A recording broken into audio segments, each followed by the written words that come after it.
Hello everyone, I will be with you in one moment.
Hello everyone, and welcome to another day of All Creator Live. And I'm back playing more Genshin Impact, the new chapter, the third chapter of Samiru. And Twitch drops are now enabled. Woohoo! Finally! Now the people watching my stream can actually benefit from watching my stream. Alright, so I have everything set up. Unfortunately, excuse me, that came out of nowhere. Unfortunately, my sister April isn't going to be joining me today. She just wants to kind of chill in her room and read. Probably hang out with my older sister or whatever. They seemed like they were having a good time. I didn't really want to bother them that much. But she said she'll pop in whenever she has the time. And I just have to make sure everything is functioning correctly before I start this stream. And another thing, I should probably tweet something out so that people know I am doing things and they do not have to question it.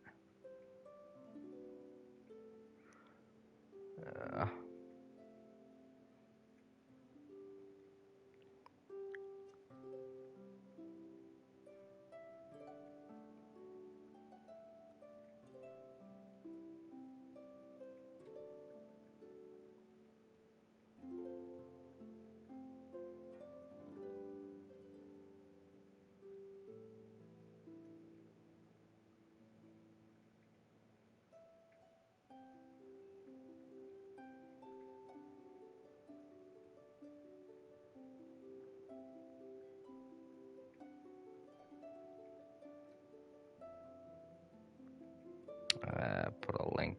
I keep forgetting to put links in my channel and things. There we go.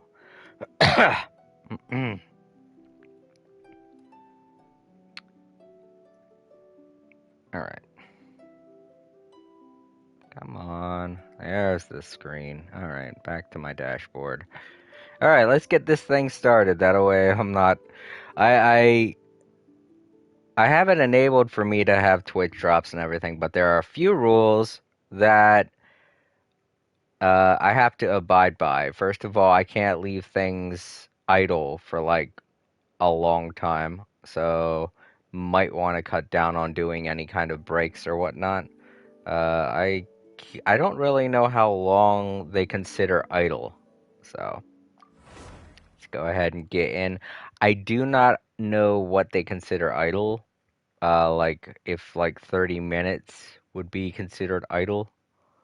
But I feel like they would be upset if it was anything more than 30 minutes. I don't know. All right. So last time we came down here, God damn, I can't remember. That was like a few days ago and I can't remember. So much shit happens while I'm working. Gosh, maybe I shouldn't even curse. Because I know that they review this stuff before they give me my Prima Gems. And I don't know if they're... Whoa, that's kind of weird. Alright, whatever. I don't know if they're okay with swearing or not. I don't know. Trigger! A reward on the road.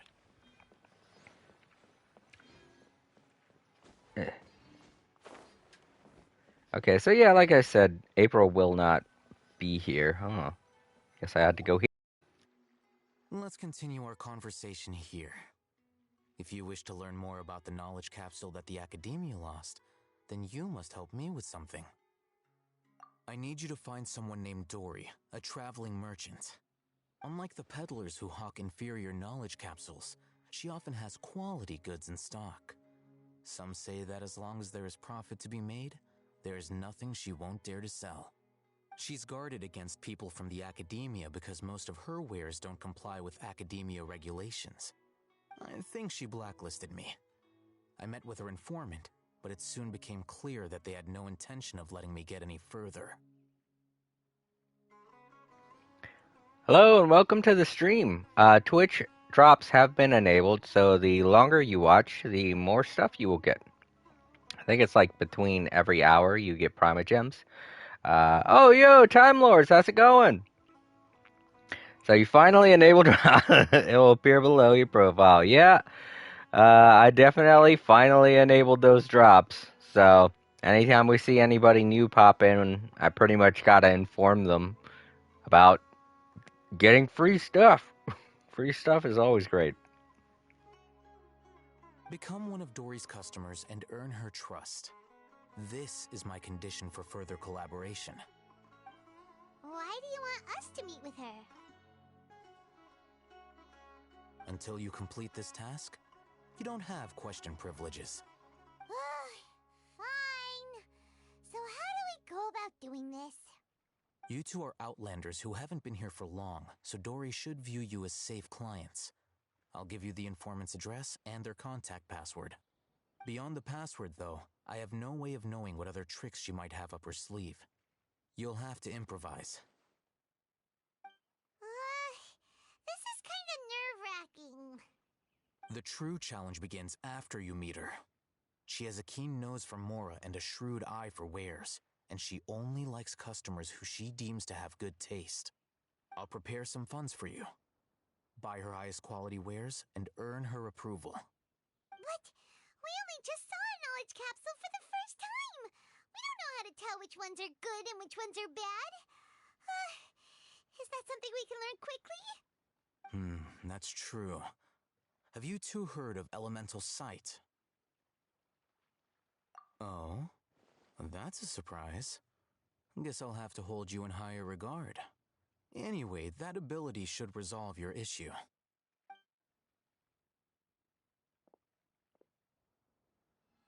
Here are 2 knowledge capsules. Tell me, can you detect any difference in their quality?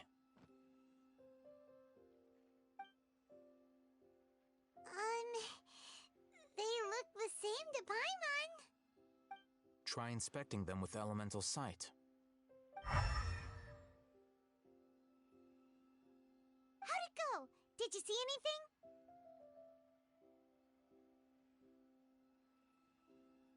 Rumor has it that higher quality knowledge capsules generally appear brighter when viewed through elemental sight.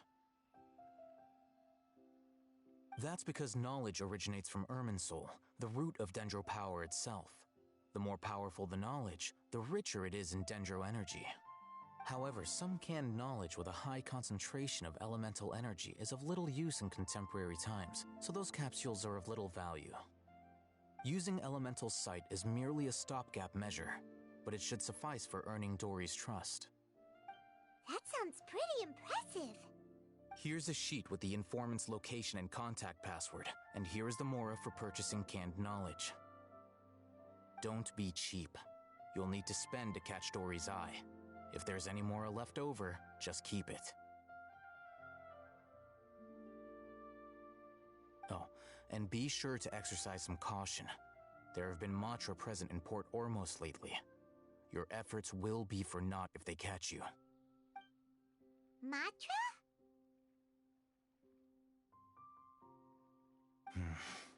They belong to the Academia's regulatory body.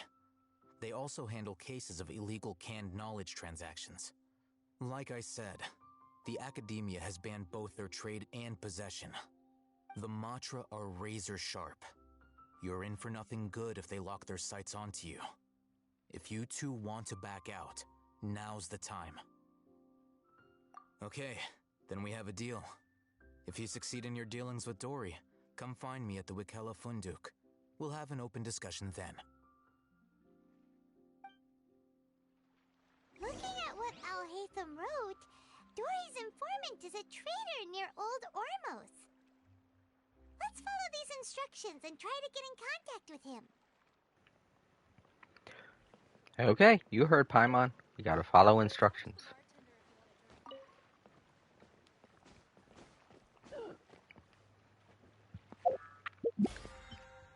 Also, hello to the person who just popped in.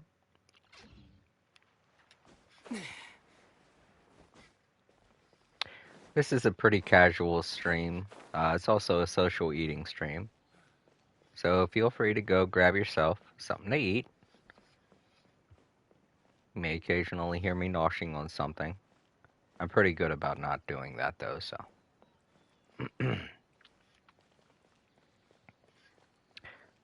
Without April being here, I'm not going to be super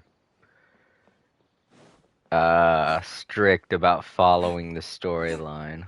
I do like to explore a lot. Look at this house. So nice. Anything behind it, though?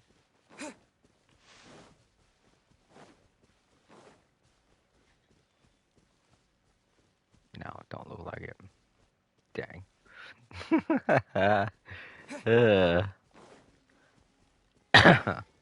Let's complete the loop. Let's go all the way around.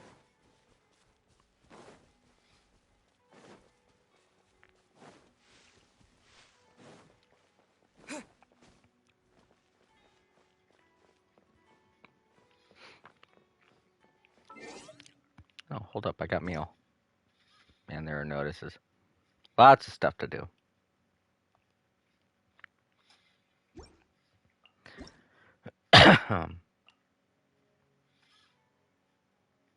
You recipes.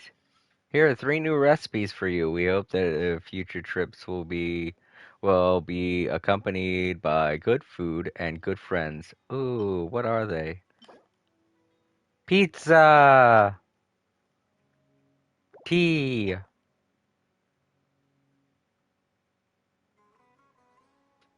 Milky Mushroom Crisp Tower. Milky Mushroom Crisp Tower. I wonder what it looks like. Cool recipes. Nifty. Wonder why. You know what? It probably said in the letter why they decided to give us food. New recipe rewards. Oh. No, just free recipes for some reason. We couldn't figure out what to tie these to, so here, take them. They're free. I mean, I'm not going to argue with that. You scored a drop. Oh, gosh.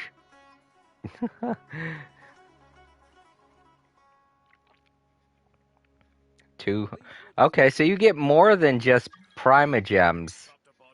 Like, you get other things, too. Like Mora. I just got Mora. But yeah, that's pretty nifty. I wonder if they... Oh, gosh, yeah. I think I just got... Yeah, I just got meal. Yeah.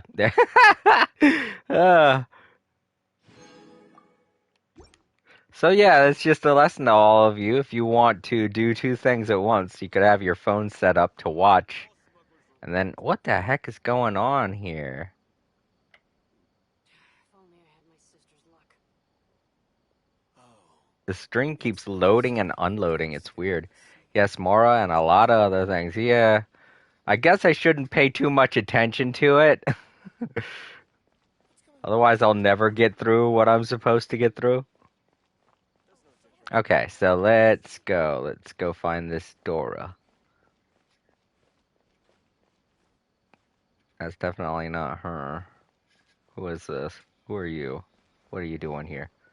Laddish. Hi. Oh, am I supposed to? Oh, okay. This must be our contact then. Hello. What are you two looking to buy?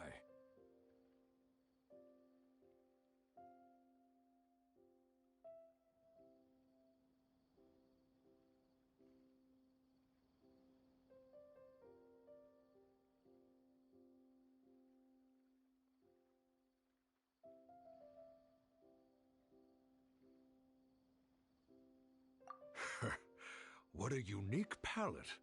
We have unripe horror fruits, but we usually keep them in the back. I'll have someone escort you. Following the paper got us past the first round. Roanoke, these two want to buy unripe horror fruits. Show them to the warehouse. Got it. You two, please follow me. You two have a fascinating fashion sense. We haven't seen a customer wearing a Sumeru rose for quite some time. I legitimately think I Hold picked the on. wrong Let thing. me think. Sumeru Rose means common merch. No, look again. We're obviously wearing morning flowers. Ah, my mistake. I do apologize. That pop quiz sure was scary. Ah, the warehouse is up ahead. Please follow me. I don't think I picked the right thing. I was like, shit, I didn't study the material he gave me. God damn it. Oh, that was? Oh, okay. Yay, just like in real life, wait, quest location is currently involved in something else. Oh gosh, darn it. Oh. Well, let's go grab that teleport so we can get back here. Oh my god, is it all the way up there? Holy crud. Wait a minute. How am I supposed to get up there? Oh, wait, here we go. I'm standing right next to it. Anyways. Yeah, that's just like in real life. I gotta get through everything just by guessing. Taking educated. Port Ormos is pretty great. There's so many new and interesting things. Not to mention all the tasty food. Sumeru's largest commercial port sure lives up to its name. Look at all the merchants. And everyone seems excited just to be here. How did things end up like this? All thanks to your artistic license. That's how. I should have made you wait until we got an update from Tanja. But when I finished the prototype Aranara yesterday, you agreed that the kids would like it. That's why we tried bringing it out for a test run today. Well, I never thought they'd dislike it so much.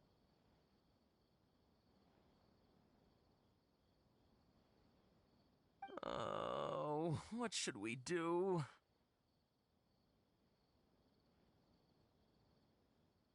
Whoa. Yeah. Compared to everyone else, they seem really down in the dumps.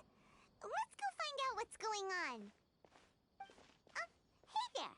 Paimon's name is Paimon, and he's a traveler who is just passing by. Is there something bothering you?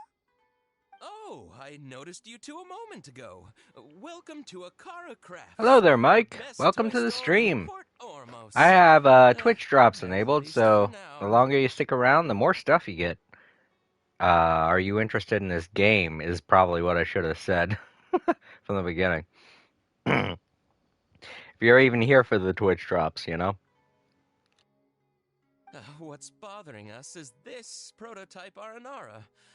To start with, could I get your opinion on it?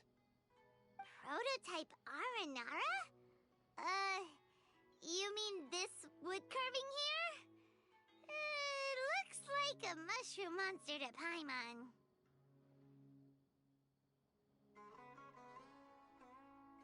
Oh, there we have it. The verdict is in.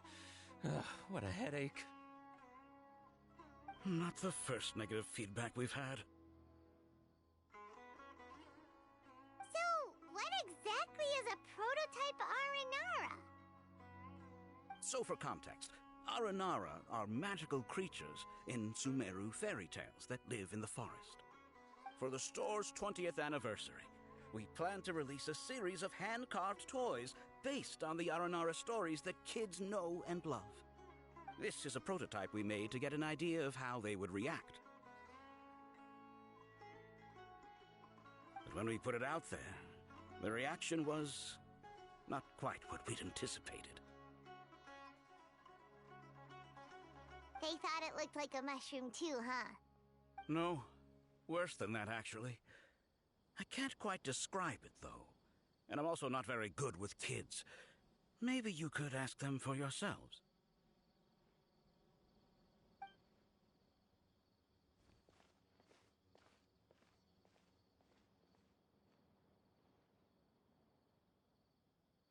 This is not an Aranara. No way. I've read Uncle Tanja's Aranara and the Ill Little Fungus. It says that Aranara are supposed to be chubby and squishy. The carving looks nothing like that. Toys do look better when they're round and chubby. Uncle Tonder said in Aranara's vow that you can deceive the eyes, but you can't deceive the heart. This carving makes me feel lost and confused inside. I don't think the creator put his heart into it at all. It's nothing like an Aranara. Ooh, didn't put his heart into it, huh? Oh, sounds like one of those things that's easier said than understood. Cassid and Alia didn't like this carving, but I think it's okay. It doesn't look too happy, so it's kind of pitiful in a cute way. Oh, a positive review! Yeah, so I would totally ask my dad to get it for me, if it wasn't meant to be a Nara. Oh, well, that took a sudden turn for the worse. We asked the children for their opinions. Oh, how did it go? Has it maybe, grown on them at all?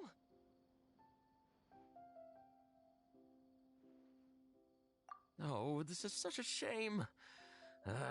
Why isn't Tanger back from Gandharvaville yet? Oh, the kids kept mentioning an Uncle Tanger, too. Who is he exactly? Uncle Tanger is a famous children's author here in Port Ormos. He wrote quite a few stories in the past, but none of them were popular among children. Just like our prototype Aranara. But around a year or so ago, he suddenly had a eureka moment or something, and suddenly the children loved every one of his stories. That's right. My little Ghaffari loves his stories too. The whole reason we decided to make these carvings was because we saw just how popular the Aranara are among children. We asked Tanja for guidance, but right after he agreed, he went off to Gandharvaville with his son to look for inspiration. They haven't returned yet. We were running out of time, so we had no choice but to carve an Aranara based on our own imaginations. As you can see, this was the result. Oh, we have to do something. Hey, since you're the famous traveler, could you do us a favor and look for Tanger in Gandharvaville, he doesn't have to come in person if he's too busy. Just ask him to write down his suggestions and bring his notes back to us, if you could. Please, if only to put a smile on the children's faces. And, of course, you'll be well compensated for doing us the favor. They seem pretty desperate. Let's help them out. To see the kids smile. And also for our reward. Oh, Paimon. Okay, we'll do it for Paimon's reward. Not just kidding. Yep, let's do it.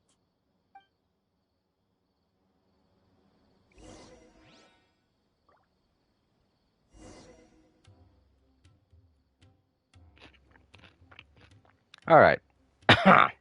Hmm. Wait, did I say anything else? Tanjiro takes his son with him everywhere he goes. The two of them are very close. Maybe that's why he was able to come up with such great stories.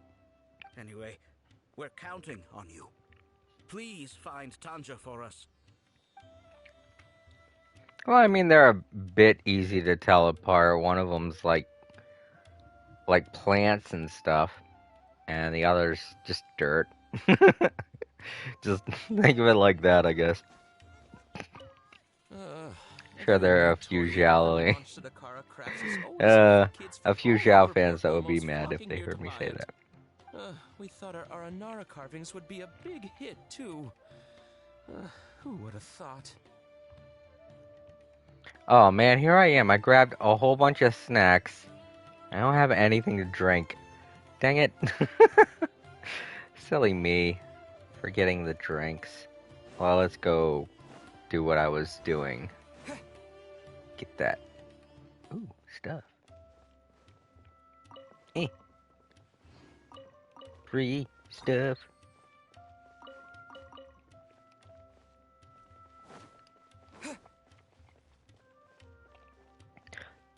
No water or soda. Nope.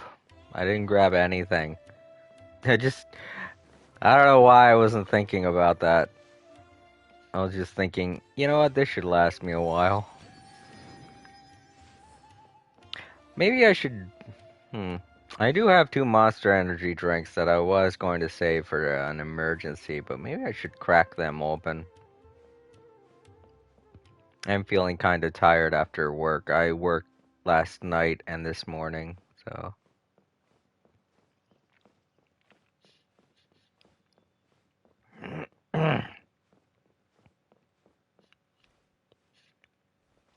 September is, well, I mean, August is usually like a really slow month for me. True history is sometimes even more. So I didn't really have too much work to do at either jobs. It's just staying up that late is, woo. Yeah, I work a night shift and I work a morning shift on Monday mornings.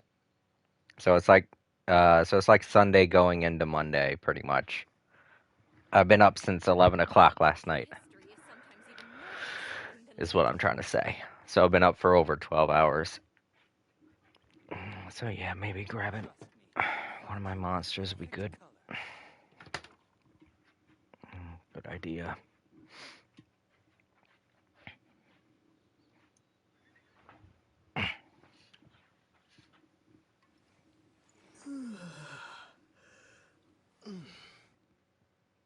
True history is sometimes even more exciting than legend. I probably, shouldn't drink it, because so much sugar, but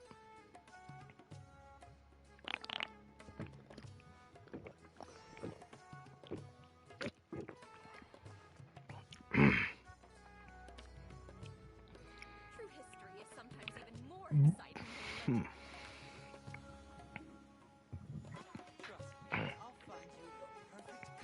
yeah, it's not easy, but like if you can balance out the schedule, then it's easy to do. Like for instance, the only really difficult days I have are Mondays and Fridays, cuz Fridays I'm going from my weekday job to my weekend job, and Mondays I'm going from my weekend job to my weekday job. So I don't really get to sleep in between the shifts on these 2 days. Which is why I usually don't stream on Mondays, but since my drops are enabled and all that stuff, I wanted to get that started as soon as possible. What do you sell? You don't sell anything!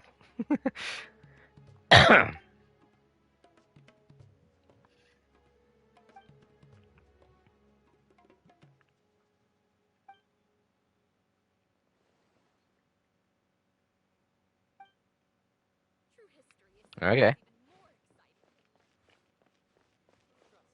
Cats! Kitties! Look at them. Oh, there are tiny ones now, too. Little ones, big ones, fat ones, skinny ones. All the cats you could ever want. And they all have names.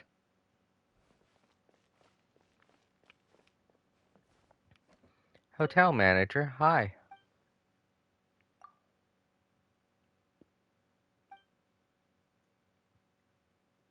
Ooh, she said hostess, and now I want some hostess snack cakes. Dang it. I want a Twinkie.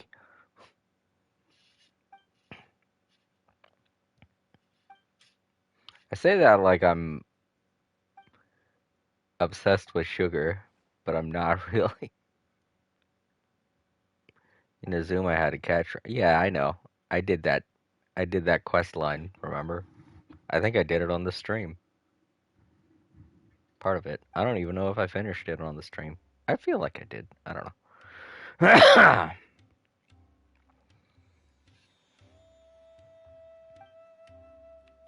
Okay.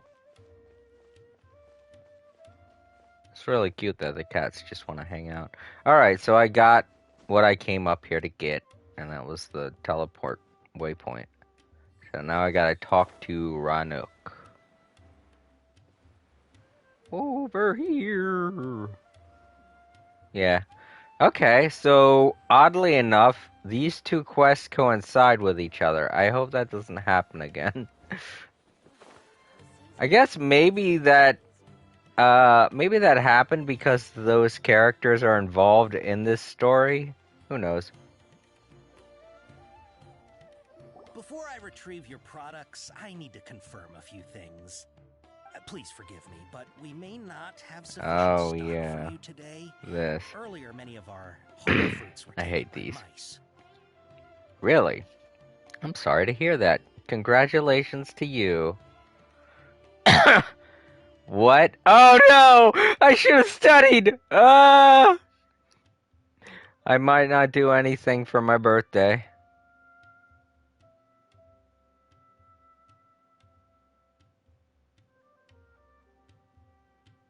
This sounds weird, but I don't know why I want to pick it.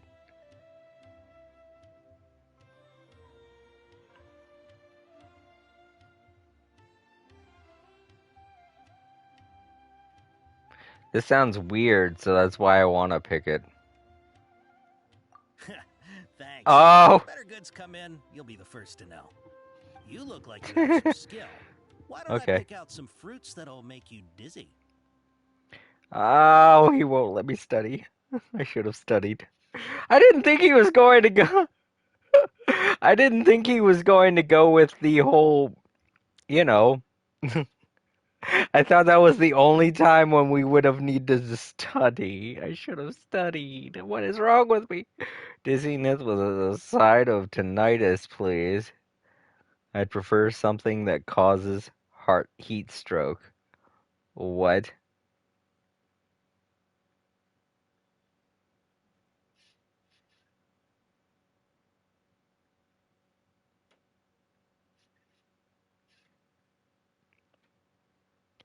It's another test for the password. Yeah, I noticed.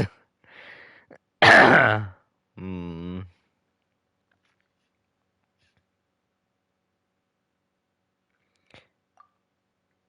No, that's not it. The paper said that heat stroke is the answer to erudition. Ugh, eating something that causes heat stroke sounds horrifying. Well, tinnitus doesn't sound good either. I'm sorry, but as things currently stand, we won't be able to fulfill your order. Why don't you two think things over? Damn it. He's cautious of us. Let's take a closer look at the paper that Al-Haytham gave us. I should study. Oh, yeah, well, duh. I can't remember what menu that's all in. I think it's in here. It's probably this one, right? Fucking things. Studying sucks. Wear a morning flower. Look to buy canned knowledge. or a Sumerian rose looking to buy products legally available on the market. Oh.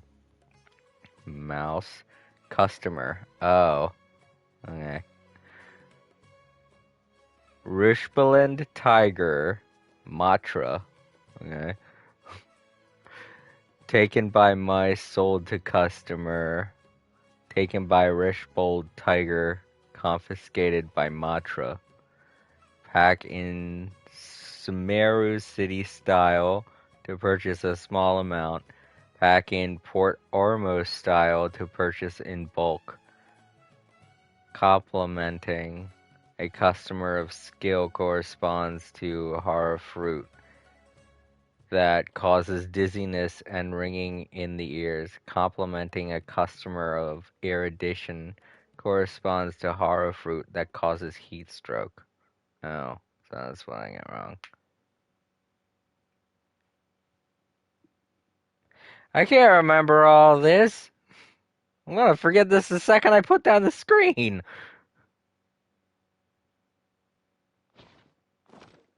And it's all gone. I can't remember any of it. Before I retrieve your products, I'm I need to old. I confirm don't a few have things. Please the forgive me, but we brain may not have space. sufficient stock for you today. Oh, he says the Earlier, many same of our thing. Oh, horror okay. fruits were taken by mice. Congratulations. Thanks. Alright, he says the Let's exact begin same the real thing. first Well, that today. makes things You easier. look like you have some skill. Why don't I pick out some fruits that'll make you dizzy? Yep, that's the right answer. No, it's fine. There's too much of a lag for that to happen. Head and ears ring sounds like a bad life decision. Sorry, Would Time you like Lords. your horror fruits to be packaged in the Sumeru City or Port Ormuz style? Port Ormuz style? Fuck. Part of me remembers this that was in the manual. Wow, you two Okay. sure are generous customers. I remember Make sure to seeing package Port your Ormuz products style. I carefully. didn't remember anything about Okay. Sumeru style. Everything has been confirmed. Miss Dory is waiting for you up at... Shoot! It's the Matra! Run! The Matra, bad. The matcha? Run. Where? I'll hate them so we're done for if they catch us. We gotta get out of here. I think he's fucking with us. Paimon. I think he We just don't know fucking with this us. area, so let's follow that informant. Okay. He ran up this way. Yee. He ran that way. What way is that? Like she said, we don't know this area. I'm just gonna keep going up. They just showed like... Alright, he's still going up a ramp, so let's continue going up a ramp.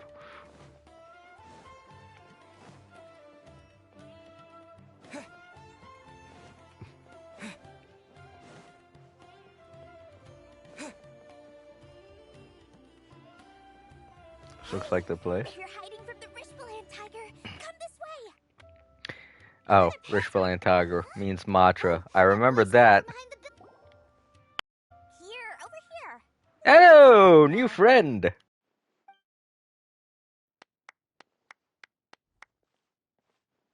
So you were the one who was calling out to us just now. But, are we definitely gonna be safe here? These two good customers wish to buy some horror fruit, Miss Dory. And if there's nothing else, I'll just excuse myself. Oh, very good. Thank you. Huh?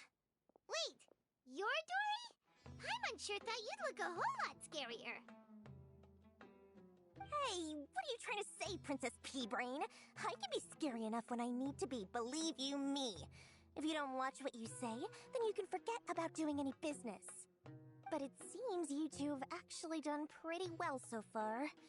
Not only did you manage to find the informant, your reactions were also pretty sharp. You don't really look like criminals or anything, but I bet my Mora that you've been involved in some shady dealings, haven't you? Paimon's not sure if that's supposed to be a compliment, but we'll take it. I can't risk doing business with people who start huffing and puffing after just a few paces, no matter how much Mora they might have. Not only will they get caught by the Matra, but they'll also get us into trouble. As decent folks trying to run an honest business, we don't need any of that. Wouldn't you agree? So that's why I prefer to have customers like you. It's your first time here, but don't worry, I won't ask too many questions. Even if you wish to buy enough knowledge capsules to decorate your house with, please, knock yourself out. As long as you have lots of round, shiny Mora, then we're all good. Ah, yes, of course, of course. Go ahead, help yourselves. Voila! Wow, she has a trove of canned knowledge. Whew. She'd probably be in serious trouble if the Matra caught her with all this. What kind of products do you seek, my dear customers? Don't worry, I'm not interested in your reasons for buying. I can, however, offer some suggestions. Take this one, for example. An analysis of the sociological ideology and dialectics of the Hilichurls. Only 3 people in all of Teyvat have ever studied it, making it extremely rare. It's on sale now for 350,000 Mora. Yeesh, who would want to be an expert in that topic? Or how about the architectural styles and construction methods of Teyvat in the early Archon War period? With this one, you can become an expert in historic architecture preservation and find an excellent, well-paying job in nearly any nation. Ooh, now this sounds like it could be useful. 2 million Mora, and it's yours. No discounts. Whoa, that's a lot of Mora! Of course, you are free to pick whatever your heart's desire. The contents and price of each knowledge capsule are indicated in small text on the body of each one, down at the bottom. Alright, let's try the method that Alhaitham mentioned.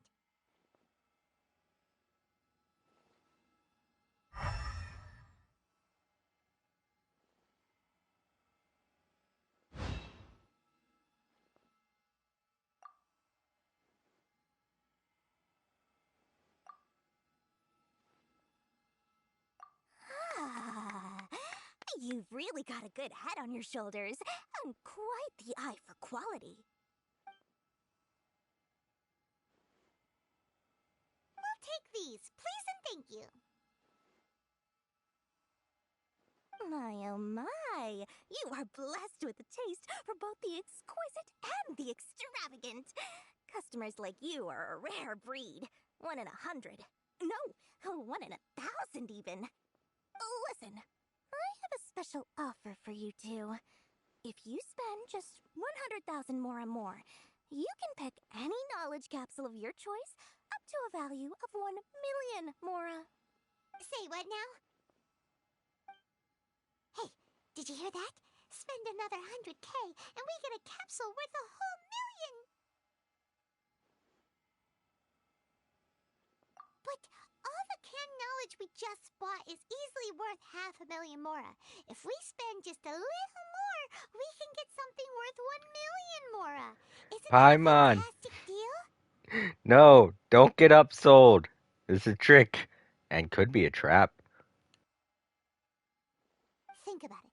We've gone to all this trouble to get this canned knowledge. And so far, everything we bought belongs to Alhaitham. Aren't you even the least bit curious about how this whole canned knowledge thing works? We're talking instant knowledge here. Don't you want to try it yourself? I think you're the one who's curious. You just want to see you just want to see me try it. Yeah, plus we don't even know what the hell these things do.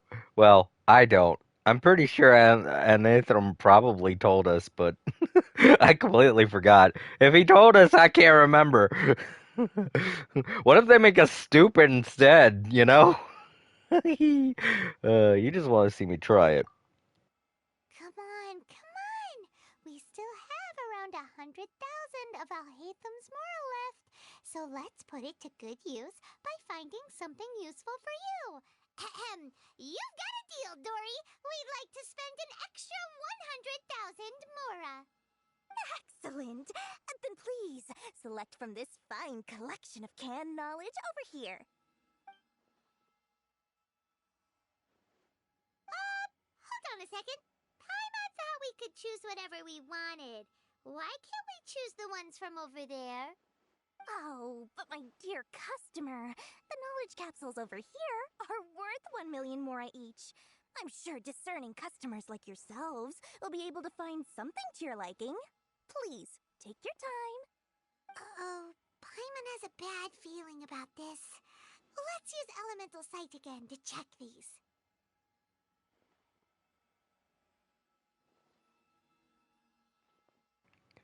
Yeah, I think she's tricking us into using elemental sight. Because if she's tricking us into using elemental sight, she might want to, figure out who we are. Huh? Why?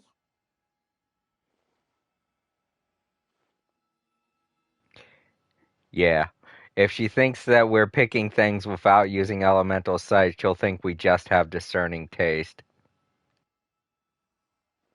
Hey, we're getting a capsule worth 1 million mora here. Don't be such a party pooper. Well, anyway, the mora's already been spent, so let's at least try to find something useful. Let Paimon take a look here. An introduction to traditional Sumeru brewing techniques, the art of growing spices, an overview of ancient runes. Oh, how about this one? Sword fighting techniques 8. Not sure we'd ever find volumes 1 through 7, but at least this knowledge should be useful, right? Let's go with this one. How the hell? What? Who the hell looks at an introductory course to something and says, you know what? I'm just gonna skip to level 8. I'll fill in the gaps later. Dory, we'll take this one. All right, very good. I'm expecting some new goods in the next couple days, so be sure to check back again soon.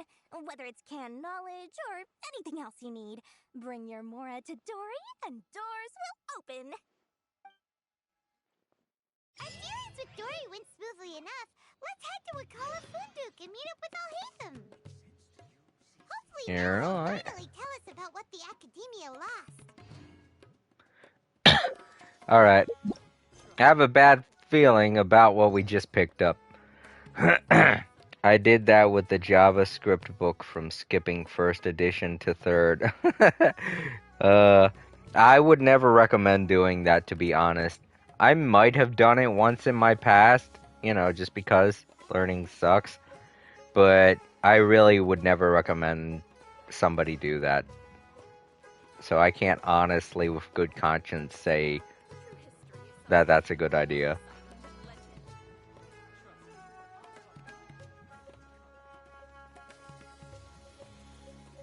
Alright. I have a very strong feeling that the thing that oh my god, it's an elevator! I didn't know that! Ah! I didn't know it was an elevator! Is it the kind that has a top or a bottom? Okay. It's just the kind that goes up and down on things. Alright. I thought maybe we were on the roof of the elevator and we were about to be crushed.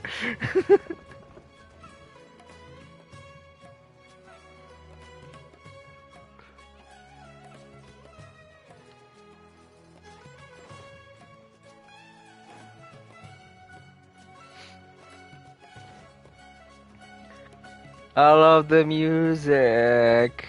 I kind of wish we had a dance emoji or something, because I would make myself dance so bad right now. I want to dance. You two made it. And from the looks on your faces, you were successful. Whoa, there's so many people from the Academia here.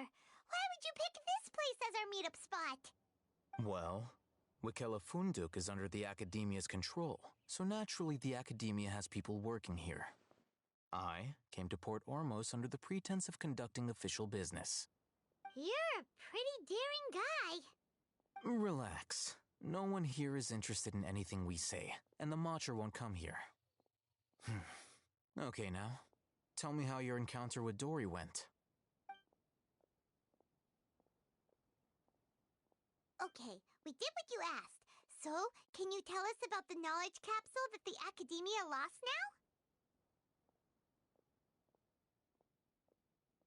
now? Before that, I have to ask, why are you two so intent on tracking it down?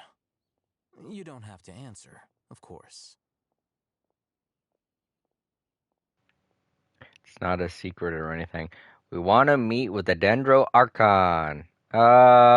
Yeah, they didn't say we couldn't tell anyone this.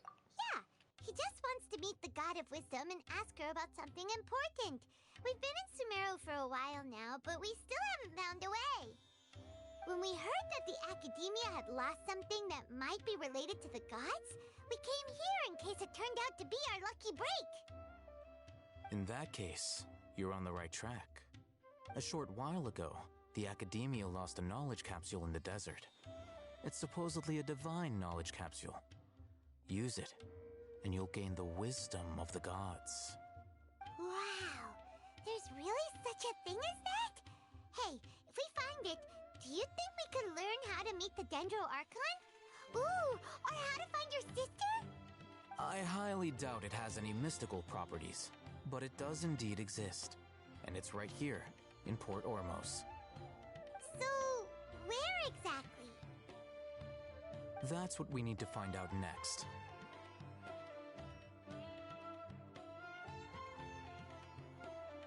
I won't deny that. I am investigating because I'm curious as to what the divine knowledge capsule truly is. As you know, the Eremites in Port Ormos also have their eyes on it. It is an extremely precious item. The knowledge contained within may bring great power or wealth to whoever has it in their possession. Several brigades have been vying for ownership of it as of late, but there is still no victor. My personal finances and connections cannot compete with those of the Eremites. After attempting various methods, I finally managed to reach a tentative agreement with several brigades. I agreed to forego ownership of the divine knowledge capsule in exchange for the opportunity to study it. After all, there's no harm in understanding what it is. However, there are those who are less amenable to negotiation, such as those from Ain al-Ahmar. They adamantly believe that the divine knowledge capsule contains the Scarlet King's power, and that he will return to this world when they obtain it. They refuse to let anyone from the Academia tarnish their deity's soul. So you kept hounding them because they refused to cooperate with you? Yes. Ain al-Ahmar isn't exactly wealthy, but its members are determined to get that capsule by any means necessary. To that end, they've resorted to many methods more foul than fair in order to amass sufficient funds. So, I've been sabotaging their business to force them into negotiating with me. The divine knowledge capsule should be up for a secret auction within the next few days. Each brigade will place their own bid, and the prize will be covertly given to the winner. To ensure the capsule's security and to evade the Matra's notice, the winning brigade will not publicly disclose their victory. Unless I know whose hands the divine knowledge capsule ends up in, my agreements with them will fall through. Dory is the most reliable source of information, but that avenue was previously closed to me. With you on board now, the situation is different. In other words, you wanted us to befriend Dory so you could find out where the divine knowledge capsule is. Yes, you can say that. But this arrangement harms none of us. The day after tomorrow, go back to Dory and try to purchase information on the divine knowledge capsule's whereabouts. If she has no information, wait 2 days and approach her again. If I get the opportunity to study the divine knowledge capsule, I will relay my findings to you. Will that suffice as compensation?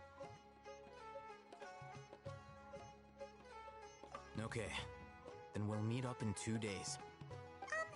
Hatham, before you go, we actually bought a knowledge capsule for ourselves, but we're not sure how to use it. You two want to try using a knowledge capsule? Sure, I can teach you. Doing so right under the Academia's nose is a bit problematic, though. What do you say we head to the outskirts of town?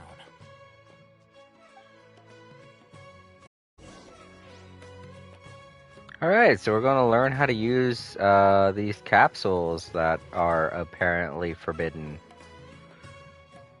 Does this open? You know what? I'm gonna be doing that.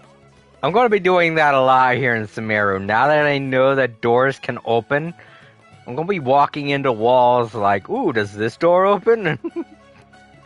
Damn it. mm.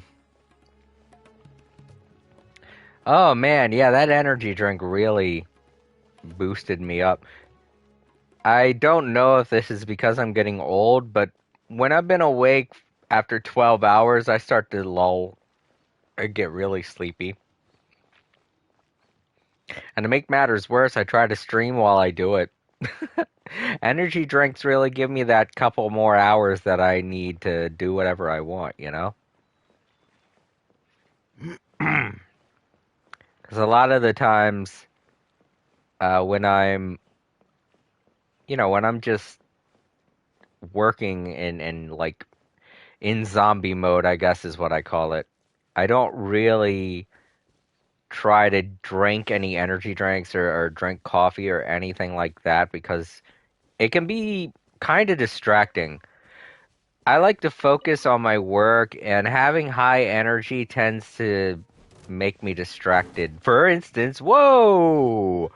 Whoa! What are you? You're a new enemy! Kitty cat! Bad kitty cat! But so damn cool!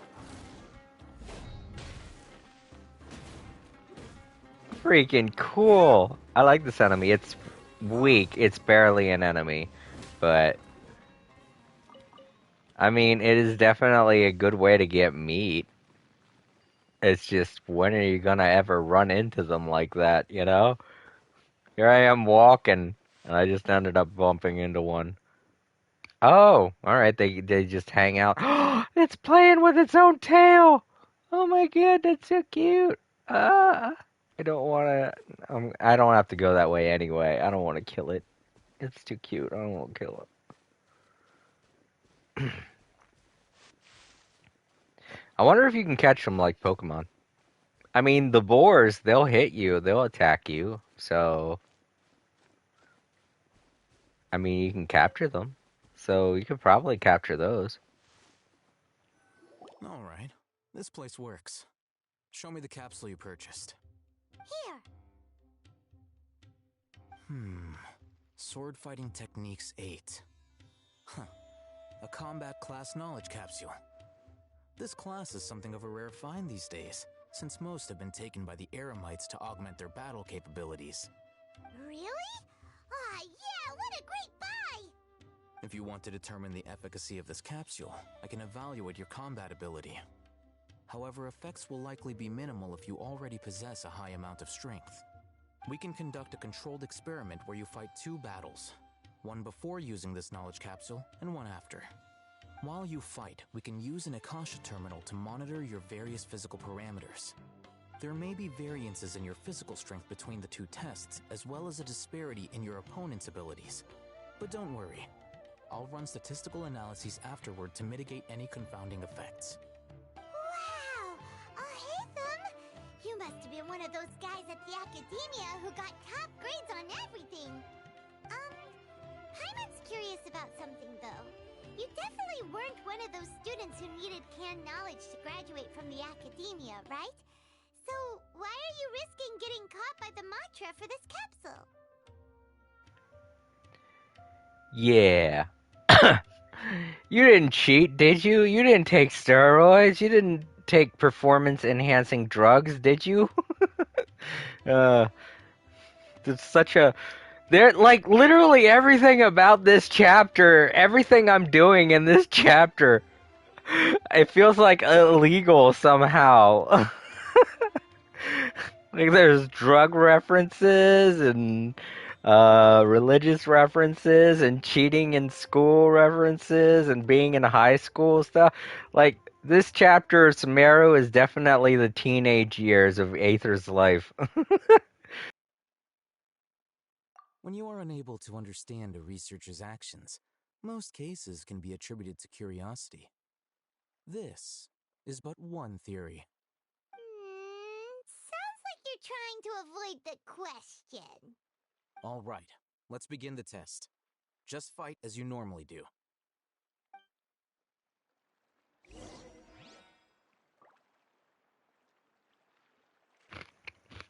Nope. You asked for it.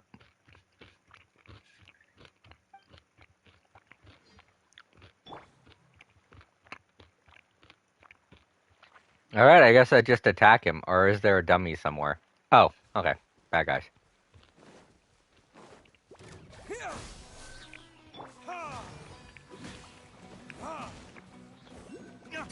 Spring forth. Wait, where'd he go? Oh. Died. Oh, more.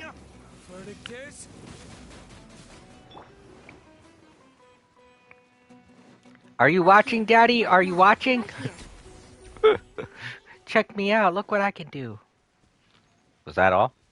That was all. Ain't I good? All right. I'll link your Akasha terminal to record data.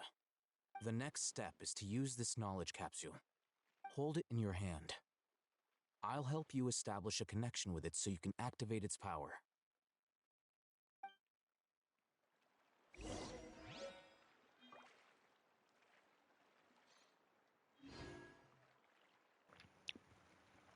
Alright.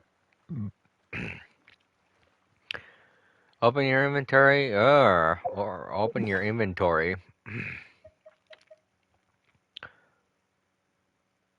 Alright. I will use this thing. Use. That's it? Great.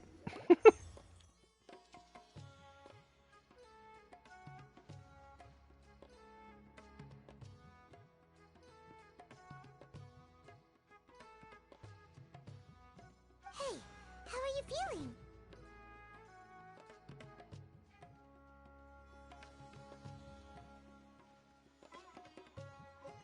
You mean that it worked? All right. Time for round 2. Fight with the same composure as before. House of Canned Knowledge. Alright, so I guess, sure, why not? Emerge. Right here. Emerge.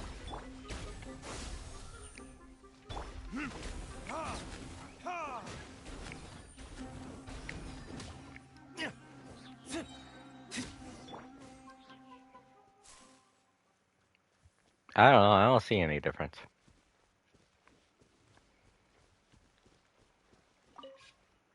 Now, I'll start recording data again. Oh, hey, Thumb. How's it going? Well, the knowledge capsule you purchased did improve his combat capability. During the second fight, his overall fighting performance increased by 0.073%. Wait, how much?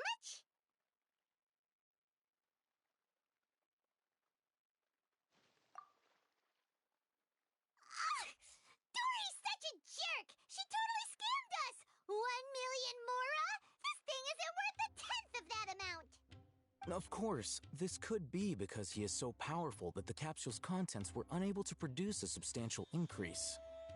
At the very least, this test allowed me to gain more insight into you two. Our deal seems increasingly worth my investment. I'm heading back to Akela Funduk. I await your response in 2 days' time. This is Mora for when you ask Dory for information. Pay her as much as she requests.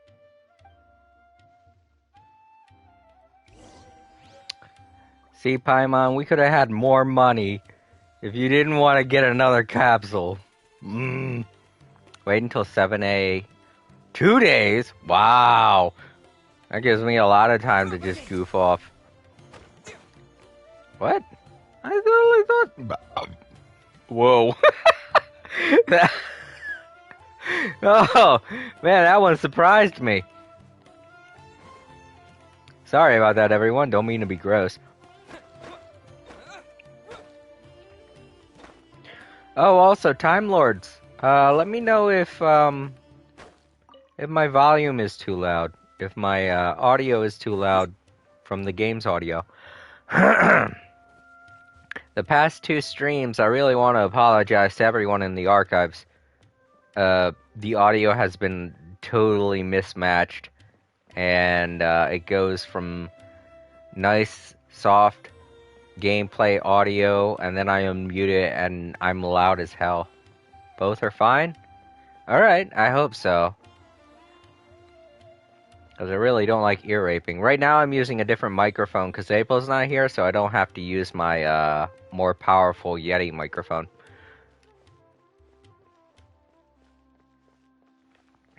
But yeah, this microphone I was using during the marathon, and those sessions recorded perfectly fine.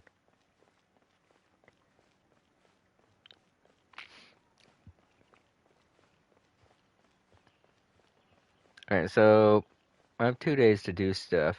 I do kind of want to look around the city, so let's do that. I know I can just skip time ahead, but I'm doing this drop thing, and I want to do it for as long as I can. That way, you know, people can get as much out of this as they can, anyone who's already tuned in. I see there's like another person here, and whoever you are, thank you for tuning in. But if you don't want to say anything, that's totally cool. If you just want to chill out and just hang out in the background, that's totally fine. Hey, that's what I do. I play No Man's Sky, and they were doing drops like last month for No Man's Sky. Oh man, I wanted to get onto the bow of that. Shoot. And I tuned into some guy's stream. Like, he didn't have that many viewers, so, you know, I just wanted to boost his viewer count. I tuned into his stream, and I just let it sit for a long time until I got all the drops for each day. Excuse me. I kind of like the way that No Man's Sky does the drops better, though. They have several rounds in which they give different stuff for each day. So, say if you were to watch for 3 hours on Saturday, you were to get, I think it's like 5 different things. And the prizes got better the longer you watched within those 3 hours. And then the next day, they offered different prizes, you know, and so on until 4 days had passed. And that was really cool because it kind of incentivized people not to just watch for one day. If they watched, they would get pretty much the same. All right, there we go. Ah, dang it! They would get pretty much the same stuff, but it would look like completely different. Like everything that you would get had pretty much the same stats and everything, but each one was completely different. So you could choose which day that you wanted to watch and get the drops. I think it was Saturday, Sunday. No, it was Friday, Saturday, Sunday, and Monday. So you could pick out of those 4 days, depending on exactly what it is that you wanted. But you weren't, you know, pigeonholed into just choosing one day. You could do all 4 days if you wanted to. But if you didn't have the time and you only could do one day, then that was totally fine too. You'd still basically be getting the same stuff because it was all pretty much the same. It all just looked different. Alright, so Smear Report's not as big. Oh wait, there are 2 parts to it. Oh, there's more over there. Oh yeah, that whole thing with the bridge. I forgot about that. That's cool. I know this is taking homage from some city. I just don't know what it is.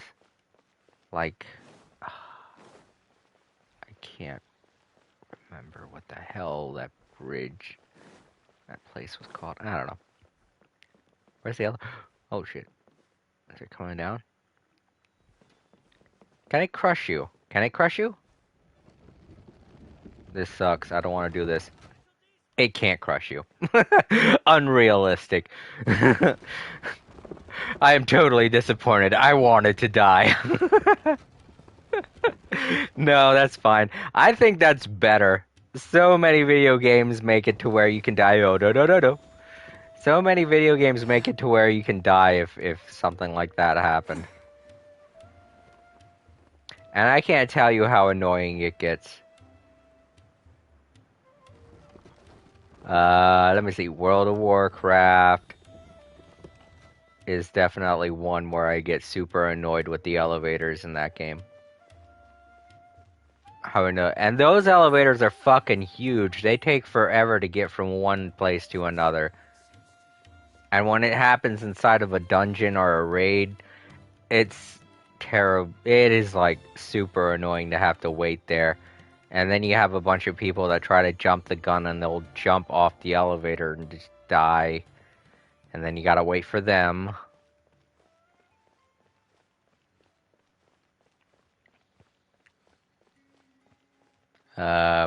Actually, come to think of it, that's the only game where it's super annoying. There are a lot of other games that kill you with elevators, but they're probably not as annoying because they're not something that you do. You know what? I'll do this while I'm waiting. That's a great idea. Get 2 quests out of the way, you know? Is it this one? The World of Aranara. Oh, wait, no, I think that's the... Oh, no, I forgot which one was the one where you can't... okay, yeah, it is this one. Or is it this one? Let's see. Finally, you mean mysterious Aranara, and according to the Aranara, you need to visit Venanara. Oh, right. Yeah, this is the one where we have to save Rana. For reasons unknown to craftsmen... Ah, okay, yeah, this is the one. Alright, so let's finish this one up while I'm waiting for... Okay, it looks like the first day's already kind of gone, so we got 1 day to do this. Ah, that's kind of far. Please tell me I have a... Oh, I do! Good. I have a warp point. Yay. I don't have to go all the way. Give me that dendro. It doesn't matter. Crystal flies are all the same. They look different, though. So that's a little bit more effort than a lot of games put into shit. Oh, no. Oh, I was over... Okay. Supposed to be here in Gandharvaville looking for inspiration. But how do we find him? Should we yell his name at the top of our lungs? Hey, buddy. What's your name? What are you doing here all alone? Do you live in Gandharvaville? Regardless, don't worry. As a trainee forest ranger, I'll do everything I can to help you. Golay! Hi, Miss Forest Ranger. I'm Rozzy. Don't mind me. I know the way back to Gandharvaville. When people say, don't mind me, what they really mean is don't worry about me. That's all the more reason not to leave you alone.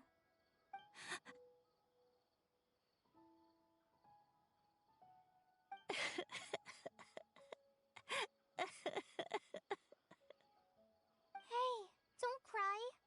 What's wrong? Take your time. You can tell me all about it. Huh. That voice sounds familiar.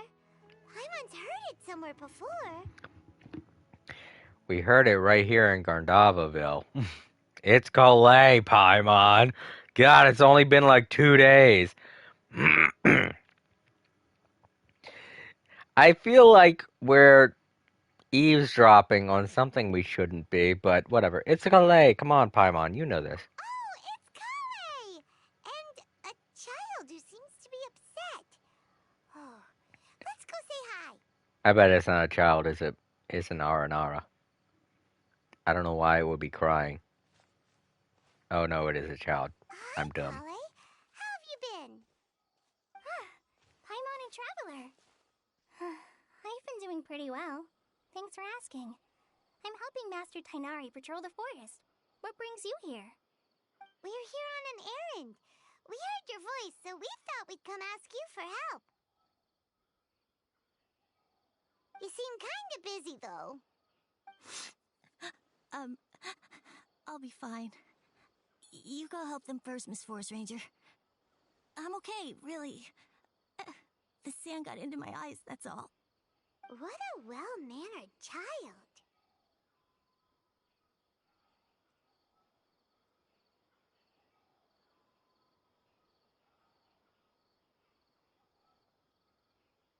sand?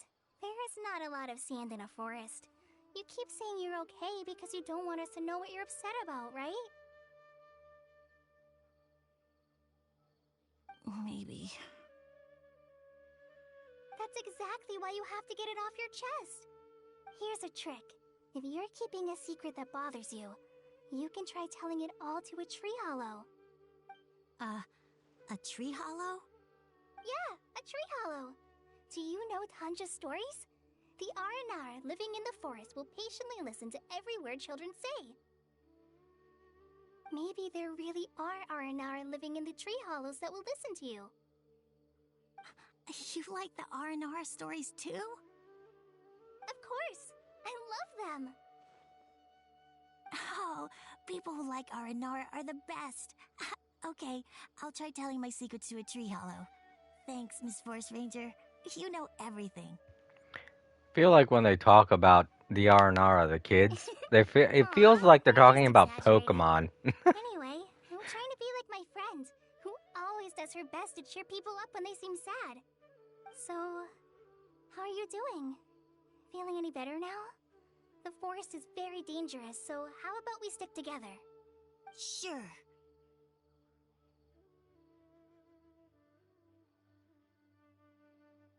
Wow, Kale's so good with kids!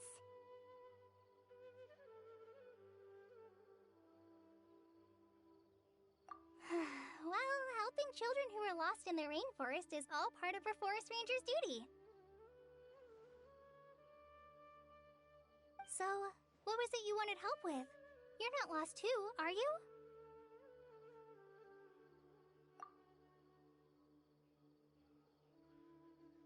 Okay, so you're looking for a children's author from Port Olmos called Tanja. And he's here in Gandharvaville, looking for inspiration. Wait. When you say Tanja, do you mean the Tanja? That's right, Uncle Tanger. So he's in the area? Looking for inspiration for a new story as we speak? This is amazing! Could you wait for me for a second? I'll run Razzie back to Gandharvaville and then I'll be right back. I've always been curious what the man behind those incredible stories is like in person. You know what would be funny? What if he was like a crotchety old guy that's like seems super bitter at the world? But he writes these amazing stories. She's gonna be like, I didn't expect him to be like this at all! With the whimsy comes the bitterness. Maybe he's a genius who spends a lot of time in solitary confinement. You gotta phrase that a little better, Aether. Maybe he's from a wealthy family. Maybe he's one of the lesser Lord Kusanali's familiars. None of these sound fun! I'm gonna go with this one. It sounds like the least insulting. Sour, bitter note, Squidward. Yeah, exactly. Excuse me. Tanja's just a normal guy. Even so, he must be more creative than most people. Wait, hold on. Razzie, do you mean you've met Tanja before? Mm-hmm. He's my dad. Your dad? Tanja's your dad? As in you're Tanja's son? Uh-huh. Ah, Paimonsees! That guy at Akara Crash told us that Tanja brought his son along with him. So he meant Razzie. Why are you here on your own, though? Did you and Tanja get separated? We had an argument. I was upset, so I ran off here by myself. Oh, in that case, we should take you back to Gandharvaville first. Then we'll look for your dad and tell him where you are. No, I'm good. Thanks for your advice, Kale. I'm not so upset anymore. Come with me. I'll take you to him. Yay! Thanks, Yay! Razzie! Woohoo! Be spending the whole day looking for him.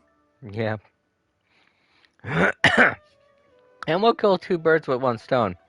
I don't know what it is, but I guess us talking about his dad in such high regard probably made him a little less upset with his dad. Like a lot of times people just need a good perspective on somebody that's not their own in order to probably either forgive or forget what it is that makes them angry. I know for a while I was mad at my own father because uh, I don't want to say too much. He did, some wrong things, and he knows what he did, and he's sorry about it. But the more I learned about my dad's past, which I didn't really know that much about because he did all that when I was 10 years old. So when you're 10, you don't really think about somebody's past or anything like that. But the more you learn about someone, the more likely you are to forgive them. Oh my gosh. I can't believe I'm actually gonna meet Thee Tanja. She's so fangirl. He's like, whoa, what? I got a free, what? Okay. Weird. Gotta go, still need to get food. Alright, take it easy. Good to see you again, Time Lords. And hello to the person that just popped in. Uh, drops have been enabled, so you can get free stuff from watching my stream the longer you stick around. And if you don't feel like saying anything, that's perfectly fine with me. Because I'm a ninja too. I tend to just So tune Tanja in headed and this way. not say nothing. I know this place pretty well. Follow me. Okay, so that's like the first time we've ever gotten a character that easily.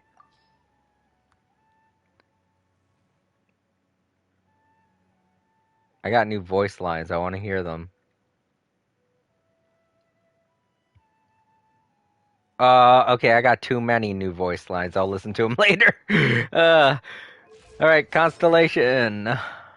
Unlock the first one. There we go. Clay is also an invite character. You know what? They gave us like 4 free characters when we first started. It's been a while, but finally they gave us another free character.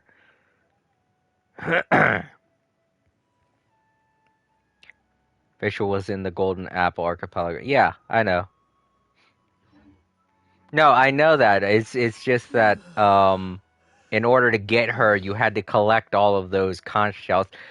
Pretty much what I'm saying is like getting a free character, you have to like jump through a bunch of hoops in order to get them. With this, I only talked to like 2 people and I had 2 cutscenes happen and I got Calais for free. That's like the easiest. That's about as easy as it was to get Amber and Kaya and Lisa. It's exactly the same way that I got those 3 characters by just talking to them.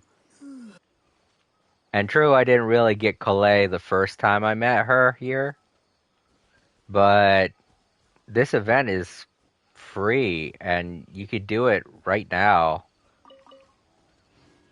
And there's nothing to it, so if you want the free character, just play.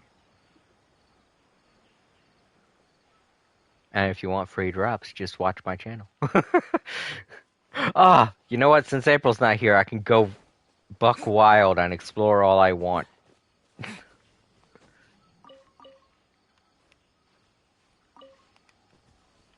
Give me that. Where's that sparkly at? I want that sparkly. Give me the sparkly. Give it to me. I'm going in this tree. Oh, damn it. That's gonna be the entranceway to a dungeon, I bet you. Climbing a tree, I'm climbing a tree. Oh. There it is. I got you. I see you. Oh, it wasn't that hard. Good. Ooh. There's another way to get in. I just entered the stupid way.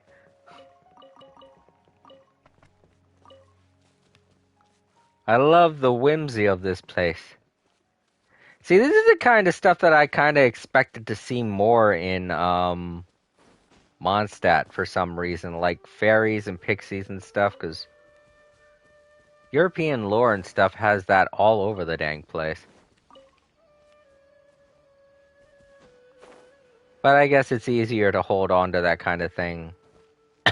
I mean, we did see fairies and the like in Mondstadt. There's the whole legend of the Spring Fairy, even though we didn't really see her. And even though there is one dragon left. It was a dragon. So I guess I can't complain that much.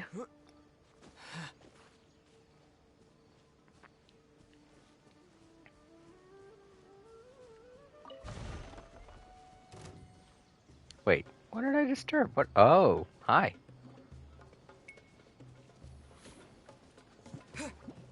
Oh, right, those ones shoot at me. It's been a while since I fought these types. Hey, yeah, get down here.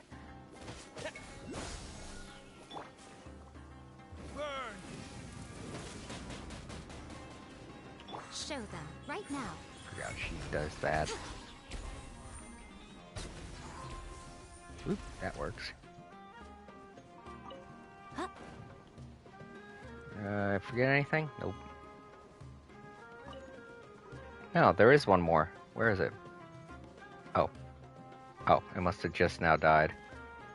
No, it's behind me.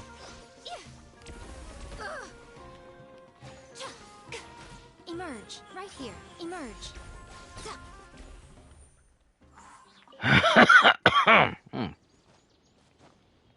I don't even know why I'm coughing. Like, all last week when I was streaming, I wasn't coughing. I think I'm coughing because I've drank so many damn Monster Energy drinks now. Just to stay awake. That shouldn't be something I have to do. Especially not at my age. I should still have enough stamina to make it through past 12 hours.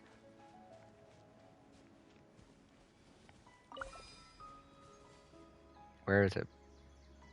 Well, forget it. Alright, let's continue this quest.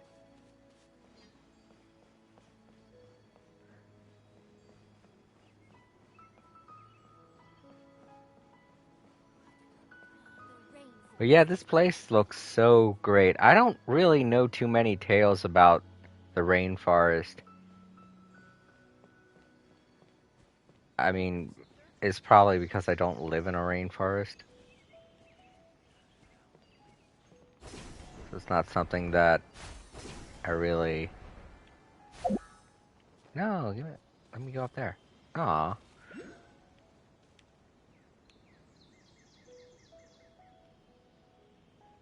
Am I close?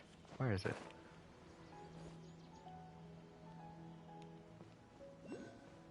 I am close. It's up this way. I'm gonna blindly follow it off a cliff or something. I just keep looking at the mini-map. Divide focus. Come on, Jason. Situational awareness. Fuck. Bad kitty. There it is. Oh no, that's the sun.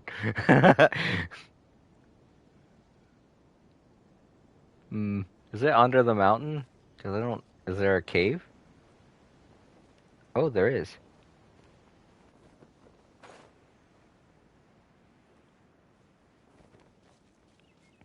Aha. No! Not short enough! Either that or these vines have to be getting... Something has to happen to the vines, probably.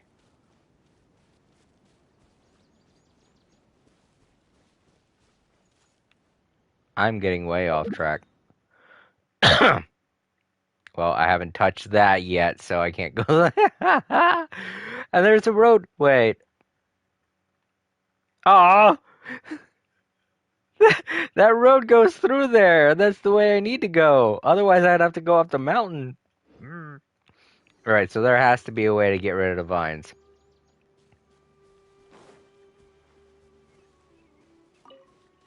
It has to have something to do with this. The hell do I do with this?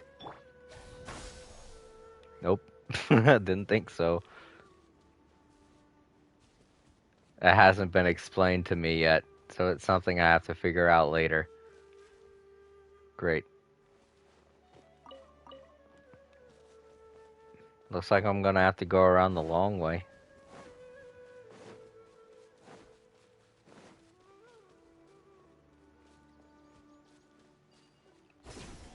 Woo! That's a lot of fun. It's kind of like the hook shot, except you don't have to lock onto a target. And by that I mean you don't have to, like, you can let the camera kind of go free as you're doing it. So it's a little more fun than a hook shot. Man. What's the long way? Oh my, the long way is so long. I might as well climb the mountain.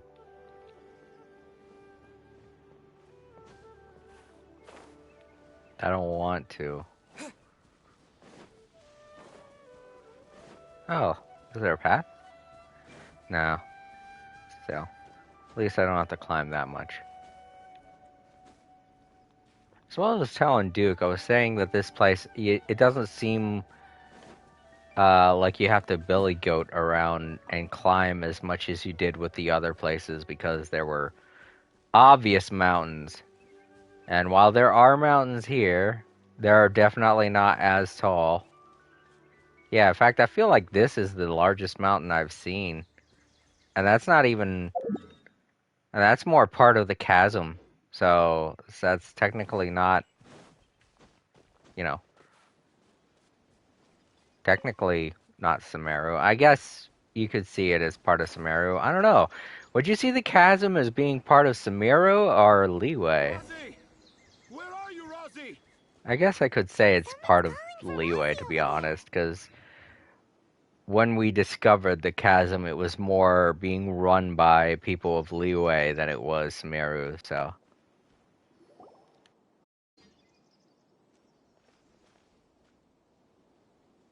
Oh, Rosie! Thank goodness I finally found you. What would I do without you, my son? Were you in danger? Did the wild beasts scare you? Did the stars guide your way? I'm okay. All thanks to their help. Thank you. Thank you all. I dare say that even the most cold-hearted Spino crocodile would be moved to tears by your kindness. Alright, well, he has quite a way with words. I don't know what possesses him to talk like that. He could just be a person just like Fischl. Very, what's the word? Flamboyant, I guess, is what I'm trying to figure out. I don't think that's the word, but that's the word I'm going with. Oh, it's nothing. It's all part of my responsibility as a trainee forest ranger. I'm the one who should thank you for creating so many wonderful stories for the children of Sumeru. I love them too. Really? I didn't know anyone read my stories apart from young children. That must mean you're still in touch with your inner child.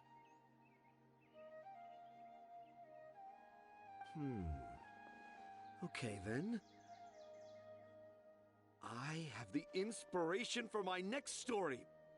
It shall be about an Aranara granny who's a child at heart. Huh? It's an honor to become the source of your inspiration. Whoa. Kale looks like she's about to pass out. Hey Kale, are you okay? I'm okay. Sorry. I just got a little too excited. Are you two story lovers as well? Yes, yes. The moment I saw you, the image of an aura giant and an aura finch traveling together popped into my mind.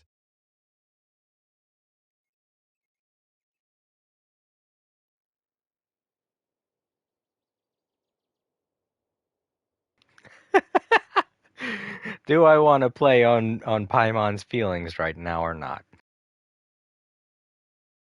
Oh? Who asked for my help? My sincerest apologies, but I have fans all over Sumeru. Trying to remember every last one is like trying to identify each grain of sand in the desert. Seems like Tanja has a slightly exaggerated view of what it means to be a children's author. Also, Paimon's not a finch. That's nothing to get excited about.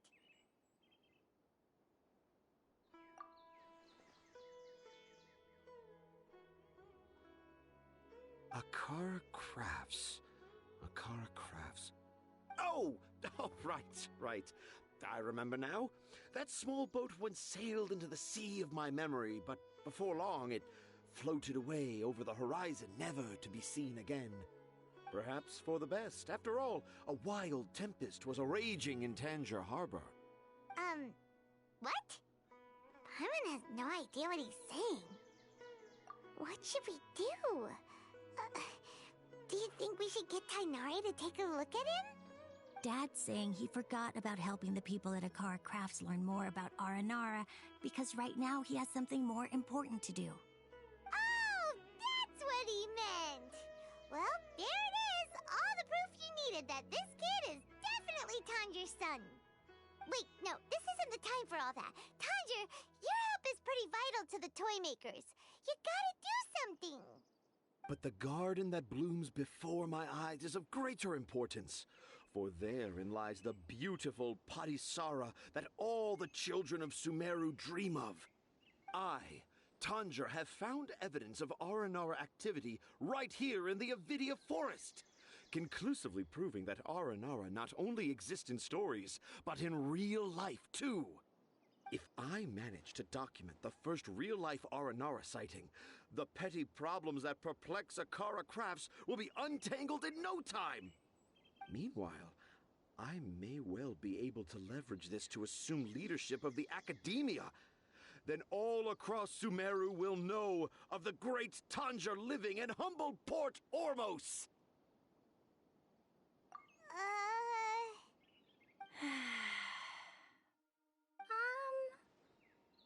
I haven't written any papers myself, but I think you need to have a bunch of them approved by the review board before entering the academia. You also need a detailed and objective experiment record. Anyway, Tanja, what did you mean by evidence of R&R activity? The hook's what's important in a story. The great storyteller Tanjir never gives his audience the bait right away. Come with me. Wait, not that way. Kale, what's wrong?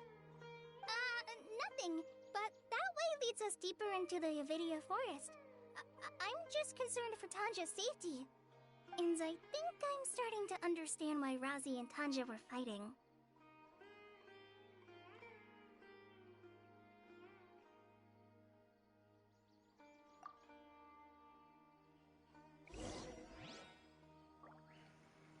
Okay. Oh, yeah. Dad's trying to reveal the secret of the Aranara. Because he's, very in tune with them. He's able to figure out where they are. But kids are like, no, don't. Adults will just want to experiment them. Haven't you watched E.T.?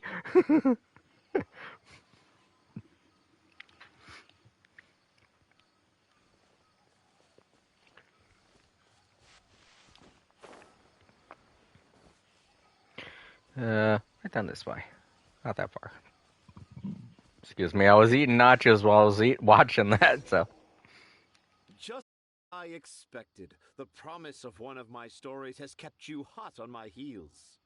But this is just an ordinary tree hollow. Paimon's not seeing any evidence of Aranara. You can deceive the eyes, but you can't deceive the heart. Look with your heart and you too will understand. Paimon's not sure what look with your heart means. But anyway, let's start by investigating the area around this tree hollow. Yeah, you can see it on Calais and, and Rossi's face. They're like, no. I don't want him to find out about the Aranara. I think Kalei also knows about the R&R too. She's just like, I don't want anyone to know about him. I wonder how old Kalei is. She's very childlike at heart.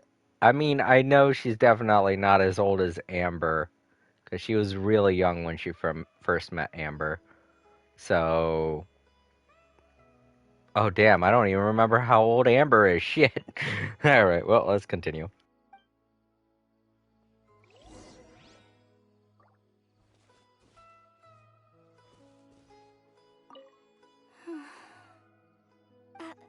I'm okay. You guys go ahead. I'm just a little tired.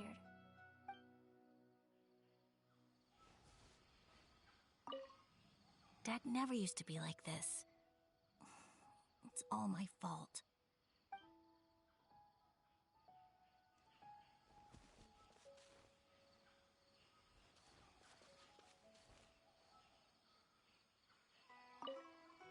You can deceive the eyes, but you can't deceive the heart. This line is at the beginning and also the end of Aranara's vow. I'm certain that in 100 years' time, this line will become a famous proverb in Sumeru. Don't you think?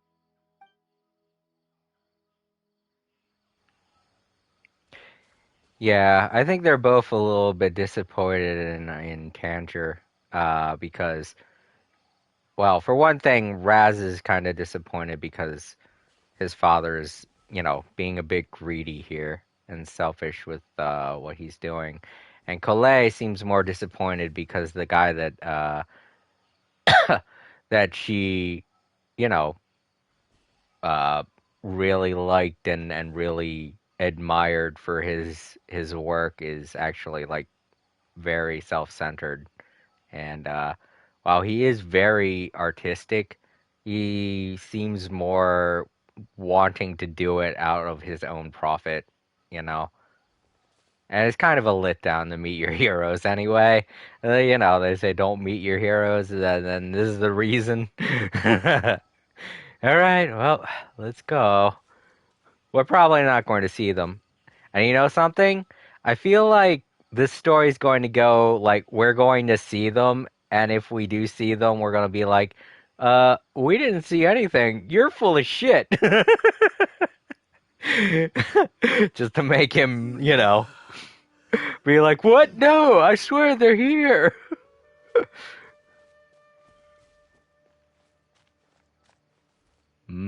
Paper? Huh. Okay. Hey, look! There's a note here! Could this be the evidence that Tanjiro was talking about? The handwriting's so hard to read! It's too hard. I can't remember the names of all these mushrooms. Do Aranara need to learn about mushroom classification? No. What? Here's another note that says, "This tree hollow is my castle." That sounds more like something an R&R from the stories would say. Yeah, it does. But why are they all written down on paper? I don't think Aranara would need to make notes. There's another one here. If only I were a clever Aranara. A clever Aranara. Is the emphasis on clever or Aranara? Unappreciated carvings.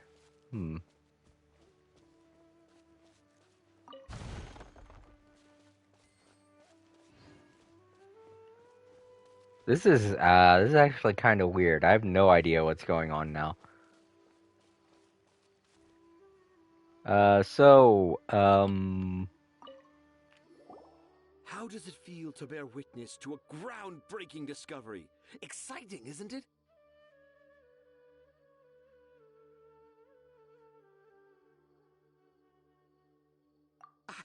The crude handwriting may look like a child's, but don't forget, we're in the middle of a rainforest.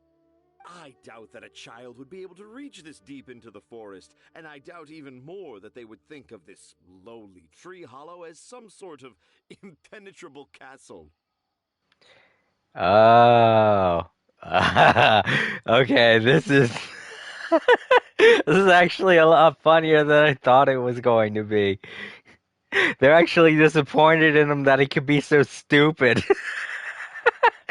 Rosie's like, Dad's such a dumbass. And Kaleia's like, oh man, I can't believe, wow. Wow, he's really that dumb, huh? Aw, this poor guy. He saw a bunch of kids' scribblings and he was like, oh, these have to be from Aranara. Oh, man. Ugh. This is like the people who think they see Bigfoot, but it's really just like some really hairy dude. I boldly hypothesize that this tree hollow is in fact the Aranara's academia. The notes we saw were written by the Aranara themselves. There is no doubt in my mind about that. An Aranara that wasn't so bright left a note here wishing to become a clever Aranara. Oh, I shall craft a new story for them and call it The Aranara in the Tree Hollow. How's that? Don't the very words just conjure up images of Aranara in your mind's eye? I mean, he might not be the smartest person in the world, but he has a really great imagination. The ability to take like literally anything you see and craft an entire story out of it, you gotta admire that much, you know? Like, just seeing one thing and being able to create a huge story surrounding it is. It says a lot, to be honest, because there are people that spend freaking years trying to think of the very thing that he thinks up in a single second. So there's a lot more to be admired there than there is to be held with a lot of different types of knowledge. And it's not like his work is shit either. Like his stories are super popular, so he's making a lot of money. Well, I mean, he's probably, I mean, I don't know. They haven't really discussed anything about Mora yet, but he seems like he makes a lot of money. He dresses nicely. He's not poor or anything, and he has the money to go gallivanting around anywhere he wants to. So I highly doubt he's poor, and I highly doubt that he's not making any kind of business out of this. So, I mean, it is embarrassing that he's stupid, but if your dad's making that much money, you gotta have some kind of respect for him, right? But yeah, I do see uh, why Raz is upset with his dad. He's kind of a conspiracy nut, and that is very embarrassing. Nope. Well, many an adventurer knows how to take to the skies with their easily visible wind gliders, yet they do not possess the invisible wings of imagination, making it hard for them to keep up with my train of thought. How about you, Miss Forest Ranger? Do you soar into the atmosphere on the wings of imagination? Huh? Me? I don't know. Maybe I do, but maybe not. Anyway, it has nothing to do with me, so... I think she's getting kind of she's shying away. She's shying away from the idea now. She's like, "Wow, I can't believe I read these guys' books. I feel so embarrassed." Are you sure you're not feeling unwell? Calais, is everything okay? Come on, Calais. It's not that bad. I mean, it is kind of embarrassing, but at the same time, it's not that bad. It could be a lot worse. Yeah, I'm fine. It's just that witnessing Tanja's creative process is a little... Overwhelming. Oh, yes. Yes. Overwhelming. For now, I've decided to stay here with Razi until we witness the legendary moment when the Aranara appear in this hollow. Don't worry, I won't let the Akara Crafts toy makers down.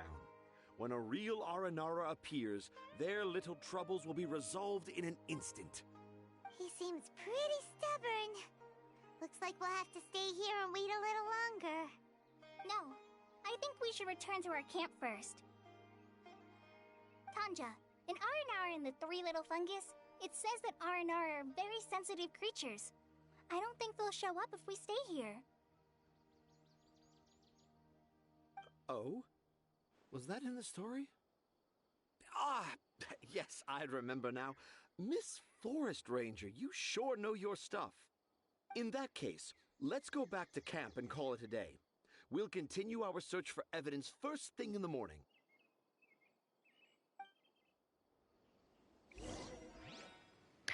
Oh, goodness. Ah, yeah.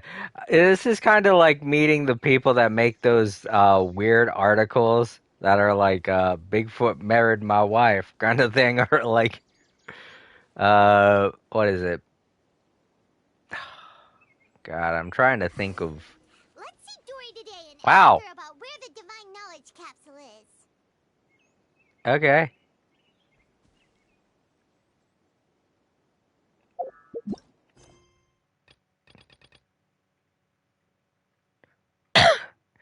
All right. They want us to go here and do that instead of doing this. You know what? Yeah, I'm supposed to wait until like 4, so let's get back to this. All the way down here.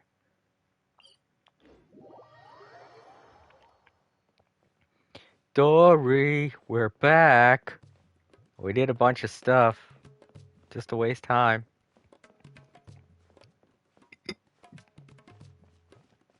Paimon's like, let's get out of here. This is getting embarrassing. I'm trying to think of somebody else who to compare that guy to. Like, I know I'm thinking of someone. Not Alex Jones. That would be way too far off, because he's just a completely insane nut job. See, I wouldn't say that the guy's crazy or anything like that. I just, he's just very childlike. But in a way that's not, acting like a child.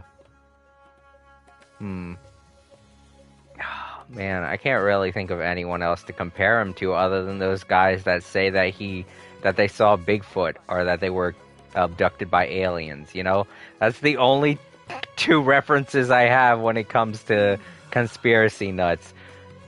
Because I've never met a flat earther. I know that's probably hard to say, hard to believe because I live in America, but I've never met a flat earther. So I don't really know what to compare that kind of thing to. I've met people that believe they were abducted by aliens and people who believe that they've seen things like Bigfoot or like mythical creatures. I've met people like that, believe it or not, when I used to live up in Baltimore. But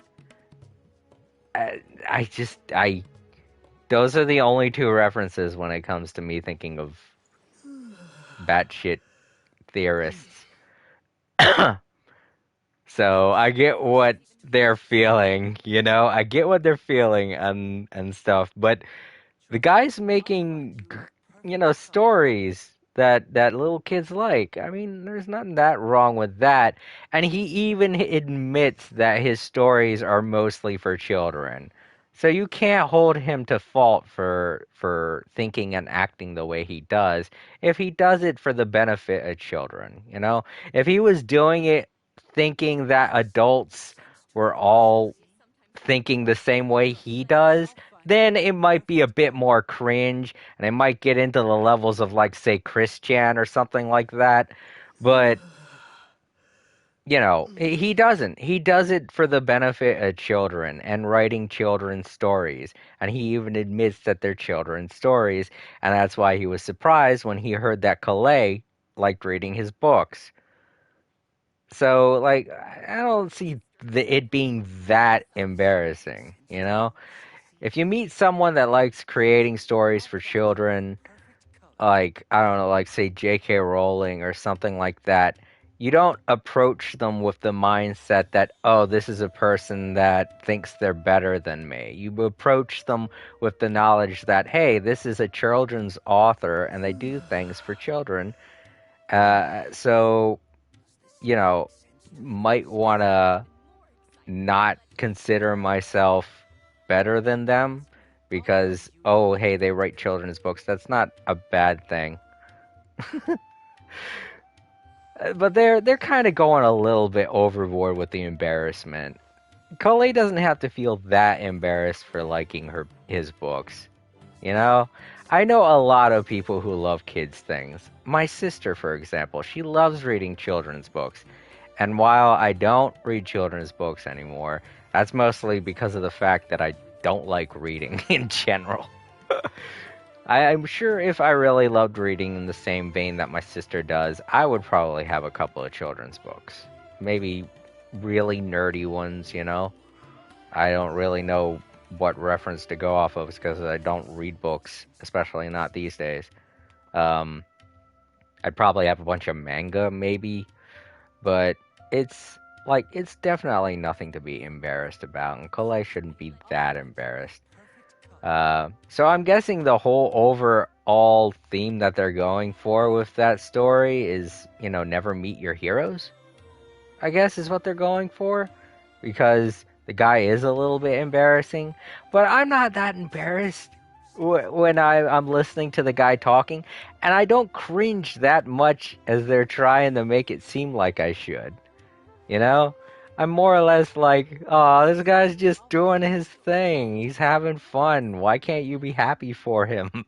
But then again, he's not my dad, so my dad's a pretty cringy guy. He can try to be funny as much as he wants. And people laugh. Sometimes people cringe. Um, but for as much as when I was a kid, and for as much as my dad used to make me cringe, I still loved the guy, and I still gave him a pity laugh every now and then. So, it's Razzie shouldn't be that bad. I guess that's why he wasn't that upset after we talked about him so highly when we first met him. It was because he realized his dad isn't that embarrassed. But now that Calais is feeling embarrassed, he's starting to regress and starting to feel embarrassed again. And I don't know how that story is going to turn out, but I hope it comes to a happy ending and doesn't get that bad as I think it's going to get. All right, well, let's continue with the story then, since we're separate from that one now. All right, you little. Here! Oh, welcome back, my loyal patrons. What can I do for you this time? You name it. Can knowledge, supplies, or anything else you need. I'll find a way to get it. Where there's a waterfall of Mora, there's a way. Can you really get us anything we want? Anything at all? Aha! So it appears that canned knowledge alone is no longer sufficient for your opulent appetite. Then please oblige me. Tell me what you have in mind.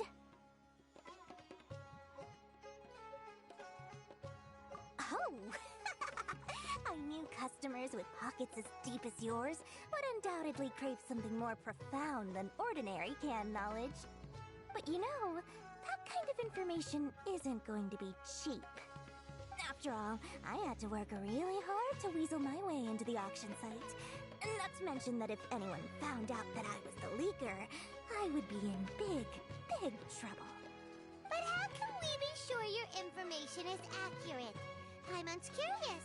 How you just happen to have this kind of info the moment we need it? Because to me, anything of value is what I consider to be my supply. Therefore, I must always be aware of what's hot on the market in order to secure more sales. As for the information's authenticity, well, you've no need to worry about that. I used a camera to take a picture of the transaction. That way, no one can dispute it. It's always a pleasure doing business with such sterling patrons. Now that you've paid in full, here's the scoop. The Divine Knowledge Capsule was purchased yesterday by a certain Misery, the leader of Ain el-Ahmar. Ain el-Ahmar? You mean the Eremites who worship the Scarlet King? Ah, so you're already familiar with them. The group has done everything in their power to obtain the Divine Knowledge Capsule. After all, they believe it contains the power of the Scarlet King. That Divine Knowledge Capsule is unlike any other canned knowledge I've seen before. It was glowing bright red. The capsule is clearly visible in the picture I took. You can look for yourself. Thanks for the info, Dory. Please, it's my pleasure. It's all thanks to discerning customers such as yourselves that my efforts yesterday were not in vain. Please, don't hesitate to contact me if you ever need anything else in the future. Mora for Dory opens doors. Well, we figured out where the Divine Knowledge Capsule is. It turns out it ended up in the hands of Ain el-Ahmar. Let's head back and talk to Al-Haytham. I'll find you your perfect color. Okay. How tall is she? Let me switch to one of my chibi characters. She might be a unique height. There are very few characters that have a unique height. I know Iritaki Ito is one of them. What's happening? If she's a little taller than a chibi character, then she's a unique height. I can't really get a good from this angle. There we go. No. Stop moving. Nope, she's not a unique height. She's about the same size as every other chibi character. She's just the only one that we've met so far that isn't a child.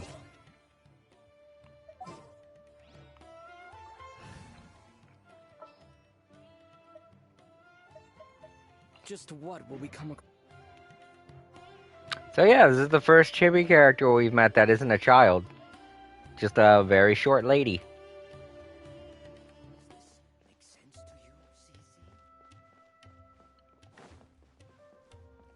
Which is not uncommon.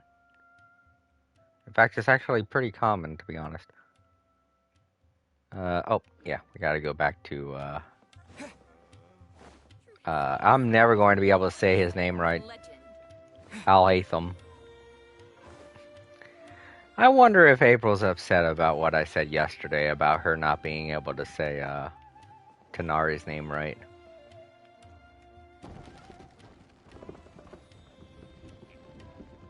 I hope she's not. Because she's missing a lot. Getting a lot done. I feel like that other quest line that I was doing put a sour taste in her mouth. God, if I knew it was going to be that long, I wouldn't have started it. It was just so unique seeing a character attack alongside of me. Especially during a subquest. It was so weird that I just had to try and continue it. And then it ends up being an hour-long waste of time. Al-Haytham, we got the info you wanted. Really? All right. Let's hear it.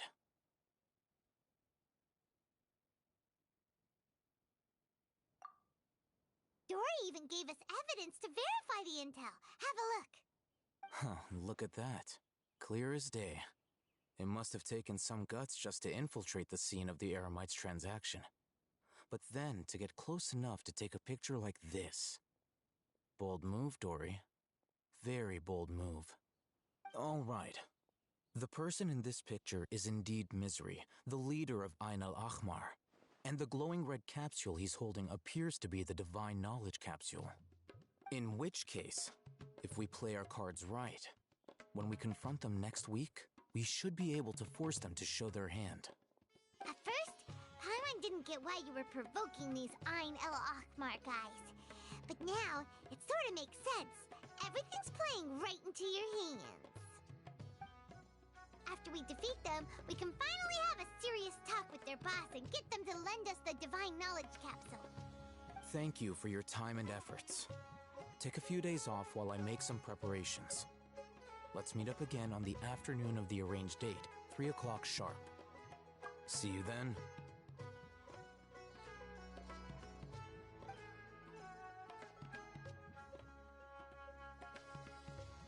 Haytham sure is taking his time.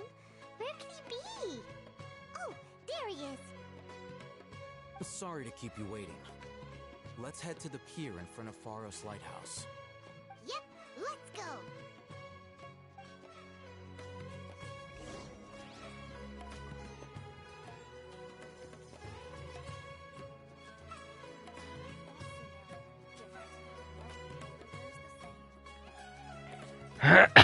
Alright. Oh, alright, so I might have to take a break to... Man, I might have to take a break just to get something to drink. That's kind of why I wish April was here. And I could have her, like, do something. Like, listen to characters' dialogue and things like that. Just to keep the stream active. Because I know that I would not qualify for the stream prizes. Because they reward people who do these drops. Depending on how much... depending on how long they stream for. They will reward them. But they do not... Excuse me. But they do not reward them if they are idle for a certain amount of time. I don't know. In the description they gave, they put up an example and they used 24 hours as a mark. If you're idle for like 24 hours of not doing anything, they won't reward you. And that seems a little bit too generous to me. That seems like anyone could do that. Anyone could be like, alright, you don't want me to do 24 hours going idle. Alright then, I'll just set it for like 23 hours. Haha. You know? I feel like they'd be okay with 30 minutes. I know it probably won't take me that long to make my drink, but... You know, I just don't know how long they consider to be idle.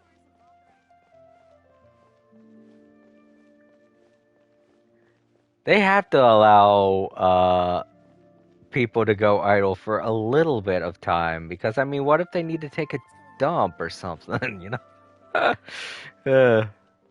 Alright, let's do this. Oh, hey, Thumb. I knew you were crazy, but I didn't know you were crazy enough to actually show up. It was I who demanded that these negotiations take place. I was more worried that you might go back on your promise. But to your credit, it appears that you're sticking to your word. This is turning into quite an occasion. I also brought some backup. I assume you don't mind. Backup? Aren't you the brat from the restaurant the other day? You've come to support this lunatic because he helped you out? Fine, your funeral. I'm not going to mince my words. Once we're done with you, you'll be nothing more than fish food. Get 'em, boys! I love it when bad guys just announce themselves like, get 'em, boys. Good luck, you two. Paimon! Come on, you could, like, fly into him or something. Do something. Oh my god! She is here! Ah, she left. That was great, though. Right here. Just to see her for, like, a split second.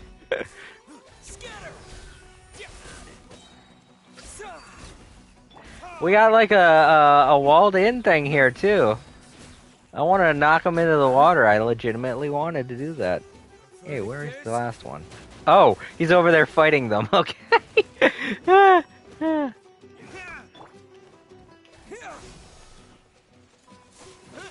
Show them. Right here. Right now. Nothing lasts forever. Emerge. Scatter! Get down from there. Whoa. Hard to get my footing. Academia scum!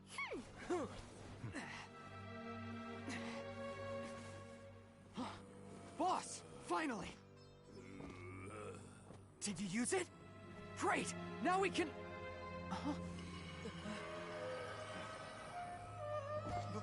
Boss?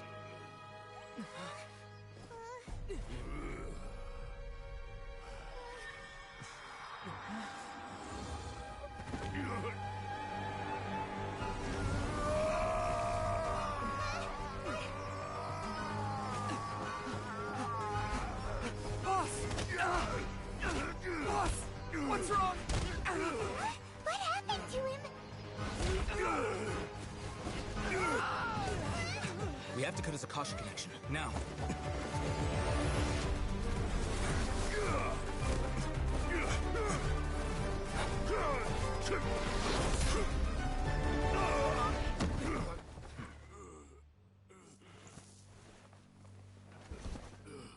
Target acquired. Arrest him.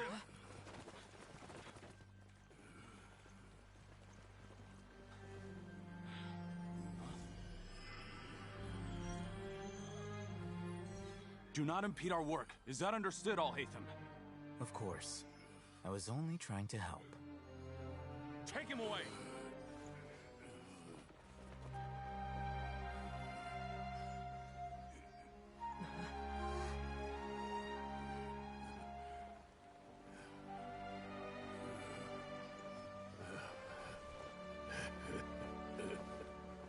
World, forget me.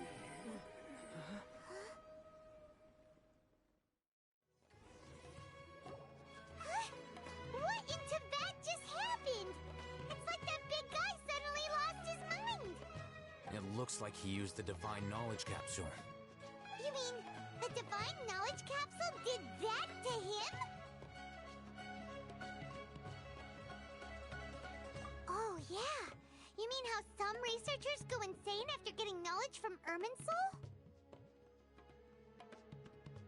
I've heard of numerous incidents of researchers in Satyavada life going insane. The state that man is now in suggests that this is a similar situation. This Divine Knowledge Capsule does appear to be linked to the gods, but beyond that, it doesn't seem anything like the rumors suggest. Possessing it doesn't grant you divine wisdom or power. Did you hear what he said? World, forget me. What could that possibly mean?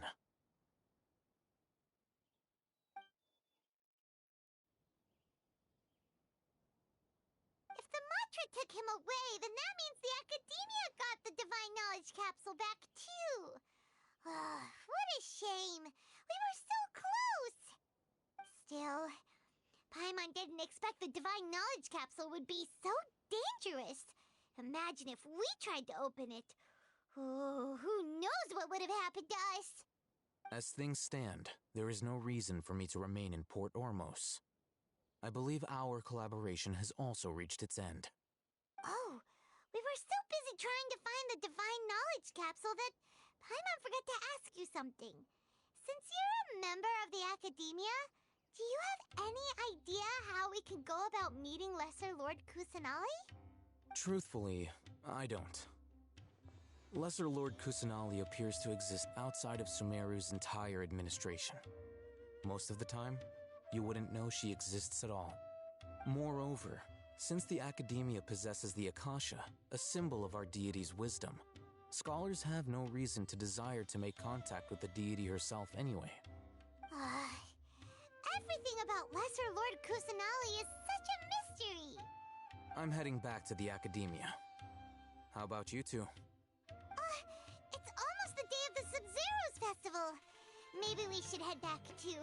We've been rushed off our feet over the past few days, so maybe a little rest and relaxation will do us good.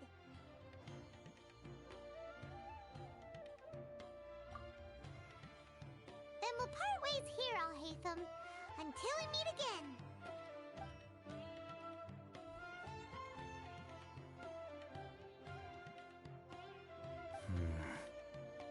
Now, do I deal with this thing first?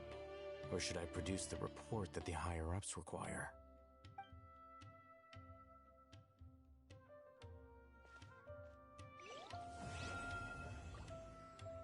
Oop, Chapter 3, Act 1 complete. That was the end of the first act of Sumeru, which was weird because it started a while ago. So who's the higher-ups he's talking about? Here's what we've got. Feel free to look around. Well, we'll find out. I have a bad feeling about it, though. That kind of knowledge shouldn't be something that people have access to. Alright, so it's telling me to go all the way back to Samaro City. Alright. But first... Yeah, Act 2. I guess I had to wait a couple of days for Act 2 to unlock, but since I've, had to do stuff during the weekend, I guess, that's kind of a benefit to it. I don't have to wait. But I do want to do that other quest, this one here. But I guess now would be a good time to kind of take a break. Because to be honest, like, I do need something to drink. And I do need to get something to drink. Man, I really should have done this before I started the stream. Let's find a nice place to sit Aether down. Nice seat. Some place to sit. Place to sit, a place to sit. See, this wouldn't be an issue if I had my new setup. Because then I could just put up a be right back sign or something. I wouldn't have to worry about going idle, but as of now, it's an issue. I really do wish I could figure out what was wrong with my... Man!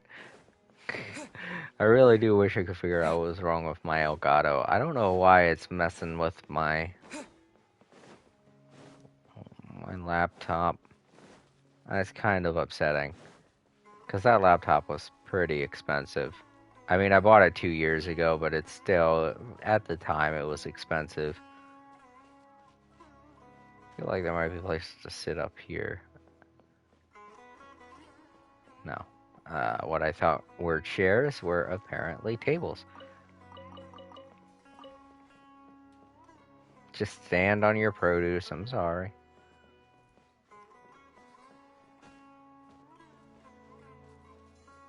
Have to be chairs around here. I know I've seen chairs around here.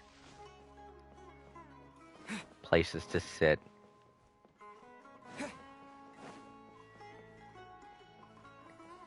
Everybody's standing.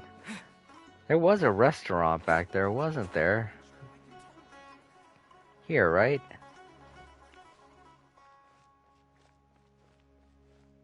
Yeah, it's just a spot. Oh, I'm going back now, ain't I? Shoot. I got turned around. Shoot. Shoot. Wow. Someone's pissed. But it's me, right? Let's go to the top here. Maybe there's...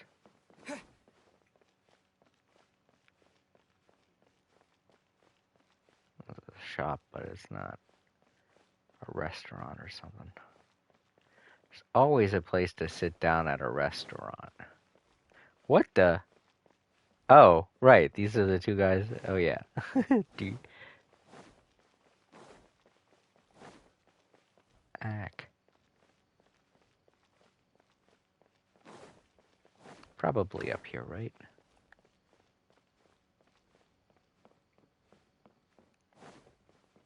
No? Alright. Maybe over on this side? That looks like... No. I was wrong. Again. There is a place to sit. There's already a lady sitting there, though. There's more. And nobody's sitting there. But someone could end up sitting here. Oh, well. No, I wanna... Alright, there we go. This is a good place to sit. Alright, I'll be right back, everyone. I gotta make myself some stuff to drink. I'm sorry about this. I really hope this doesn't reflect poorly on my, you know, registration to do the drops. But I really am thirsty. Be right back. I'll be back as soon as I can be. Thank you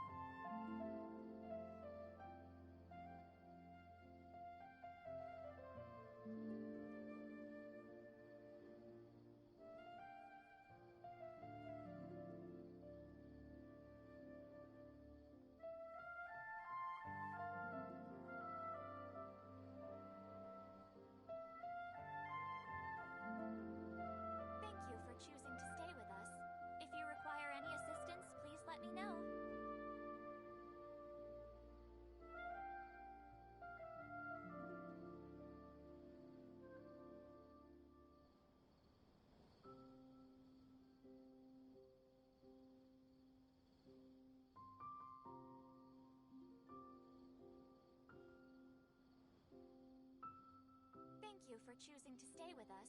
If you require any assistance, please let me know.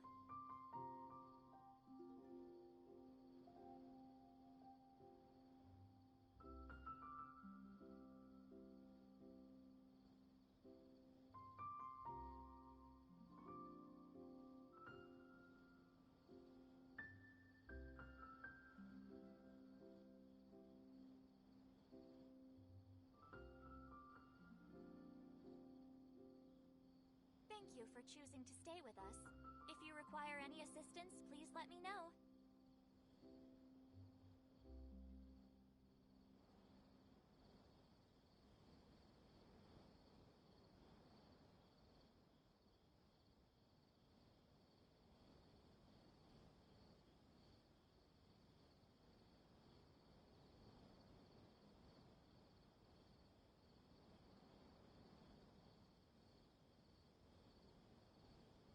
Thank you for choosing to stay with us. If you require any assistance, please let me know.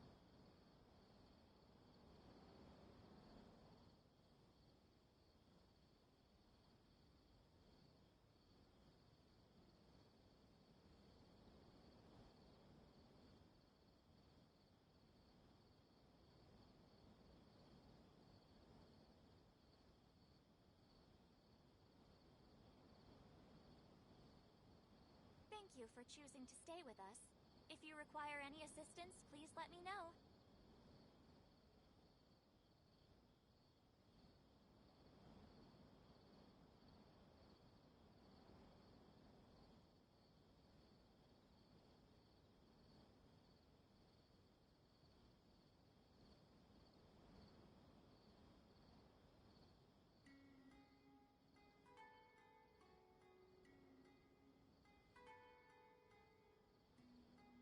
Thank you for choosing to stay with us. If you require any assistance, please let me know.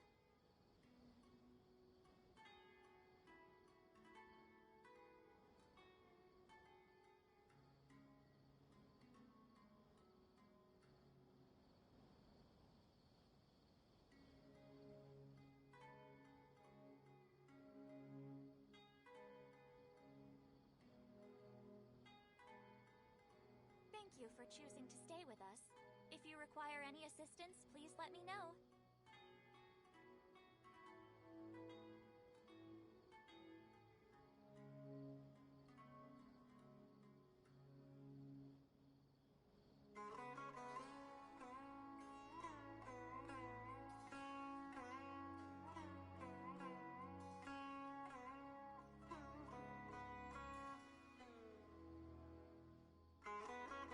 Thank you for choosing to stay with us.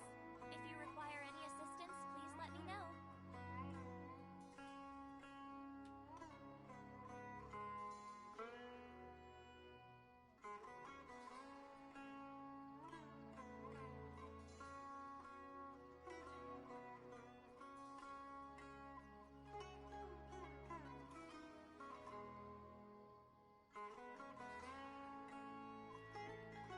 Thank you for choosing to stay with us. If you require any assistance, please let me know.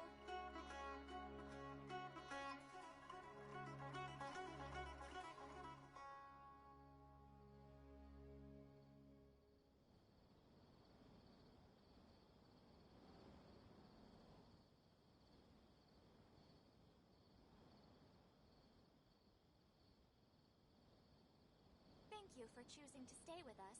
If you require any assistance, please let me know.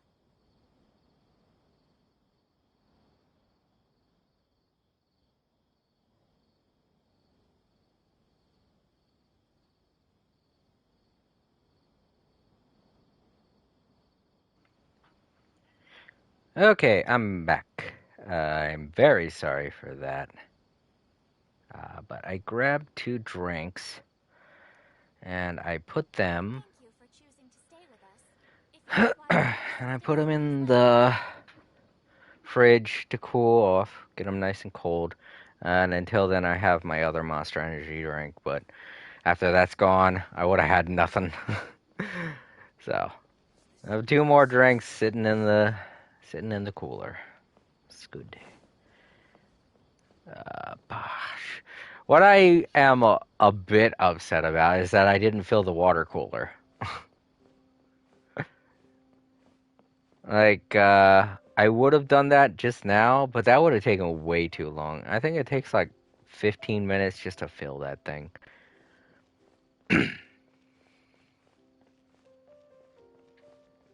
And the good thing about what I just did is it didn't take that long for me to do. I'd say I was going for like 5 minutes. That wasn't that long.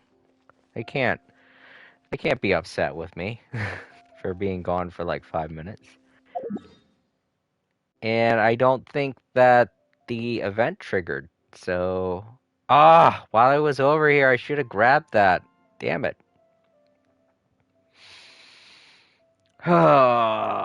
I'm gonna have to climb a mountain and all that stuff. Dang it. I really do wish I knew a way to open up that cave. Or how to open up the cave. Maybe I open it up from the other side. I don't know. There was that weird thing. This is still like this. Is this supposed to be like this? Because that looks like a glitch to me if I've ever seen one. Those things don't run very fast. I wouldn't want them to be mounts now, knowing how fast they run. How run they fast. That's my brain, everybody. Alright. It's almost... Wait, is it almost 4 o'clock? Did I miss Did Paimon say something while I was gone? I don't know. I wasn't here. To be honest, I was kind of expecting a little more of an audience for today's streaming. Because I'm giving away free stuff. Well, I'm technically not giving it away. It's MiHoYo that's doing that, but... What's going on over there with the Fatui? Let's go investigate that. Random event. What are you guys doing? Hey, it's the Fatui, Eremites, Paimon.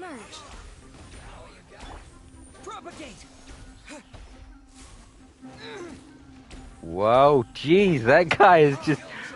Jesus! What am I supposed to be attacking here? The Fatui or the Eremites? Or that big old... Maybe I'm supposed to be attacking all of it.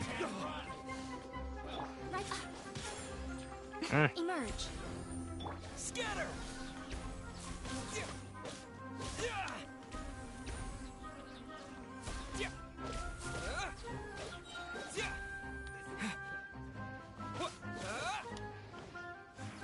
Sec. Whoop.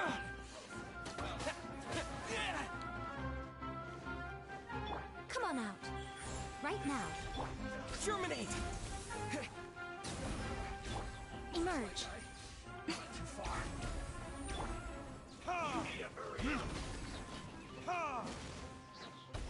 Die already. That's what it was. I saw like the L1 square thing trigger and I was like, what do I do when I press that? I thought it had something to do with this event. I was expecting something cool to happen. Like I would grab a hold of the rampaging whatever the hell it was.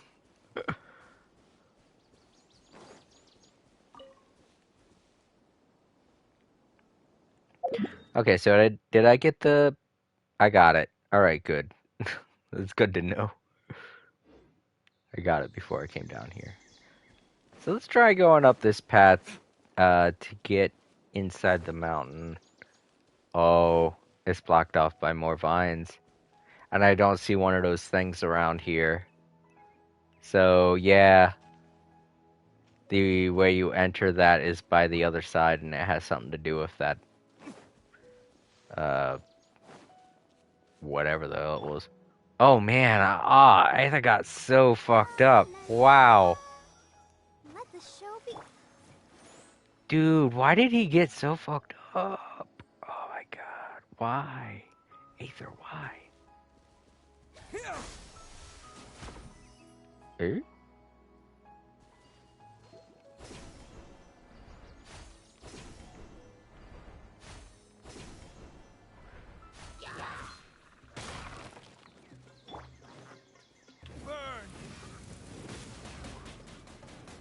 Haha, fire. Bye-bye.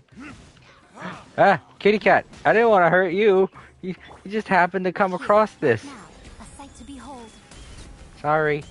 Emerge, right here. Get me some beef, I guess. Ah, no, I don't want to kill another poor kitty cat. Alright, what'd that do? Does this, give me some kind of benefit to being up here? What's going on?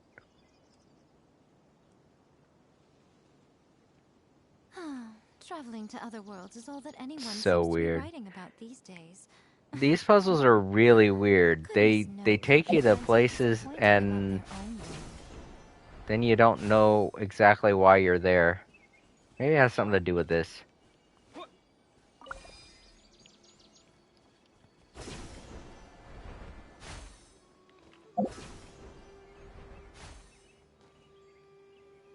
Okay, now what? Huh?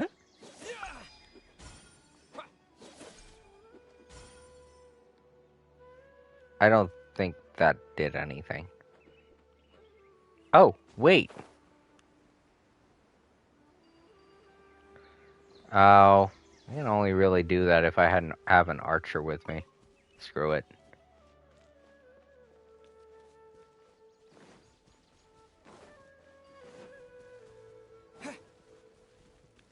Whoop, whoop, whoop, whoop, whoop, whoop, whoop.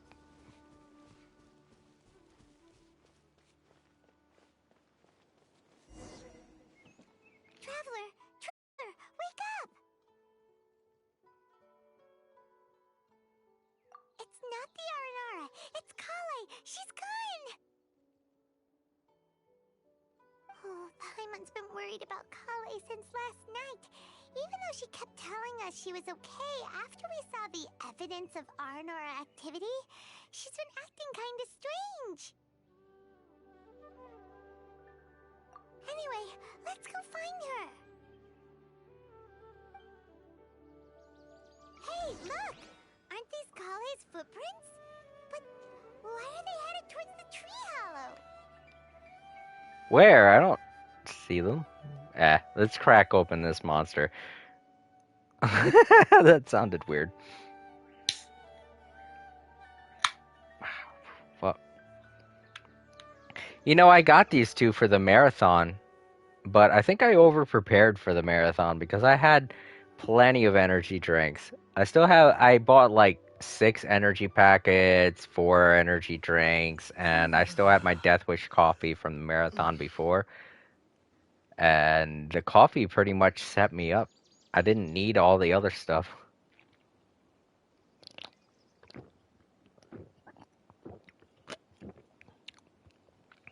Ooh.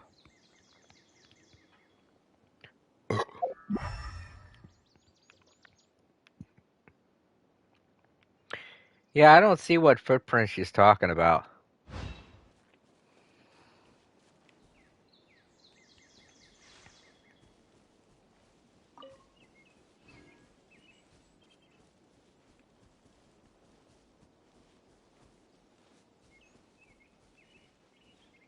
Yeah, I'm not seeing any footprints. Wait. Nope, those aren't footprints. So Kale came back here alone. Is she waiting for the R&R to show up? And I thought this was a place nobody knew about. I never thought Tanja would find it, or that I would run into the Traveler and Paimon. Oh my god, no! Were those her notes? Did she write these? Was she trying to write her own story? Oh no! Kale! Oh. Okay, so it isn't at all what I was thinking. She was embarrassed because he found her notes and he thought they were written by children or Tanari. Wait, Razi thinks they're written by children, and Tanari and Tanger thinks they're written by Tanari because they're so childish and innocent. But really, they were written by Calais. Oh, poor Calais. No, that's so sad. That's way sadder than I thought it was gonna be. If I'd known, I would have just told the tree hollow instead of writing it down. There must be another way to practice my handwriting. Now I've created a whole new problem for myself. What do I do now? Dress up as an Haranara? She's got green hair. She could do it. Aranara costume for Calais. Mihoyo, get on it. Aw, man, that's so sad. Okay, so she wasn't embarrassed by Tanger and the fact that he writes children's. Okay, I was thinking it was weird. I was like, oh, why is she so embarrassed? You shouldn't be embarrassed about liking kids' books and stuff.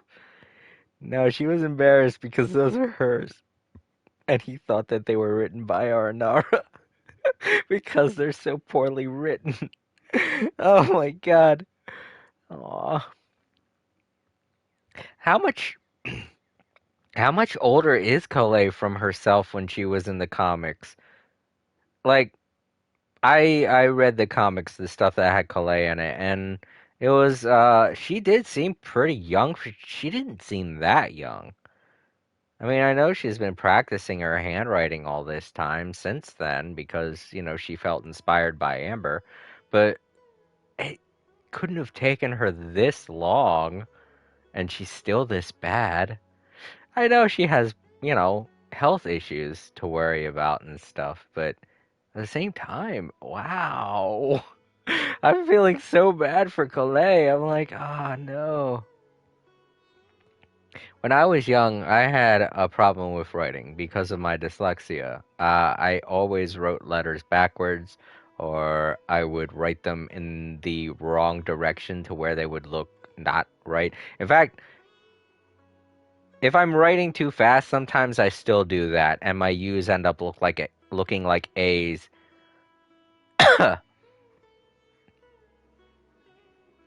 um, so it does take a while for your handwriting to get better.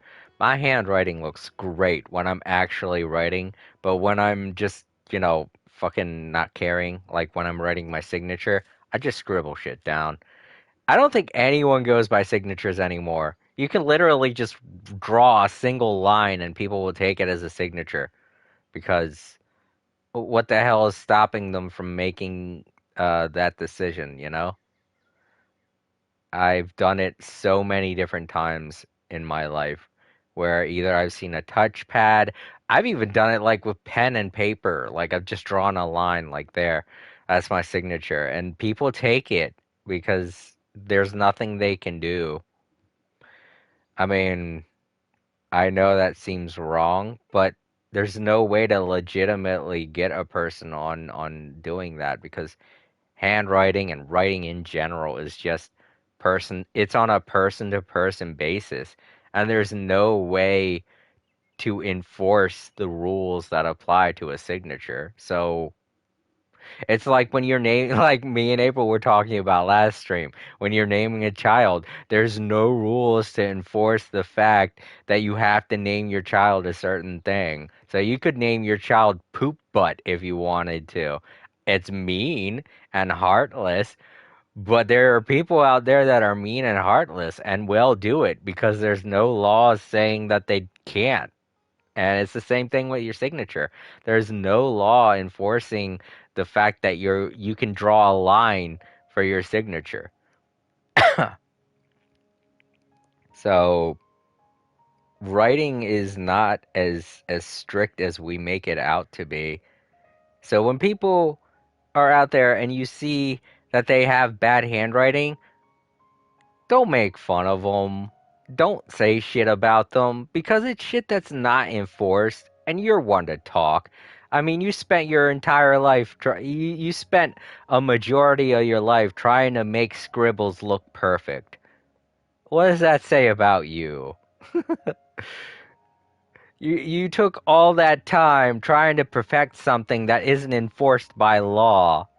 What does that say about you? You pay way too much attention to something that's insignificant. That's what it says about you. So don't go around mocking people for having poor handwriting. That's just mean. Oh, no, that won't work. I should be writing something that an Aranara would never say, so that Tanja won't mistake me for one of them. Oh, but what should I write? Oh, what should I write? Oh, I've got it! There's no way Tanja could see this as the work of an Aranara. So the evidence of Aranara activity we saw during the day was actually evidence of Kali's activity. But why didn't she just tell Tanja? Oh, right! Kali told Razi that he could tell any secret to a tree hollow. Must be because that's what she does, and now she even writes it down. Yeah, you're right. We'll keep her secret for her. Oh, looks like she's almost done writing. Let's head back.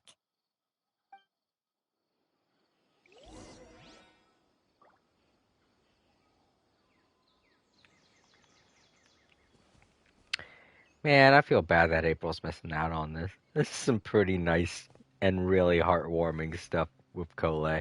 And she loves Cole.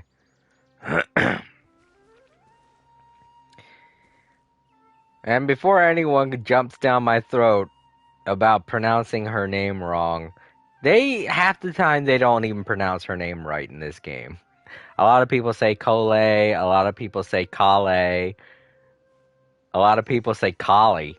I've heard some people when saying her name they say Kali, like a collie, like the dog, like the animal. All right, well, oh my god. I feel so bad because they're going to say more stuff, and it's gonna make Calais feel bad. I don't want to do this now.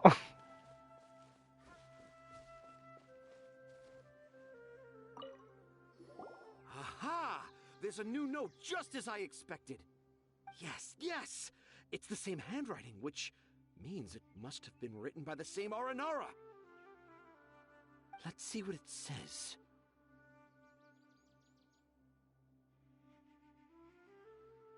Ooh, what could it be?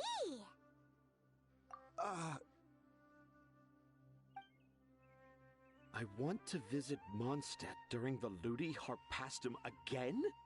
No, that's impossible. This must be some kind of mistake. How could an Aranara go to Mondstadt for the Ludi Harpastum? Even I would never write that into a fairy tale. So, in other words, the notes can't have been left by an Aranara. Yeah. If you ask me, they were probably left by a passing merchant from Mondstadt or something. Definitely not an Aranara. No, I refuse to believe it.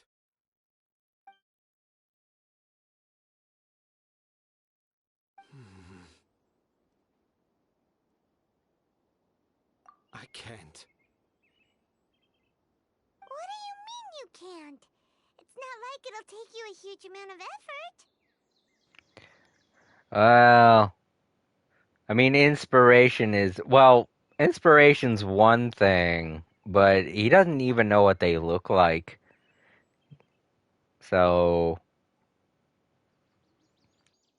You've written so many stories beloved by the children. I'm sure you can help create carvings that are just as successful.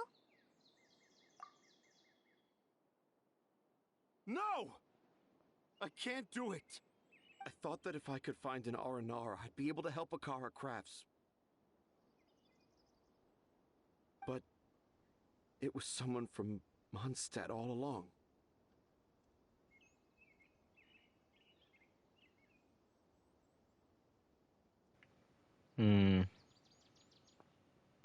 Aw, he might be, hmm, I think, I think the sparkle just went out of his eyes.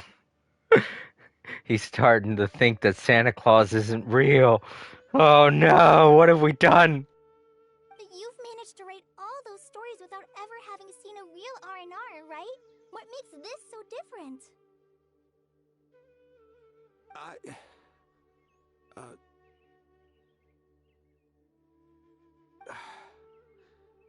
Rossi, you tell them. Really? Can I? Yes, it's fine. Tell them. I know this is the moment you've been waiting for. Okay. Kale, Traveler, Paimon, do you remember when I said that there was a secret I didn't want to tell anyone? Oh, did he write the books? Did his son write all of his books? What?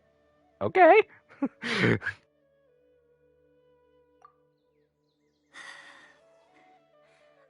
I didn't want to tell anyone the secret, but it made me feel very sad and also turned Dad into a completely different person. So, I think I should tell you. Dad isn't the one who came up with all those Aranara stories. What? Hold on. So if Uncle Tanja wasn't the author, then who was it? Wait. You don't mean... It was me. Dad's been telling stories in Port Ormos for as long as I can remember. I always got to listen to all his new stories. Every night, Dad would give me a Zaytun peach for dinner, and I'd eat it while he told his stories. Oh, I see. Okay. So he's just carrying on the stories that his dad can't remember. Either that or that his... Well, I mean, he did grow older, so he did stop dreaming. Aw. The Zaytun peaches were delicious, but Dad's stories were really bad. He always uses sentences that are really hard to understand. Strange, Oh no. metaphors, I think they're called. He's just a lousy writer. He comes up with great stories. He's just lousy at putting them on paper. I see. uh, uh, he's just not good at writing.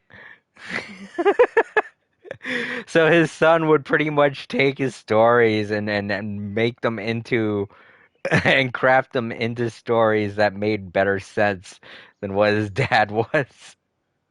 Oh, that's sad. Aw.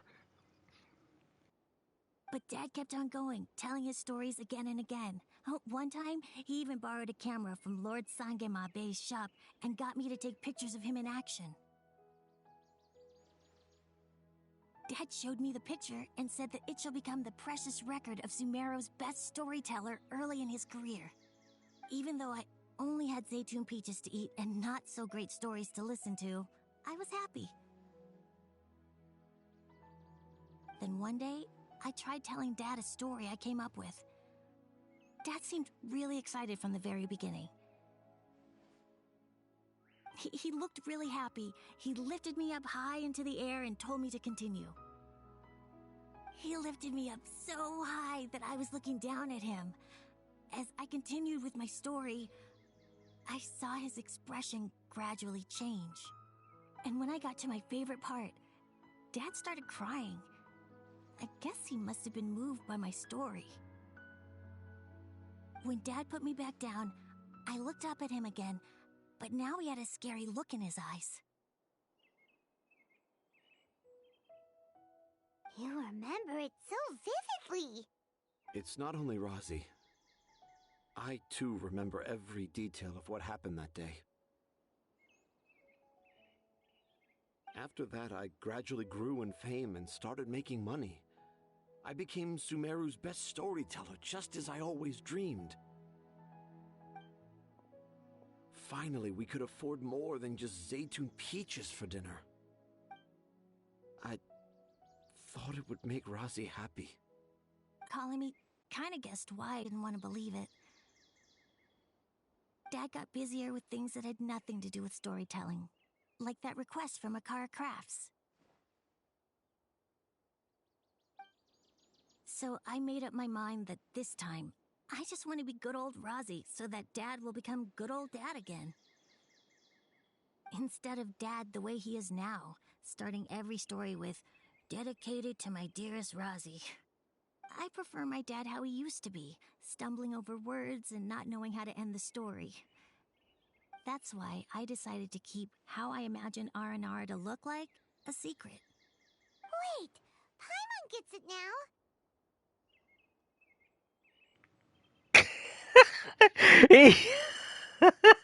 Okay, Paimon. I get it now after you've told me literally everything.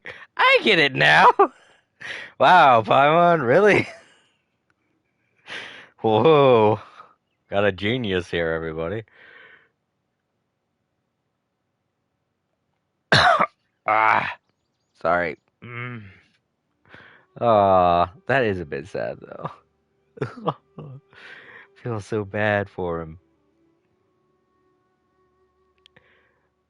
Aw. I do like how he described everything with him listening to his kid's story and everything like that. That was sweet. Aw. I feel like I should say something, I just don't know what. Alright, well, I'll just let the story continue. Sorry, everyone. To sum up, all of Uncle Tandra's fairy tales were actually stories written by Razi. And because Razi didn't want Tandra to keep living a lie, he refused to help him with the Kara Crafts commission.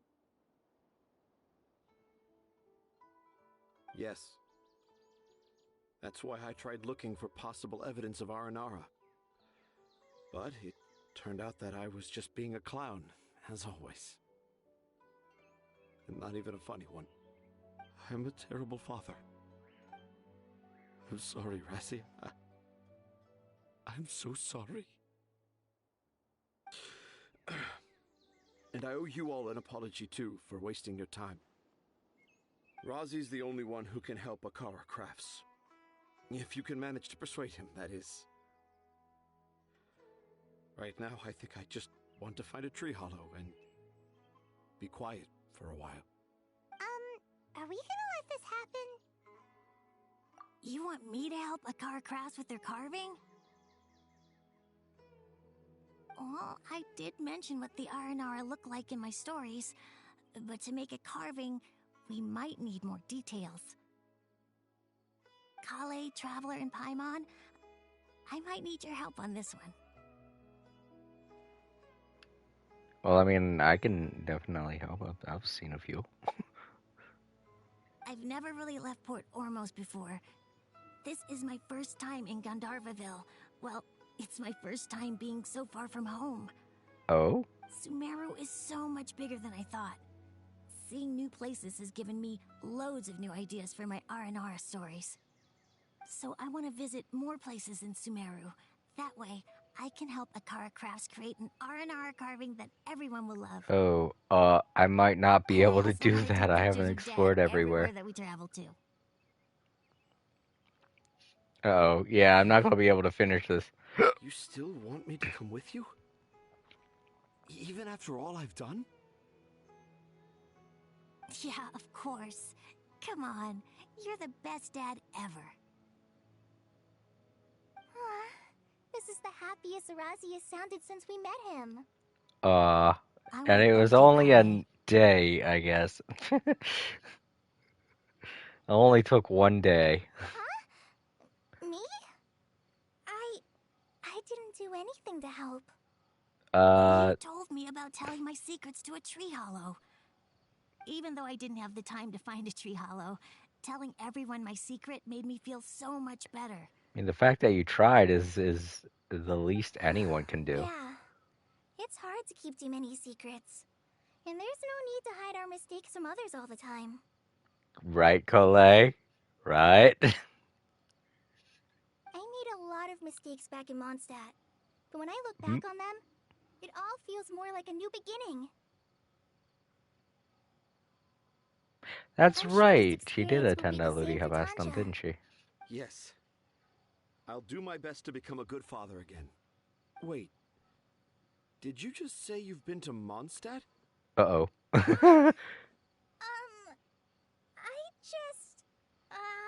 Just passed by once. Never mind that. Come on now. Akara Crafts is waiting for us. Let's go, Rozzy. Grab that camera and see what hidden inspiration you can discover along the way. Let's completely forget about everything I just said. Let's go. Come on, Dad. Rossi probably figured it out. He's like, oh, she wrote the Rossi, notes. slow down Okay. and watch your step. Ah, he's not a bad dad. He's just greedy, like a lot of adults get. Looks like everyone's in good spirits. Let's catch up with them.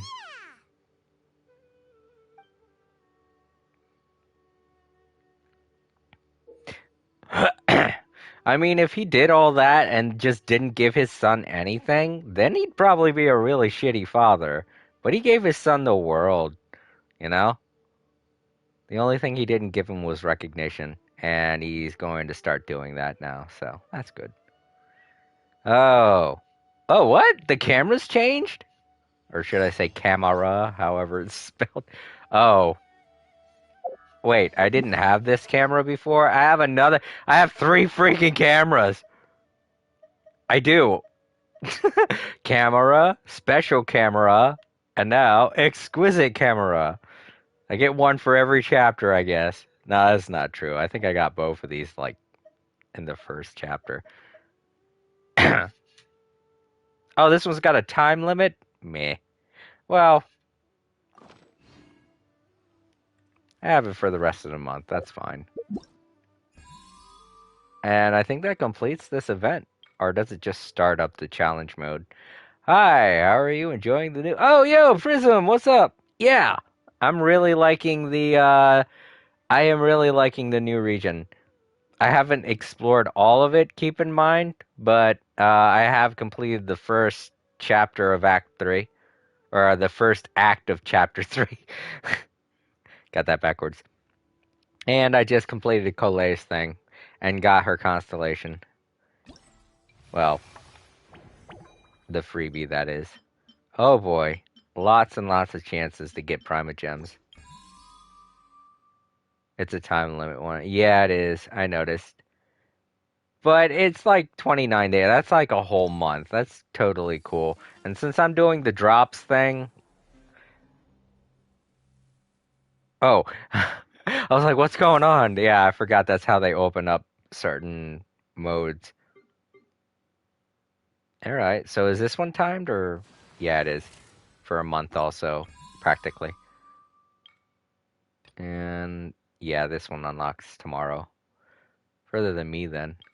Well, yeah, but I completed that chapter completely by accident. There was a whole nother thing that I was doing, but it didn't have voice dialogue, and I didn't want to sit through all of that text.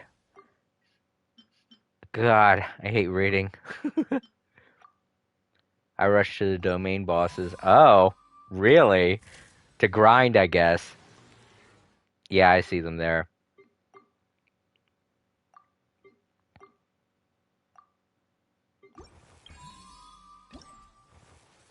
There's going to be a lot of chances to get banner characters this month. There's a new area that unlocked, and I keep going back too far. There's a new area that unlocked, and 3 new challenges to do for Primogems and stuff. I think it's like this one, this, well, yeah, this one, and is this one, and the story mode. That's what I'm thinking of. So there's still a lot more to do to get Primogems. And I think halfway through this month, they're going to change the banner to... let's see. Yeah, halfway through this month, they're going to change the banner to the next one, which has all the other cast from the rest of the first chapter. I think that's Alatham, Dora, the one red-haired girl. God dang it, I forget. I think her name was Nora, and then the one lady that looks like she has cat ears. But I think Alatham and the girl and the lady that has cat ears is the one that's going to be on the next banner. This first banner has Tanari and Kalei, who I got. And it's good that I got them because they're the only two new Dendro characters. We're in the Dendro region and all the other characters aren't Dendro. Or wait, no, is Alatham? Alatham, I think is how you pronounce his name. I think he's Dendro. I don't know. I wasn't really paying attention to his vision.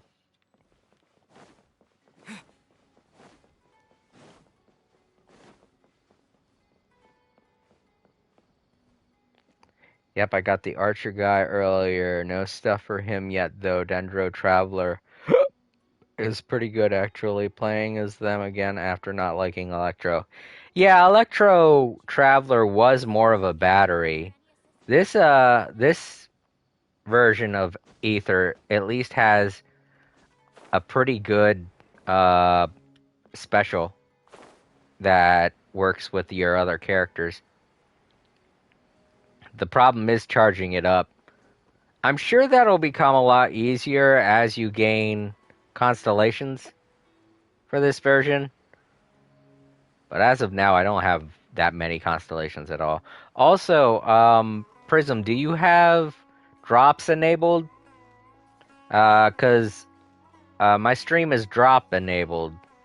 And if you're watching with drops enabled, if you have your account linked to get drops, you can get free Primogems and stuff for watching my my stream.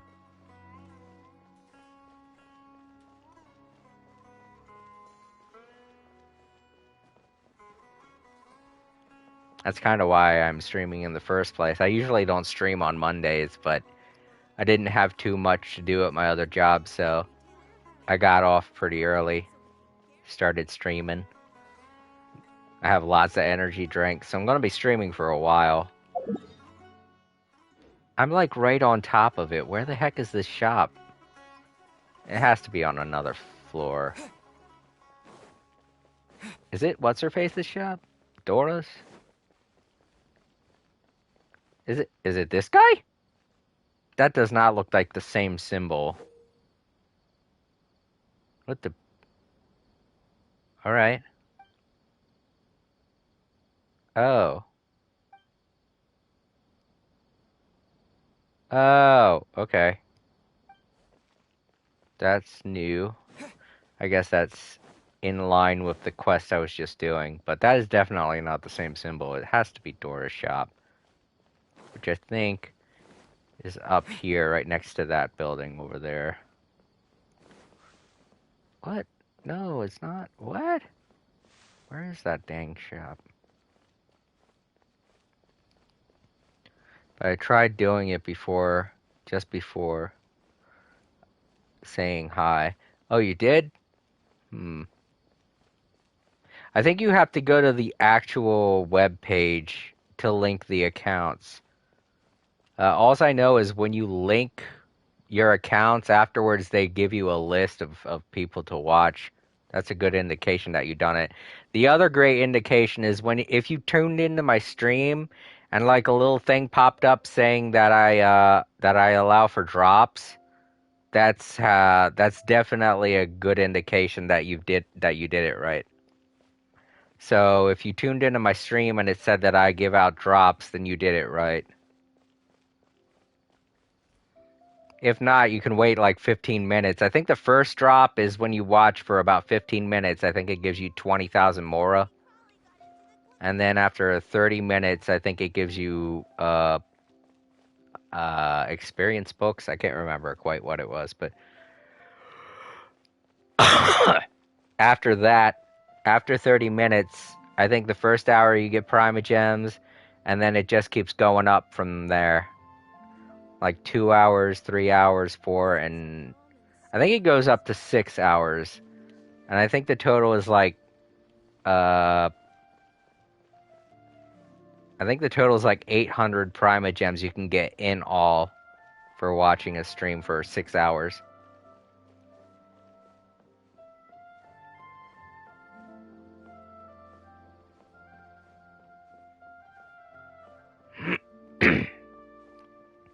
Alright, so that weird symbol I saw, it was those guys. It was the little platform they were standing next to. I guess if I did that, I would have known. But I didn't, because I'm dumb. Just kind of wasting time thinking of what to do, things to do. I could continue on that story and maybe unlock more places, but I would kind of rather do the main story to do that. So let's go back to doing the main story instead of sticking with what I'm doing now. We also have this, but I'm dreading doing that because I have to read so much shit to do that. I can't believe it has a part 2. That's the thing that's kicking me.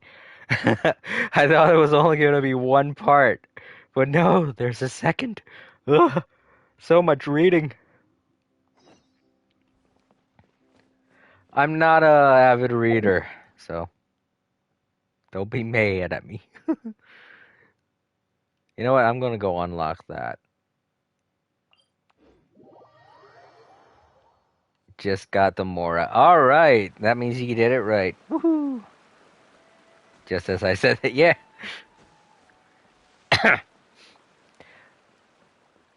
I never used to do drops before because I thought I had to be affiliated in order to do them, but that wouldn't make sense. The whole point of games cooperating with Twitch to do drops is to promote people that don't, that don't have successful streams.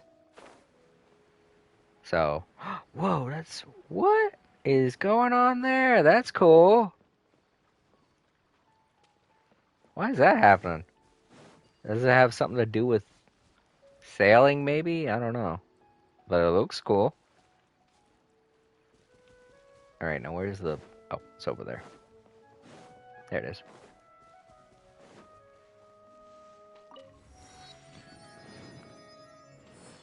Yeah, it makes sense. Yeah. So this is something that's offered to literally anyone that can stream. Part of me feels like I should stream at a lower resolution so that I can get more people in here. But at the same time, I'm like...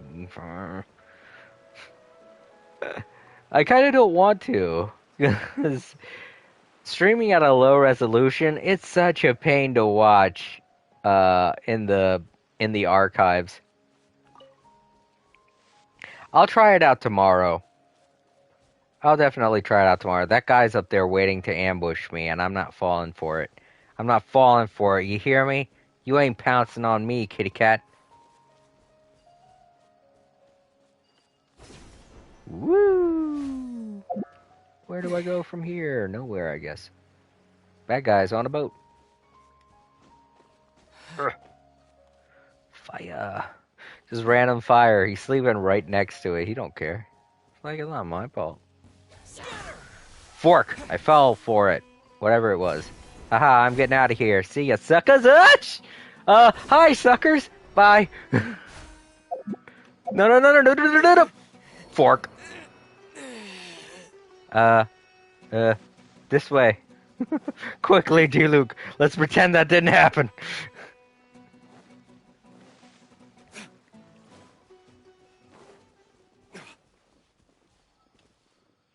I don't know why I'm running. I could have easily beaten them. Where's my food? There's my food. I forget. Steak? Steak. Heat up. Ready, steady, go!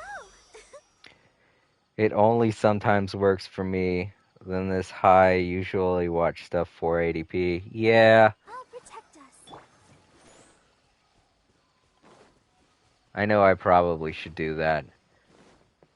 But I know that the people in the archives and the ones who like watching VODs, It's definitely something that they benefit from. And these days I've been catering more towards my, oh man, how do I get that? I've been catering more towards my VOD stream. Oh, I see how to get it.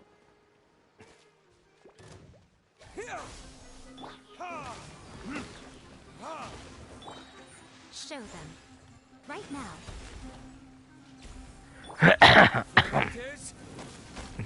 They're like, we weren't doing anything, God. We weren't doing nothing. Why are you attacking us?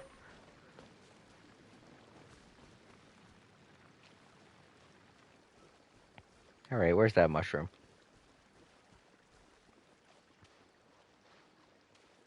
Oh, damn it, I killed them. Oh, no. Propagate! Okay. I was like, wait, did I just kill the mushroom?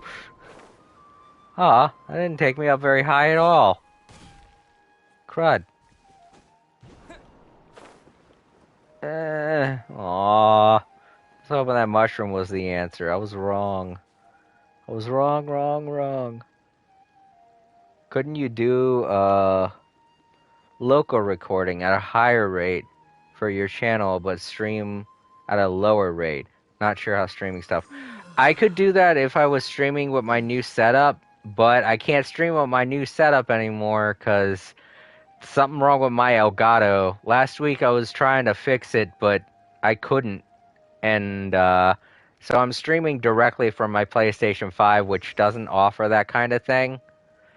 Because when you stream directly from your PS5, it gives you resolution options, but it doesn't give you ping options. It doesn't give you options to change the amount of bit rates that you stream. So it doesn't allow for bit rate change the same way that, say, ABS or OBS, the same way that OBS or XSplit or Streamlabs would when you're streaming from a computer or a PC or a PC or a laptop. Computer or a PC. What is wrong with me? I had way too many energy drinks. That's what's wrong with me. Because I'm trying to stay awake. I've been awake since 11 o'clock last night, so. I feel like I could get it from that mushroom. Maybe I'm just not bouncing the right way. No, it's just not letting me. I mean, there is definitely a lot easier way to do this by gliding from the top or something, but I just thought maybe that was a more simpler way. It looked like that's what you were supposed to do, right? Like, that mushroom was going to bounce you up to it. And there were bad guys in front of it, so I'm in. Electro boost the jump height from it. Oh, yeah, no, I don't have one of those characters on me right now. So instead, I'm just going to cheese it. Screw it. That's the great thing about an open world game. You can always cheese it. There it is.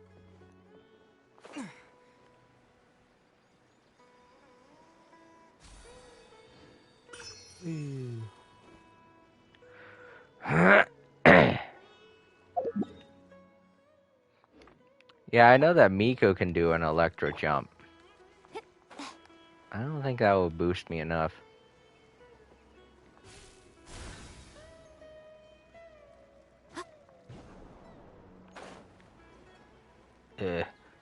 I feel like I'm kind of hitting the way. The hell? I'm not good with these things yet. I'm not. Oh well. I'm not good at the weird grappling thing, and I'm not good with the mushrooms yet. They're gonna take a little bit of time for me to get used to. It's like that one event that they had during the Golden Apple Archipelago where you had to jump from fuck, what are they called? Jellyfish. Where you had to jump from jellyfish to jellyfish. that I was kind of bad at too, and I never got good at it. I was doing that one event where you have to team up with random people, and I bet they thought I was a complete idiot. There was one point where we got really high up, and then I ended up like diving down off of the platform, and I had to climb up some rocks to get back up. So I was gone for the majority of the entire match. And I bet those guys were thinking, what is wrong? Where did he go? Oh, what a fucking noob. Whoop. Whoop. They're everywhere! Emerge, right here. Come on out. Wrong. I meant to change to Diluc. Oh, but that. I am so glad I boosted Yai. She's such an easy character to use. Just plop them down and let them do all the work. Some people might not think that's fun, but I love it because it gives me the freedom to do whatever the hell I want. Those things can freaking wreck bad guys. It's so great. I love it. Ah, no. I don't have an archer. I do, but I don't have one on me. That's the thing. I don't want to do it. Screw you.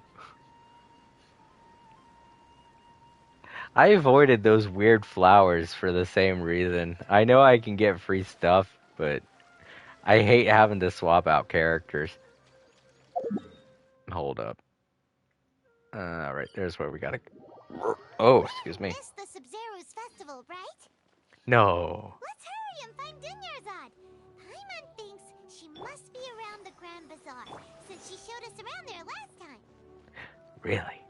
Okay. Actually, I kind of want to find a place to sit down for a minute because I have to use the facilities. I've been streaming for, what, 3 hours now?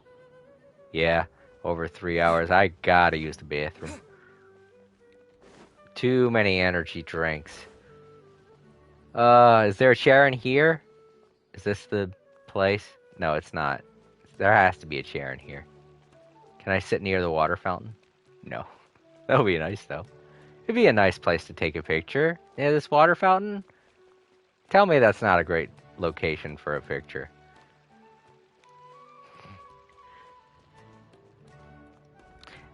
Invite your friends over, have them splash around in the fountain. You could do a mock-up friends thing. Be like, do do do do do do do do do. Hey! Cheers. Jesus, like you could go like 3 feet in any other city, like Liyue or Inazuma or well, maybe not Inazuma, but Mondstadt, and you can run into a place to sit down very easily. But no, Sumeru, you'd be hard pressed to find a place to sit down here. You legitimately have to find a restaurant or a house to sneak into, apparently, because they don't believe in doors here in Sumeru. There we go. Alright, everyone, I will be right back. Sorry, Zero, you're gonna have to bear with me for a little while.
Okay, I'm back.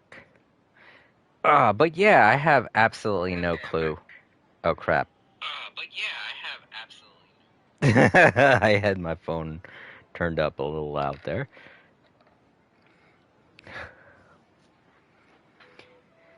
But yeah, I have no idea how to access my drops menu from my phone. Let's see here. Alright, so on PC it's a click user icon. Yeah, I thought that's where it would be too, but when I click my icon on my phone, on the phone version, it doesn't really. There is a drops menu, but that's only showing two things. Oh, so for the hour it gives you enchanted ore. I thought you got the primo gems after 1 hour. Okay, so apparently the primo gems are... Oh, actually it's not showing that. But yeah, it's only just now started the hour thing. Oh, so I think you have to claim... Yeah, you have to claim the item in order for you to start up the next round of things. Wow. It was not like that when I was doing drops, when I was getting drops for No Man's Sky. Oh man. You have to literally be on top of things in order to get all of the stuff.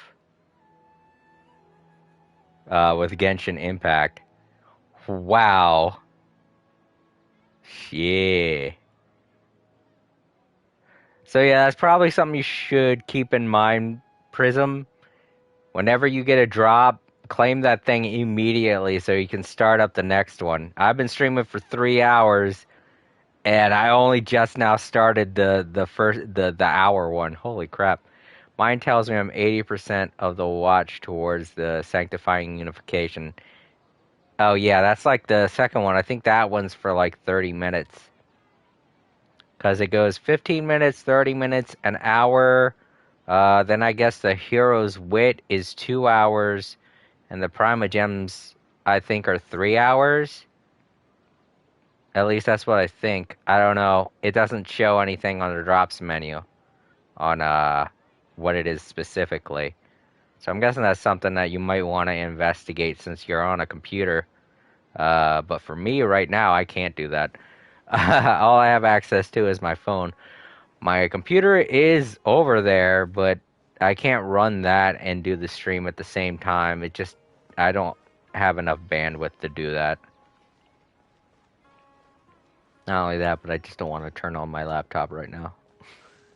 I'm kind of streaming at the moment, and that would be not very entertaining. But yeah, that's the second one down. I know it's cumulative. I don't know if it does that for each day. Sweet. I don't know if it does that for each day. Like, say if you were to watch someone stream tomorrow, you could get the same amount of stuff, or if it's only for like once you claim it, that's it for the rest of the event. Guess they made it that way so people are actively watching rather than leaving a stream in the background. Wow, that is, I mean, I don't know how some streamers feel about that, but to me, I think that's kind of shitty. Just having someone tune into your stream is enough, you know, because you get recognition for the amount of people watching your stream. For how many people are watching your stream, it determines whether or not you're on the top of the list or the bottom of the list. So, regardless of whether or not they're engaging with the stream, it's just good to have them there. I don't feel like they should make it to where the person has to be actively attentive to the stream in order to gain anything. But that's just me.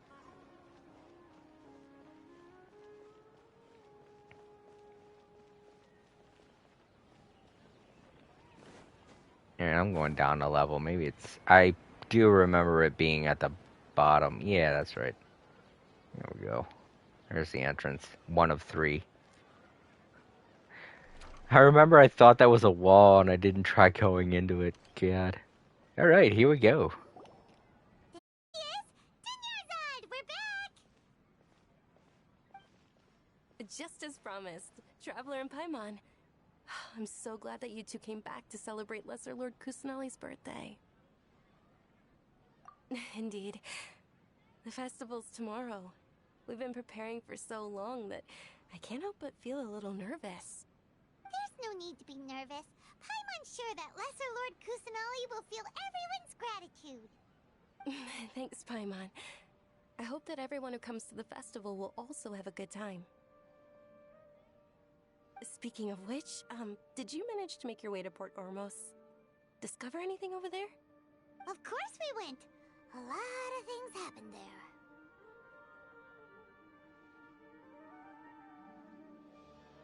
I see. Sounds like you two had another exciting adventure.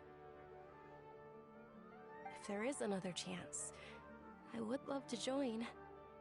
My lady, if you went to Port Ormos in your current state, we'd both be in for a lifetime of trouble. Dia! You were eavesdropping! It's called covert protection. Keeping an ear out for what's going on around my employer is part of the job. It's alright, Dia. I merely said I would like to go. I know better than to think my body could handle it. The festival's tomorrow. I've been doing nothing but causing trouble for you. So Dia, please take some time to relax. I'll be fine. Even when you put it that way, it still doesn't feel right. Don't worry, my guardian knight. Okay, fine, but only tonight. Tomorrow's a big day, and many no-good scumbags are gonna try to take advantage of that. Oh, you two must be exhausted from your long journey back to the city. My apologies for not realizing this sooner. I've already prepared a room for you to rest. Please follow me. Alrighty. Sorry. Alrighty, thanks for tuning in, Prism. Sorry, I didn't realize that this was spoilers for you. I wouldn't have started it up so soon if I'd have realized. But yeah. Feel free to go. I wouldn't want to spoil anything for anyone. Have fun, buddy. And I hope you have luck with another stream. Like, if you can't stick around for mine because of spoilers, try to find someone else that hasn't gotten as far as me and get them Prima Gems, you know, because I know if you go from my stream to another stream, it doesn't take away from what you've accumulated on my stream. So the 80% that you have going towards the one beneficial item will still count towards whatever stream you go to after this. But yeah, sorry, didn't mean to spoil anything. I hope I didn't. I really hope I didn't.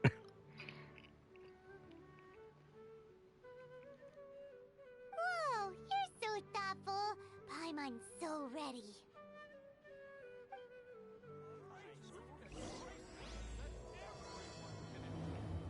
Alright, Act 2 has started. Woo. I'm a little sad because April's not here. She would really love to see this. She just, you know, she just doesn't want to show up. You know what? I'll go see if she wants to tune in. Just to make sure.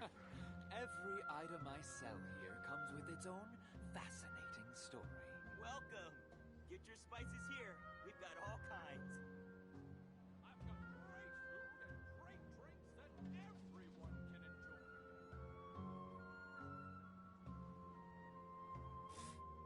What's so great about Snezhnayan toys anyway?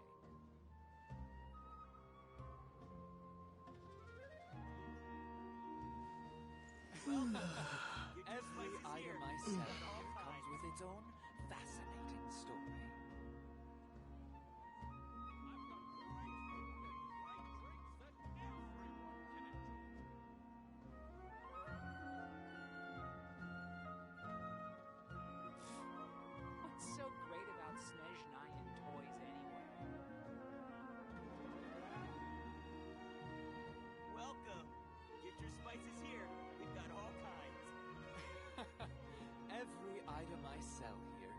its own fascinating story.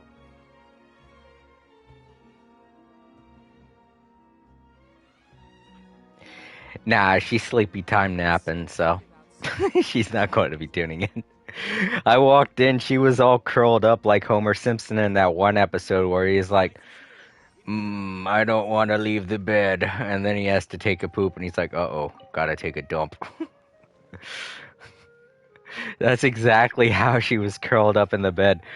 I didn't think people slept like that, but apparently she does. She looks so comfy. And it's so hot out, I don't know why she wrapped herself up like that.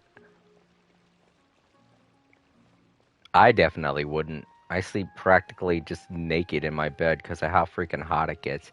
I'm on the stage! Yeah, let's do this! Where am I going? Why am I going outside to see this? Alright, well. Oh, that's right! She's getting me a place to stay.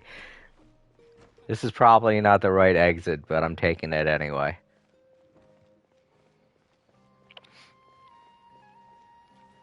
Oh, and Prism said, nah, no worries. When do you plan to do the artifact stuff? Maybe I could help you another time. Oh, shoot. I guess he already left. If not, if you're still there, I don't think I'm going to be doing any artifact stuff today. I'm mostly focusing on story stuff and stream stuff.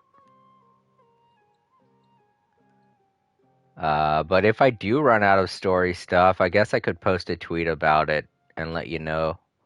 And then we could probably do maybe some artifact stuff. If he's still not here, then I guess I'll just post a tweet about it later to him.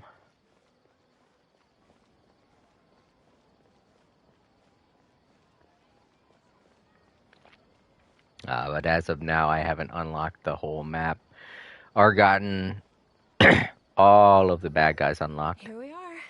It's also fairly close to where I've been staying. It looks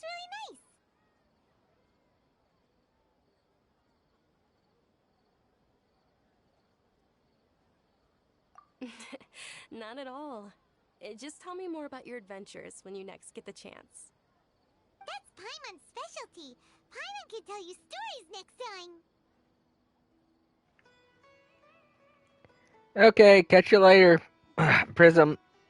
Sorry, I was in the middle of drinking something when he posted that. I was like, whoa. Didn't want to go down the wrong throat. You have a good day, buddy.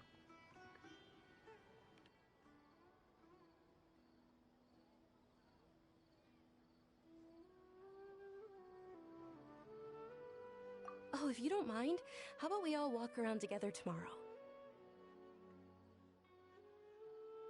All of my friends will be working the festival, and Dia's still insisting on her covert protection. Yeah, it'll be pretty hard to relax and enjoy the festival if Dia's constantly hovering over you, right?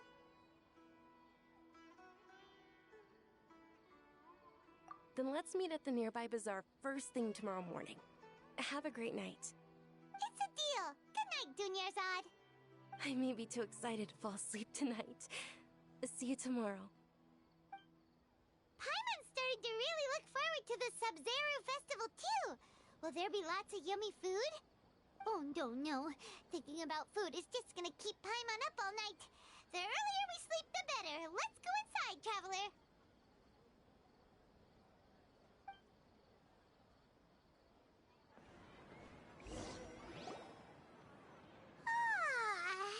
Did we oversleep? We should go meet Dunyarzad right away.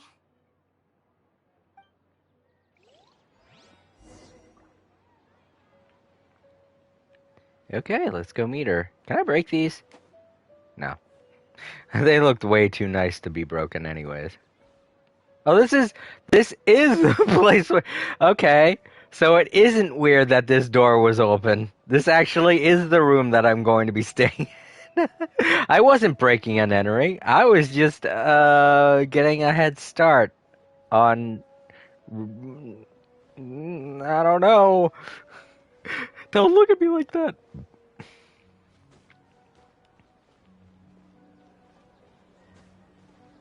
I like these little houses. They're cute.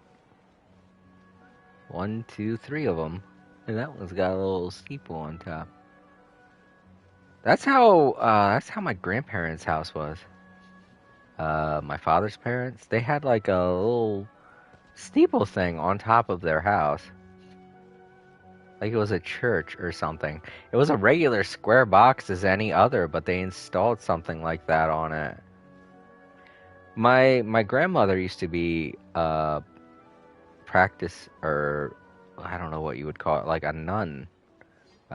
She used to be a member of the church because she was an orphan. So I'm guessing maybe that had something to do with it. But weren't too many houses like that around where we lived. So seeing something like that in my own grandparents' house, like on top of the house, was kind of weird. Like, I don't know the significance to it. I'm not that religious, but I guess maybe it has something to do with Methodism, which is what they practiced, or what they were. And I guess I am just by relation, but I'm not a highly religious person. I do take into account, religious beliefs and things like that. And I think I've said this on stream before, but it is, I don't know, it is a highly personal matter, and I don't know if I should be talking that much about my life. But some facts I might get wrong. I don't know, like, oh, look at these ones too. These are quaint. I don't know, I just really like quaint stuff. Stuff that's like, that looks like it was made by hand. Like someone legitimately went and made a house. I feel like I'd be that kind of person. If land wasn't so goddamn expensive, I probably would buy my own land and try doing something like that. Or at least build some kind of small shelter. That way I could go camping on it. Because I think owning land is one thing, but like building property on that land is something completely different. And it gives you certain rights that you wouldn't hold if you just owned the land. Like, say, if you owned land but you didn't build anything on it, that would it would still give people the right to just walk around on it. But if you built something on that land, I think you'd be liable, or I mean, you'd be able to like build a fence or a wall around the land that you own, but only if you have built something on that land. Because I think in America, at least, when it comes to owning land, you're not allowed to bar access to that land because it can infringe upon certain rights of other landowners nearby. So you'd have to build something on that land in order to obtain the rights to build, to deny access to the land that you've built on. At least I'm pretty sure that's how it works in America. Because I remember seeing a video of someone that owned the land that they had built right next to like an automotive shop, but they built something obstructing the way to that automotive shop. So the automotive shop built like something through their land that had to be relocated once they built something on the property. Fuck. I'm trying to remember what the hell the property was that they built. I think it was like a company like Walmart or something. I can't remember exactly how it went, but I know that the automotive shop had legal rights to do what they did because they didn't actually have anything built on the property, which was next to their shop. all they had was like a brick wall built up to cover up the entranceway that was there before the land was purchased. So the automotive shop was in the right to have that wall demolished for the time being because they hadn't built anything on the property. So at that point, it was just like obstructing access to his business. Oh, there we go. Traveler, Paimon, I've been waiting for you two. Good morning, Dunyarzad. We must have overslept a little bit. Not at all. I arrived early. Today is finally here. I must cherish every moment as if it were gold. You've worked so hard for this day. You gotta enjoy it to the fullest. You know it. Oh, it's just that, as expected, I had some trouble falling asleep last night. I'm hoping my body won't be too much of an issue today. Well, shall we? Let's start with the stalls over there. Many vendors came out of the blue to support the event, and they insisted on covering costs themselves. Let's go give them some business. They paid for everything out of pocket? Oh, sounds like they're not in this just for the Mora. They all said that contributing to a lively festival atmosphere is more important than money. Especially since we don't often get to celebrate Lesser Lord Kusanali's birthday. Ooh, they're selling food over that way! This is a stall offering foods from the Haftmewa feast. Oh, you could tell straight away. I thought most people nowadays wouldn't know. Mushrooms, flowers, and all kind of fruit? It's all vegetarian stuff. Oh, Paimon's a little disappointed. Hey, Paimon's got the same taste buds I do. Meat and potatoes, right, Paimon? Meat and potatoes. So, what's the Haftmewa feast you mentioned just now? It's another Sub-Zero's festival tradition. People used to set their tables with 7 different foods. Generally speaking, the most common selections were foods like Rukushifa mushrooms, lunar lotuses, Sumera roses, sunsettias, capulatas, hara fruits, and zaytun peaches. So, the Sub-Zero festival is a vegetarian holiday? You don't have to be a vegetarian to enjoy the spread. We just use the 7 foods to symbolize the 7 virtues of the Dendro Archon. Wait, but if that's the case, if Sumero uses vegetarian food to represent the Dendro Archon, then wouldn't the Pyro Archon's festival be full of food like roasted fowl, juicy meatballs, grilled steak? Oh, Traveler, we have to go to Natlan as soon as possible! I agree. I agree. I really am kind of excited to see what Natlan looks like. How about we also check out some of these other stalls?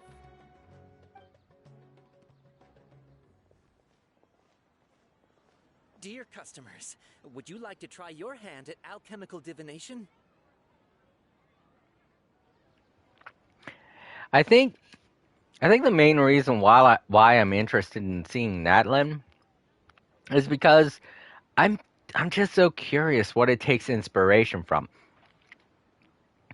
When I first started this game, I was under the impression that the Pyro Archon would rule over like a desert land, but we're already covering that with Samiru, which was a complete surprise to me. I was like, wait, this is the Archon of life and things. I understand how a lot of it is greenery, but there's a lot of it that's desert, and I'm like, huh?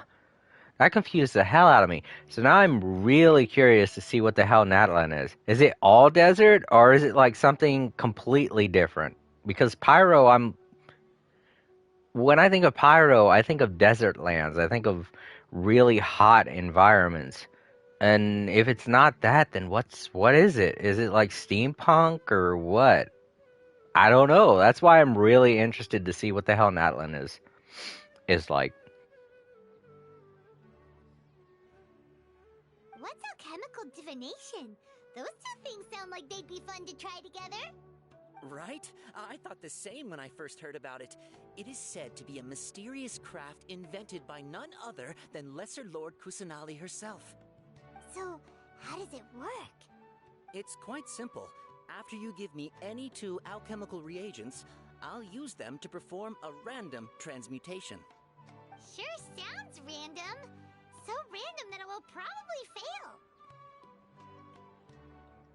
That is precisely what we need.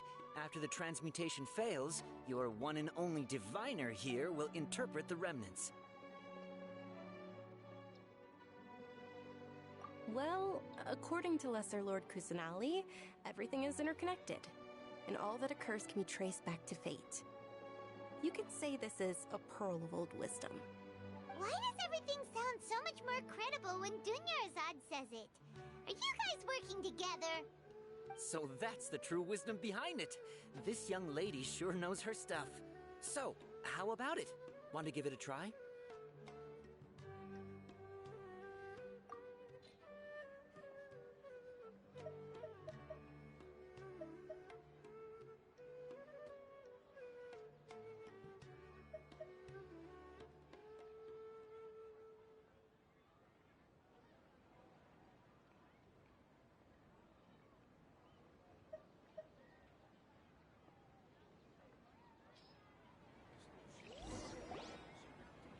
Okay, one moment. It's the moon. Paimon wants to take a look too! Is it?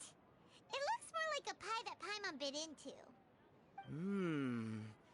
Generally speaking, the moon signifies... It means...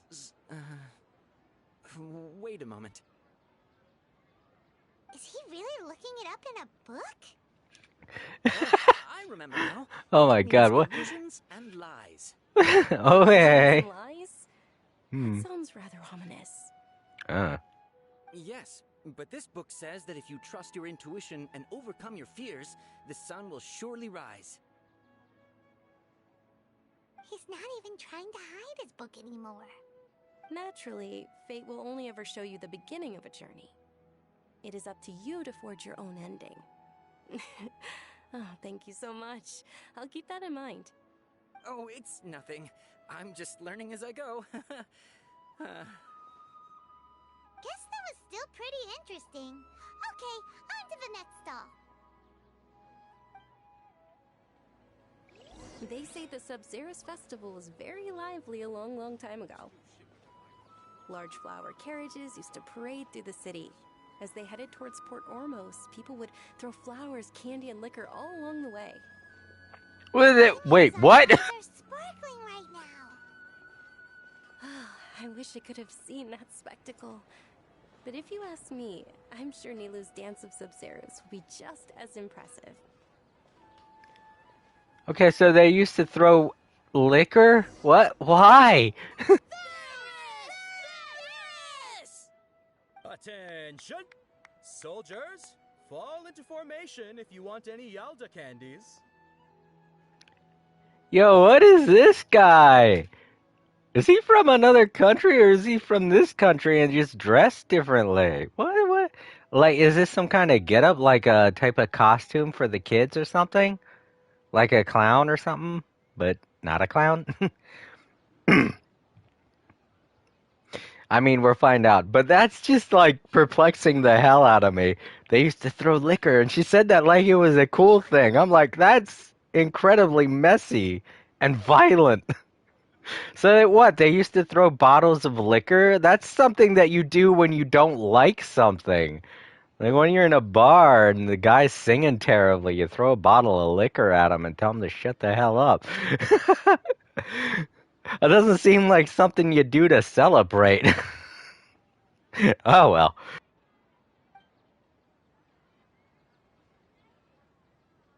It's a weird guy with a weird hat. Hey, it's Dunyarzad!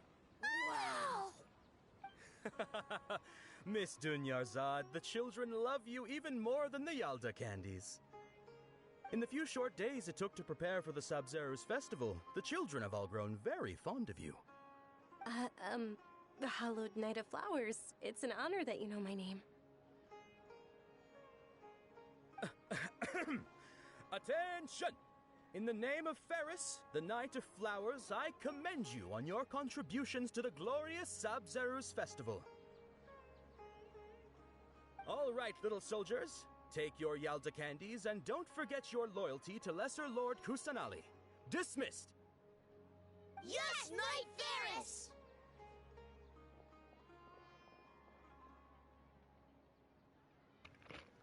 Alright, wait. This guy's like Santa Claus. That's what's going on. Okay. Just what is going on here? Ferris, the Knight of Flowers, is another Sub-Zerus festival icon, and one immensely popular with children. In the past, the actor portraying Ferris would also sit on a flower carriage. It's all thanks to Miss Dunyarzad's sponsorship that the children can make such wonderful memories today. As are we to you, Vihar. Oh, not at all. Oh, speaking of tradition, do you want some Yalda candies? They're a festival staple, and I happen to have some boxes readied here. Take a look and pick whichever one you want. Whichever one? Don't these boxes all look the same? That is the fun part. Each box contains a random flavor. It's up to the luck of the draw. Flavors include lavender melon, hara fruit, sunsetia. Okay, so this is like a very scammy version of Santa Claus. Ooh, those all sound pretty good. And there's also lizard tail and oni kabuto. Huh? What's up with those two flavors? Oni Kabuto is a little spicier than Lizard Tail. Dunyarzad, you tried them before? Traveler, help Paimon pick one. Paimon wants the sunsetia flavor. Okay, Paimon. I doubt I'll be able to get the exact flavor you want. Don't blame me if I choose the wrong one. It's alright. Paimon believes in you. Sure. You want me to use Elemental Sight. Great. These boxes of candy are numbered 1 to 5 from left to right. Which one do you want? Huh, really? Oh. I'm gonna go with 3. It's definitely number 3. Let me give it a little thought. Attention! That's unfortunately lavender melon.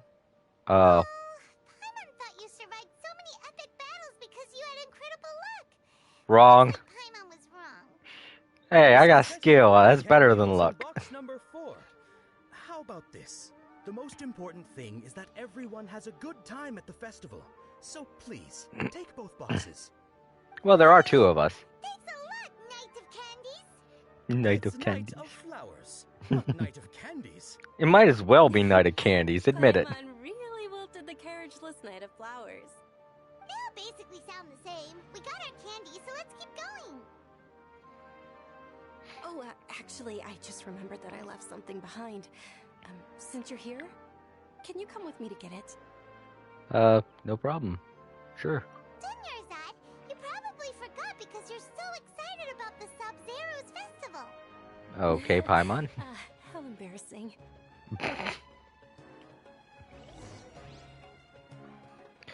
Wait, do I get the... Do I get them? I didn't get them on the thing. Do I have to talk to him? Attention, young soldiers! Are you here to join our ranks? Alright, well.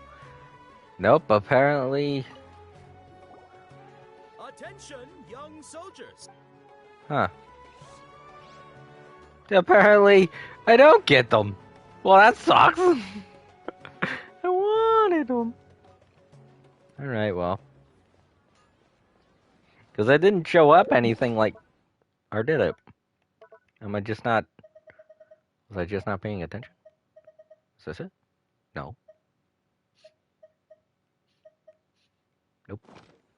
I legitimately thought I was going to get the item along with like a recipe or something. Oh well. Knight of Candies did seem more accurate though. Paimon was right. I mean, kids aren't flocking to him because he's a cool guy. That's for sure. With that handlebar mustache, are you kidding me? uh, uh, needs to be way bigger. Not just kidding. Oh man. We're too late. Who knew the little lady was such an early riser? I know, right? Hey, wait a minute. Boss, isn't that her? Oh, that most certainly is. We're in luck. She's walking right into our clutches. That sounds way too weird. That sounds way more weird than it should. I know it's because they're going to kidnap her or something, but at the same time, sounds like they have something else planned, you know? That's way too weird the way he said it. Those Eremites don't look like they're up to any good. Who are you? I don't believe the Homayanis hired you. That's right. We haven't received any of their Mora, but I wonder how much the Homayanis would shell out to get you back. They're a gang of kidnappers! Traveler, hurry and protect Dunyarzad! Hey, did you scumbags even consider that the Homayanis might have hired a merc that outclasses you? You're Dia. Dia the Flame Mane. No wonder we mercs haven't heard anything about you for so long. You sold your unruly mane to the highest bidder. Don't speak so disrespectfully. My family started working with her as gratitude for her past kindness to us. Don't worry about it, my lady. Just some friendly banter between mercs. One punch and those rabid dogs will expose themselves for what they really are. Aren't your claws all dull by now? Don't get too cocky!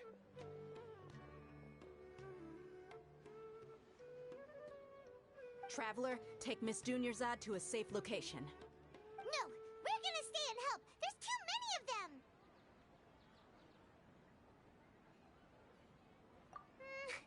You're right. All right, fine.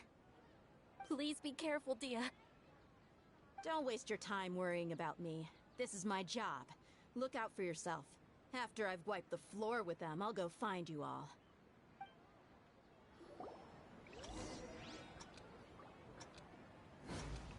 I don't know how to get through this city, alright? This way. Escape within the time limit. Okay. Ah, cool. Alright.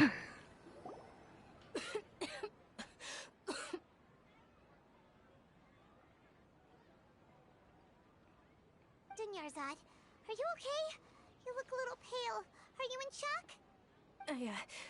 I'm fine. My body always reacts like this whenever I exert myself too much. You sure you're okay? I'll be fine after some rest. I'm more worried about Dia. After all, none of this would have happened if I hadn't insisted on coming out today.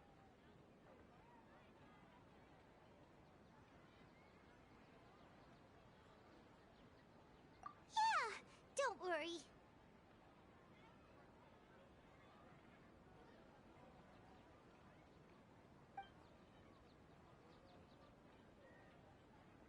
My lady, Traveler, found ya. Dia! You took care of them so fast! Any more of them? Or rather, did anyone follow you? Dia, your arm. Oh, this? I'm fine. It's just a scratch. Normally, they wouldn't have been able to land a hit on me at all, but I'm still getting used to this new greatsword. Please, let me take a closer look. Come on, it's nothing. Us mercs aren't as fragile as you think. Hold on, you said something about a new greatsword. What happened to the one you were using before? About that. Well, I sold it, because I was low on Mora. Stuff like this happens every now and then. It can't be. The anonymous donation that was used for the venue's final round of preparations?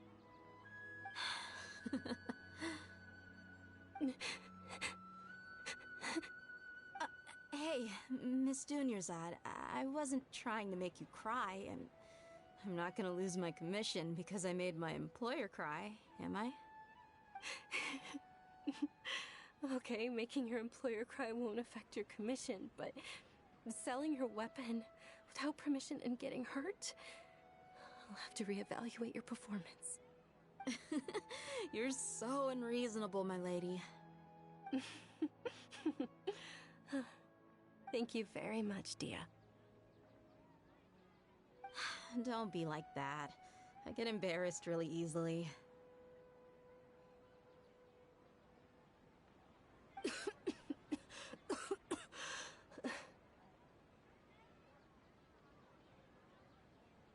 you feeling unwell again, Dunyarzad? My lady, your condition. Traveler, can you take her somewhere to rest? I'll look around the area to make sure we're safe from an ambush. Truly, I'm sorry for the trouble, everyone.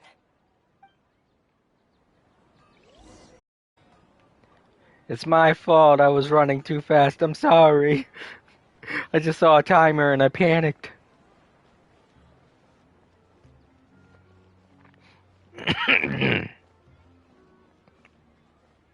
Everybody be coughing these days.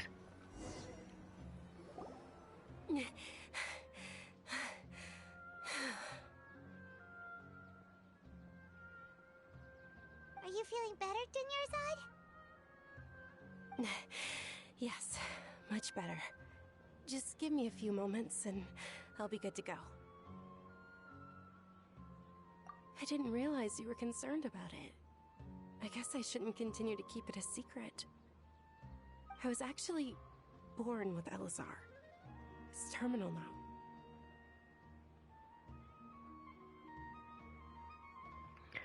Holy crap. Yeah, she's got it bad. Ah, jeez. Oh, man, that sucks. Ouch. That actually looks painful, too. Look at how it's like... Ah. Can't believe it's Elazar. Oh, you've already heard of Elazar. In that case, you probably know about its severity. Sumeru's current medical advancements still haven't been able to find a cure. The disease's progression can only be delayed through environmental therapy. Dunyarzad. There's no need to be sad. I've always lived with Elazar and I came to terms with it a long time ago. Compared to the simple fact that I'm afflicted with this, its effects on my life have been much more painful. I know that my family loves me dearly. They've done all they can to provide the best environment for me so that I can live for that much longer. However, I know I will one day succumb to this.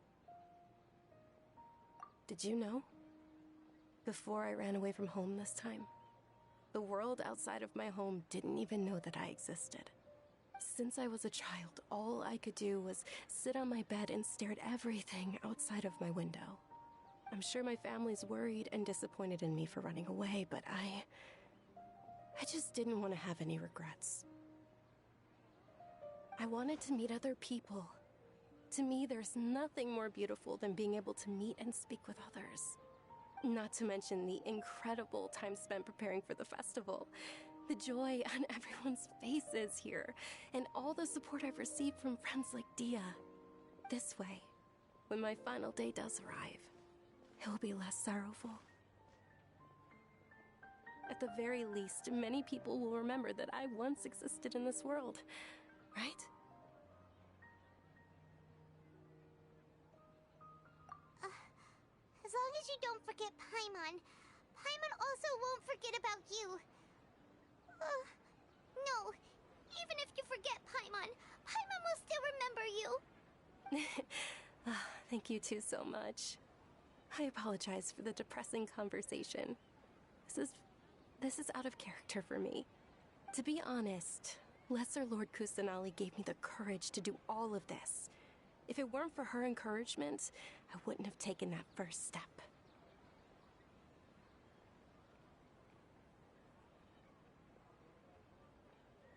Thanks. There will always be frustrations in life, but I know that the point of living is not to leave behind any regrets. Oh, right. Isn't it almost time? Huh? Almost time for what? Isn't the Dance of Sub-Zeros about to begin? It's the part of the festival that I've been looking forward to the most. Nilu will recreate that legendary scene with her most splendid dancing. And the Sub-Zeros festival will conclude amid everyone's applause and blessings. And with that, my wish will also... Then what are we waiting for? Let's go to the stage! Yeah, we should still make it in time.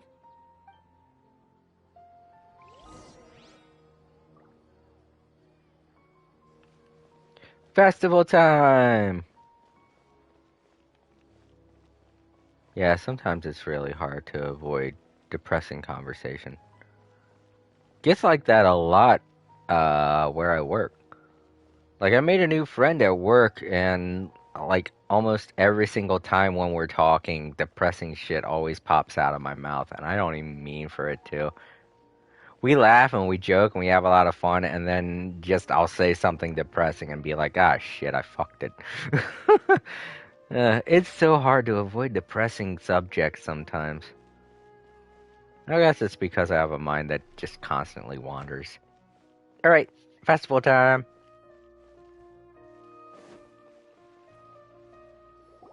Were you not aware that the law prohibits this type of performance from taking place without prior permission?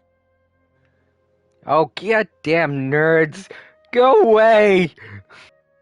Over there! Someone's yelling at Nilu! I think I just saw the Academia's Grand Sage. Why is he here in person? But the Dance of Sub-Zeros is one of the key parts of the Sub-Zeros Festival. If we can't perform it... The Sub-Zeros Festival. The law also prohibits the private hosting of large-scale religious festivals. Only the Academia can host such an event. If you continue to resist, we will have to order an investigation into every single event organizer. The Grand Sage has already granted you much leniency. I advise that you exercise tact.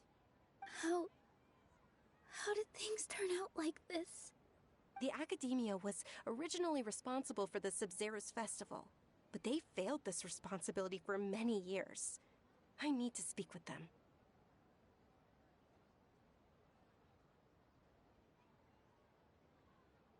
This is a hard pill to swallow, but you're right. Things would only get worse. Art, dance. Aren't you ashamed of pursuing such frivolous and meaningless activities in this land of knowledge and reason? Our Archon created the utopia that is Sumeru City for all scholars who sought validity, verity, and truth, while people like you wish to defile it. Okay, it's people like this that I don't understand. If they're so knowledgeable, why don't they understand the fact that knowledge would be absolutely nothing without art? The only reason why knowledge exists in the first place is because people were inspired to do things from artistic endeavors. And the only reason why artistic endeavors are actually around in the first place is because of people with imagination. Like, the first cave drawings weren't just something that somebody did by accident. They did it because they were inspired by the things that they saw around them. And from those cave drawings came inspiration for more catalogs, for more... hold up. Sorry. For more catalogs, for more cataloging and like, creating history and things that people eventually gained knowledge from. And that's where knowledge came from. It came from inspiration and from art. It didn't just magically pop up someday. It came from somewhere gradually. And the main source of it was art. I don't get why people think that knowledge just suddenly appeared in people's brains. Like, it's something that accumulates over time. It's not something that's just magically there. No. I believe that our Archon never rejected the arts. Even the goddess of flowers dedicated a dance to her. With your lack of intellectual credentials, I do not believe you are qualified to debate with me. What you should be doing is finding workers to tear down this ridiculous eyesore.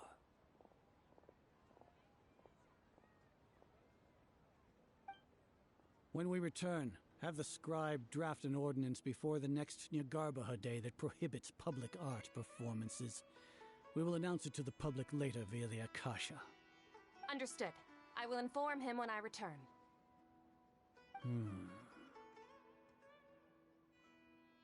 The Sub-Zeru's Festival. Go celebrate the birth of that god to your heart's content. Nilu, are you okay? Oh, Dunyarzad. You all saw that just now? The Grand Sage ordered us to stop the performance. Yeah. Let's go somewhere the Academia can't find us and perform there. But how do we let everyone know? And what about the atmosphere on the stage? Or we could get people to block them off so they can't interrupt the performance. No. They just threatened to investigate the organizers. If we were caught... Nilu, it's alright. Don't worry about it. But you've been looking forward to the Dance of Sub-Zerus so much. And I know how important this festival is to you. I don't want you to have any regrets. It's okay. Seeing you care this much about my feelings is more than enough. It would be too risky to continue the Sub-Zerus festival at this point. I don't want to get everyone in trouble. If you say so. But you can sneak out for the next Sub-Zerus festival, right? We'll make sure the next one is a smashing success. The next one. Yes. Okay, it's a promise. It will be a smashing success. I can't believe this is how things turned out. Those heartless geezers.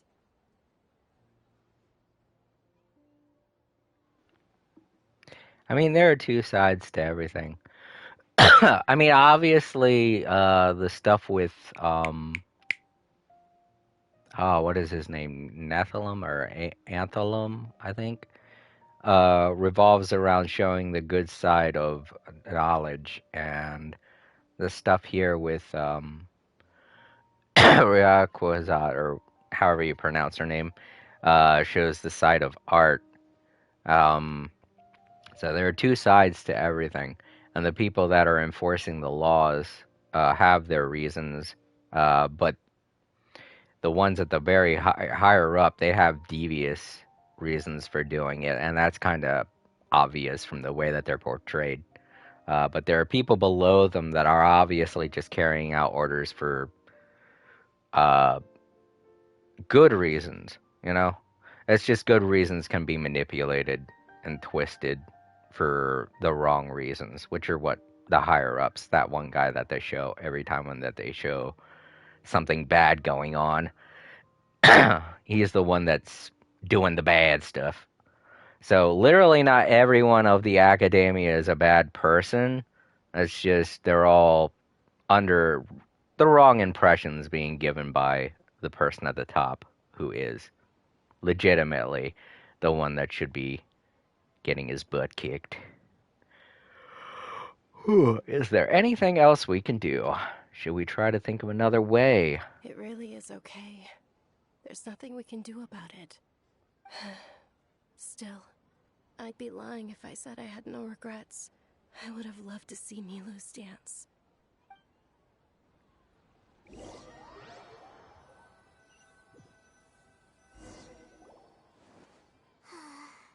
A lot happened today.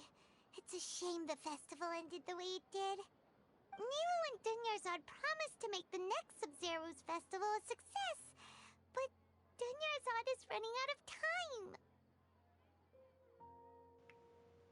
time. Just to clarify, I don't have anything against knowledge. I think that's the whole thing that I meant when I was talking about it. Like, there are people that believe that knowledge is something that has progressed mankind, but a lot of them give in to the fact that art and inspiration played a huge role in that kind of knowledge that they're talking about.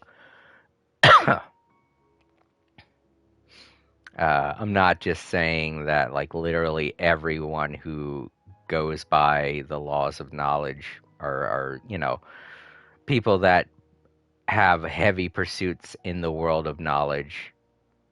Um, for example, like say historians and uh, scientists and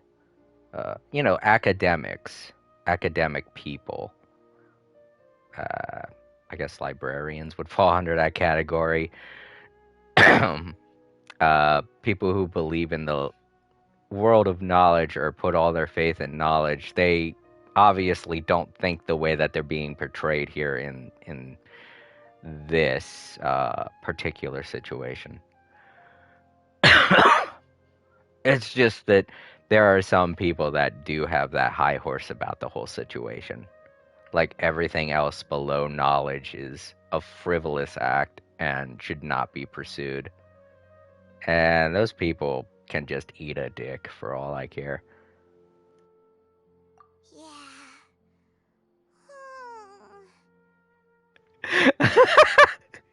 That was some great timing there, Paimon. I'm like, those people can eat a dick. And then Paimon's like, yeah. uh,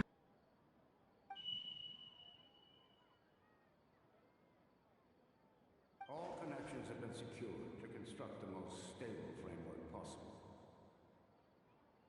The project has entered its most critical phase. Power has begun to flow from...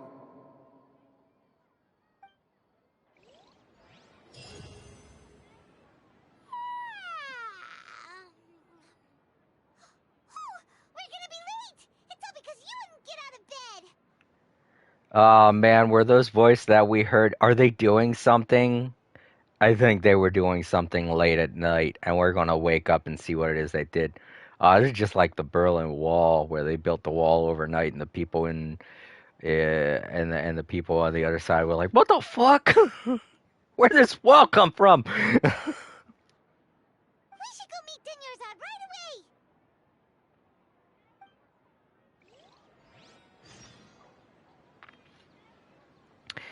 Yeah, I can hear it. I think I hear a bunch of people outside murmuring. If I see a crowd out there, I'm gonna be like, "Ah, shit! They did something overnight while everyone was asleep." No, I don't see anyone.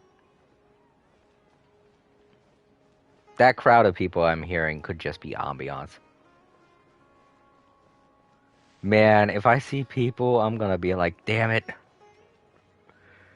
Because it was weird that we could hear... No, okay, there's no crowd of people. Good. Well, then what the hell did I hear? I heard the guy talking, like, to people. Was it just like another vision or something? Good morning, Dinyarzad. Sorry we're late. Not at all. I arrived early. You seem kinda tired. Did you not get enough sleep? I'm doing well. There's no need to worry. Shall we go? Let's start with the stalls over there. Oh, man.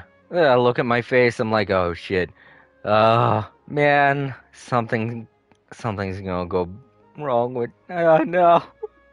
This is gonna be that situation with the one guy all over again. We're gonna lose her, aren't we? I'm so... no. Sure. Traveler? Why are you just standing there? Let's get going.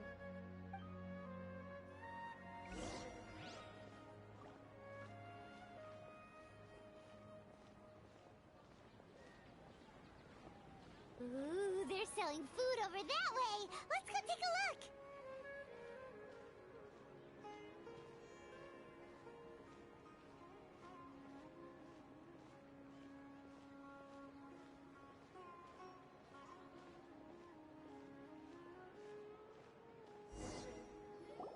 This is a stall offering foods from the Haft Mewa feast. You're quite well informed, miss. I thought most people nowadays wouldn't know.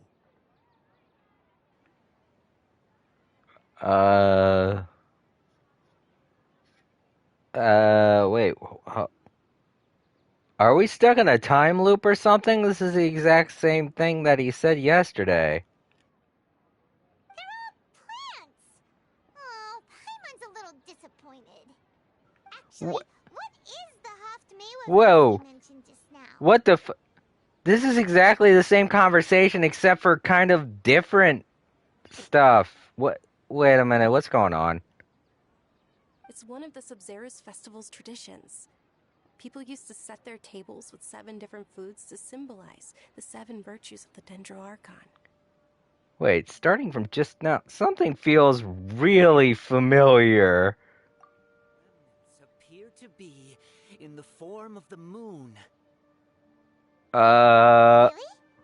We're stuck in a time loop. Oh no, Groundhog Day. The moon signifies... It's escaping me for now. Wait a moment. Is he really looking it up in a book? Oh, right. It means illusions and lies. Illusions and lies! If you trust your intuition and overcome your fears, the sun will surely rise. Feel like I've heard this before. Is this deja vu? Understood. I'll keep that in mind. Oh, it's nothing. I'm just learning as I go. Guess that was still pretty interesting. Okay, on to the next stall. So, where to next? The only thing is Dunyazard is a lot less happy about this. Oh no, is the event supposed to do something?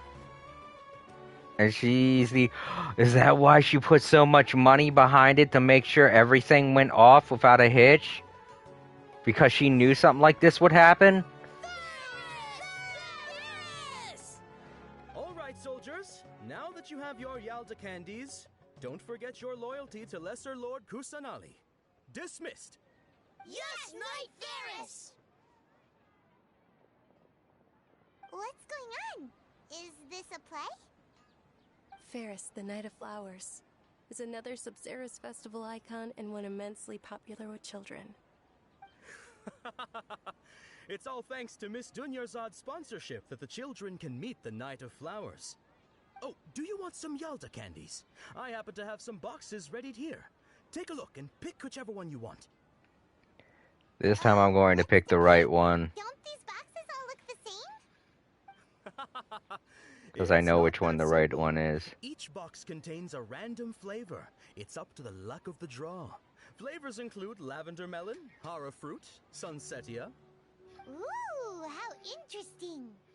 And there's also lizard tail and oni kabuto. Ugh, why do those flavors even exist? Traveler, help Paimon pick one. Paimon wants to eat the sunsetia flavor. Great! These boxes of candy are numbered 1 to 5 from left to right. Which one do you want? Number 4. It's definitely number 4.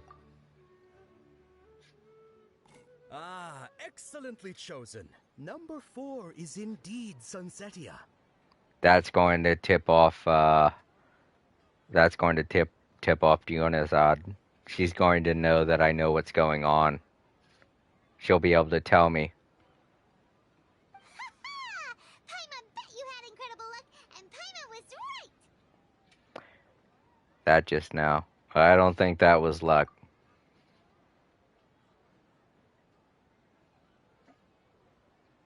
I don't know why, but I knew it must have been number 4. How's that possible? It's obviously random. Why do I keep having this sense of deja vu? What a strange feeling. Maybe we didn't sleep very well last night. Or maybe we slept too much. Sorry, Dionazard, but I need to leave for a moment. Oh, sure. Huh? Where are you going? You're just gonna walk off like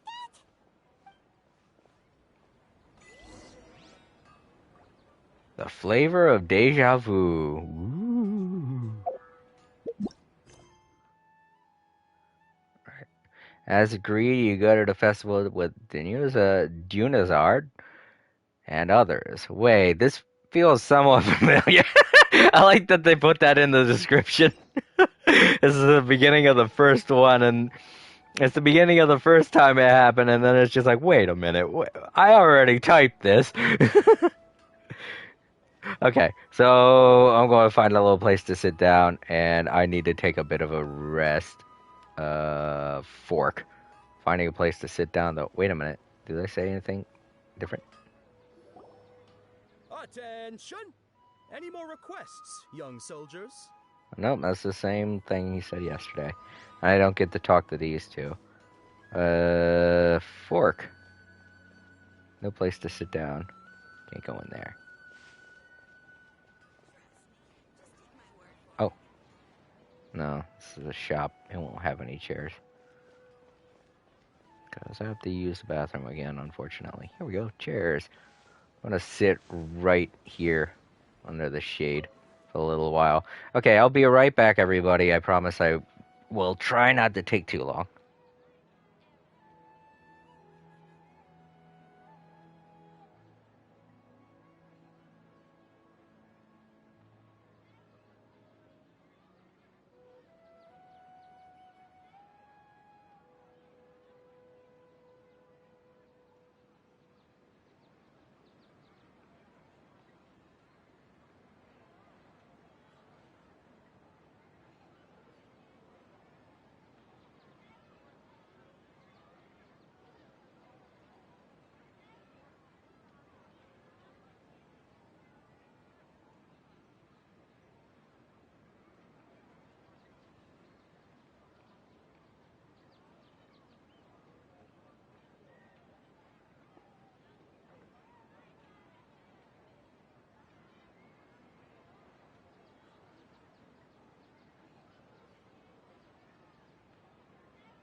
Okay, I'm back.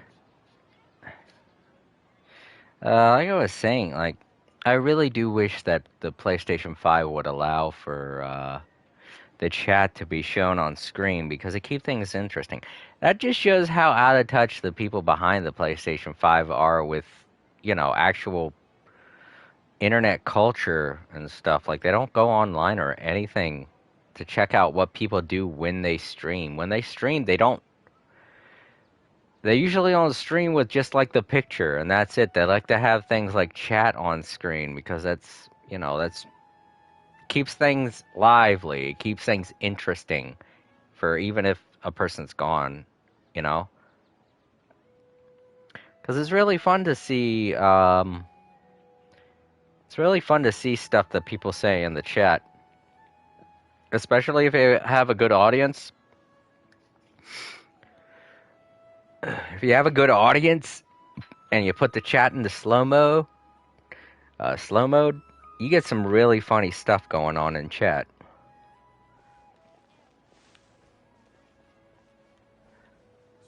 I've been watching a couple of streamers. I've been watching Cadicarus Plays and fucking Jimmy here.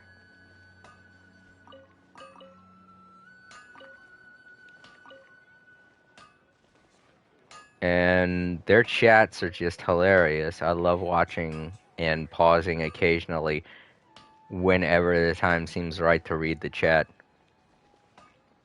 Jimmy here's chat goes a little bit too fast. It is very difficult to keep up with. Plus, they don't seem to get out of the mindset that people aren't going to be reading what they're saying. Like, there are people that put in some very hilarious stuff in Jimmy here's chat, and it just goes by so fast. You want to read it, but at the same time, it's like, what? Like, I didn't catch that. I gotta go back.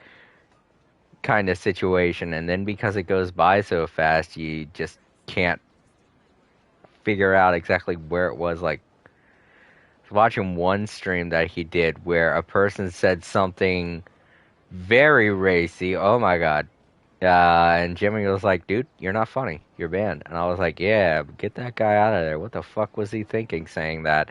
But I didn't know. I was like, what'd he say that upset Jimmy so much? And I was like, I was trying so hard to pinpoint what it was. And then when I found it, I was like, oh shit. I'm like, yeah, get that guy out of here. I'm glad that he noticed it too, because having something like that go by that fast, wow. It was either him or one of his mods that noticed because that was a bit too much. I was like, what the hell? Was that supposed to be a joke? Because that's not funny at all. I'm not about to, repeat it on my stream because that's definitely something that you say and get banned for immediately when you say it. But yeah, that's also the dangers of having a lively chat. And why I'm kind of glad my chat isn't that active. Feeling of deja vu? Oh, Paimon knows what that is. It's when you feel like you've already experienced whatever is going on. In that case, Paimon also felt something like that today. But that's just our brains playing tricks on us, isn't it? So, why'd you run here in such a hurry?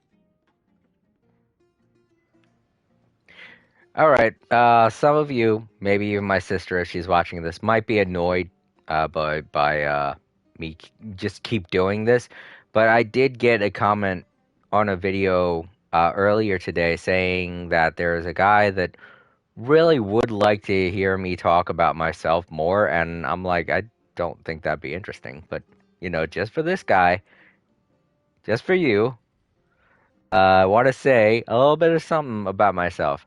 I subscribe to the idea that deja vu is real, that events in your life have actually happened before, and that you can experience them again in your actual present lifetime. And I know that sounds silly and it makes me sound crazy, but I've had that kind of thing happen several times in my life for it not to be a coincidence. But that's just a little bit of something, a little nugget about myself. Just for those of you who can't put up with the fact that that I go off on breaks to use the bathroom every now and then. That's a little something for you. As a little bit of a prize.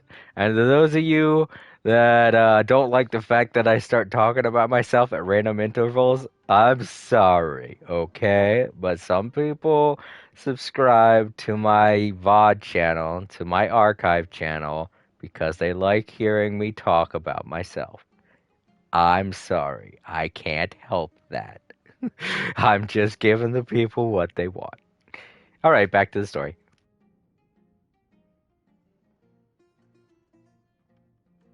So that's it. You're intentionally doing things you usually wouldn't and seeing if you still get that same feeling of deja vu. Welcome, you two. Are you here for lunch? What would you like to eat? Got it. You don't look like you're from these parts, but I gotta say, you got good taste. I'll give this order to the kitchen. Coconut charcoal cake? Isn't it that burn thing that didn't look tasty at all? Oh, Paimon understands what you're trying to do now. You'd never normally order something like this.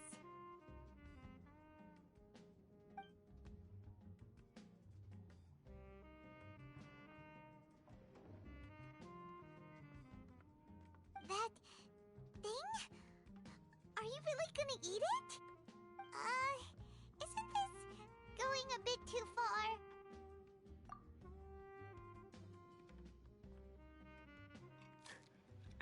That's that's The look on your face is telling Paimon that it tasted awful. that just was weird. What the? I'm glad they didn't keep going with that zoom in. I was like, what the hell are they doing? Are they? They're like, oh, we're gonna give them Vor people something to look at. What the hell? That was the face of a man that was eating, everyone. Then, you mean...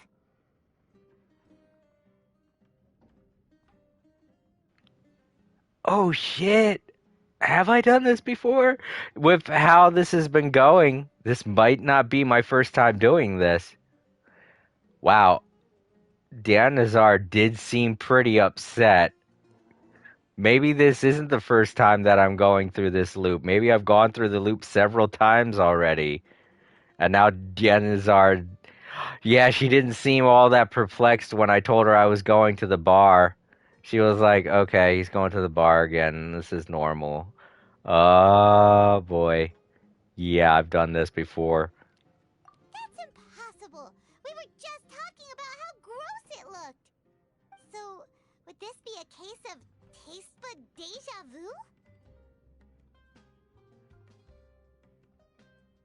Paimon also gets the impression that we've been here many times, even though we are regulars. How about we go out again and try something else?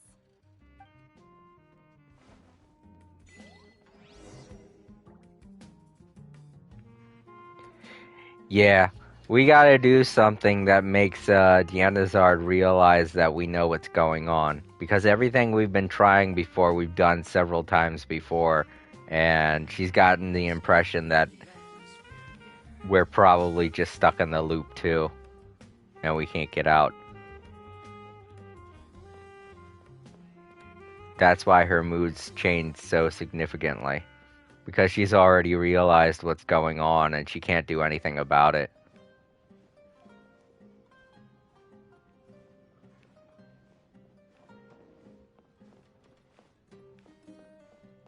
Alright, so I gotta do something that I normally wouldn't.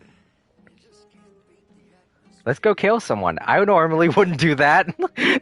That's not the answer, Jason. What is your brain thinking?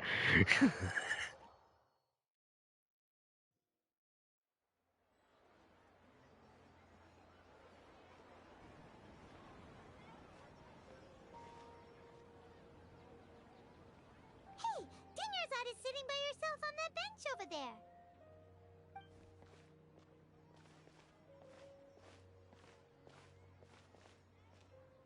What a coincidence, Dunyarzad. We meet again. Why are you sitting here all by yourself? Okay, yeah, I think this is the moment when she was telling me about her disease because I remember we were sitting on a bench and her hands were folded like that, only she didn't have the wraps on. Oh, I ran into some kidnappers just now, but thankfully Dia came to my rescue. I started to feel unwell after that, so I sat down here. Kidnappers? Oh my goodness, are you hurt? I'm okay. Dia's arm got scratched, but it isn't serious. Whew, that's a big relief.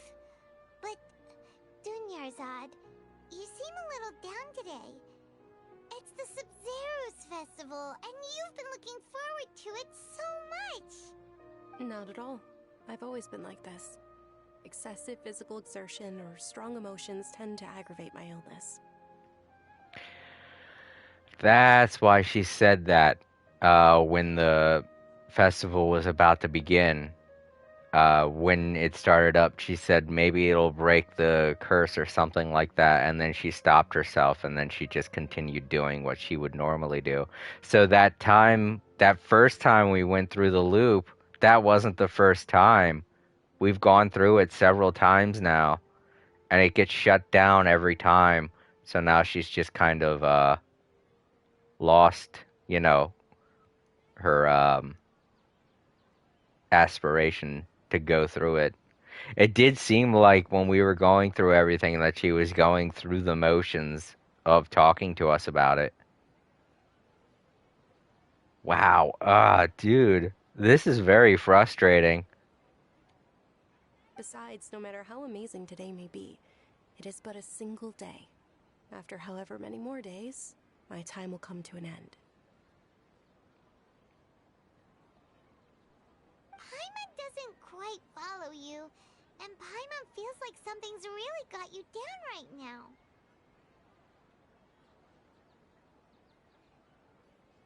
It really is fine. I don't mind.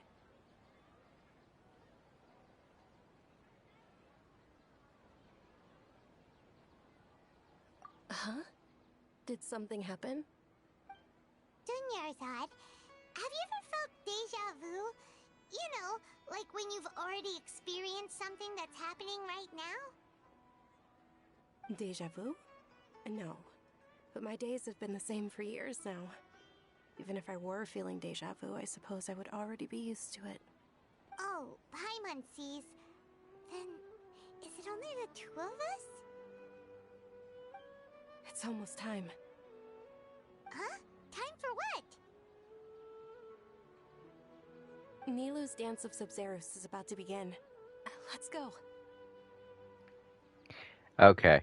So I feel like she's gone through the same event over and over so many times that maybe she thinks it's a dream. And at this point, she's just thinking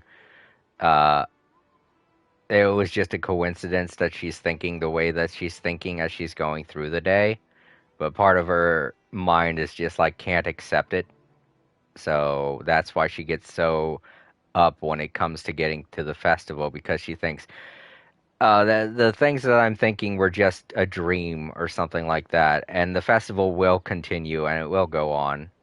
But when it gets shut down, it just confirms to her that everything that happened is going to happen the next day. And that's why she gets so upset at the end of the day.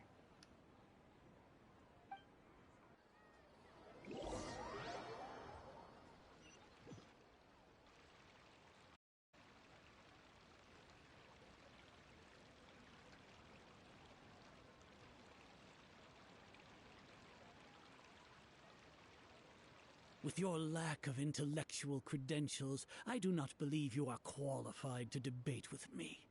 What you should be doing is finding workers to tear down this ridiculous eyesore. When we return, have the scribe draft an ordinance before the next Nyargarbaha Day that prohibits public art performances. We will publicly announce it later through the Akasha. Okay, part of me feels like this guy knows what's going on and he's halting the festival on purpose because he wants these days to keep looping because whatever it is he's doing is something that requires the days to loop. Understood. I will inform him when I return. The Sub-Zero's festival. Go celebrate the birth of that god to your heart's content.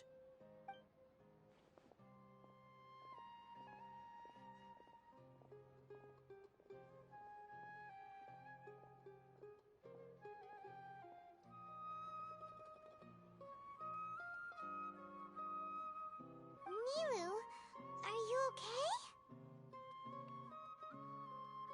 Oh, Dunyarzad. The Grand Sage ordered us to stop the performance. Nilu seems a lot more out of it too. I think she's realizing the same thing, or she's having the same experience that Dionazard is, and me and Paimon are just now having. It's okay. There's nothing we can do about it. But you've been really looking forward to this. I don't want you to have any regrets. It truly is unfortunate, but I don't want to cause trouble for anyone. Didn't the Grand Sage say that he might investigate the organizers? True, but... well, okay. I'll just have to try again next year. The next festival. I probably won't be around by then. Wait, what did you just say? No, nothing. I'll be heading back to rest. Thank you for your help, everyone. Paimon can't believe what those heartless geezers did!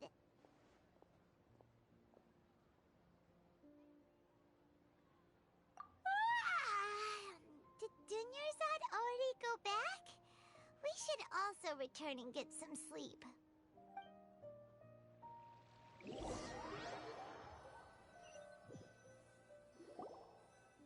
So, in the end, you still couldn't figure out what that deja vu feeling was all about?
Maybe it really was because of exhaustion. Feeling pretty groggy. I hadn't thought about it, but my head does feel very heavy. Same here. That's why Paimon stopped thinking about it halfway through the day. Then, how about we settle in and get a good night's sleep? For now, we can chalk things up to exhaustion. We can do more thinking tomorrow.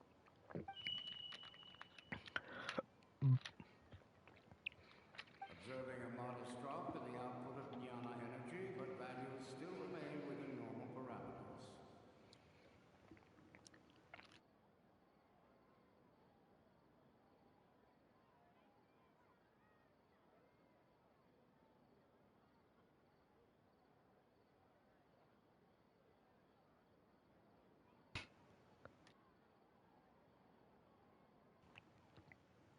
Wait, did I mute it just now? Or wait, I can't even...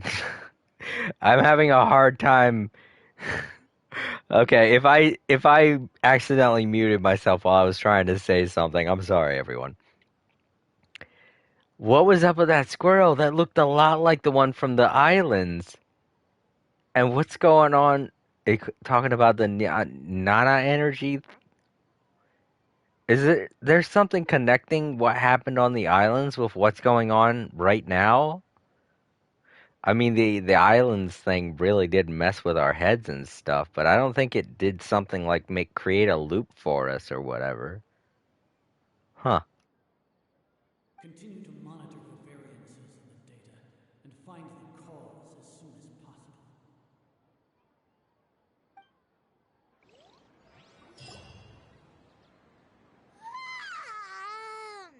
Why does Paimon feel so tired after so much sleep? Anyway, we should go meet Dunyarzad right away.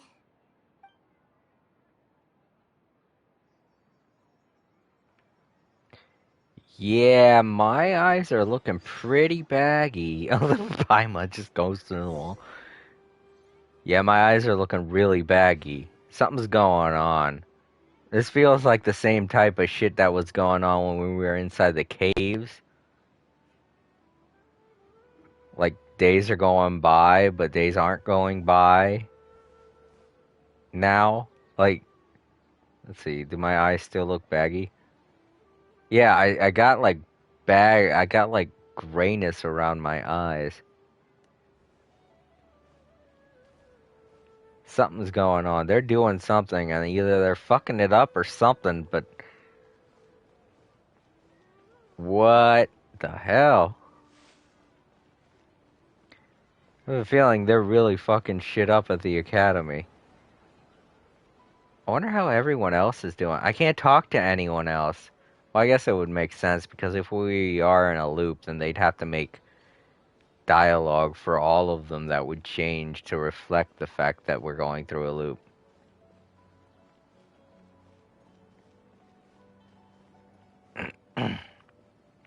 Wait, what does it say now in the description? Oh, also I got something. Oh, yeah, there's the... Yay. That's for an hour. So I got an achievement. Oh, yeah. The flavor of deja vu. Even Paimon would need that.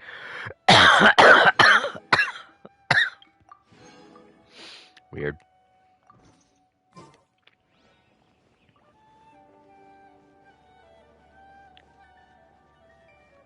Oh, I'm in the wrong place. Where am I? No, I am. Right down there.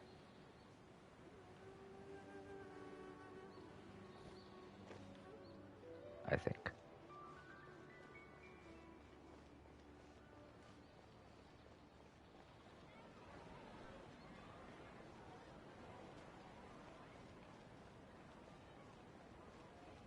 There she is.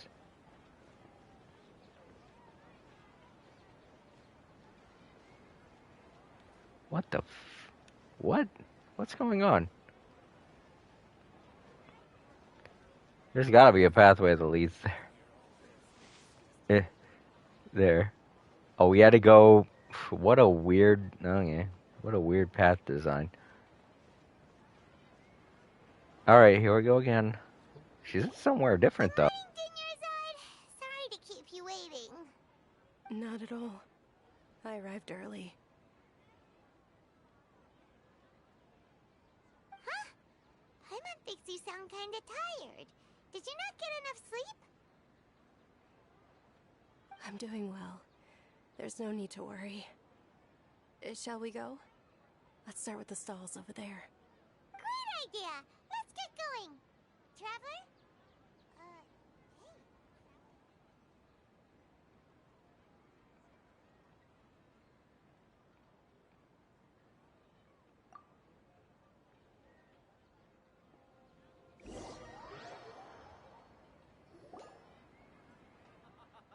It's all thanks to Miss Dunyarzad's sponsorship that the children can enjoy the Sub-Zero's festival.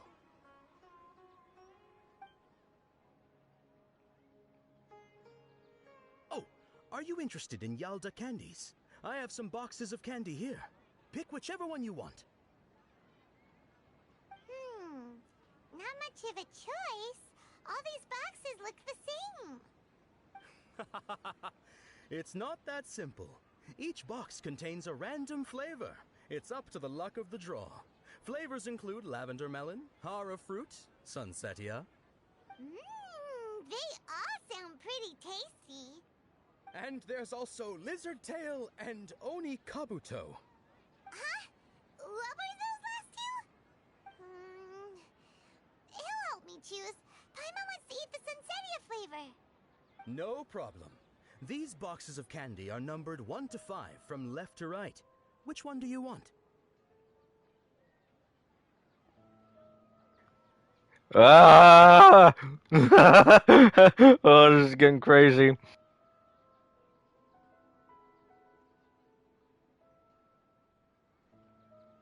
Oh, I like your confidence. No hesitation at all. Oh, congratulations! Number 4 is indeed Sunsetia.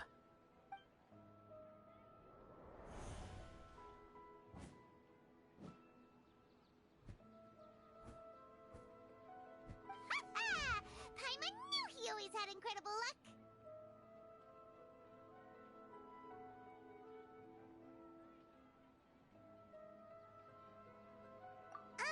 Paimon's not really interested in the other flavors. Ah, wait. How did you know? Don't tell me that you already knew which flavor was in each box. What? He was right about all of them? That couldn't have been luck. How is this possible? I packed all those boxes this morning and they've been sealed ever since. You couldn't have known beforehand. Mind reading? X-ray vision? Or some kind of magic trick? This is way too freaky. Tell us what's going on. Since when did you get superpowers? Traveler?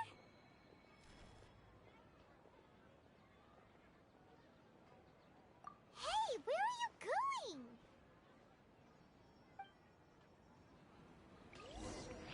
Oh. Did you see something? Us leaving Gunyar's without letting her know is kind of rude, you know. I saw my mouth just dropped. I was eating popcorn. I was like, oh,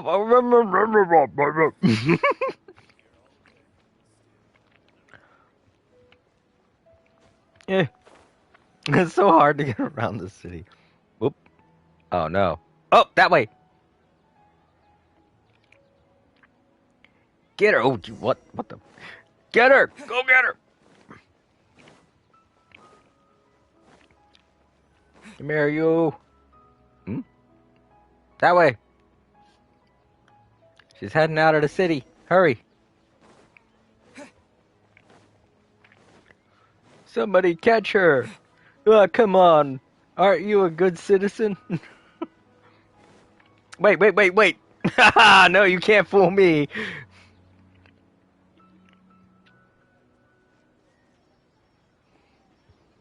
Damn, I'm outrunning Paimon. I'm like, no, Paimon, keep up.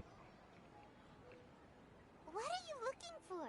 Why did we come here?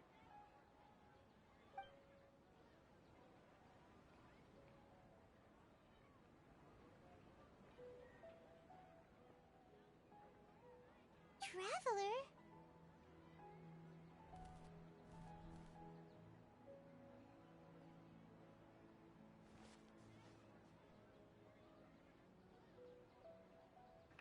Oh.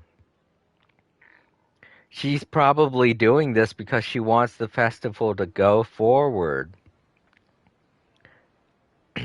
And because those idiots keep stopping it, she keeps resetting the day so that people will have more time to try and get it right.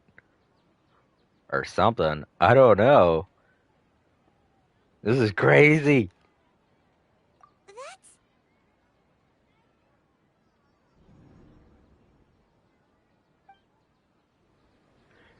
Yo, what happened to the bird now?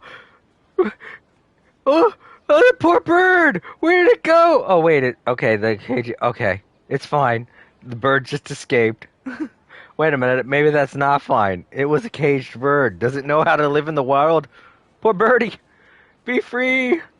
But don't die! Oop, wrong way. Stop you!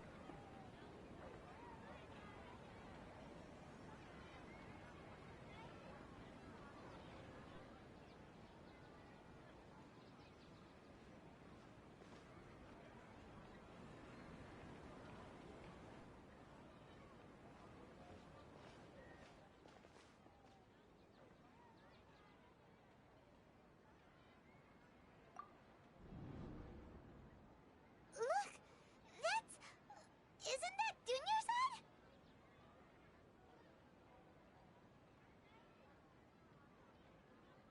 What's happening here? Why are there two Dunyarzads? You already know that this isn't your first Sub-Zero's festival, don't you?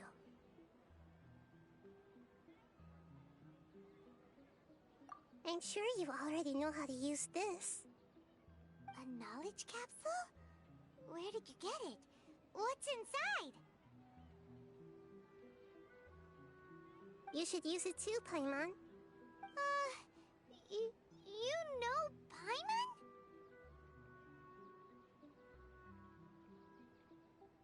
Well, this seems kinda sketchy, but Paimon feels like this is what we should do.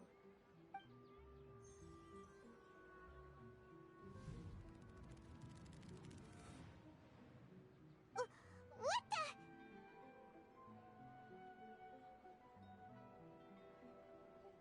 This is our 20th time at the Sub-Zero's festival? Huh? No. The 30th? 40th?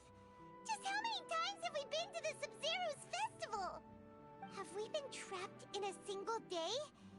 If it weren't for you, we wouldn't have even realized. What the heck was inside that knowledge capsule? Your memories are still scrambled? Try your best to remember. This isn't the first time we've met, and I answered that question a long time ago. Let Paimon think. Oh, it's coming back. Meeting you was the real catalyst for restoring our memories, and the knowledge capsule was just your means of showing our minds the way. What about everyone else? Why are you only helping the two of us? Your sense of deja vu is stronger than everyone else's, yes? As for an explanation, you two received the blessing of Dendro, and you also have special, sensitive constitutions. It was as if a single sheet of paper was separating those memories from your consciousness. A familiar question. I think this is the 7th time you asked that. As you can see, she isn't doing well. You probably sensed it too. The Dunyarzad you were just with is different from the first Dunyarzad you met. Oh, did she have to create a phone? That's why when we met her the second time, she was acting so weird and was acting so weird, robotic, and wasn't talking about her illness at all. Actually, come to think of it, she wasn't even coughing or anything. And when we met her in the courtyard when she was sitting on the bench, she said she wasn't feeling well, but she wasn't coughing. So that was just an illusion that she made so that Dunyarzad could live through the loop without actually without actually without actually being seen, because her disease isn't something that carries over with the loop. It's something that still progresses with each day. That first Dunyarzad is in front of you right now, and she doesn't have a lot of time left.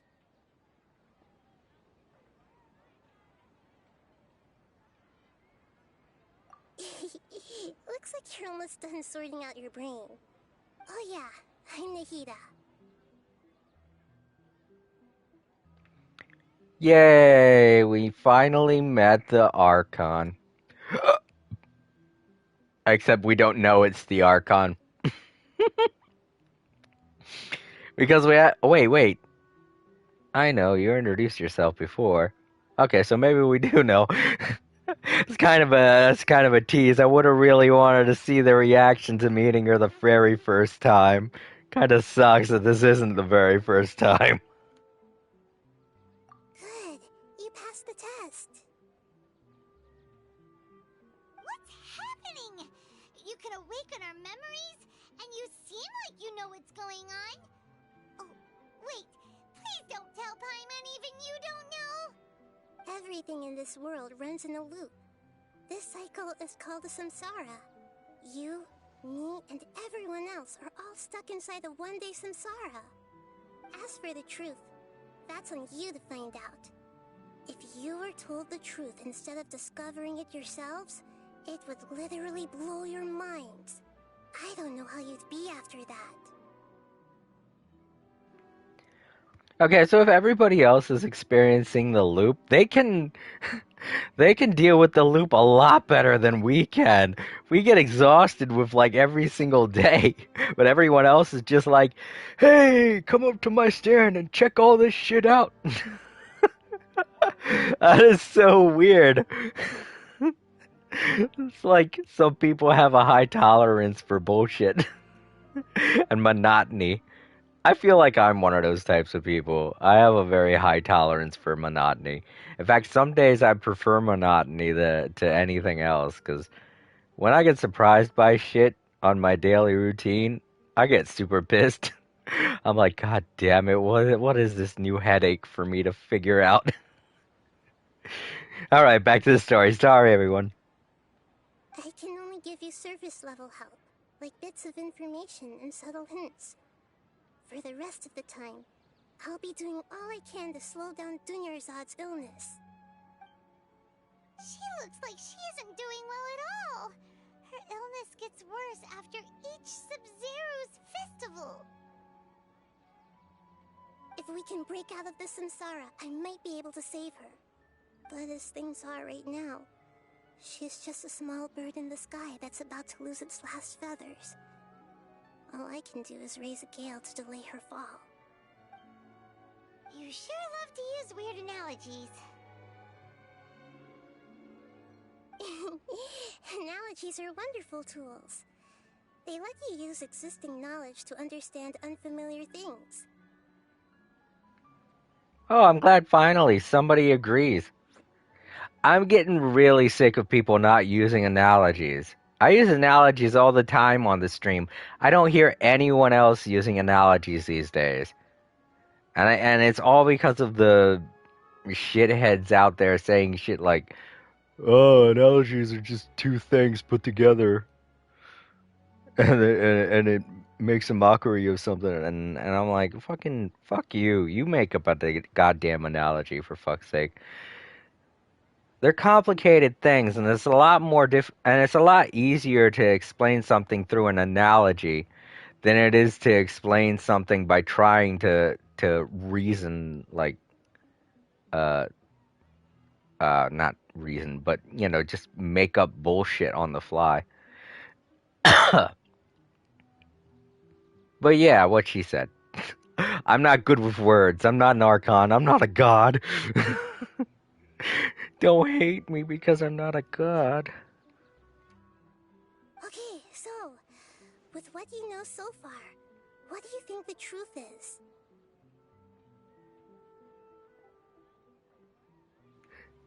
Aw, I was hoping they'd actually let me decide or make a decision or something. I hate it when they just give me this. Stuff like this. I want to test out my knowledge of the story so far. Come on, give me like 3 options, make one of them bullshit, another one like close to the truth, and then the other one the correct option, because this is just a little sad. I've been following the story for so long, and now all I get is like one option that's generic. Sad face.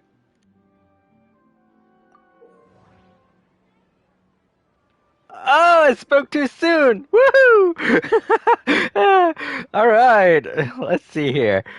When you enter a state of contemplation, you can choose any text entry to interpret it. Wow, is this something they're going to be putting into the rest of the story from here on out? Because this seems like it'd be very interesting. Especially for people who are actually following the story, like me and April.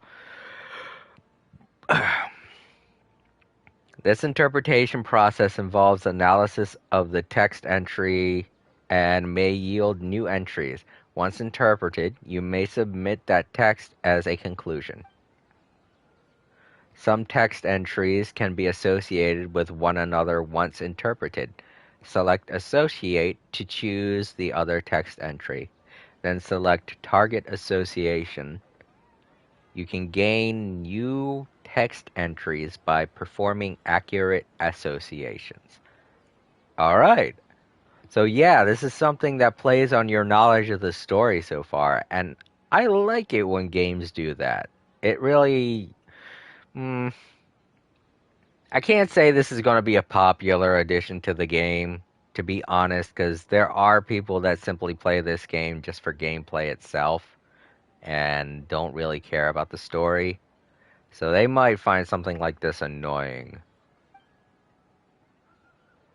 If one of the text entries on the current page can be used as a conclusion, then select the entry before choosing Submit Conclusion. Alright. So she wants me to try and tell her what I've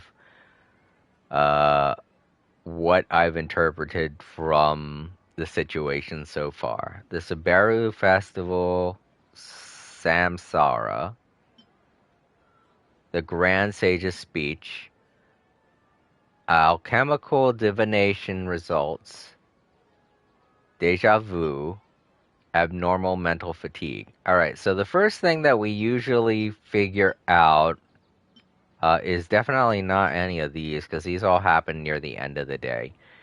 The first things we figure out are that we are experiencing abnormal fatigue, because when we wake up, we're like, why are we so tired? And then the second thing we figure out is that we're having strong occurrences of deja vu. And then the thing that we figure out after that is the Grand Sage's speech happens, and then the Samsara Festival's Samsara happens, and then the alchemical divination results happen, like, at the very end of the day. Like, just before we wake up. So, abnormal fatigue. My mind feels exhausted, even though I haven't done too much thinking. What is going on?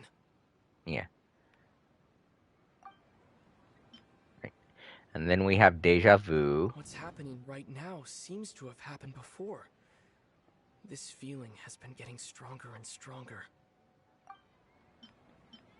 And then the Grand Sage's speech happens. Or, no. I think the Samsara...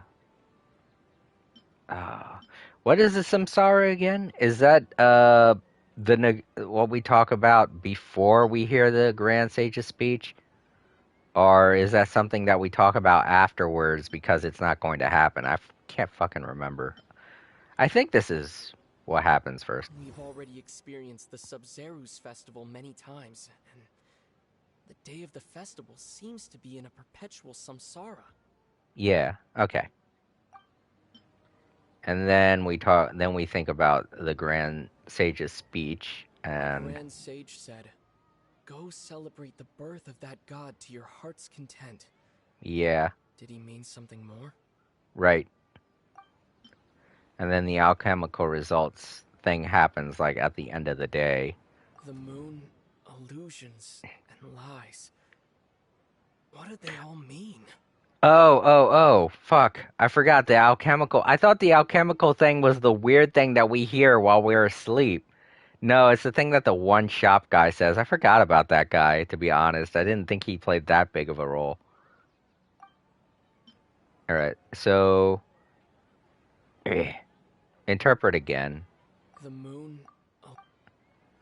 Can I redo it, or does the order matter?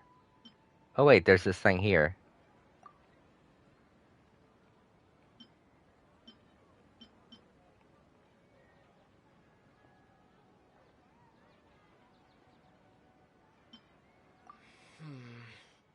I can't seem to cohesively piece everything together.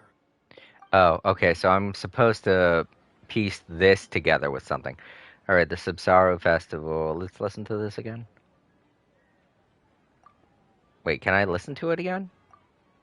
No, I can't. Shit.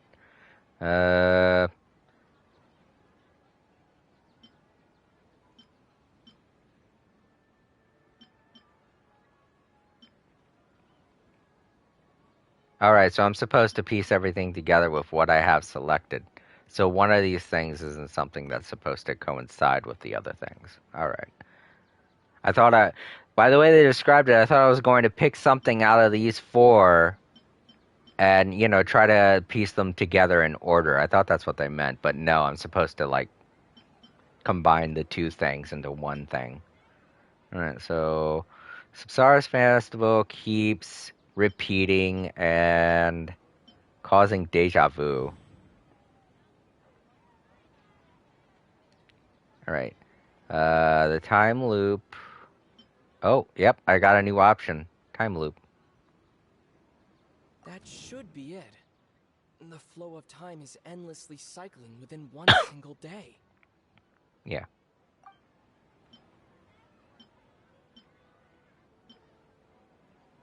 The alchemical divinations. Illusions and lies. What do they all mean? Coincides with the Grand Sage's Grand speech. Sage said, "Go celebrate the birth of that god to your heart's content." Did he mean something more? That's the only thing that I think My it could. mind feels exhausted, even though I haven't done too much thinking.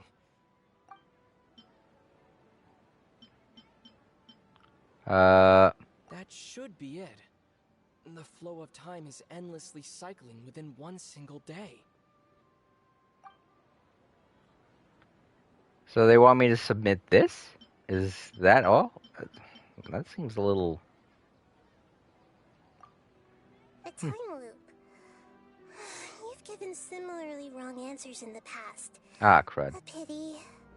Alright, well, I mean... Still the wrong answer? Paimon thought that made a lot of sense. It feels like time's just repeating itself. A simple time loop can't explain some of the phenomena. Yeah, I know. You two are still missing a lot of information. Unfortunately, I can't give you any more hints.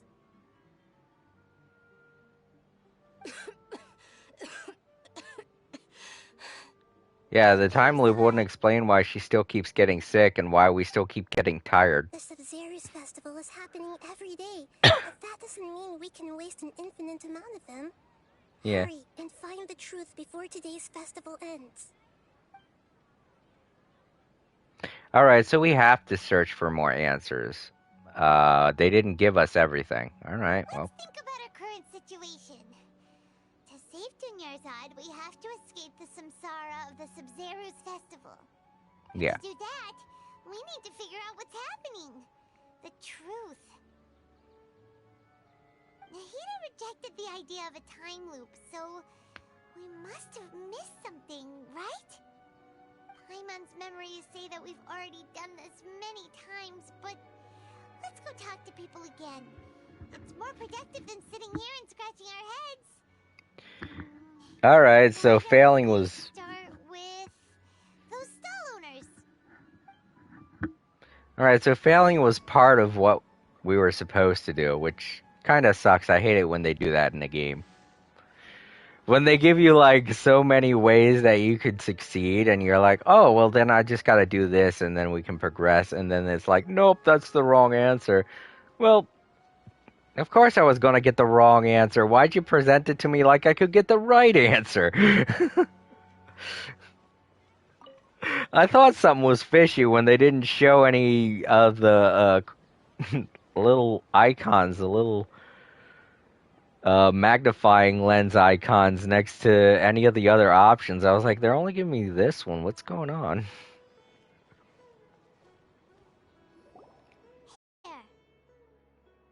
Hey, it's you guys again. Where's your cultured friend? She's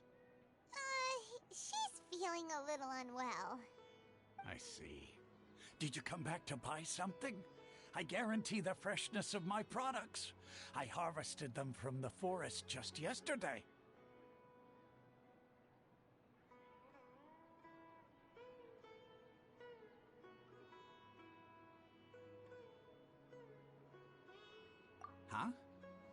What brought this about?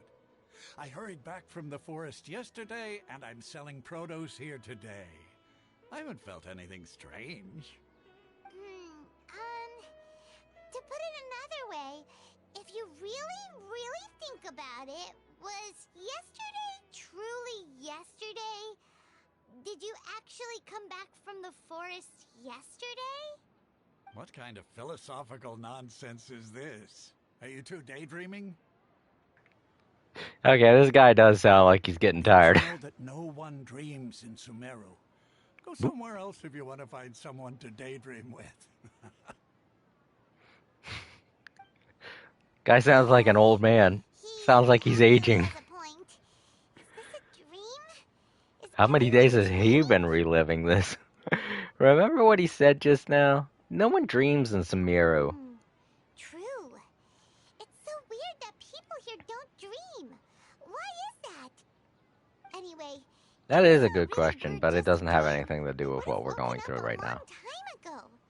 Let's keep asking around. Yep. We can explore that later, okay?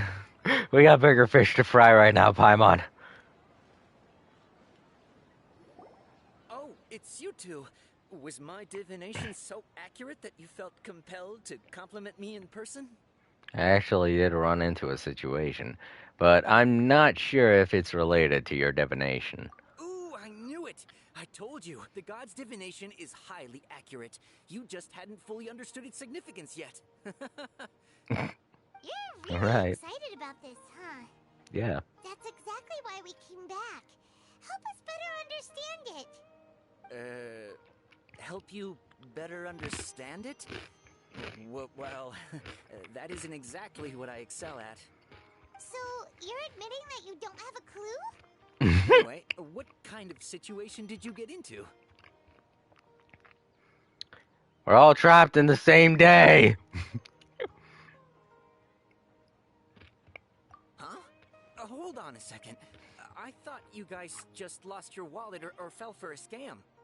What you just said, are you serious?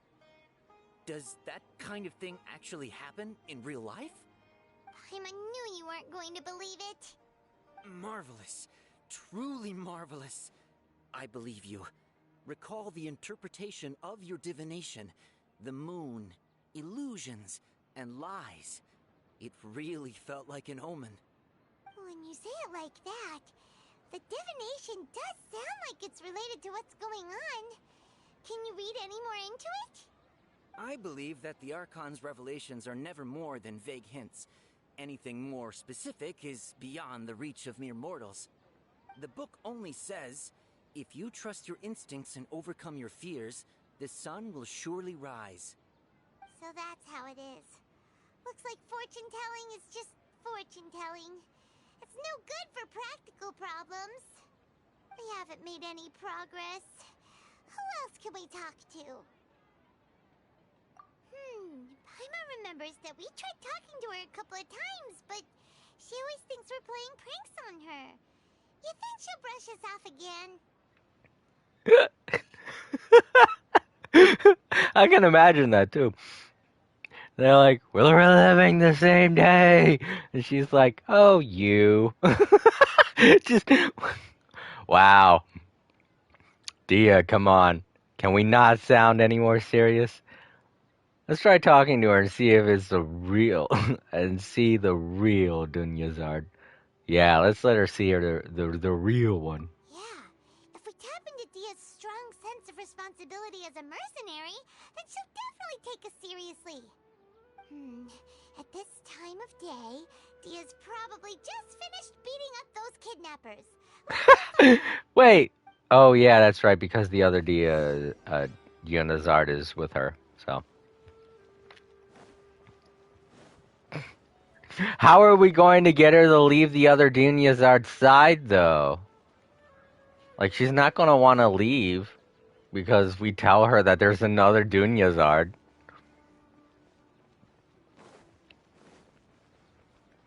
Ugh, see, this is what I'm talking about. In order to follow the pathway, I gotta go all the way around here. Oh, wait, there they are. I'm fine, my lady. It's just a scratch. Perfect timing. Both of you are here. Paimon, Traveler, you came at just the right time. Listen, there was a dangerous Huh? You saw? Then why didn't you jump in earlier? If someone was protecting Miss Dunyarzad, I could've went all out. Anyway, can you do something for me? You want the Traveler to take Dunyarzad somewhere to rest up while you check to see if there's still any kidnappers around. Did Paimon get that right? How did you know what I was going to say? We need to say something convincing.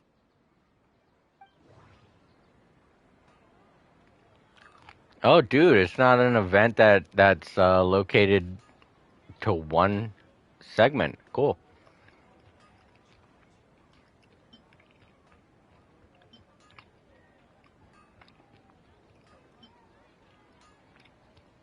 What the hell would... This is the only clear answer. Dia sold her greatsword to raise additional funds. And then she was injured because she wasn't used to her new weapon. Yep. Tell her, Traveler.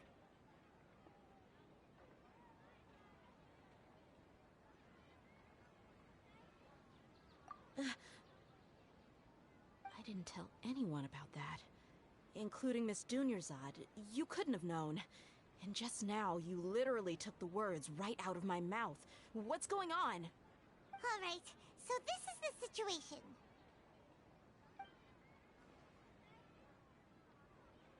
It's kinda hard to believe what you just told me. First, let me make something clear. Most of us desert dwellers might not be the scholarly type, but we do have basic common sense. She's quieter than usual. Uninterested in anything and really gloomy. Yeah, she isn't the same as before, but her parents said that this is how she was like at first.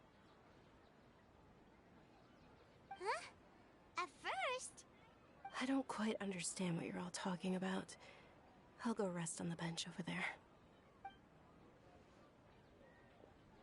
My lady, are you angry?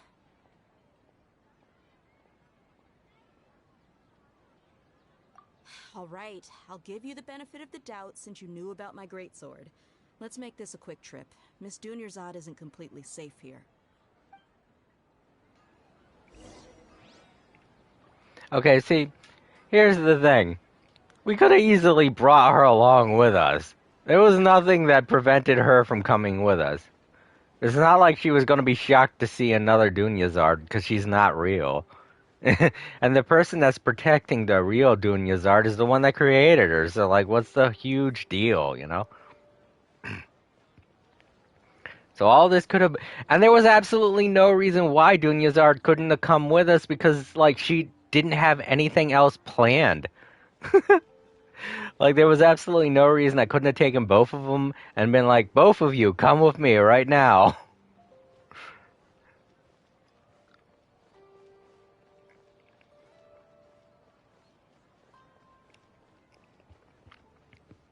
I mean, that would have probably made sense in the confines of the fact that we were going to the shop owners before, because the other Dunyazard had to do that in order to progress the day for those shopkeepers. But after the whole thing with the gang of thieves, we were with her for the rest of the day, and she didn't do anything else that would have prevented anyone else from living their lives. So, yeah, the only people that would have been halted if she'd have changed from that moment onward would have been me and Dia, or Nadia, Nahida. And they're both coming with me. They would both be coming with me, so, like, weird?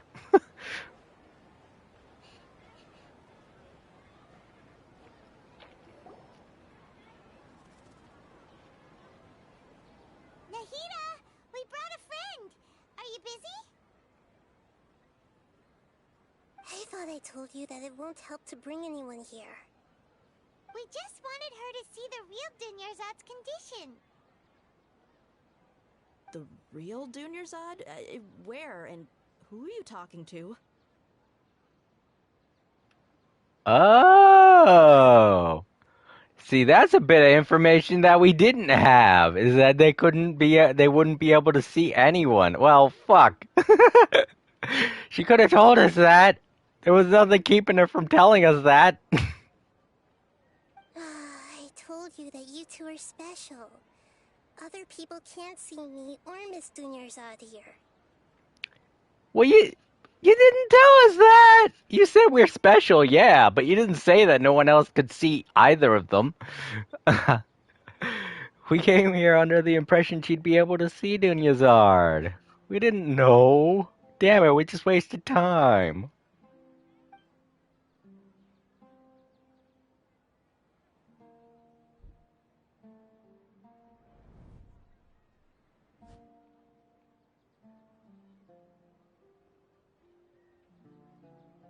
Hold on. Over there. Is that? Wow. How perceptive. Does she have invisible antennae? Miss Dunyarzad, she's lying down here, isn't she? How's she doing? I love that. Does she have invisible antennae? Yeah, it's in her hair. Can't you see them? She has two of them. That's why she's so perceptive. Her condition's really bad, and she's basically in a coma. How did you know she was here? I can sense her aura. There are also lingering feelings of something like regret or disappointment. What happened? Do you believe us now? The Sub-Zero's festival has been repeating itself. So, you think the sages are behind this? Yeah, they've always been against us. Wouldn't surprise me if they're using the Akasha to intentionally repeat the Sub-Zero's festival as a sick joke. You have a point. Aside from the Dendro Archon, the Academia's sages are the only ones in Sumeru who could pull off something like this. Maybe there's more to the Akasha than we know. Right! Didn't you awaken our memories using something that looked like a knowledge capsule? That means you must know something about the Akasha! The Akasha relies on the power of a gnosis to operate, as it is the manifestation of the God of Wisdom's power. It compiles the wisdom of the entire populace, and it grants knowledge to the people. A gnosis could do that? No wonder the Akasha is so magical. It's being powered by the gnosis of Sumeru's Archon. So, this Nahida you mentioned, what did she say? She said, and Paimon quotes, "The Akasha relies on the power of a gnosis to operate, as it is the manifestation of the God of Wisdom's power. It compiles the wisdom of the entire populace and it grants knowledge to the people."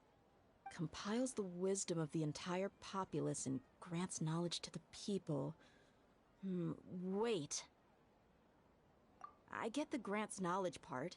That's what people have always used the Akasha for. But compiling the entire populace's wisdom? How does that work?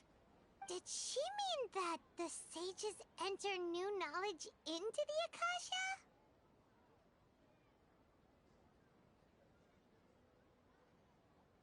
Oh yeah, that sounds about right. What do you think?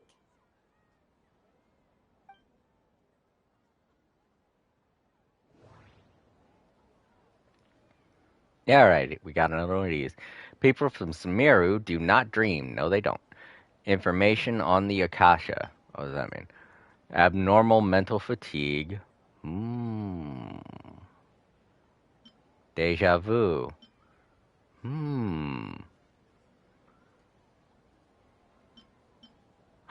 Are they stealing our memories?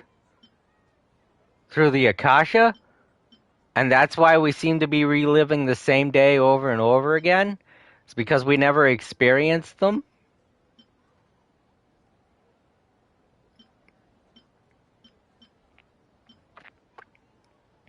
Oh shit, is that why some people of Sumeru don't dream? It's because they're stealing people's dreams and shit?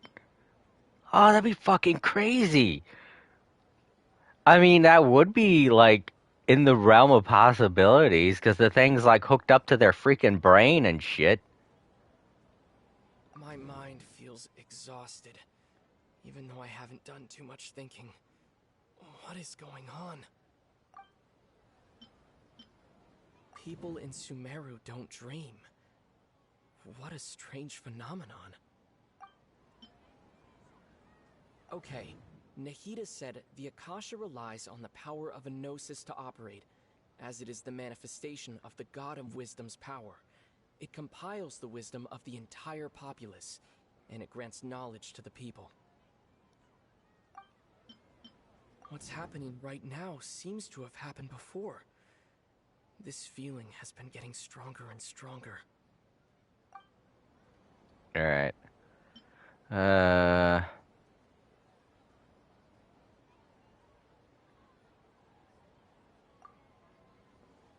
You mean the Akasha is causing our mental fatigue? Huh. Now that I think about it, my head's been feeling unusually heavy. Yeah. They're draining our dreams. They're draining our memories.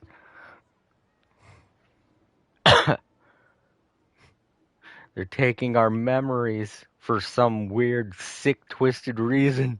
It was making us relive the same day. Oh my god, that's why they're doing it. Because they hate the festival. And they just want to keep draining the memories out of these specific people. That's spiteful as hell. Oh my god. When the desert dwellers set off on their quest for knowledge, a sage once said, knowledge always comes at a price. Compiling the entire country's knowledge. You think the Akasha pulled a 180 and is extracting information from us? Who knows? The Akasha can put knowledge into our heads, so who's to say that it can't also poke around in there? We don't know any specifics. What's the point of doing something like that? Just think about it. If you could combine the knowledge of every single person in Sumeru, then you can basically turn Sumeru City into a single massive brain. This hive mind could make breakthroughs in problems that even the smartest geniuses can't crack. Oh shit, they're trying to make their own Emerson soul. They're trying to make their own Emersoul. Like how the Fatui are trying to replicate the gods by making their own gods, and the Abyss. No, wait, not. Is the Fatui doing that, or is the Abyss Order doing that? Sometimes I get the motives of the Abyss Order and the Fatui confused. I think it's the Abyss Order that's doing it. Yeah. I'm pretty sure it's them. But yeah, they're trying to make their own gods. That's fucking. I mean that's not unheard of. We've already been through it like 3 times now. Ah, that's why they're going to want to steal the Gnosis to probably complete the transformation. And that's why they're stealing all the knowledge from the people of Sumeru, to make their own Immersal, or whatever it's called. I'm pronouncing it wrong. Giant tree. They're trying to make their own giant tree of knowledge. That's why this place is so freaking tall. Ooh. An excellent deduction. And the analogy comparing Sumeru City to a massive brain? I love it. In that case, we should take off our Akasha terminals right away. Maybe that'll solve this problem. Yeah. Yeah, no, it's not going to be that simple. It's like trying to remove a brain leech. I'm going to rip out it. I'll be like, okay, Paimon, let's try it on you. Rips it out. Paimon's like, dang!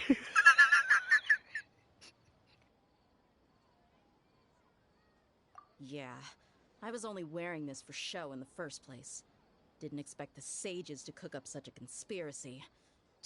Mark my words, when this is over, I'm getting evidence and exposing this whole thing to the public.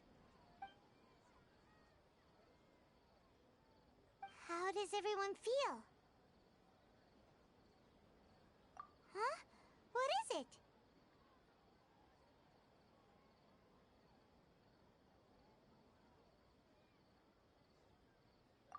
that! Paimon knows what you're talking about. It's a single soft beep that sounds like it's coming from the Akasha terminal. The sound of a beep. Could it be a prompt tone for when the Akasha is operating? That's probably an important clue. We weren't using our terminals, but we heard a beep anyway.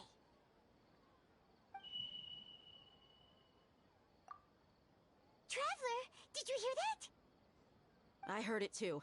Our ears aren't messing with us. There was definitely a beep, but it sounded like it was coming from inside my head. We took off our Akasha terminals.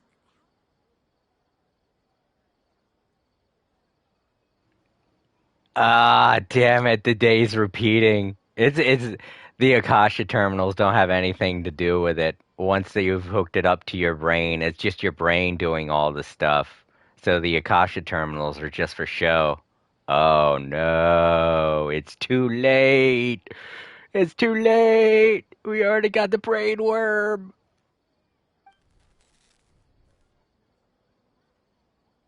Phase runtime has exceeded its expected length. At this rate, there may be casualties. But we cannot lose all of our progress.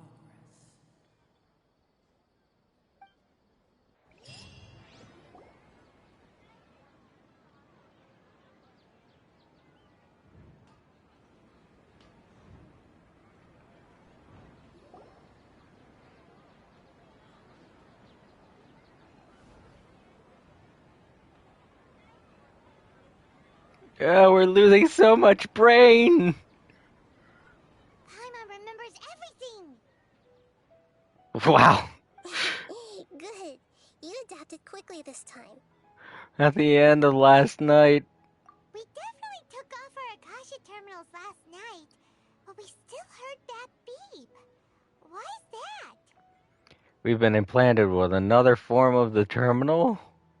We failed at severing our connection with them. I mean, either one's the same response. But now we can at least confirm one thing. The Akasha definitely has something to do with whatever's trapping us in this cycle. Oh, Paimon doesn't get it. Why would the Akasha go this far if all it wants is everybody's wisdom? I don't think Paimon gets how much they don't like these people. They just really dislike them. They're willing to just kill them because they don't like their beliefs. It's very petty. It's extremely difficult for lab rats in an experiment to understand why they're being treated the way they are. If we're lab rats, then what are you? Nahida, you've never told us anything about yourself. Whoa, Paimon. I was wondering when someone was going to question it. I thought it was going to be me, but nope, Paimon's doing that shit. I guess I'm the moon. The moon? Wasn't that the result of our divination? Anyway, knowing who I am won't help you get closer to the truth, so you should focus on other things. Don't get distracted and miss any clues. Sidetracking. Alright, so we still don't know it's the Archon. I can't wait. I want him to know. I know, but that's only because I know. I know what I know, and you know what I know, and she knows I know what you know I know. Okay then. Dia helped us a lot yesterday, so let's go find her. If Paimon's reading the time correctly, those kidnappers should be showing up soon.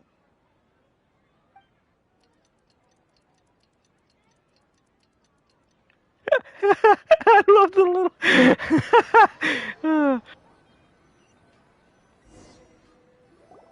Ah, there you are.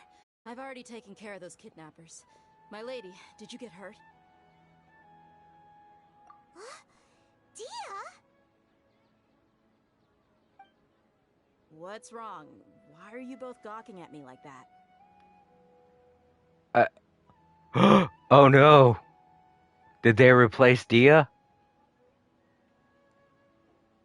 Oh no, they replaced Dia. Oh no. You didn't get hurt this time. Huh? What do you mean this time? Why are you so surprised that I managed to get out unscathed? Those kids were amateurs.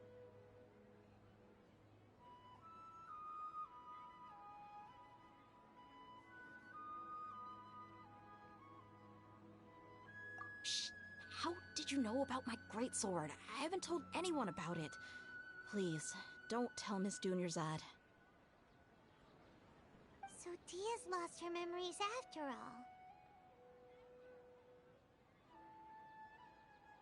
Anything strange? You already know that I got a new greatsword.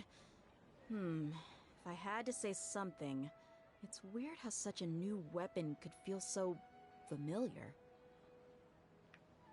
Wow, okay, that actually did take her a long time to get used to. It took her like 100 days. I don't know how long we've been going through this, but it feels like we've been doing it for 100 days. It's as if I've already used it to fight a countless number of battles.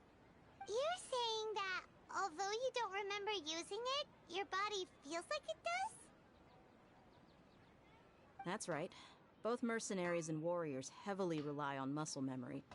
Only knowing the theory of battle Yeah. won't get you anywhere. Actually, I was unpausing it to say that. I was actually unpausing it to say that. And this brings up a good point. It's an argument that I made with someone online that muscle memory and memory are two completely different things. I think the argument was more of like a philosophical argument. Like we were discussing the difference between muscle memory and memory when it comes to being reborn, when or not reborn, but like being born in general. When you're born, memory has absolutely nothing to do with muscle memory. So if you're being born, you're not going to retain the memories of your parents because memories and things like that are your own. Muscle memory is something that's genetic and hereditary because it has to deal with your muscle structure. Your memories have nothing to do with that because those are developed by your neurons, which carve a path through your brain. When you're first born, you're like, your brain's like kind of smooth-ish. It's like small and still developing. And in that time period, your neurons are firing and they're carving. It's like how a record works, or like how, these are like very simple examples, but it's like how a record works. You're carving out things in your brain as your neurons are going through your brain and connecting paths with other paths, and that's the way that memories work, and that's the way that memories are processed. But your muscle memory is different because it's something that is a part of your DNA, is part of your structure, because it's something that's built into your body. It's part of your body's build when it comes to things like cell reproduction and I'm not a scientist, all right, so I'm not qualified to say anything like this, but I do know from studies that I've done in biology that it does have a lot to do with evolution and how your body's formed through your DNA structure. Your memory has nothing to do with that. Your muscle memory is something that carries over. So, if we could program our muscle memory to do something to help her remember, then that would be effective. But I feel like we don't have that kind of time. But yeah, muscle memory is way different from like memory. It has nothing to do with your brain. It has to deal with muscle functions and the way. Okay, here's an example. If you stand in a doorway and you put your arms up against the side of the door and you press really hard like you're trying to lift your arms and then step away from the door, your arms, even though you're not commanding them to go up, will go up because the amount of electrons moving through your arm will keep bouncing back and forth through your nervous system, which causes that to happen. I'm not a scientist. I'm not a biologist. I just know these things from shit that I've read in books and seen on in YouTube videos and just things on television. If you want to learn more about this kind of stuff, you can look it up. I'm not wrong on this stuff. I'm just not, communicating it very well. So what we're going to do now is we're going to help Dia remember things through muscle memory, which is going to be freaking brilliant. I love this idea.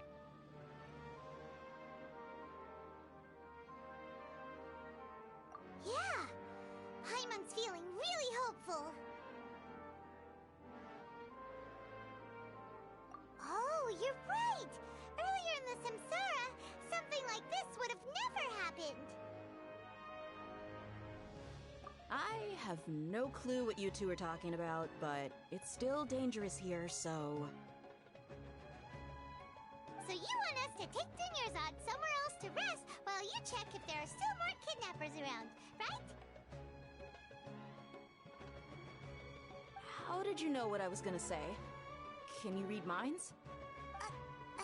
Forget it. Go and do your thing.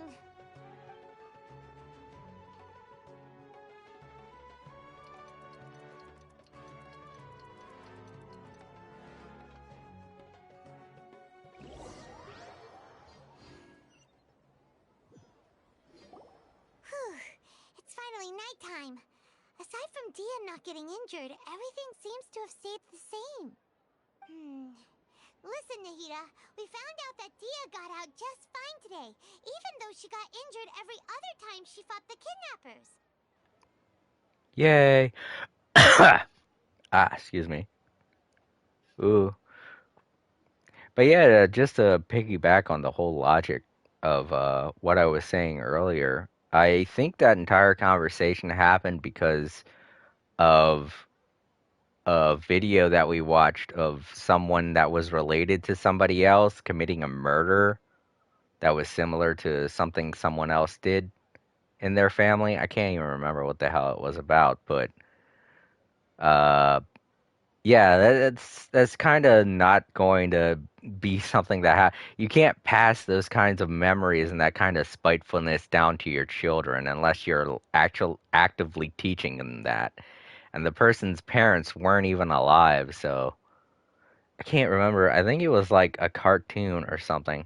I feel like it was in a video that I watched about the. Has anyone out there seen the show Primal by uh, Gendy Tartakovsky? I can't say his name. Because I feel like that's what we were watching. I think it was that, and there was like, oh man, it was in an episode about like, fuck, I can't describe it. I can't fucking describe the episode. I can't even remember the episode. Shit. But I remember it happened because of something like that. Like, a parents had died, and like the spitefulness had carried over through generations, and they were saying that it had something to do with memories or something. I was like, well, that can't be right because that's not how biology. That's not how DNA works. Oh yeah, that's right. I remember now. They were saying that it was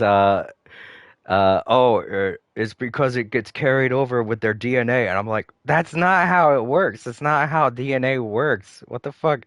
It doesn't carry memories, like shit like that. That'd be so fucking weird, wouldn't it? Like having memories of shit that your ancestors did. That'd be like fucking crazy. That'd be cool. It would be nice, but that's not how that shit works. uh. Do you think the Samsara has been broken? Have we saved Dunyarzad? Really? Good job on all that progress. Get some good sleep tonight. Hey, what kind of an answer is that? Tomorrow will come. Everyone assumes this is common knowledge, but the only way you can know that for sure is if you experience tomorrow. Yeah. How many todays has it been? Is it possible that today will be followed by yesterday? Does tomorrow truly exist as anything beyond a made-up concept? It's even possible that this entire world is a lie, and the history of the whole world has just been one endless Sub-Zero's festival. Wow, that is like some deep shit with some of the lore that people are making up about this game, though. Okay, no more. Paimon's brain is already shut down. I know that feeling, Paimon. I'm sorry. And to all of you watching in the archives, I'm very sorry. If this whole conversation has piqued your interest, go ahead and leave a comment in the bottom saying what you think about the subject, because I'm kind of interested to hear what other people think about it. I'm ready to debate. I mean, I really just love discussing stuff like this, so it really wouldn't bother me if you leave a comment about it. Even if it's a comment about, shut the fuck up and just play the game. I don't mind. That's why it makes no sense to waste your energy thinking about things you will learn tomorrow. Get some good rest. You know, use the bathroom and flush your anxiety dookie away. Anxiety Dookie! Ah! I like that. That's what I'm gonna do from now on. That's what I'm gonna do from now on whenever I have to use the bathroom. I'm gonna be like, okay, everyone, I'm gonna take an anxiety Dookie. Hold on, what did you just say? Did Paimon hear you correctly? Huh? People always say they feel a sense of relief after they take a duk-duk. That's why I suggested you could try that. Is that so strange? A fucking duk-duk! Who calls it a duk-duk? After they take a duk-duk. Fucking genius. Whoever wrote this, thank you. That is the most brilliant line in this game so far. I'm gonna go take a duk-duk. Oh man. Taking a massive duk-duk. Oh, I still like anxiety Dookie. I'm gonna use anxiety Dookie. It's so strange and so against common sense that Paimon's at a loss for words. You were sounding kind of smart just a minute ago. Yeah, even though it's happy and lively at the Sub-Zero's festival every day, it feels like it's been a long time since we've really gotten to relax. Let's go back to our room.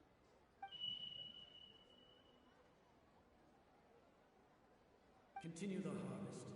Compared to what we stand to achieve, these sacrifices are trivial.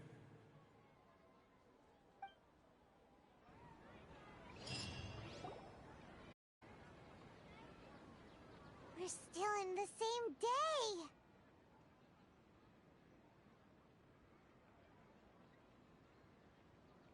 Nahida, you already knew last night that we didn't break out of the samsara? Why did you tell us? Would there have been a point? You would have spent the night with new worries, with tomorrow still out of reach. In that case, you might as well rest within that brief moment of hope. An opportunity like that doesn't come by often, and I thought it might help you clear your minds. Paimon thought the Duk-Duk did that! Whatever. Guess you were looking out for us after all.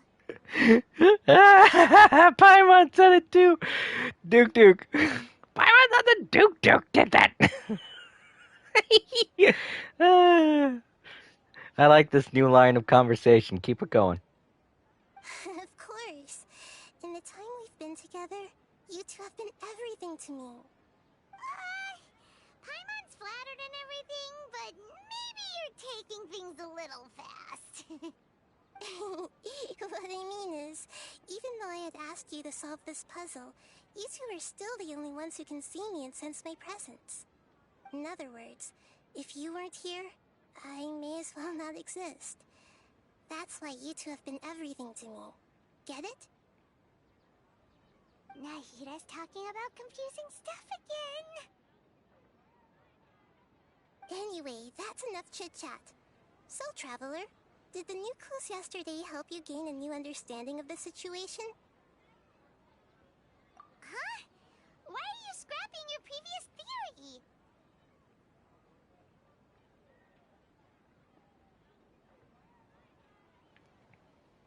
I mean, both answers are correct, but I'm just gonna say this. Oh, yeah! Because that's the first thing I realized. Gosh, how did we not notice that?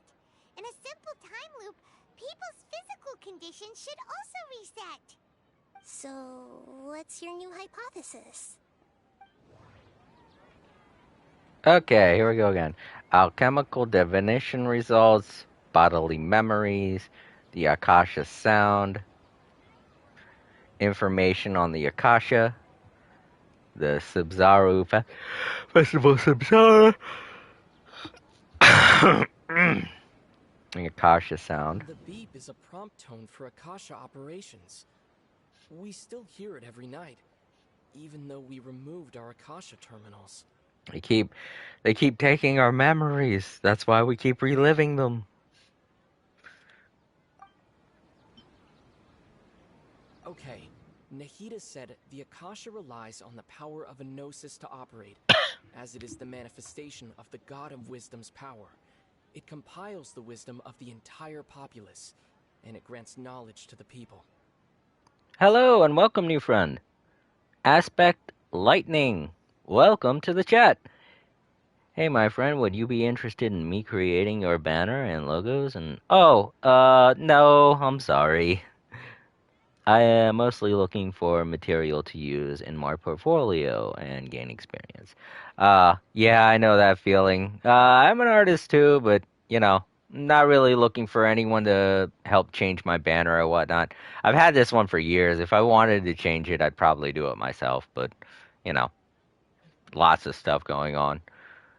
Plus, not really that interested. My channel hasn't popped off or anything, so it's not a huge deal to me. I'm sure if things had gotten a little more busy with my channel, I'd probably be more interested in it. Feel free to stick around. You don't really have to engage too much, but, you know, you can still get free stuff if you play Genshin Impact. I got drops enabled, so.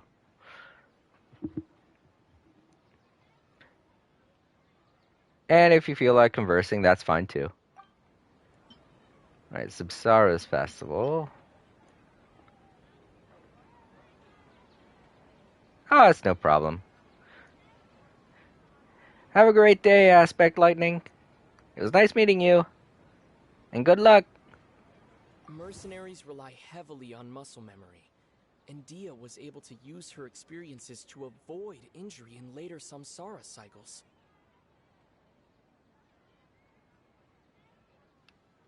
Alright, that one actually glowed yellow when I chose it, so maybe that one's the right response.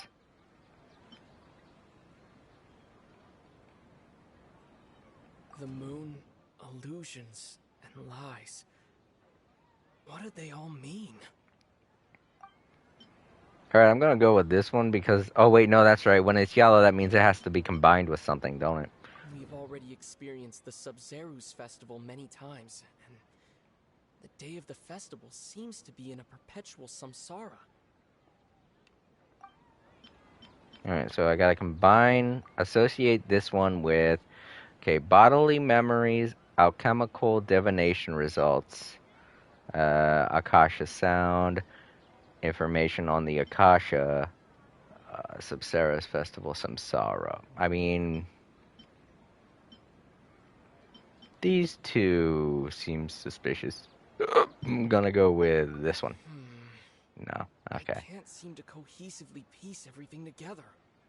Alright, so then it's this one. Oh, it's not? I can't seem to cohesively piece everything together.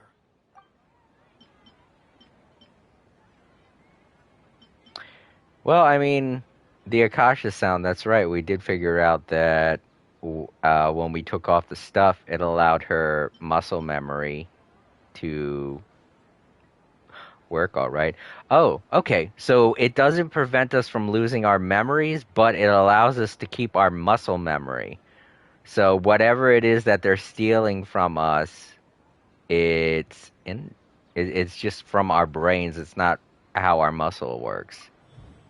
Yeah. Memories are deleted every day. Every day. Hello, and welcome to the stream. To whoever it is that popped in, feel free to stick around. I have drops enabled so you can get free stuff for hanging around. Alright, memories are deleted every day. This is the one I'm going to go with. If all our memories of a day are erased at the end of that day, then we would unwittingly relive the same day again and again. Yeah, that's exactly what I said when we were first talking about it. I was like, oh, so they're stealing our memories, which is causing us to go through the same day over and over again because our muscle memories are kicking in. Which is why we sound tired and sleepy, but our bodies keep moving because our bodies are operating on muscle memory. So if we remove all the Akasha from everyone, our muscle memories won't kick in, or our muscle memory will kick in, which will cause us all probably to fall asleep because of how tired we've gotten. So where our bodies are just gonna go limp and fall asleep if we remove our Akasha. So let's go with this.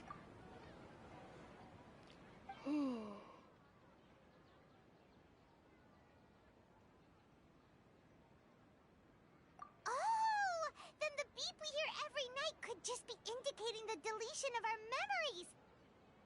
That's why when we wake up, everyone thinks the Sub-Zero's festival hasn't happened yet. It's already the next day, but everyone still thinks it's the day before. But muscle memory can't be erased. That's why Dia has been getting better at using her greatsword. Now everything makes sense. A brilliant deduction. Yeah, and that's why we feel sleepy.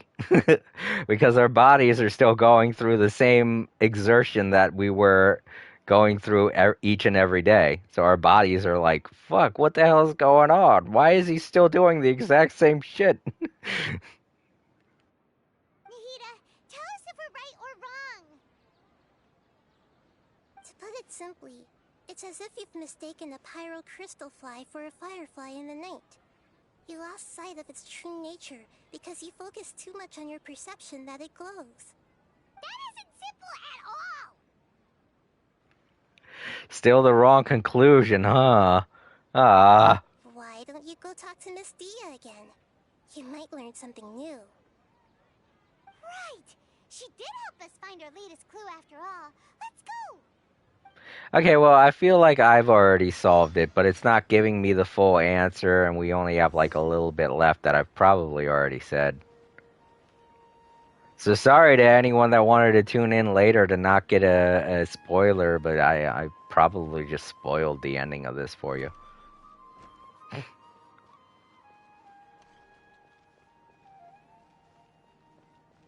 probably just like a little nugget, a little tidbit of something. Conclusions always come in thirds. Not like everything comes in threes. What was it that Paimon said? I think that's what she said during that one event. Who was it with? Was it the one with Fischl and Mona? I can't remember. It was so long ago. Or was it the thing with Albedo? I can't remember. Oh my god, I've been drinking too many energy. What time is it? Oh my god, it's way past my bedtime. I've been drinking so many energy drinks, my eyeballs feel like they're about to pop out of my head. Ugh. Does anyone else experience that when drinking a shit ton of energy drinks? Whoa. Once I'm finished with this event, I'm definitely going to have to call it a night.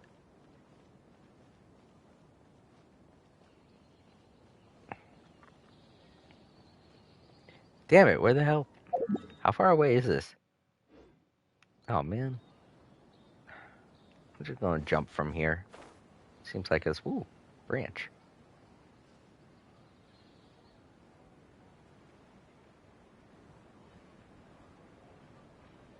There we go.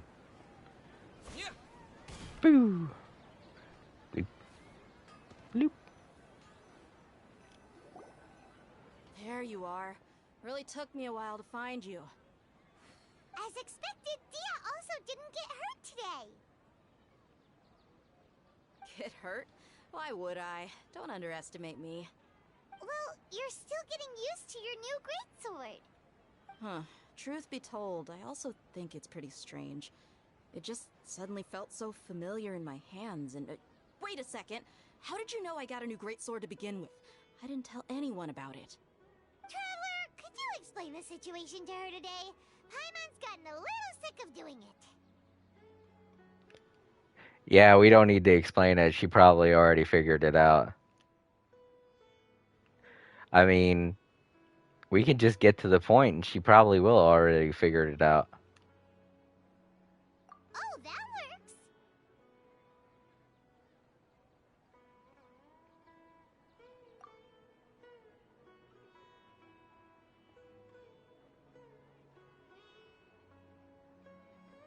What happened to you guys while I was gone? Did you get brainwashed by some cult? Don't think too hard about it. Just take what we're saying at face value. Alright then, let me get this straight. You're telling me that my body's already gotten used to this greatsword, but my brain just doesn't remember it? Yes, your memory's being erased every day. Then I'd have to disagree. That's impossible. Oh? Why do you think that? If we've actually been reliving the Sub-Zeru's festival day after day, then what happened to the things we used, the money we spent, the food we ate? Common sense says my wallet should have emptied itself a long time ago. There's no way I wouldn't have noticed that. Dude, yeah, I haven't even thought about that. Well, apparently Aetha thought about it. Wow, I didn't even take that into consideration. I can't believe I overlooked that.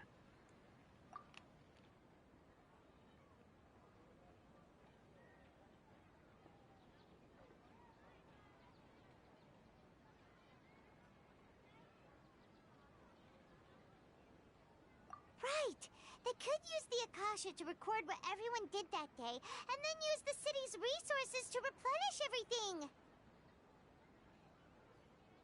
It's not very likely, but it's also not impossible.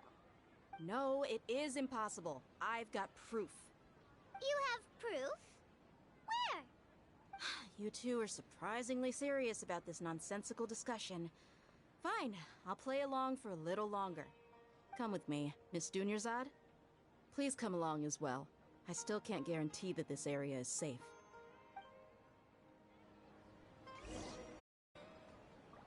Paimon can't believe it's Dia who wants to show us something this time. 2 days ago, we were the ones taking her to see Dunyarzad. Yeah. Okay, this is kind of hilarious because it's like we're doing some kind of reverse psychology to trick Dia into helping us figure this out.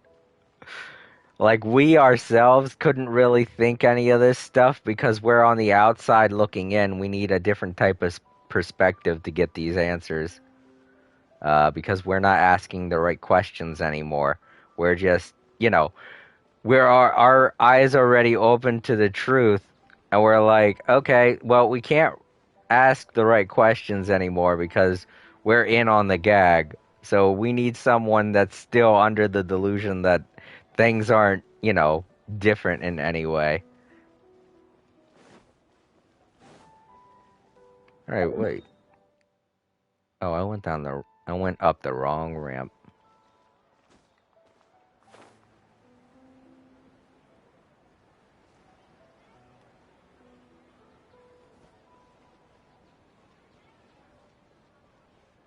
Oh, wait, there. Oh, never mind. This is it. Huh? This is a wooden training dummy. What about it? See those marks on the dummy? Those are the result of several days' worth of practice. Let's say the sages didn't replace it every day. Shouldn't it be hacked to pieces by now? That's true, but what if they did? Then the sages would have had to reproduce every mark I left during previous training sessions. I'm a professional fighter. My martial school has always emphasized the importance of refined control. Okay, so this isn't a time loop. They are stealing our memories so that our bodies function in the same way, but this is all also an illusion. because the Akasha can, as we saw when we saw the cutscene where she was like, she pulled up information on the person that she was looking at, they can present like images to the people. But that wouldn't explain why the thing's so physical and why it's still there and not messed up anymore. The force, angle, and entry point of each strike is calculated and deliberate. That's why I remember every mark on the dummy, as well as my state of mind as I made each strike. It's just as they say, each swordsman has their own unique style, and even the same swordsman can't make the same cut twice. It would be impossible to copy these marks. Is it really impossible? What if they use some fancy machine to carve every single mark? People often say that a camera's photo can never replace an artist's painting because the former has no spirit to it. The same thing applies here. At a mere glance, I can differentiate carved marks from the results of combat training. Whew, I hope that cleared things up for you.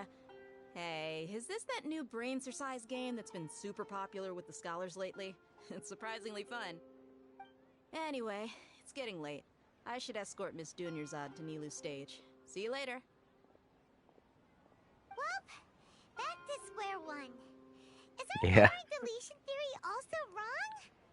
No, that's right, because they need to have the memories erased so that so that the muscle memory kicks in and causes them to do exactly everything the same way every day. So that part's right. But at least we've reached some other conclusions in the meantime. I mean, yeah, that's like the only other thing that I can think of is that everything is an illusion. But like physically that wouldn't make any sense because if everything was an illusion, then that thing would be hacked to pieces, and when she would go out to touch it, it just wouldn't be there. Yep, that's true. So, can we think of any new ideas right now? Let me think. I suddenly realized that something is strange. Wait, maybe we're in a dream. Strange? Paimon feels like everything's been strange lately. How come we've never thought about leaving this? Oh my god, I haven't done that this entire time. Shit. Wait a minute. City? You're right. It's really strange how we never thought of such a simple solution. Many things should become clear if we can confirm the flow of time outside of the city. Yeah, when I was fighting those guys, there was this weird barrier that popped up that never shows up in a fight. Oh wait, no, that was when we were in that one town. But wait, maybe that does have something to do with this. Maybe there's a barrier outside the city. Paimon can't believe it. Did we miss this because we're tunnel visioning too hard on our other theories? Or because we're just too tired? How about we go back and ask Nahida? Maybe we've forgotten something about leaving the city.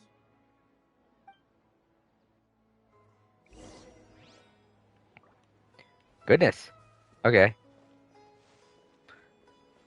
Well, I could just try to leave right now, but what is the fun in that?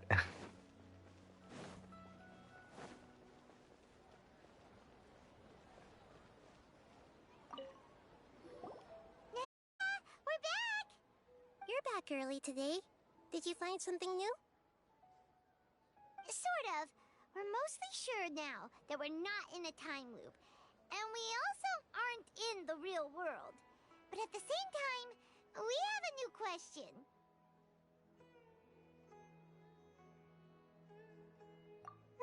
Leaving the city. As far as I remember, you've mentioned your plans to do that twice before. We did? But we don't remember anything. What happened after we talked about those plans? What did we say when we got back? Let me think. I don't think you ever actually told me what the outcome was. Oh, it's probably more accurate to say that both times you never came back the whole night. But you two sometimes stay out the entire night anyway, so at the time, I didn't think too much about it. It is true that sometimes we lose track of time during our investigations. Before we know it, it'll already be the next day. But still, neither of us remember anything about leaving town. Okay, so maybe if we did leave town, nothing would have happened and nothing would have changed this whole time because you got to keep in mind this is a video game that I'm playing. So this quest line would still be open and I'd still be doing it. And even though I left and would go on another quest line, I'd still come back here and the quest line would still repeat itself in the same way, regardless of whether or not we left. So leaving probably wouldn't help or do anything to progress the story, and it wouldn't help anything as far as our situation is concerned. Really? That's kinda strange. In theory, I should have already awakened all your memories.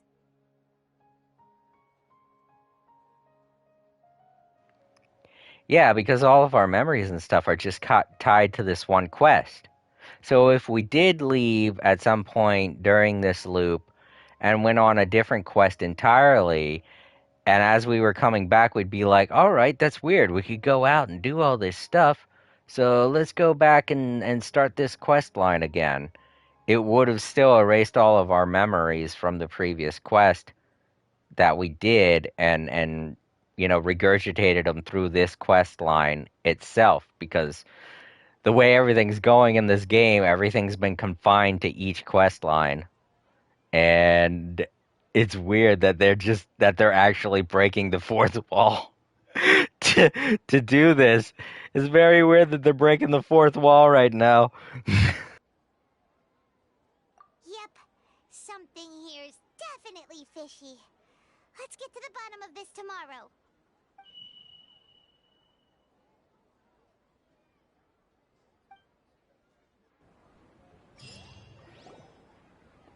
Our memories are back!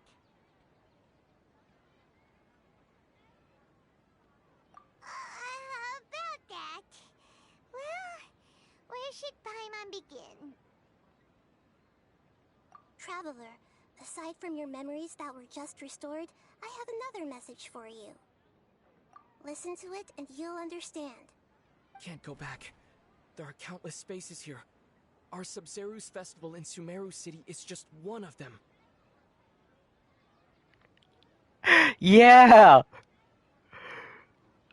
Dude, we're acknowledging the fact that we've been going on separate quests that don't that don't coincide with other quests. That's pretty funny. Traveler, you should be missing 2 days worth of memories. Paimon will fill you in. It's time to carry out our plan from yesterday. Okay, let's go!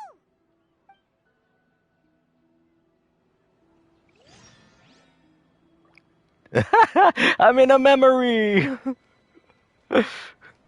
Alright, let's go do a quest. That isn't revolved around this quest at all. I wonder what random quest line they've set up to illustrate this point. That's gonna be funny. Or will they? Who knows? They might. I mean, there are some people there right outside the city, so. Why can't we leave the city? What is the Oh? academia up to now? Don't ask me. It's not like I can tell you anything. This is a direct order from the Grand Sage. Just wait until tomorrow. I have a real emergency. My goods have already arrived at Port Ormos. If I don't hurry, they'll be stolen.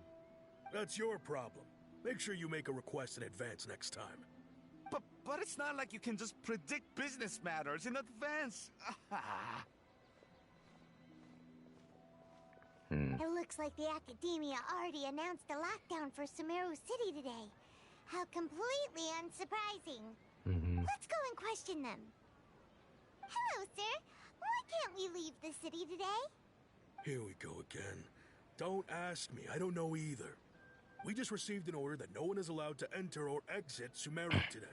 They didn't tell us anything else. Of course, the Academia wouldn't share their plans with a pawn. So the Academia doesn't trust you at all. Angering me won't get you anywhere. If I had that kind of insider info, I would have left this stupid post long ago. It looks like he really doesn't know.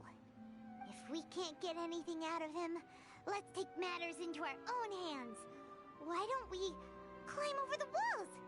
Those guards can't be everywhere at once. This is a good spot, and the guard hasn't noticed us at all. Let's hurry! Paimon, stay here. Huh? Why? Are you going to leave Paimon behind? Leaving the city might trigger disruptions in our memories.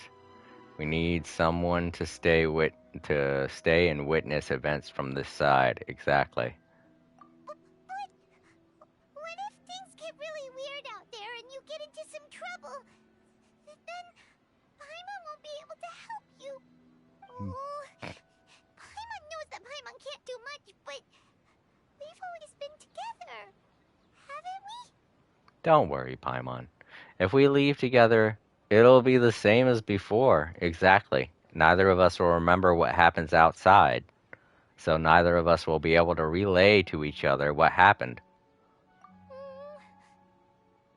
Okay. Paimon will wait for you. Promise Paimon that you'll come back as soon as possible. Just a quick look. Okay, okay. And please, be careful.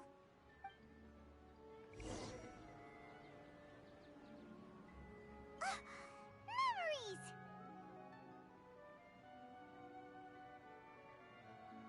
Let's go and try to leave the city today.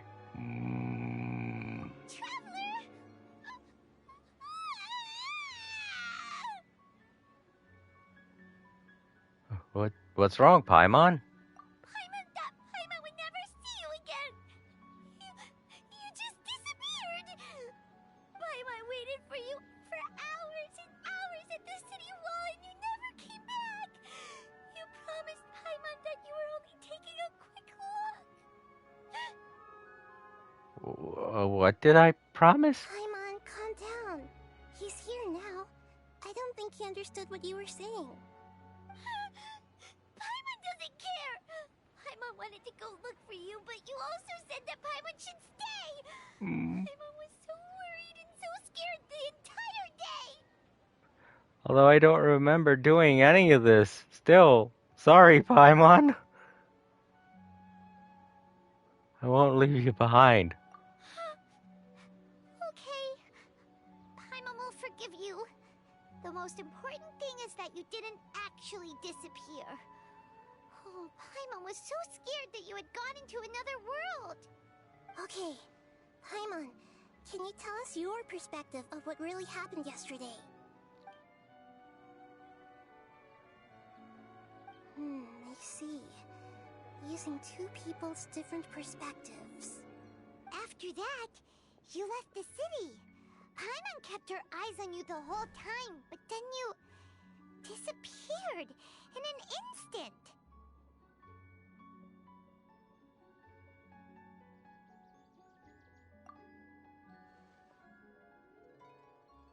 No way! Paimon was watching you with the fullest attention. What's your perspective, Traveler? You sure you don't have any memory of this? I guess that explains everything. You also lost your memories the last 2 times you tried to leave the city. Those days' memories can't be awoken. So, if we leave the city, our memories will be completely erased?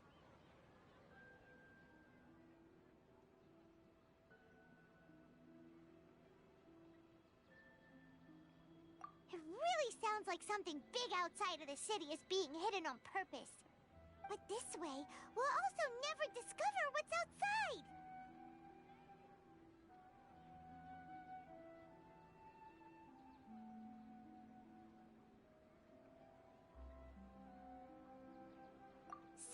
like a message? But how can we send it back? Don't look at me like that. I'm not used to being stared at. Well... Okay. You want something that can pass on messages, right? Give me some time and take care of Dunyarzad for me. Yep, now we're talking.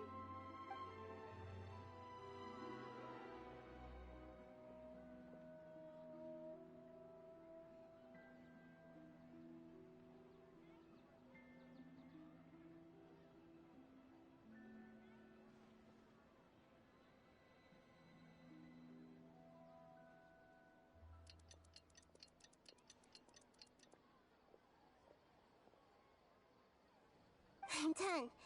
Here you go. What? Isn't this just an Akasha terminal? You made some little changes. Akasha terminals are already capable of sending messages. I just tweaked it so that it can connect to any node. To make something like this? Nahida, you really know the Akasha like the back of your hand. Anyway, we can use this now to record a message, right? Yep. I'll help you save the messages. It should be pretty easy to use. I just can't guarantee the user's status and signal coverage when they're outside the city. We'll never know until we try. At least we're taking the initiative now. Let's go then. Let's expose those sages. All right. Paimon isn't as worried about being separated since it happened once yesterday. But Paimon still isn't happy about it. Okay, see you tomorrow, Traveler. That covers everything that's happened so far.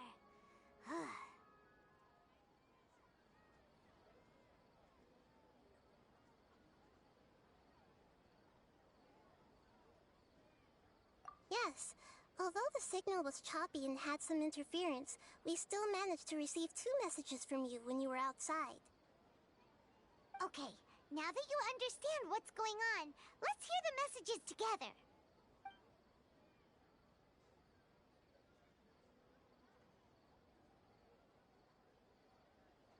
Can't go back. There are countless spaces here. Our Sub-Zeru's festival in Sumeru City is just one of them. I've entered another space. Before me are flowing sandstone and howling fish. Impossible and surreal sights. All these spaces are empty except for the occasional ones that contain mute puppets rather than people. I can't sense any human presence.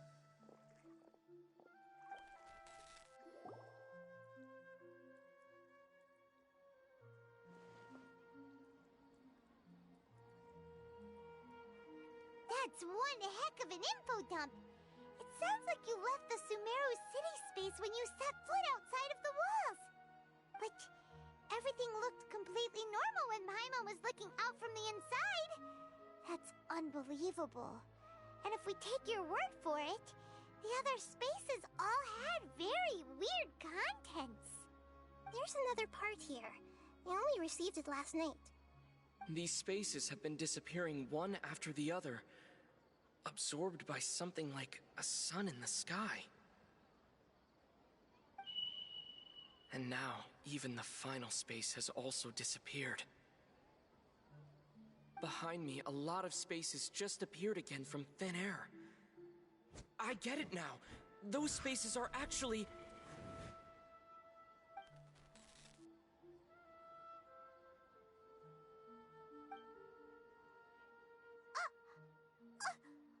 Why did the message end right there? What did the Traveler want to say? What are those spaces? Probably because yesterday just happened to end at that moment. Oh, right. Paimon did hear a beep from the Akasha. Did it come from here or from the message? The message. It should have come from the Traveler's Akasha terminal. After the beep, Traveler said even the final spaces also disappeared. Traveler, what do you think that final space could have been?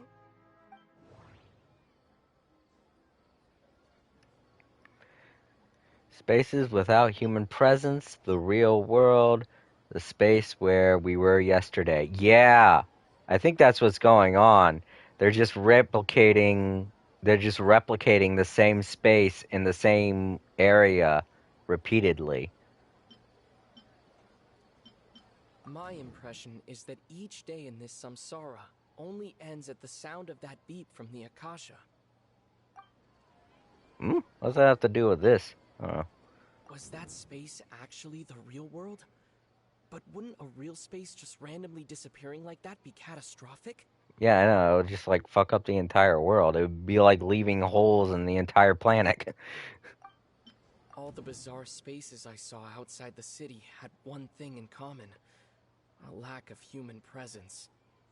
Okay, like that's the only thing that's definite. But I want to say it's this, even though this is definite.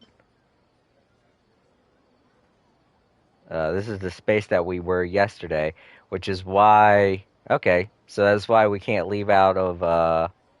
Okay, so it's pretty much the entire day. It just replicates everything that happens the day before. So it's just like taking everything that was physically there today and just putting it in the same place, back and forth, over and over. I guess.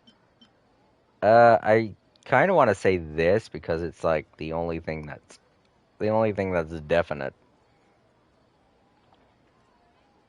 That doesn't sound right. I need to carefully think things through. Okay. I guess maybe it is this. Oh, so that's Okay. what it is! After the sound of the beep, the final space, the Sub-Zero's festival, also disappears, and we're taken to the next day! Yeah. It's like we're moving forward but backwards at the same time. It's like we're moving forwards and then doing a 180 and then going forwards again, pretty much. Like we're walking in circles. Or we're just walking back and forth, pretty much.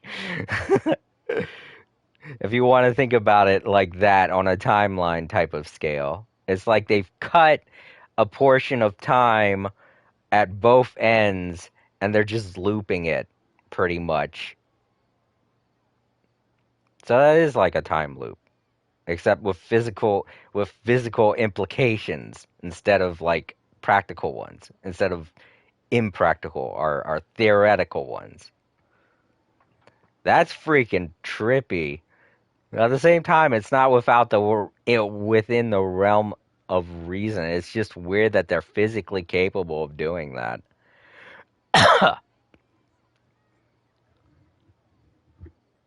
But it makes sense. That's why they need the entire day to do it. Because if they just wanted to like drain memories, they could do that within like an hour.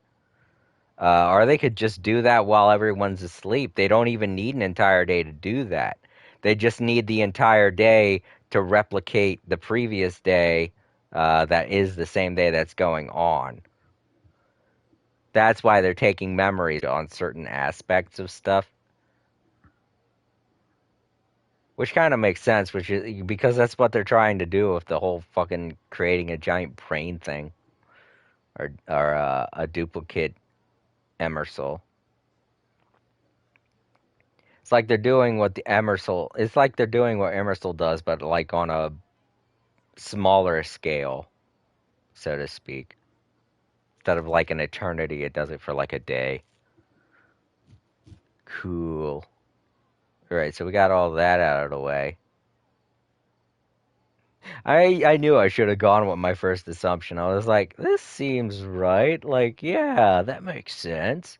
Spaces materializing behind them! Do lots of new spaces appear every day? Paimon's head is spinning! Just what are these spaces anyhow? Well, consider this. For all the horrors of the Archon War, at its heart, it was just a game where a bunch of gods fought over 7 seats. So no matter how strange or spooky things may look on the surface, maybe all they point to in the end is a small and simple secret. Wow, the Archon War, huh? That's an analogy and a half.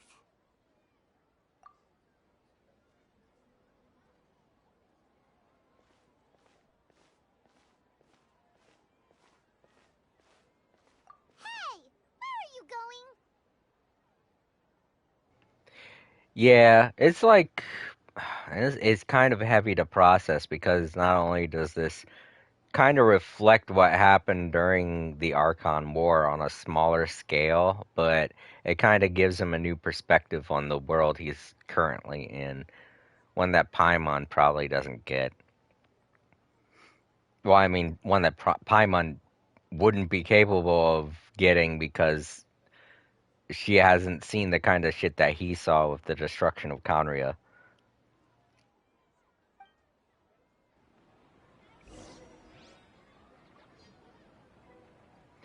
The empty illusions of the Sub-Zero Festival. Alright.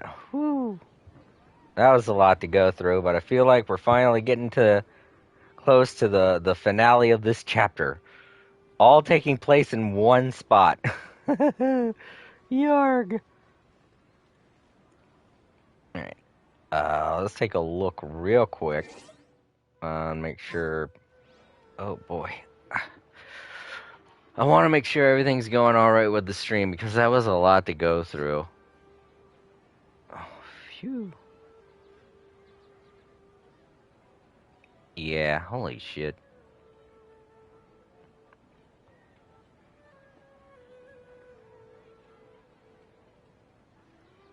Okay. Yeah, I just... I gotta remember to claim those prizes because I'm wasting so much valuable time. I just don't want to miss out on the private gems. Is it gonna claim it or... Okay, it says it got it claimed. Oh, and there's the dot. Okay, cool. Man. Alright, so since I claimed it, it's going to be going through the thing now, but I'm gonna have to play for like 2 additional hours to get that. Well, I don't have to play, I could just watch someone else. I probably should have checked on that earlier, but I was so caught up in the story. I was like, whoa, what's gonna happen next? I really wanted to see what he saw. I mean, I saw a portion of it, which definitely looked like, you know, an empty space where they were building shit.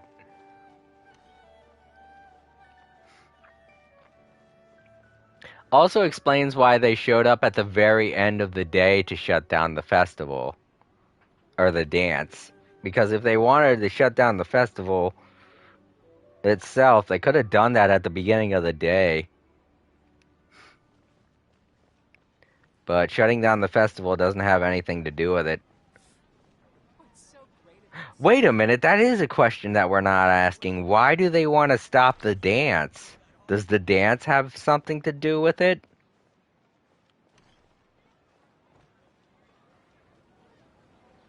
Why is it the dance specifically that they decide to just pop in and be like, nope, can't do this, sorry. Because if it was just a matter of, like, taking the entire day, why would they leave their post just to do that? Why would they put in the energy just to do that when they know they're just going to recycle the day? The dance has some kind of significance to all this. And they haven't asked that question yet. Do you want some alone time to think? Alright then, Paimon won't disturb you.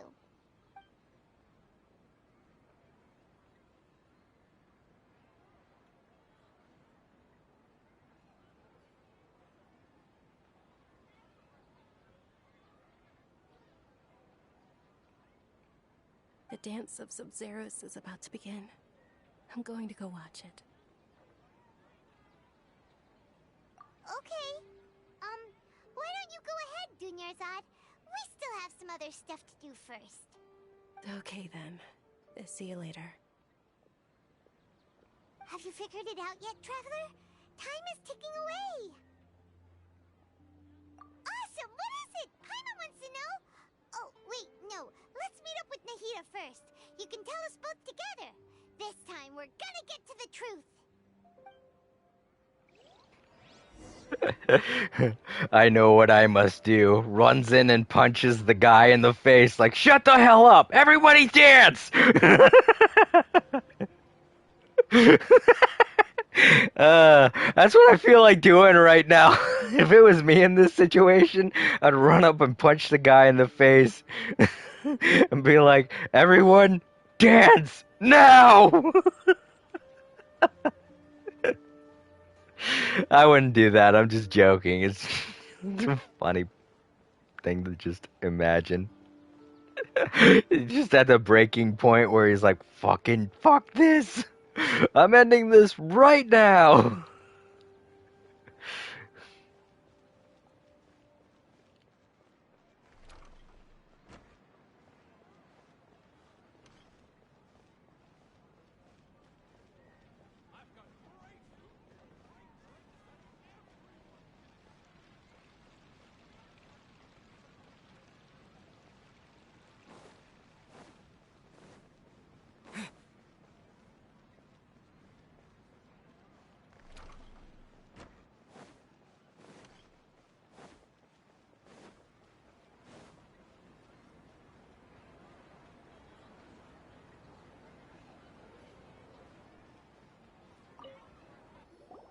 You're back! I've been waiting forever for you two. Judging by the looks on your faces, are you ready to take your Sub-Zero's exam and graduate from the festival?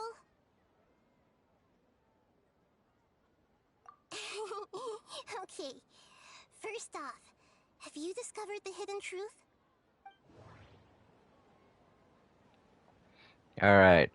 Information on the Akasha, Sub-Zera's Festival Samsara, spaces without human presence, alchemical divination results, people from Sumeru do not dream. Alright, let's go through each of these. People in Sumeru don't dream. What a strange phenomenon. Mm-hmm.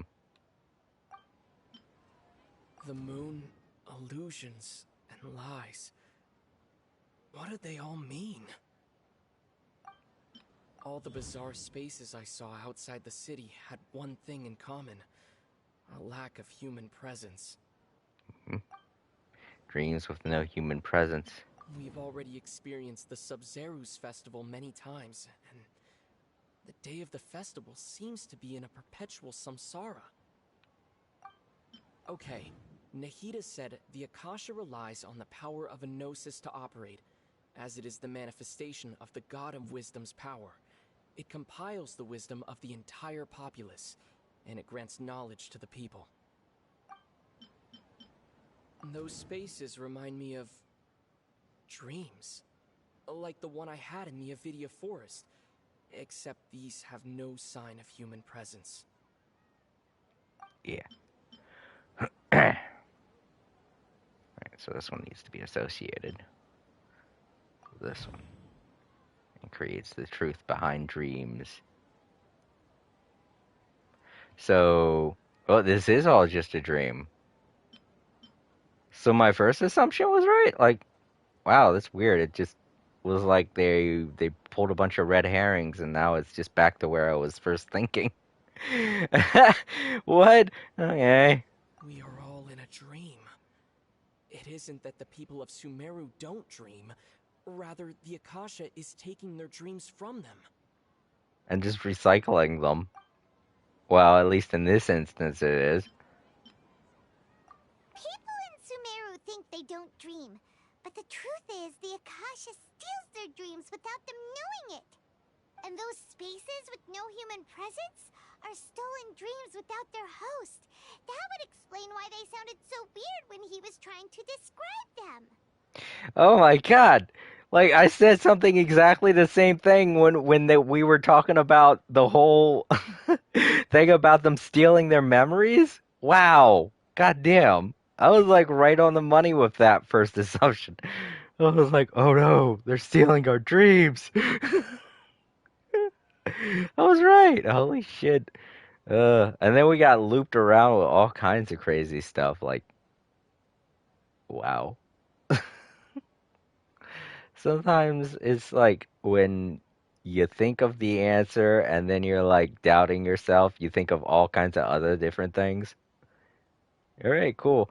Like, how many theories did I come up with this entire one, and one of them ended up being right? That's not crazy, you know? Because it's like if you throw enough shit at the wall, eventually one of the things is gonna stick.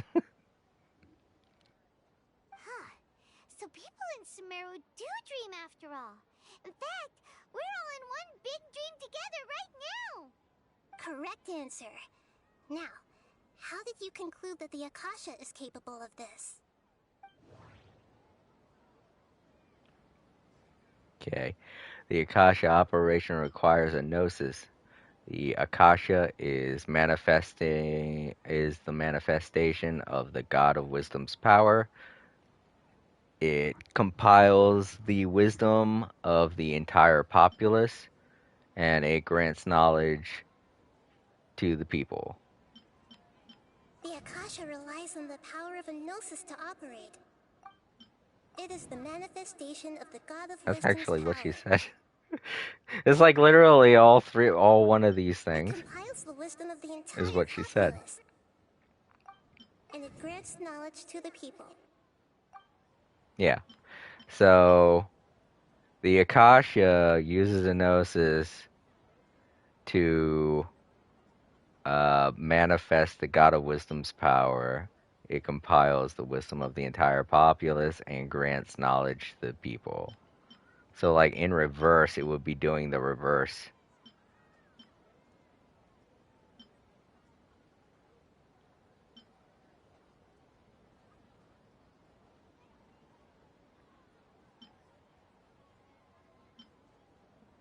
Oh, okay. Yeah.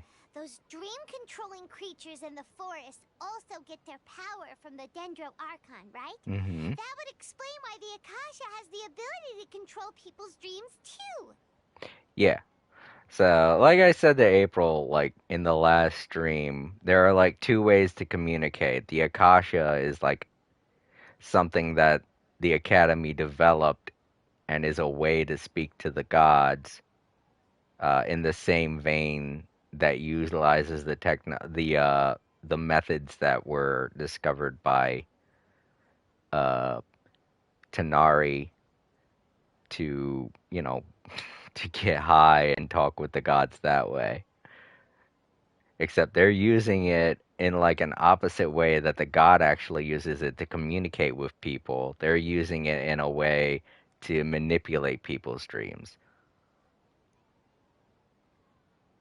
Meanwhile, the god herself uses it to put them in a dreamlike state to where they can communicate with her.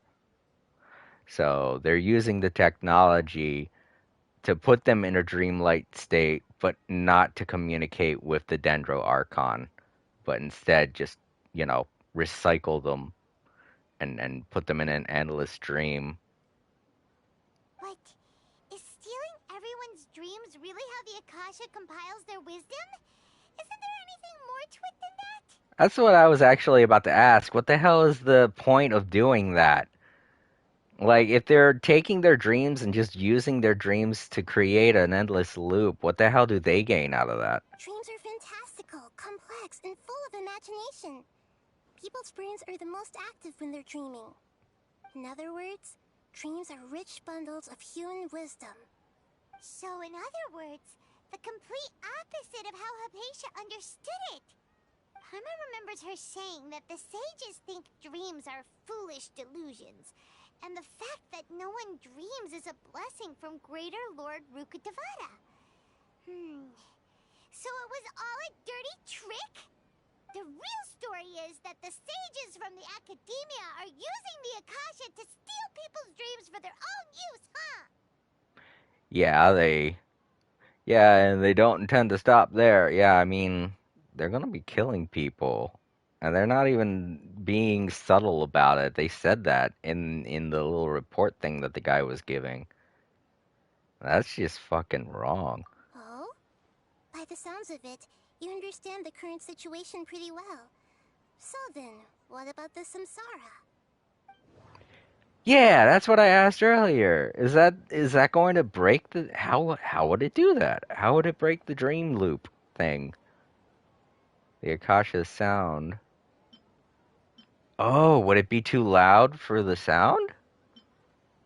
The appearance and disappearance of spaces, the Grand Sage's speech, abnormal mental fatigue, the Subsara Festival Samsara. We've already experienced the Sub-Zeru's festival many times, and The day of the festival seems to be in a perpetual samsara. My mind feels exhausted, even though I haven't done too much thinking. What is going on? The Grand Sage said, "Go celebrate the birth of that god to your heart's content." Did he mean something more? Those spaces kept disappearing before my eyes. But as soon as that beep sounded, many more spaces materialized. The beep is a prompt tone for Akasha operations. We still hear it every night, even though we removed our Akasha terminals. Okay, so Those dreamscapes kept vanishing, but as soon as that beep sounded, more new spaces appeared. yeah, the beep makes the other sensation, the other dream appear. The beep is a prompt tone for...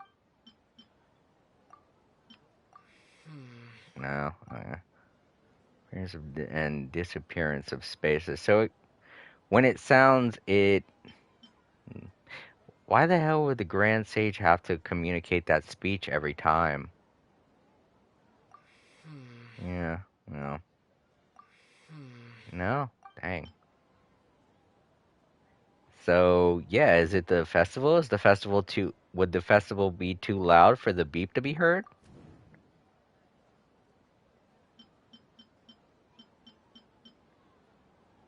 Is that new? It's in gray, like it's not. But I'm gonna submit it. Correct. The Akasha is keeping each person's brain in a constant dream state, but also separating their consciousness from their own dream. Their disembodied consciousness is placed inside the collective dream of the Sub-Zero's festival along with everyone else's, while their now vacant dreams are harvested by the Akasha. No one is any the wiser as another day passes in the dream, and so begins another samsara cycle.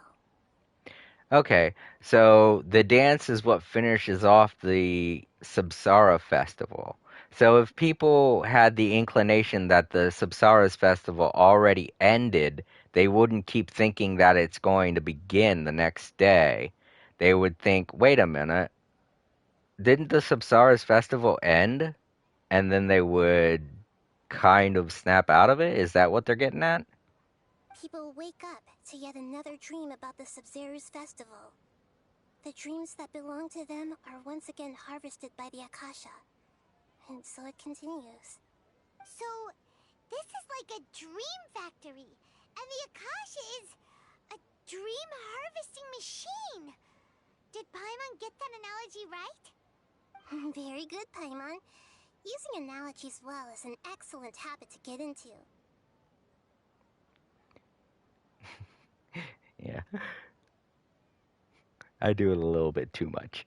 But yeah, I mean, from the way they're talking every time that a night ends, they're performing an experiment. And I'm guessing, because we're lab rats in this whole test, once this experiment is a success, they'll probably go on to move to areas larger than Sumeru because they're giving these Akashas out to everyone that stops by Sumeru. Who's to say they wouldn't start giving them out to everybody else?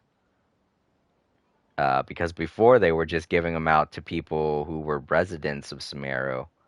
But now literally everyone's getting one. So Sumeru itself, Sumeru City, is just like a testing grounds, and that's what they're getting out of this. Okay, so that beep we keep hearing is actually from our real-life Akasha terminals. Taking off our terminals in this dream doesn't do anything. Alright, last question. Who am I? That one's easy.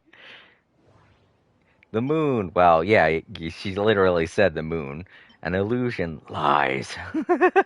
They say that alchemical divination is the Dendro Archon's divine revelation.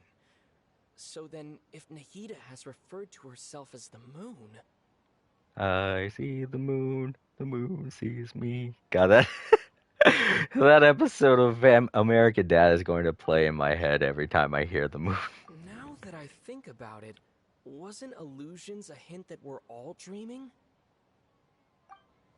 Now that I think about it, Wasn't illusions hinting at the sage's deception of Sumeru's people?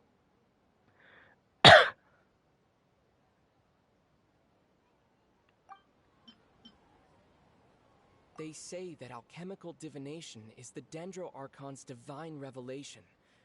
So then, if Nahida has referred to herself as the moon... So you noticed. You're the Lesser Lord Kusanali. I mean, everyone who's seen the trailers already knows this. I thought that one would be the hardest question. That's why I put it last. That wasn't hard at all. Even Paimon guessed that. Everything about you is different. We just didn't want to expose you is all. Yeah, Paimon, sure. Nahida, you've been hinting to us since the very beginning. It's funny. Thinking back to when we were asking all over the place for info about Lesser Lord Kusanali. Paimon didn't expect to meet you like this. I have a lot of questions for you, but this doesn't seem like a good time. Yes, those can wait until we're back in real life. On the other hand, I'd be happy to answer any more questions you have about here and now. Okay. Why couldn't you simply tell us the truth? How do you sages manage to keep people from noticing this? About the side effects of the mass-produced dream. Why is the dream about Sub-Zero? Why is the dream about the Sub-Zero festival? I don't have any more questions. Well, I can literally ask all of these, so let's do it. You asked me this question before. My answer was, it would literally blow your minds. Now that you know this is all a dream, this answer should hopefully make more sense. Yeah. Have you heard the saying, don't wake a sleepwalker? Likewise, if someone suddenly had told you all this instead of you learning it on your own, Yeah. your notion of reality and dream would be thrown into irreversible confusion. I couldn't expose you to that kind of risk. That's why I could only give you very subtle hints and some suggestions. Long story short, I'm really sorry I had to keep you guessing.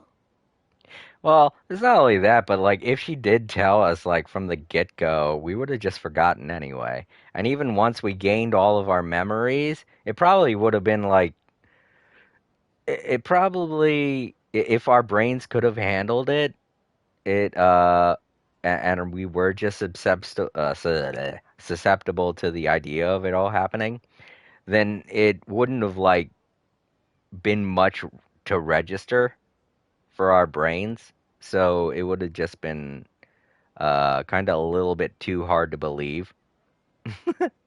So it would have been like an endless loop of us saying the same things over and over again. It would have been just as bad as going through the festival over and over again. Except it probably would have been more frustrating for her because we would be less cooperative. uh, and then we'd probably get stuck on that dookie thing over and over again. Firstly, this dream we're in is completely based on reality. People have already experienced this Sub-Zero's festival, so it would be very difficult for them to find anything that strikes them as surreal. Secondly, you're probably wondering why people don't have any memories from earlier samsara, right? That's because people don't remember their dreams most of the time anyway. And in any case, their actual dreams are being taken away from them by the Akasha. Yeah, So to be whenever they wake recycled up in stuff. this dream of the Sub-Zero's festival, they don't remember anything from their previous identical dream. Yeah. Paimon, Traveler had a dream when we were in the Avidia Forest, but couldn't see what it was about after waking up. Is that an example of what you mean? Yes. Only after receiving the blessing of Dendro can a person gain the Dendro element's dream-enhancing power. That explains the feelings of deja vu. Meanwhile, everyone else has no idea that they are in the Sub-Zero's festival samsara, while their dreams are stolen from them over and over again. Yeah, I just recycled and played on the loop. For them to relive. Oh, sorry about that. I've been up for a while. I should be in bed right now. Oh, man. By the looks of it, I think I'm only going to get like 4 hours of sleep today. That's fine. I can go with 4 hours of sleep. Alright, so Can this part. humans really keep dreaming forever like this? Will it ever end? And if so, when? Oh, Paimon, you don't want to know the answer to that. You might say your mental fatigue has already answered this question. Eventually, there's only so much that people can tolerate. Uh-huh. Especially those whose health is compromised to begin with, like Dunyarzad. Yeah. This relentless exploitation takes an even harder toll on them. People's lives are at stake here, and nobody knows a thing! We've got to put a stop to this!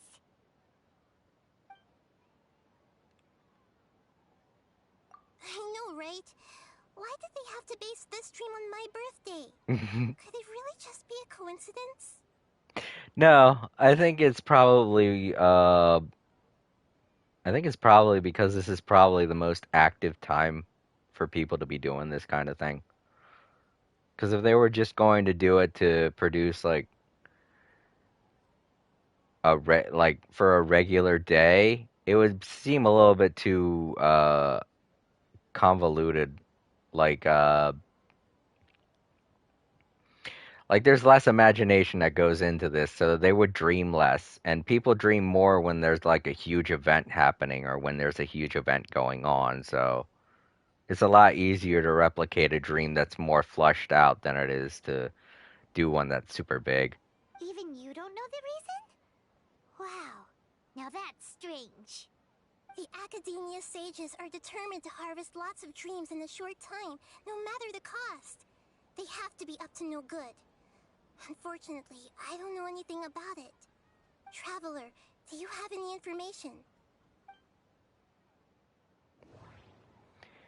Dreams with no human presence. Information on the Akasha. Grand Sage's speech. Yeah, The Grand what he Sage said. said, "Go celebrate the birth of that god to your heart's content." Did he mean something more? Yeah, because the more people celebrate, the more dreams they have, and the better they can test out their equipment. And the more dreams they can harvest. Okay, Nahida said the Akasha relies on the power of a gnosis to operate, as it is the manifestation of the god of wisdom's power. It compiles the wisdom of the entire populace, and it grants knowledge to the people.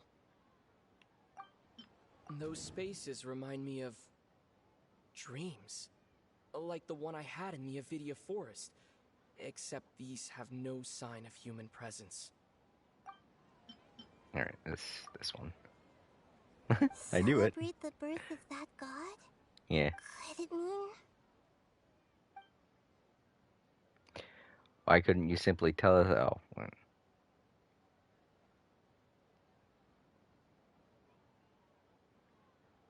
Don't have any more questions. Okay, well, I've asked everything. Deceiving the people of Sumeru with no regard for their safety. No matter what they're trying to do, this is unforgivable. After we end the Sub-Zero's festival, Samsara, we have to look into them. How can the sages of the Academia do this behind their Archon's back? This is ridiculous! Well, Paimon, you gotta remember, to them, she's not the Archon. The original one, the Greater Lord, is. So, they're probably doing this out of... I mean, they're definitely doing this out of spite. In the end, I'm just the moon. The real sun is long gone. A sun and a moon? Nahida's talking in riddles again. Ah, crap! We ran out of time! Oh, we're out of time today! I'll tell you how to break free of the Samsara tomorrow. See you then. Bye.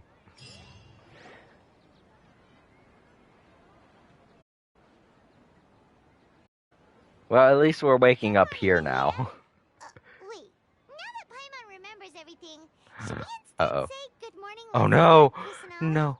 No. No. No. Oh no. I know you all noticed it too. Hey, what's wrong, Nahida? You don't look too good. I'm afraid that what you're thinking right now is correct. Did Dunyarzad already disappear? No way! Are we too late? The real Dunyarzad's consciousness has indeed disappeared. It can no longer endure the constant dream harvesting.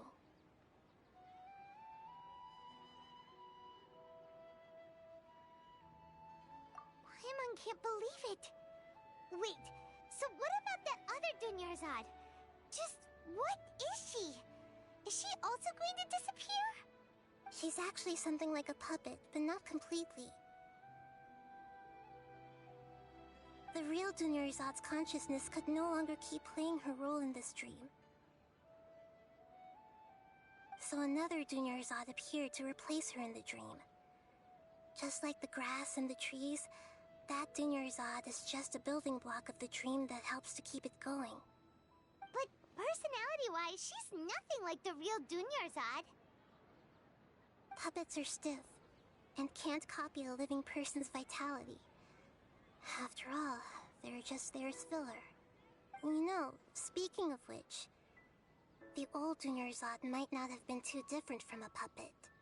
Dunyarzad truly believed that she met you within her consciousness, and it was you who inspired her. So you do remember her after all. Yes.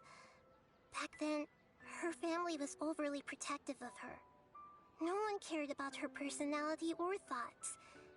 It was as if she only lived to stall her Elazar. I just gave her a little wisdom so she could look at life in a new way. So that she could be her own person. But even so, she still...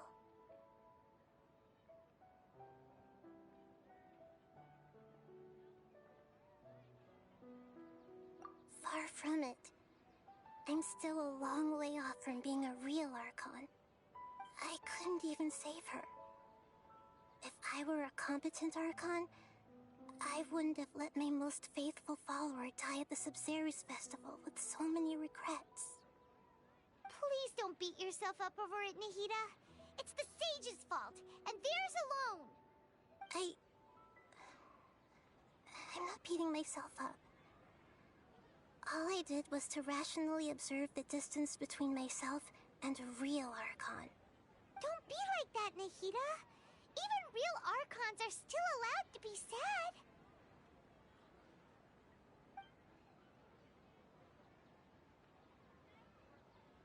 To prevent more tragedies like this, we must end the samsara as soon as possible. Great, but how do we do that? Although the Sabzeruz festival dream is under the Akasha's control, only humans can dream. Even the Akasha is unable to create them. That means this dream belongs to a host who created it.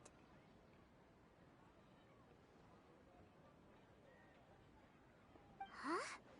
So, how should we find that person? Well, if this is someone's dream, then everything here must come from deep within their consciousness. Which means, with the power of imagination, they can change anything in this dream. Imagination? What do you mean by that? Imagination means breaking through what you perceive as normal.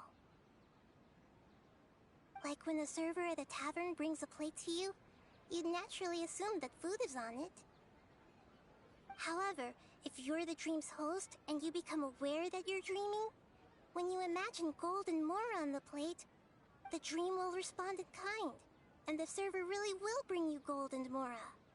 But right now, our host is unaware that this is a dream. No matter how many times they're served, it will always be food. Find some way to make that person realize that they're dreaming. Usually, once that happens, the person will wake up and the dream samsara will be broken. How are we going to find them, though? If it could be anyone, it'd be like looking for a needle in a haystack. And even if we did find them, how are we supposed to make them realize they're dreaming? After all, like you said, don't wake a sleepwalker. It's extremely difficult, yes. But the only ones who can do it are you two. Remember, everything you've achieved up to this point has all been for the sake of finding the host and ending the samsara. As for me, during this time, I'll be out of town. Out of town?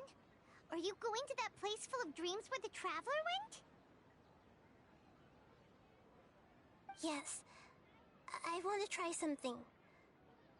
There must still be a small wisp of possibility. Hurry and go.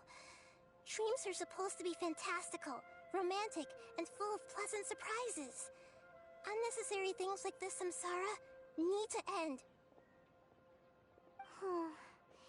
Paimon's still a little upset that we've come this far only for Dunyarzad to... She was such a good person, with such a simple wish. But fate was against her. Yeah, saving Dunyarzad is what kept us going this whole time. But we mustn't lose hope, Traveler. Dunyarzad would definitely want to see us save everyone else. So let's break the samsara for her sake. Paimon's wondering, do you think the sages would get one of their own to be the host of this stream? Feels like it would be easier to control it that way, no?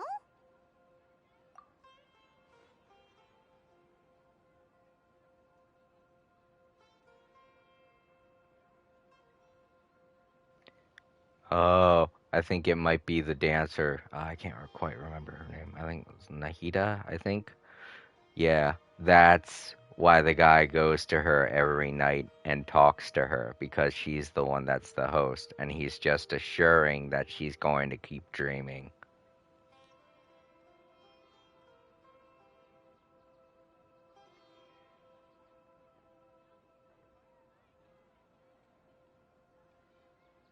Huh. That's true. Plus, the sages probably weren't counting on there being other factors beyond their control, like Nahida and us. So, who do you think the host of the dream is?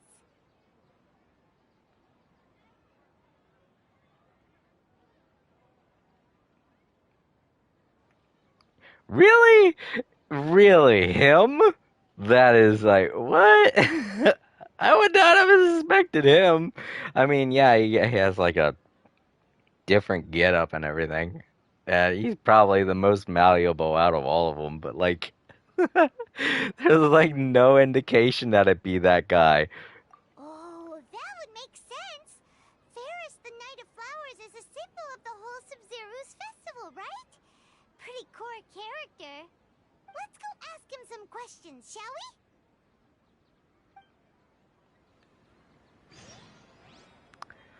Okay, well, I guess Santa Claus is important to Christmas. uh,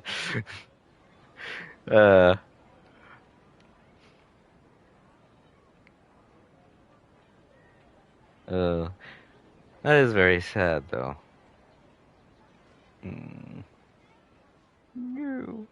I have a weird feeling that there might be a happy ending, because she left, and she says, Nahida, I think is the name of the Archon. I think that's what I got confused with it.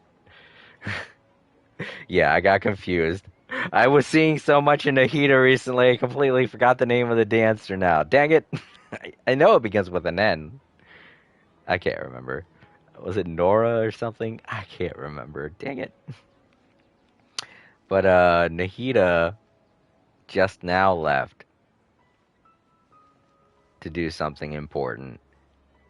And if the dream's replicating everything that happened the day before, she might be able to save oh dang, what was her name? She might be able to save her if it's something that happens every 24 hours. She died yesterday. If she goes back now, she might be able to save her. Alright, let's go see that clown. Yeah, because she's still in the replication of the dream right now. Her consciousness is still there in the replication. Once it disappears from there, all that's going to be left is the puppet. But that won't happen until tomorrow.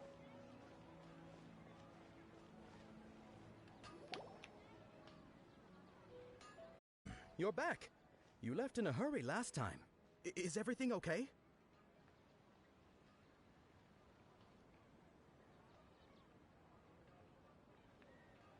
What the heck? That was weird. I think I held down the mute button a little bit too long and it muted the audio. I don't know if everyone heard what just happened, but okay, whatever. Sorry about that. Everything's fine. Just, it's a little hard to explain. Would you mind taking part in a little experiment with us? An experiment? That came out of nowhere. I'm listening, though. What do you need me to do? Could you make a wish? You want me to make a wish? Is that a new Sub-Zero's festival tradition or something? Less questions, more wishing! Okay. My wish. Okay. I'm a little nervous saying this out loud, but I want Miss Dunyarzad to be happy. Oh. I noticed earlier that she looked a bit down, and she wasn't really talking to anyone. She just doesn't seem like herself. She's always so gentle and kind, and all the kids love her. I've also wondered if the reason she asked me to be Fairest Knight of Flowers is because I'm special to her, or something. So, you have a crush on Dunyarzad? Oh, is it that obvious? After what I just said, I guess it is. Oh no. Oh no. When she placed the hat of the Knight of Flowers onto my head, she said to me, I want everyone to have a happy Sub-Zero's festival. What she didn't realize was that I'm not that interested in how everyone else feels. In that moment, I just wanted to be her Knight of Flowers for the rest of my life. 50 years, 100 years, I'll serve her till the end of time. Aww. That's why out of everybody, he's the only one that still has the strength to keep going. Aww. Okay, yeah, that was a bit much. Felt like the right moment to get it off my chest, but that was pretty embarrassing. Okay, I'm ready to make my wish. I would like Miss Dunyarzad to appear in front of me right now with a smile on her face. Here goes. Please come true.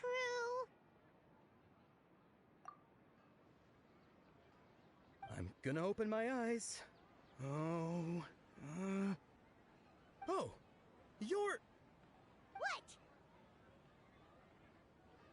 Faki?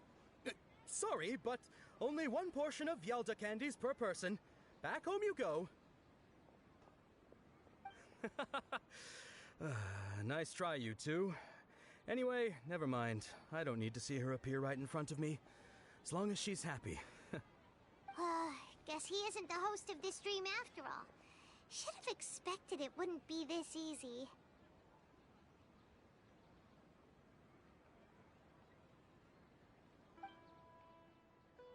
It seems like everyone who knows Dunyarzad loves her.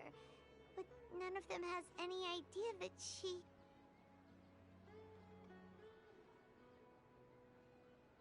My lady, step back.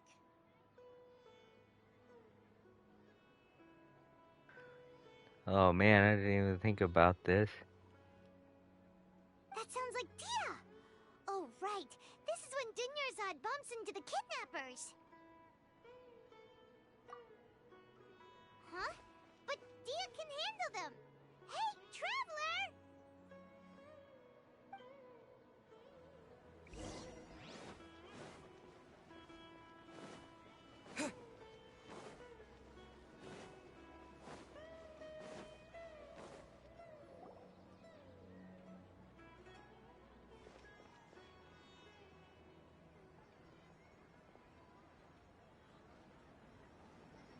Oh, it's you. Great timing. Please take... Hey, this is my job. The Homiyanis pay me, not you. You... Fine, alright. Knock yourself out. Why are you so worked up anyway? It's not like I don't trust your fighting skills. Anyway, watch yourself.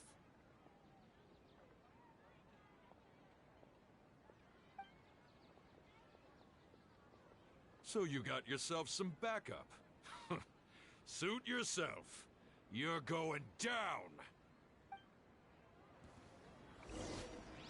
Scatter! Show them. Emerge. Time for retribution!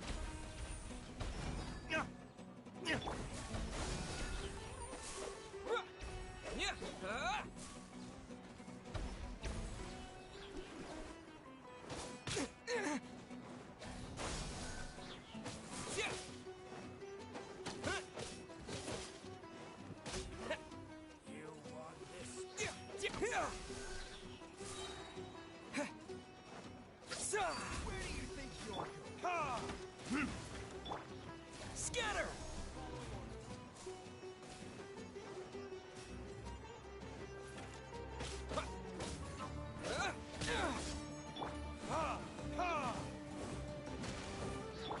Right now. Emerge.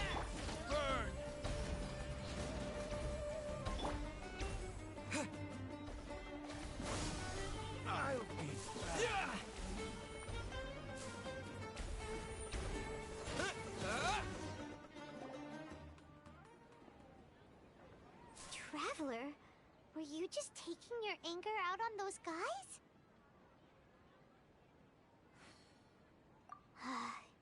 You and Nahida both. Dunyarzad wouldn't want to see you two like this.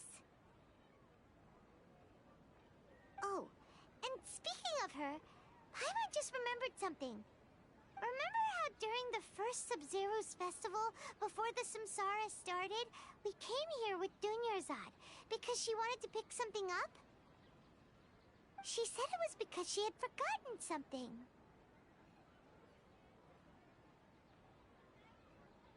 Okay, so Paimon's memory is working so far. Anyway, Paimon also remembers that she is staying somewhere around here. She pointed it out to us the night before the Sub-Zero's festival. Yeah, even if it's only a tiny clue, it'll probably still help us more than this needle in a haystack search.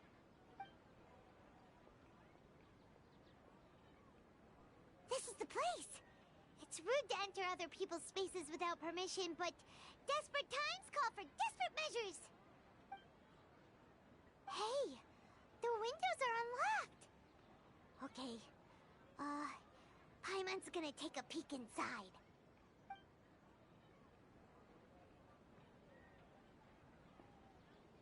This was only a temporary residence, so there was pretty much nothing inside except this book on the table.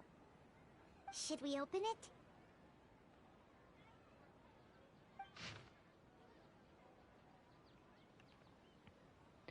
Alright, here we go. Time to read. Dang it. After almost 16 days, I was finally able to get those notes written before the Subsaros festival. Once the festival ends, you and Paimon will probably continue your journey immediately. So I was hoping that I'd be able to give this to you before that. This is a compilation of folk legends concerning Lesser Lord Kusanali, created from a series of interviews that I conducted in succession and wrote down. I interviewed so many people, but I'm afraid that there are very few who know much about her. Still, I hope that this will be of use to you in your search for her. Gardava Vile's water supply was once contaminated, forcing everyone to get very far out of the water. Far out to get water. But one day, people suddenly found that the water was drinkable again, and some said a green light was seen near the water source the previous night. Everyone believes that this was the divine power of Lesser Lord Kusanali at work. Yeah, I saw those lights. This sounds quite possible, The decontamination of water sources via natural means probably takes ages. Did Lesser Lord Kusanali appear in Grand Darva Vale then? Oh, excuse me, I gotta stretch. Oh, sorry. It's very late. 8 o'clock at night. That's like, for me, that would be like 3 o'clock in the morning for you guys. After Mama passed away, I was super afraid of the dark and couldn't sleep. But from one day on, I would hear a voice that would chat with me till I fell asleep. A nice lady told me that Lesser Lord Kusanali must have been watching over me. Poor child, I hope that the Subsura festival makes him a little happier. This is quite similar to something I experienced back then as well. She is indeed a gentle god. There was this one time when I had a wee bit too much to drink and couldn't find my way home to save my life. Then, when I turned a corner, I could have sworn I saw Lesser Kusanali. She was very tall and she was very tall and had the most muscular arms. And she caught me when I slipped and fell. The next morning, I found myself sleeping under a tree. I reckon that must have been her looking for looking out for me. I'm not sure this one has that much value as a reference. That was probably just a tree, right? These folk records happened with Dunyazar's reference, and opinions leave every page densely packed. Hey, Time Lords, how's it going? Welcome back, buddy. I just got the sad news. Alright, I'm continuing the story now. No spoilers, okay? Wow. Dunyarzad wrote all of this.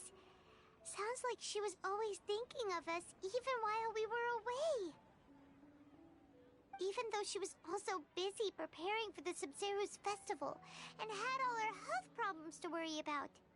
She must have wanted to give this to us as a gift on the day of the Sub-Zero's festival, right? If we hadn't found this book, we never would have known. But now that we know, we can't even thank her.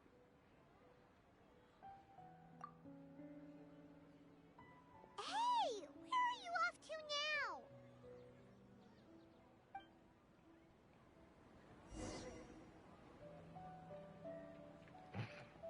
now? Either just runs, starts crying. I'm not crying, you're crying, Paimon! No!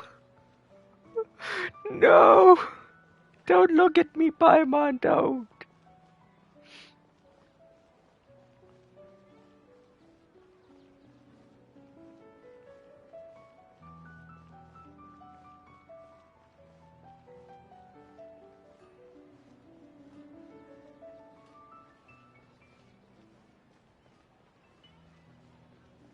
Where am I running?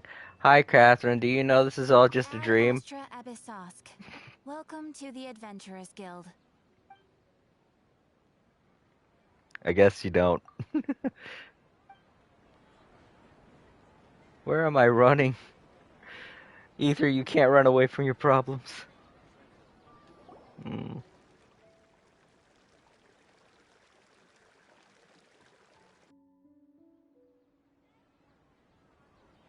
It's Dunyarzad's puppet.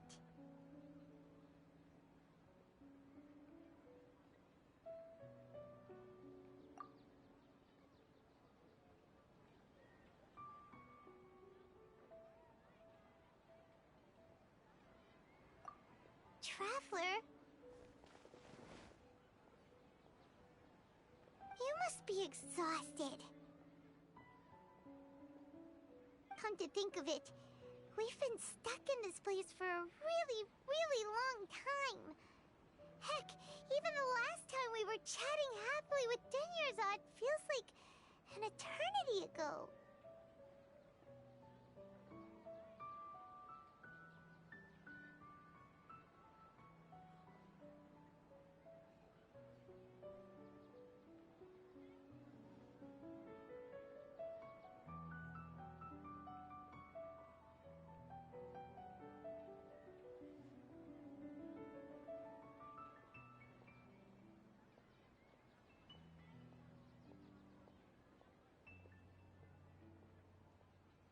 Paimon still remembers when we were sitting here, and the way her eyes sparkled when she talked about Nilu's Dance of Sub-Zerus. There will always be frustrations in life, but I know that the point of living is not to leave behind any regrets.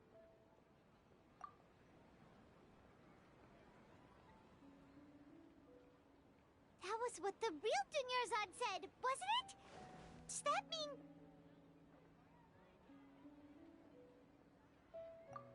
Yes, Traveler. What is it? Oh, so she's still just a puppet. But just now, how come...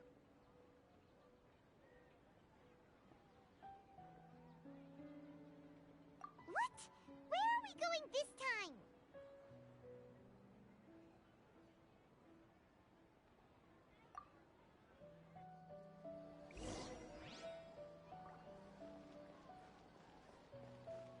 Yeah, let's go punch that nerd in his face and let the girl dance.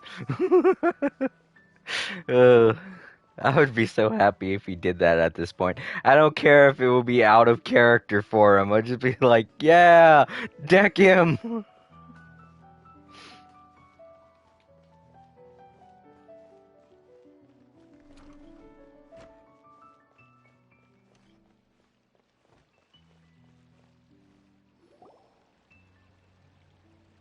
If you continue to resist, we will have to order an investigation into every single event organizer. The Grand Sage has already granted you much leniency. I advise that you exercise tact. How did things turn out like this?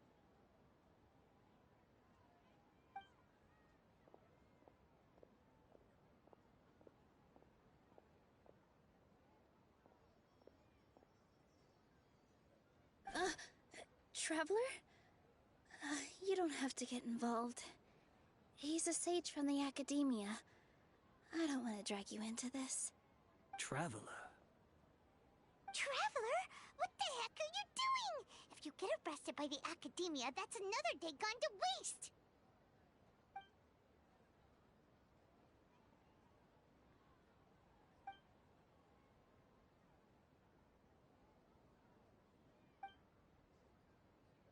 Wait, they're not reacting. Have they been scared stiff? Oh, of course! If this is the Sage's plan, they wouldn't put themselves through this. So they're just substitutes.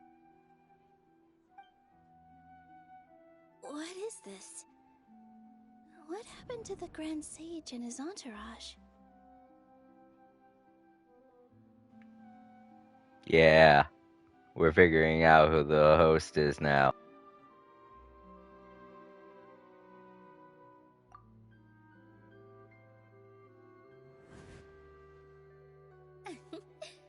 Like I said, they symbolize the goddess of flowers.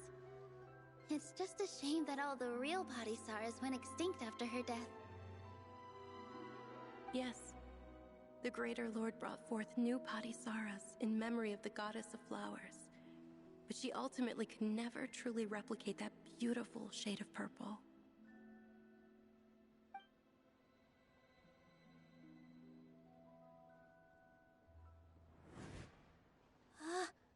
That beautiful shade of purple.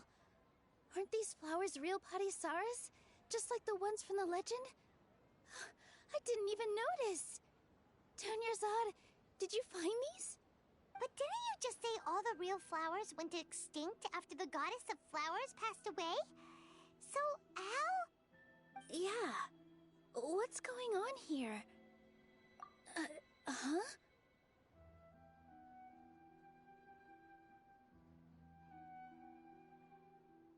You guys are acting weird. But okay, I'll try.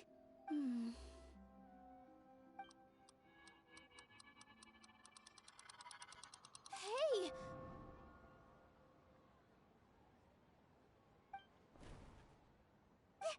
They disappeared! So Nilu's the host! What a surprise!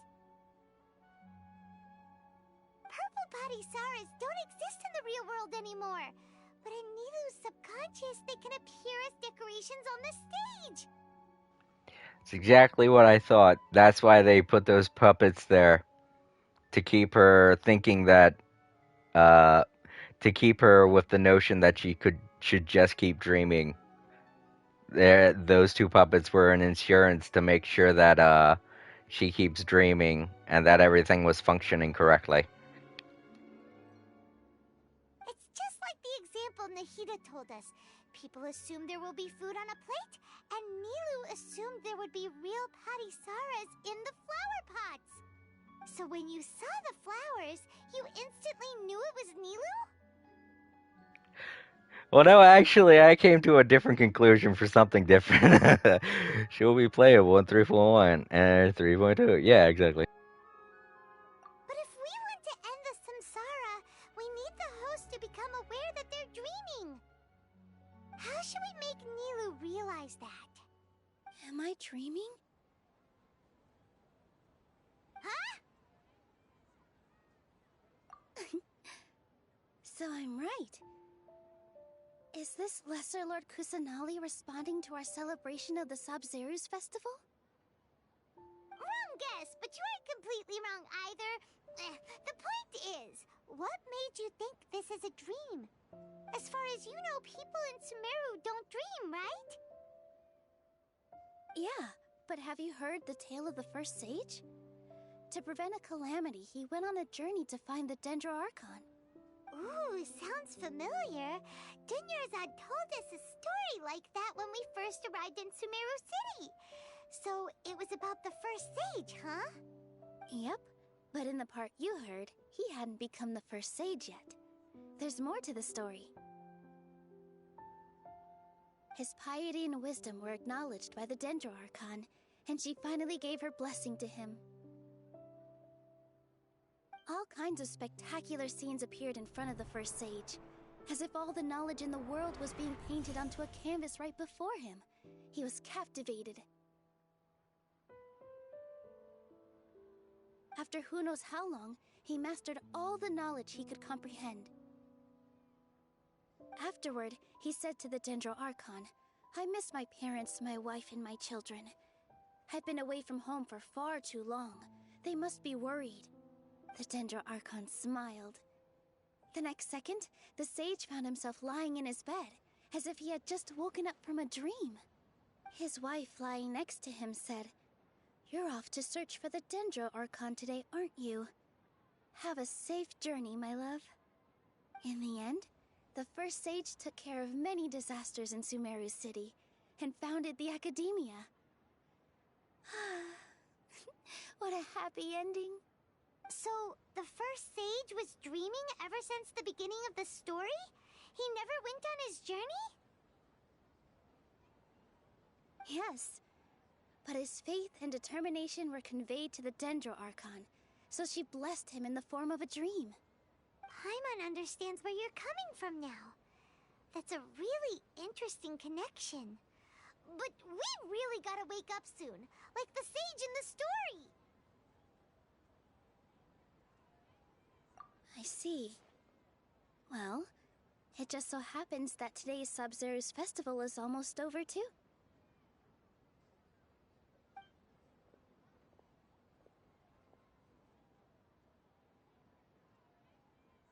Since we're in a dream, let's make this final dance of Sub-Zeru's as beautiful as we can.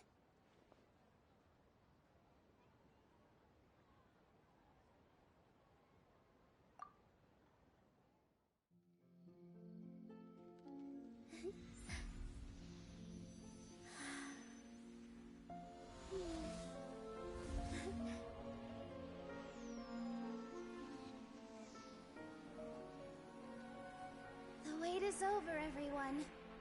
I dedicate this to our god, the Dance of Sub-Zeru's.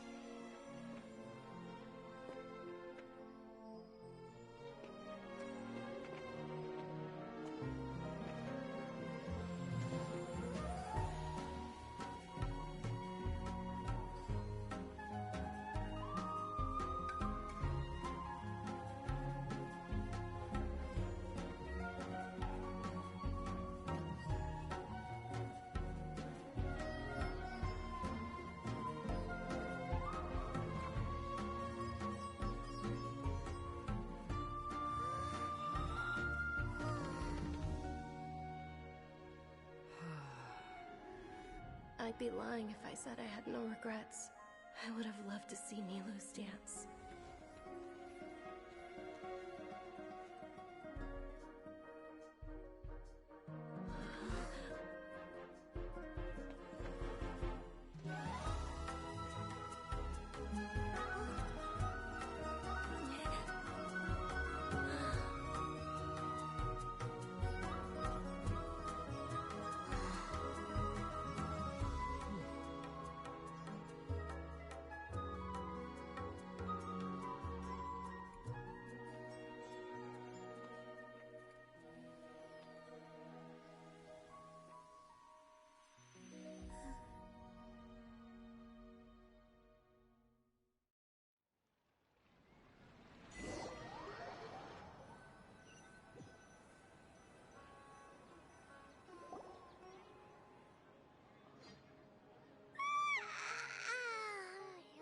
Good morning, traveler.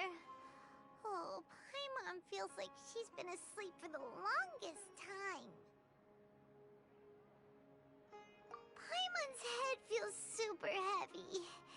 Did we oversleep? Do you even remember going to sleep last night? Paimon thinks it was after the Sub-Zero's festival. The Sub-Zero's festival! Have we finally escaped from the Sub-Zero samsara? Quick! Take off your Akasha terminal!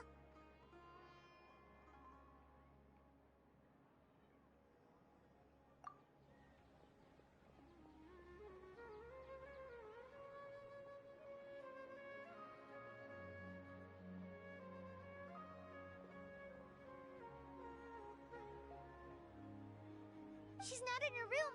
What happened? Huh? What usual spot?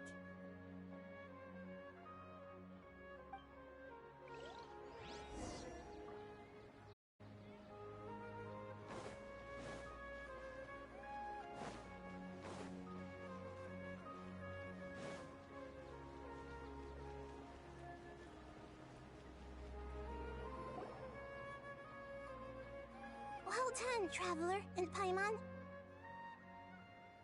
And thank you, Dunyarzad, for organizing the Sub-Zero's festival for me.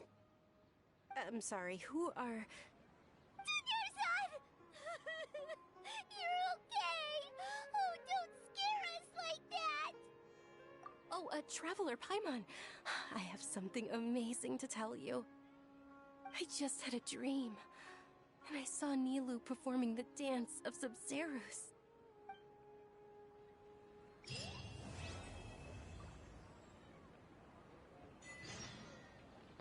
Woo! I can't believe she grabbed Catherine's body. Catherine's like, what's going on? Oh. You're actually Nahida, aren't you? Paimon felt like Catherine was acting weird when we met at the Sub-Zero's festival. And... Dunyarzad, did you save her? It's a really long story. We shouldn't disturb her. Her consciousness is still weakened. Let's chat somewhere else. How about by the Traveler's favorite bench?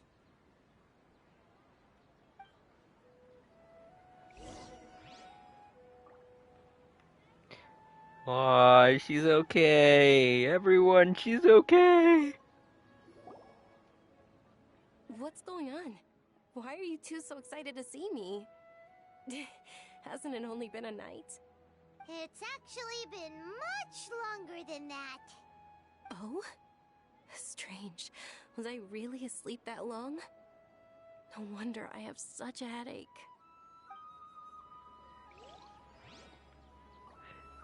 Just rest, Unyazard. Just rest. Oh, is it the same thing? What's going on? Why are you two... It's actually... Yeah, it's the same thing. Okay. Alright, let's go to our bench. I mean, I can cut through here. It's a shortcut.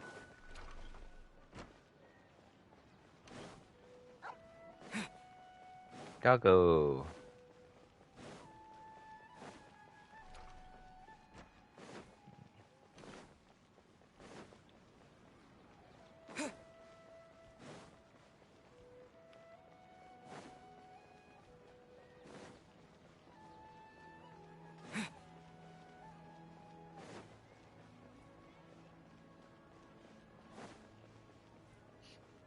Yeah, okay.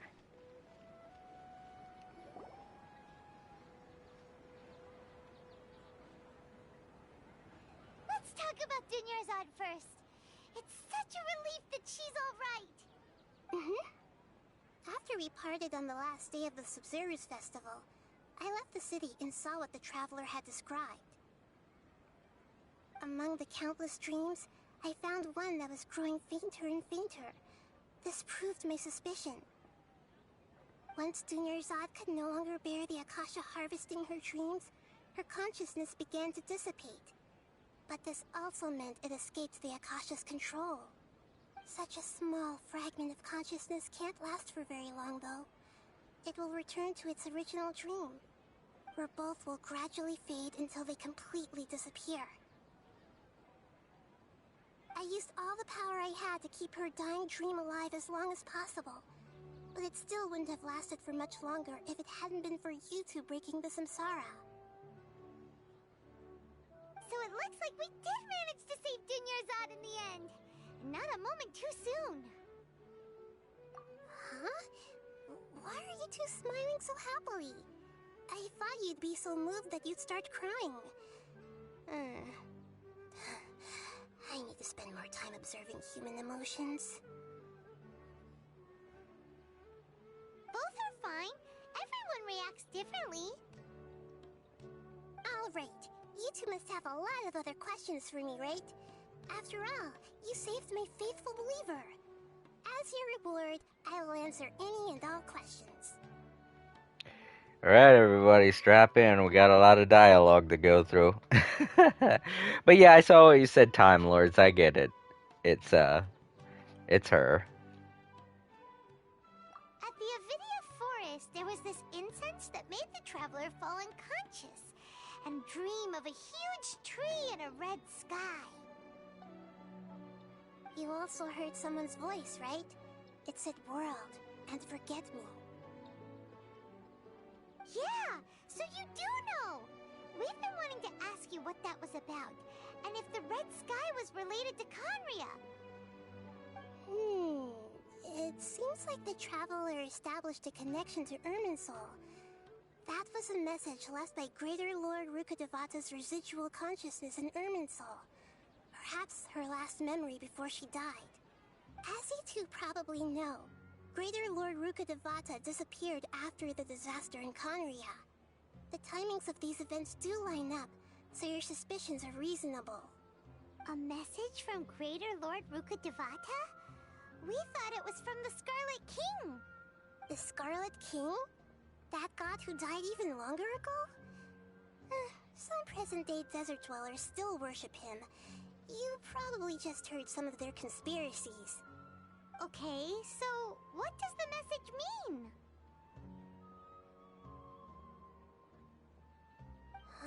I still haven't managed to decipher it. Even the Akasha isn't currently capable of doing that. Greater Lord Rukkhadevata's residual consciousness in Irminsul seems to be contaminated with something that has a very dangerous aura to it. Many devoted scholars go mad as soon as they connect their consciousness. I've warned the Academia about this many times, but people still keep falling victim to it. But I believe this is the key to saving Irminsul. That's why I've kept trying to decipher it. So the tree in the vision was Irminsul? Oh, Tainari also said that Irminsul is sick! Is it because of the contaminated consciousness? But even if you can't figure out what that vision was all about, it seems like our search for you was all in vain. The traveler wasn't affected after coming in contact with that consciousness. I've never seen anyone like that. With you here, we may have a chance at deciphering it. No, we must decipher its secrets. I've already eliminated all other factors that might affect Irminsul. This is the only one left. This puzzle has life and death at stake. It could determine Irminsul's fate, as well as Tevat's.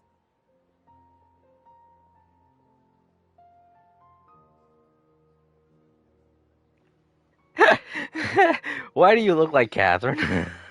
Well, I mean, I'm the only person that can see her. She kind of wanted to meet with Dunerzard, so. To be accurate, I'm using the Akasha as a medium to occupy Catherine's consciousness.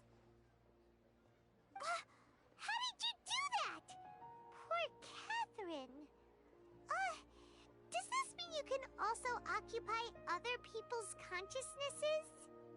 Theoretically, I can enter anyone's mind as long as they're wearing their Akasha terminal. The Akasha is the legacy of Greater Lord Rukkhadevata. As Lesser Lord Kusanali and the first Akasha terminal, my consciousness has always been linked to the Akasha.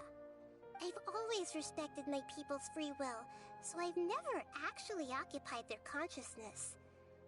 When necessary, I just borrow this bionic Snezhnayan puppet. Hold on. What? Did we just learn some deep, dark secret? Yeah. Catherine is... No wonder Paimon felt something was off about her. They finally learned that she's a robot. I thought that was maybe something that she told them and I forgot about it, but no, they're just now finding it out. What I'm surprised about is that she's Snezhnayan. I had no idea. Holy shit.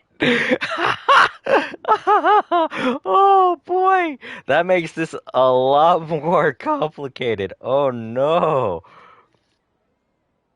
What about your own body? Why do you need to borrow other people's? Don't you live in the sanctuary of Surasthana? That story begins a long time ago. After Greater Lord Rukkhadevata disappeared, the sages found my newly born self and took me back to Sumeru. At that time, I was young and weak. The sages kept me in the sanctuary of Surasthana, ostensibly for the sake of protecting me. But I've hardly heard from them since. However, I do understand that they had hoped to find Greater Lord Rukkhadevata instead of me, a symbol of her passing. So, the sages basically put their new Archon under house arrest? How dare they! Why don't you teach them a lesson, Nahida? In some ways, they aren't wrong. Greater Lord Rukkhadevata was omniscient and omnipotent. Even after her death, the Akasha is still empowering this nation. And I'm still really far away from being able to call myself the God of Wisdom. Moreover, the Academia is also more proficient at governing this country. My existence has little meaning. Yeah, you got a lot of believers. Just look at the Sub-Zero's festival. Everyone who showed up truly loves you. Thank you for the kind words. But I honestly don't need physical freedom as long as I can connect my consciousness to the Akasha. Trying to find a way to save Irminsul is my life's mission and top priority. I will work on that, and try to live up to being a deity in the meantime. Every once in a while, I will also take up the duties of the God of Wisdom and enlighten a lost soul here and there. Doing all that should be enough. There's never been any big problems with the Academia's governance of Sumeru. This is the first time I've seen them step out of line. I wonder what caused them to go down this path, and what they hope to achieve. Short answer, Fatui. Long answer, Fatui. Every answer, Fatui. Even though the city's residents haven't noticed anything strange, if the Traveler hadn't broken the Sub-Zero's samsara, the situation could have become dire. I tried to do some investigating in the Akasha, but I couldn't find anything suspicious. And all the people of interest seem to purposely avoid wearing their Akasha terminals. I think they're deliberately trying to hide something. Oh, that reminds Paimon. Gandharvaville, there was a sage who had invited Tainari to join some kind of project. Could it be related? Regardless, I need to first investigate the sage's motives, make things right, and punish them if needed. But I'll have to be discreet, or they'll see me coming. Well, I highly doubt that it's the Abyss because, like, a lot of times the Abyss operates on their own accord. They don't try to employ anyone from any nation to help them with their plans. It's always the Fatui that try to manipulate uh and manipulate and control the people of certain, areas and cities to, do what they want to help them further their goals. The Abyss usually always operates on their own accord, which is why every city and every nation uh, doesn't like the Abyss Order or the Hilly Churls and stuff like that. So it's definitely not the Abyss Order that has stuff to do with this. The Abyss is definitely going to play a role here in Sumeru, but they're not going to be the ones behind the whatever secret is going on in the academia.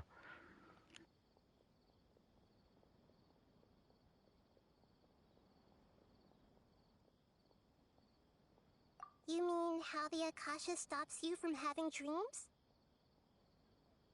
Yeah, it's been such a long time. No one's noticed something's up? It's not that no one noticed. It's more like no one cared. Ultimately, it's all rooted in the sage's misdirection. Yeah, the Fatui are trying to overthrow the gods and stuff. Like they're trying to do what Conria did in a sense. And the Abyss Order is trying to make their own gods. So it's really weird. I guess the Fatui needs the cooperation of all the cities and all of the Gnosis so that they can show people that they don't need the gods anymore. And the Abyss Order is like, oh yeah, we need gods, but we need gods that we can control kind of situation. So it's like both of them have kind of the same goal in mind, but they're both operating at different levels. Misdirection? The sages convinced everyone to believe that being unable to dream is a sign of rationality and wisdom. Not dreaming is a badge of honor in Sumeru. Even if the truth is that their dreams are being reaped by the Akasha. With their propaganda in place, the sages can maximize their use of the Akasha to facilitate their research. Besides, Greater Lord Rukkhadevata must have created the Akasha in the hopes that it could be used to its full potential. That's why I've never come out strongly against this. Anyway, the perspective advocated by the sages drowned out any voices of doubt. By now, even those who never use Akasha terminals find it too shameful and embarrassing to talk about their dreams.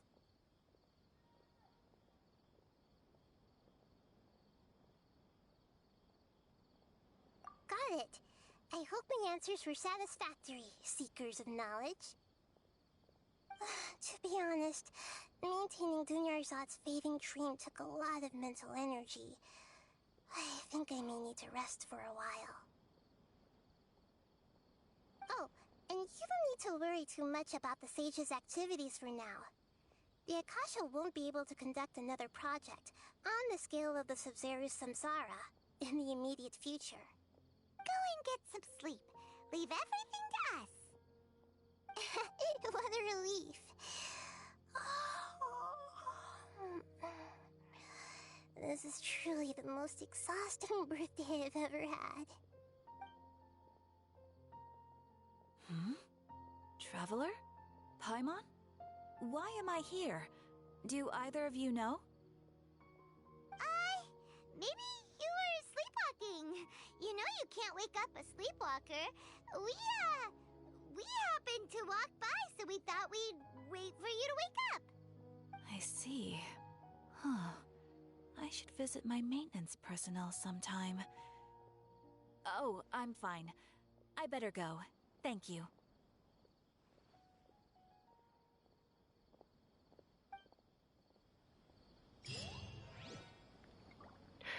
Okay, Ad Astra Abasoska, Catherine.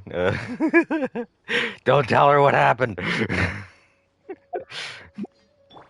on, we can do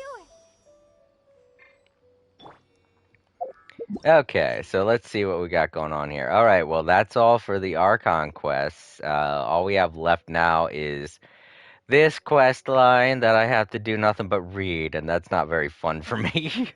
So I guess this is going to be it for today. Corpse of 30 recruitment. Treasure Street, Samiro. The Corpse of 30 is hiring an assistant. Interested candidates kindly contact Effendi at the Citadel of Ragzar. Interesting. Well, I got a lot of other things to do besides this. I still need to do the thing where I go around, take pictures, and junk like that. But yeah, that's all of the main quest lines for Samiro. Now we have nothing but sub-quests until they dictate otherwise. So I got a constellation. My first one for this one.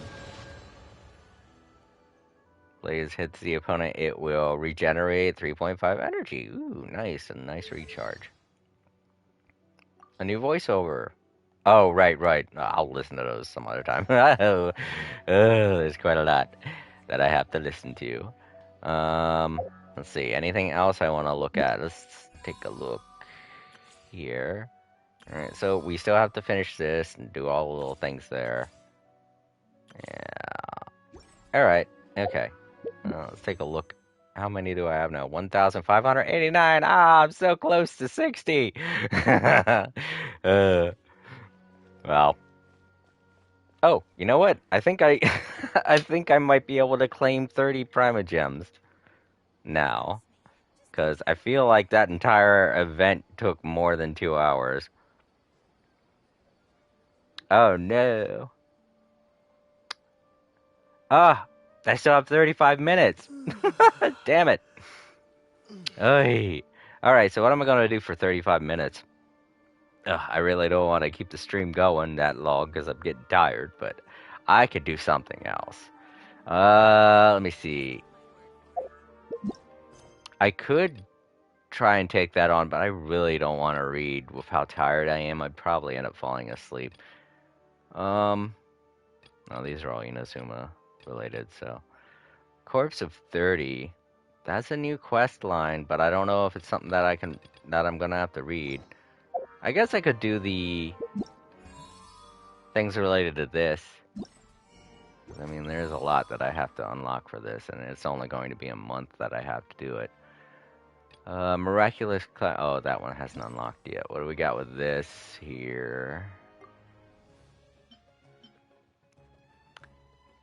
Complete the Wonderful Fungi of Tibet, Part 1. Go to challenge. Oh, I still haven't unlocked all of the warp points yet. Alright. So I guess since I have to wait about 35 more minutes, I can legitimately say that I really enjoyed that. It was very nice. And I'm happy it had a happy ending. And the one sub-quest with Rana seems like it's going to have a happy ending too. So nobody's going to die. Yay! Seems like it's going to have a happy ending also, because there's no doubt we're going to be able to get all that stuff and help save Rana.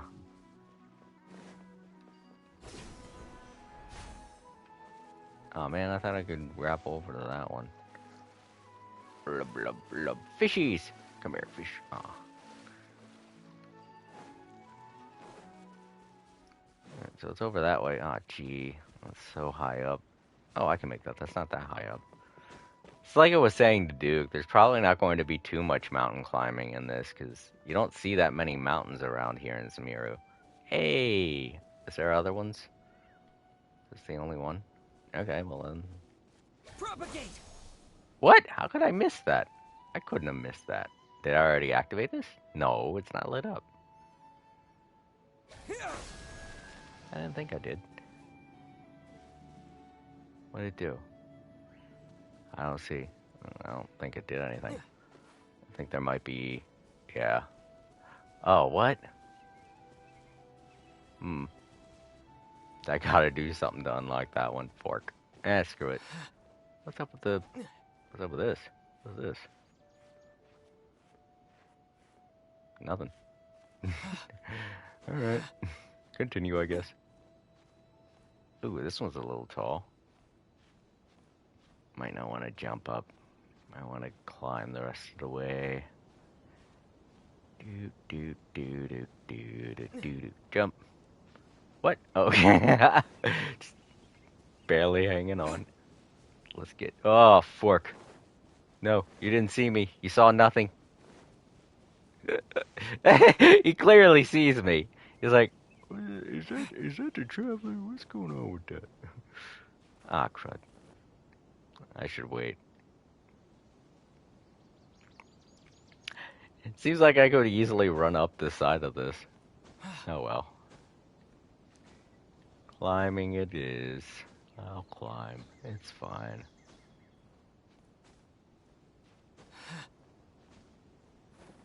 Oh no! Whee! That was fun. Not quite what I wanted to do, but it was fun. Oh.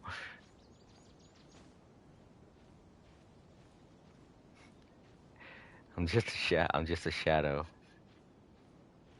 Climbing shadow. I look like I'm doing a little dance, like yeah. I don't like how the shadow is oddly layered, though. I guess shadows can do that, right? I was so close before, too. I was jumping all confidently. Alright, I'm fine. I can get there now. Alright, you. Here. Give up your secrets. Yeah. Oh, cool. I made it to rank 54. Awesome. I can go claim a prize with Catherine after this is done. Whatever this is. Is it this? In the Brave and at the Elements challenge, when a character on the field's burning reaction to unleash a shockwave at the point where the reaction takes place, dealing true damage. Oh, goodness, what? This effect can be triggered once every 2 seconds. Quicken, aggravate, spread, bloom, hyperbloom, burgen, or burning reaction to unleash shockwave. Oh, okay. Well, I could do that with the characters I have right now. Is this the area? Are those the things I fight? I guess it is. Oh, they're floating. I can't really. They smashed their head. Oh, that shockwave is kind of pitiful. Oh, gee. Right here. Propagate!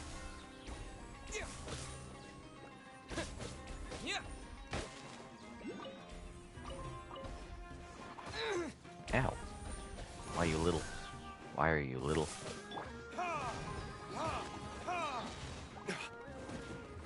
Verdict is... Alright. Spring forth! There we go. I can get in that damage. That true damage. Wow, look at all the cool stuff. Scatter!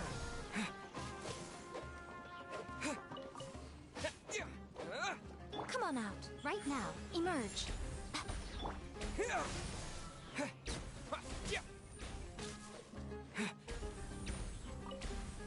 Oh, 12 opponents. Okay, I didn't see that before. Yeah.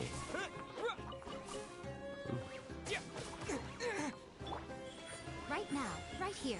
Nothing lasts forever. Right now. Emerge. No. There we go.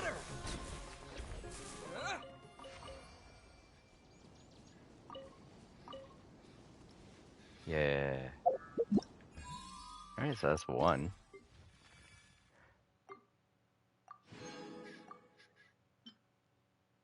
What do I do to get the rest of these? Complete. Oh, there's more than one. Okay, in each event. Alright. Darn. Thought there was just gonna be one for each event, and then I'd have to do them over and over again to unlock stuff. Alright, well, at least they're close by.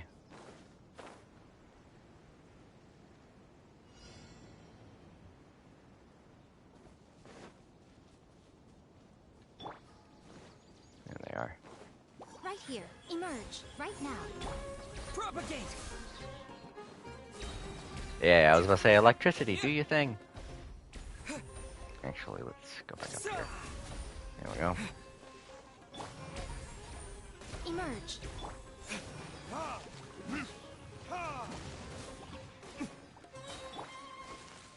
Wait. Right here. Gimme, gimme, gimme, gimme.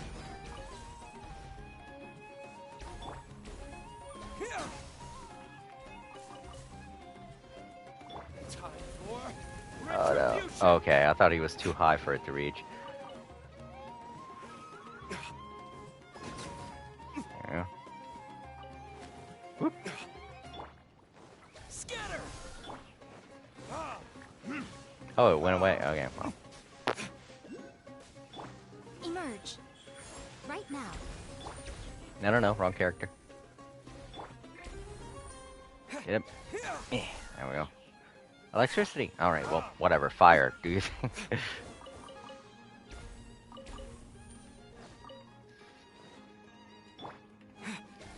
Yo.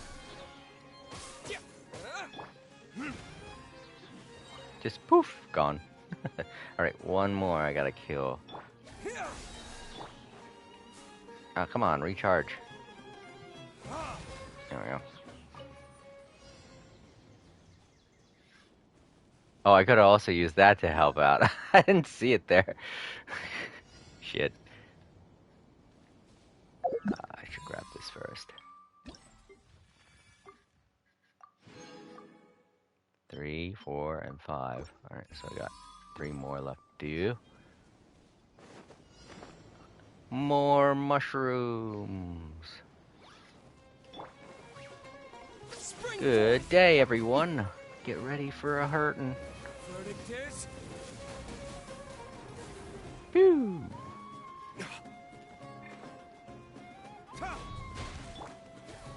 Poof. Whoop.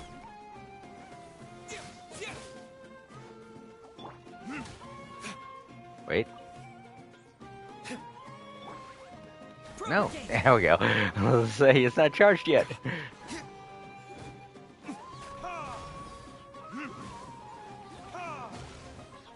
Right.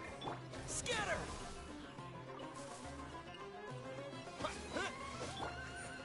Right here.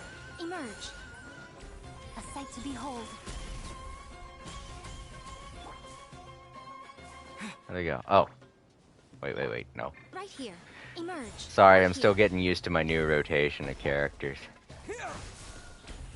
Yeah, zap them. Oh, I collect all these.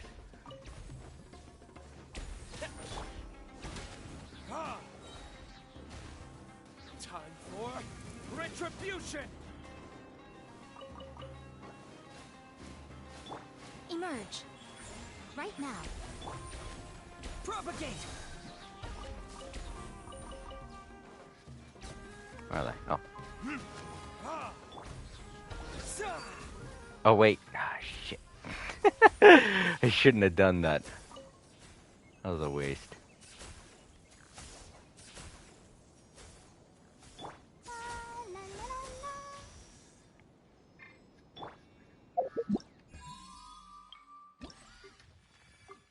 Two more.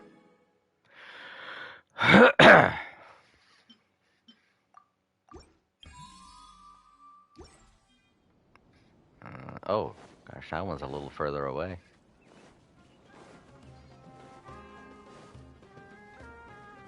Oh, this is one of them boars. I don't want to fight you, buddy. Go back to eating grass or whatever you were doing.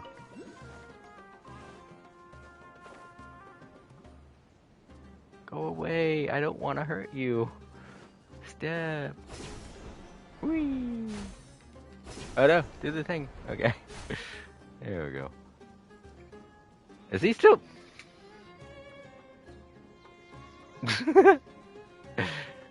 She's just... He's just cursing at me from across the ridge. He's like, fuck you, get back here, you coward. There they are over there. I don't want to do a random event. Screw you. Whoa. Tree branch. Hi guys, how's it going? Emerge right now. Get ready to die.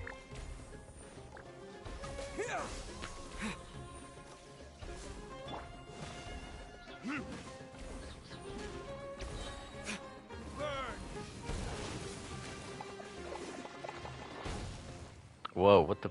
Was that a kamikaze? I don't think I've encountered those yet.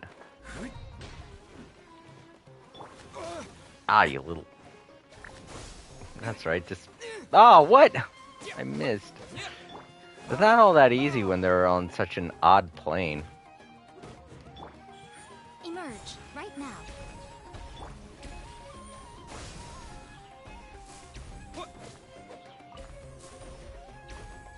Die already. Okay, well, thank you.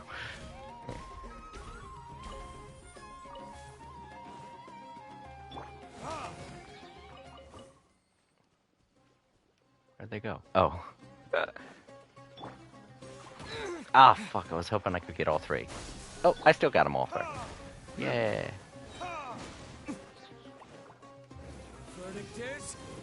If you don't like fire, get away from me. Ha ha ha. Propagate. Spring forth.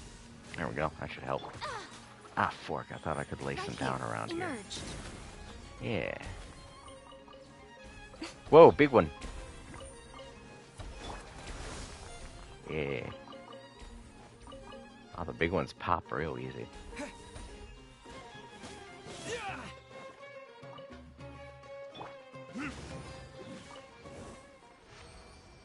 Alright. That's all of the first event done. Let's make sure I got everything before I go. There were a lot of bad guys I just killed. Couldn't keep track of everything. Plus we were on the side of a hill, so everything was kind of rolling around. Alright. Ah, oh, my neck. Oh, man. Ow! Oh, shit. Oh, man, I really need to get to sleep. Oh, man. My neck is so damn stiff. Man, once I am done with... Once I am done with this event, I am gonna just flat out fall asleep. Just flat out fall asleep. How long have I been awake now? I've almost... Oh my god, I've almost been awake for 24 hours. Shit. Let the show begin. Oh boy. Excuse me.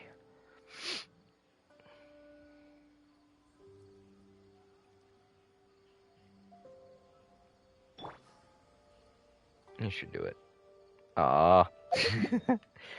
Oh boy. Okay, so I got that. Oh, let's go down here and get this one. Oh, that's the next thing over there for, you know what, I'm not gonna follow it. I don't feel like doing this. The rest of those, I'll do them later. Tomorrow, probably. I'll stream some more tomorrow. Alright, let's go get that thing I just marked. What? Teleport thing. I'm getting tired.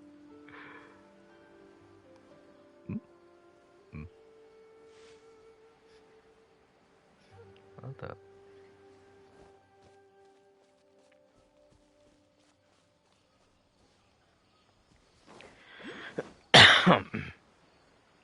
Ooh, excuse me. Sparkly. Bad guy.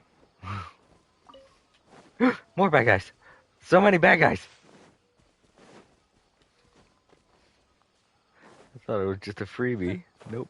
Bad guys everywhere. Gotta be sneaky. Yeah. Alright. It should be on top of this mountain here. Boop. Hello and welcome to the stream. I am doing daily drops, so the longer you watch, the more stuff you get.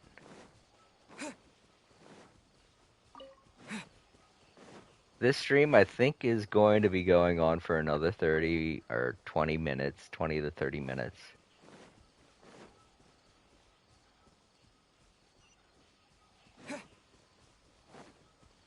But make sure you follow because I will be streaming again tomorrow, and that way you will be notified.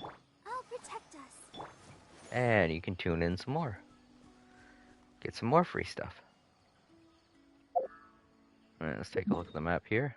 I think that was the last one for... Nope, this one over here I haven't gotten. I haven't got that one either, oh my god. And then, oh, I didn't get that one up there either. Shoot. Yeah,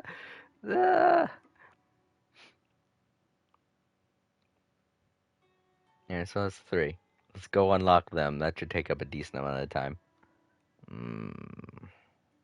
They look like they're going to be a pain in the butt to get, though. If I go around this way, it'd probably be easier to get to that one, unless that one's down in the cavern. Yeah, it is. Shit. So which way do I want to go about this? I feel like following this path here will do it. So. Alright. Ooh, sparkly. Can I see it from here? I can.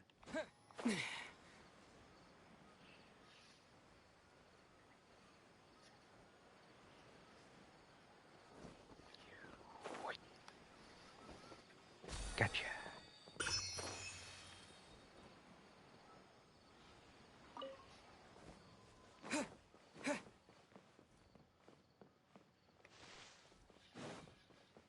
Alright, I go down here, and then I follow this path. Try to be sneaky. I like being sneaky. I could easily kill all these guys. It's just effort. Oh no, another one. Sparkly. Sparkly. No. Okay. God, I'm way visible up here. Ooh, sparkly. They're all over. This is Hilly Trail Heist. Or fucking where'd I come up with that? Hilly Trail Central. Let's just do this. This'll work, right? Want to just make it a snooze down here. Trying to avoid duties. I said duty. Little did he know I'd take this path. Yosh. Okay, I thought I was gonna fall straight down. I was like, what? What is this? It looks funky. It looks like music too. Odd. Alright, I'm getting close. Oh, it's up there. Oh, dude, that's quite a while. What the fuck is that? Oh, that was one of the things. It wasn't a bad guy.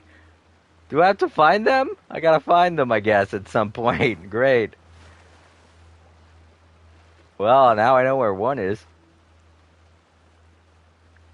It's an Ara. That's their name, right. Hey, hey, hey. Aw, now with this now. With this now.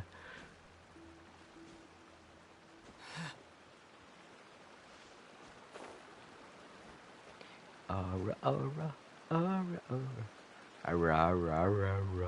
Ah, fork.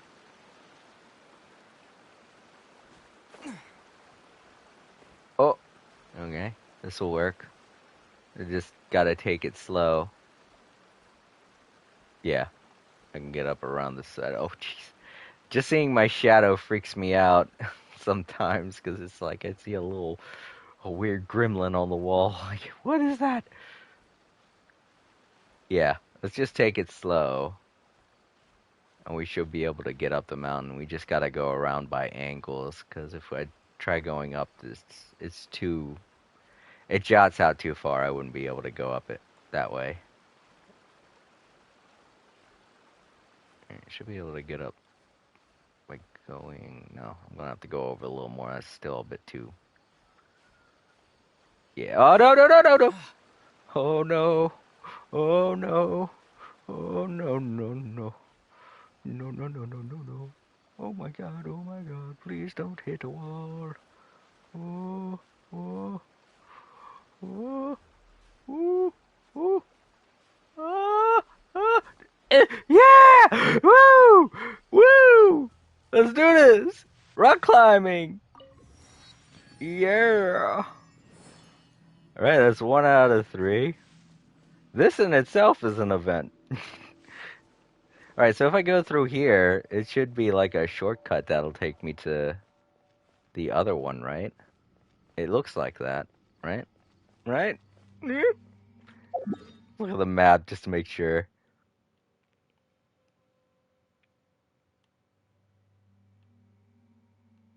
Wait, where's... Oh, there. Okay.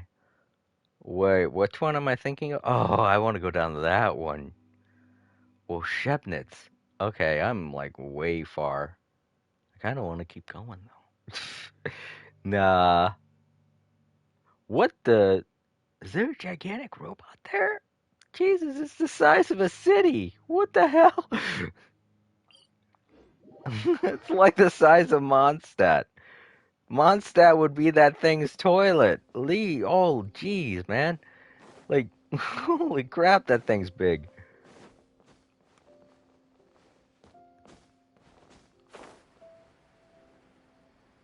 Alright, so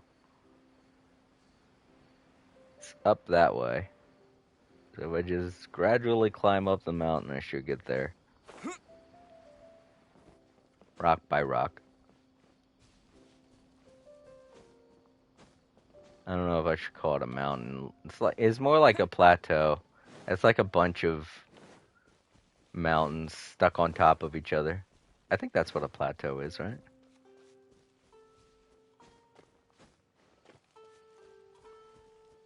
Or maybe a plateau is like wow, this is very familiar. I feel like we did this already. Just more of it. Jeez. Maybe there's like a halfway. Maybe I could get to like there and then stand for a while. Stand. Oh my god. I hurt the fuck out my eye at work earlier today. And it is in a lot of pain. And earlier on, because of how many energy drinks I was drinking, it felt like my eyes were bulging out of my head. Which was a very weird sensation. Ooh. Yeah, during that entire event, my head didn't move at all. So when I moved my neck finally, it was like, what? What's going on? I thought we were asleep. Oh no. I got this. You think I got this? I got this. Look at it. I got this. I just want to cut it over and get it over with already. Do the thing. Climb the thing. Do the thing. Do it near. Oh no. This is a lip. I didn't realize there'd be that up there. It's still enough, right? Still enough. Yes! Woohoo! Okay. What? Oh.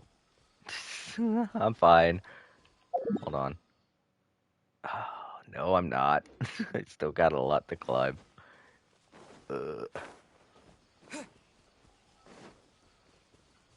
Hey! It's one of the things. Hi. Run away! It's like, what? I was just talking to my friend. The Dendro. Crystal fly. Crystal. Oh no. Wait, why is the ground doing that? It's all oddly shiny with dots on it. Whoa, what is that? I'm gonna run out of... Oh, ooh. Strange. Oh, they're going up the mountain. Oh wait, is that part of the quest line? I think it is. The one quest. That I don't want to do because there's a lot of reading. Yeah. Alright. Probably won't go that way then. probably end up getting caught up in the quest again if I do that. I kind of wish I could just run over. But this mountain is too steep. Or this hill. It feels like a hill. But he's climbing it like a mountain. I'm close, though.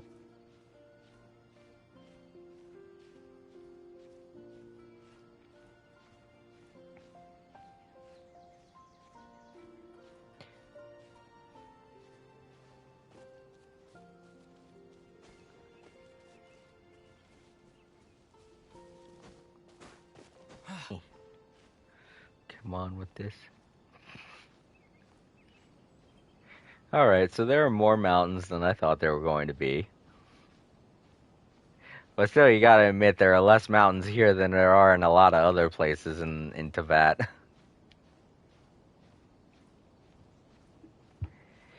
And once you unlock all of the waypoints, they probably won't even matter. You'll just be using them as jump off spots. Won't have to climb up them ever again. Maybe. Possibly. Hopefully.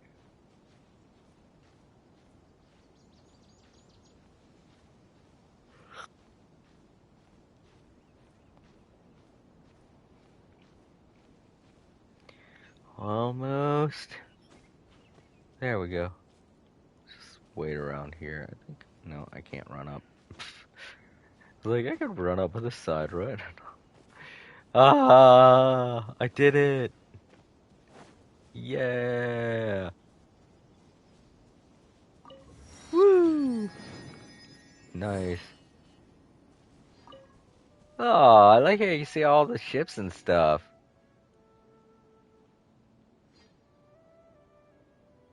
There's Inazuma over there. So cool. This is gonna be one massive game when it's 100% complete.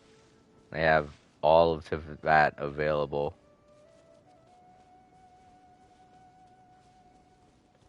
Wow, this is a pretty... With the way the landscape's laid out and everything, this is freaking cool. Because they have like giant mountains surrounding all of the green areas. And I can even see the desert areas from here. So when you're on top of any of the mountains, it's like you're looking down in a bowl, like you can see everything. It kind of reminds me of a lot of places in Maryland. Maryland's very hilly. Very hilly, and there are just areas where you stand and you can see all of Baltimore. It's really cool. I can't describe it. You'd have to see it. It's really neat. Like, you know the feeling that when you, I don't know if anyone else, can say they've experienced this, but you know when you're on top of a really tall tower and you just look out and you see the city and the landscape for miles and miles? That's how it is, like, from a couple of different places in Baltimore. Like, you stand at the very top of the hill and you can look out and just see all of Baltimore. It's really freaking cool. And that's just the Earth, the way that the Earth's shaped. It wasn't shaped like that at all. It's not man-made or anything. It's just naturally like that.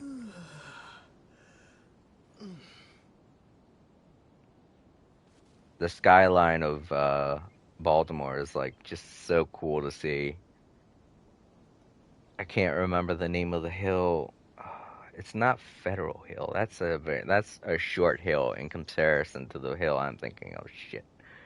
But I used to go up there and I used to stand and just look out at everything and be like, I've walked literally every inch of what I'm looking at right now. I've walked miles. I've walked lots and lots of miles in my life. I know a lot of people can't say that because they've driven everywhere their whole life, but I've walked so far in my lifetime. Like, all the spaces at which Aether is looking right now is like the vast majority of places that I've traveled. And I'm not a robot, you know? It's just years and years of experience and just walking. My legs are freaking massive. If it wasn't against Twitch's rules, I'd show you my legs. Be like, check it out. Look at my huge muscular legs. Woo! This is always so much fun to do, too. Alright, so we're going over that way, right?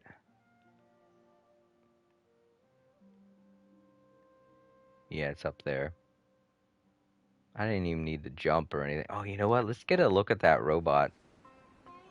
Yeah, holy crap. Yeah, that thing's like the size of a freaking city. This thing can sit down right in Mondstadt and just like sit in Mondstadt like it's taking a dump. That's huge. Crap, that is big. Is that thing gonna wake up? That's gonna be some kind of penultimate thing, isn't it? That's an old god, isn't it? And the Abyss Order is going to bring it to life or something. And we're gonna have to fight it.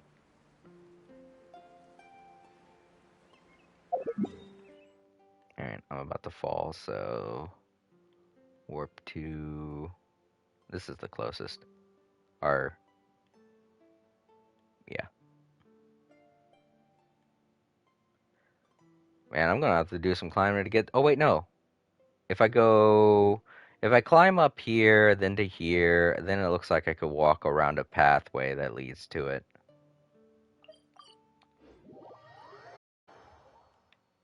Oh, I don't even have to climb. I'm already on top of a pretty high hill. Or pretty high plateau. Yeah, I could just get up there and then walk up that way.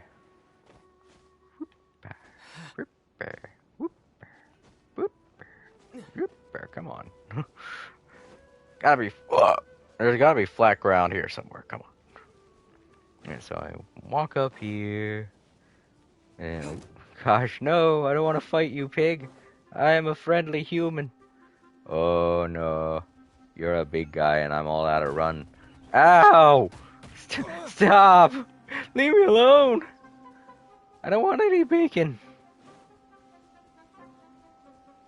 Those are more mercenaries. So walking that pathway is probably not very smart. Ooh, we got a dungeon over here I can unlock too. Maybe. Unless there's like some kind of puzzle I'm not going to be able to do. Looks like I have to deal with this. So, yeah, probably not. Oh, wait.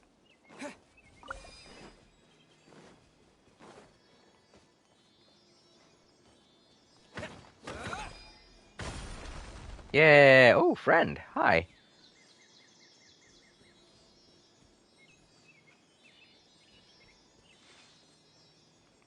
Friend? Where are you going?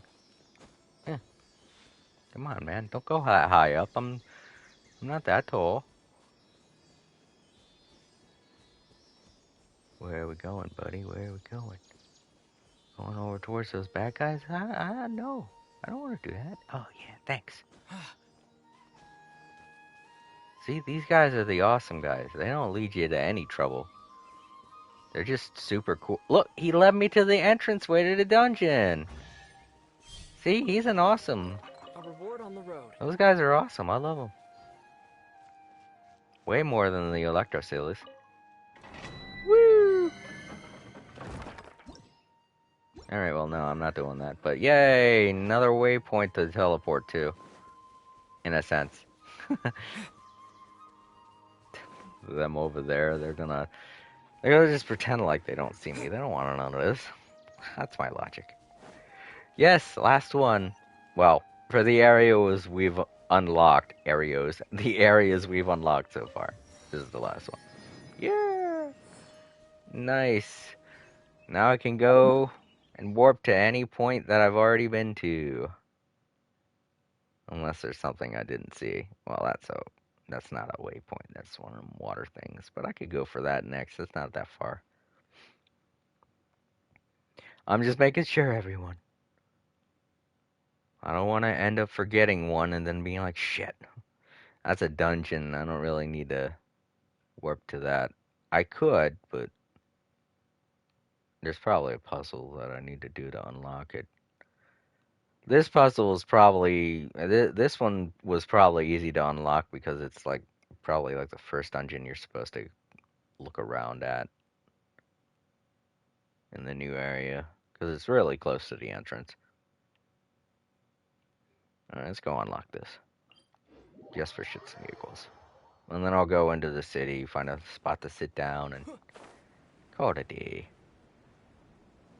A good old day, a nice day, wonderful day, a hilly day, a hilly churl day, a churly day, a churly hilly day.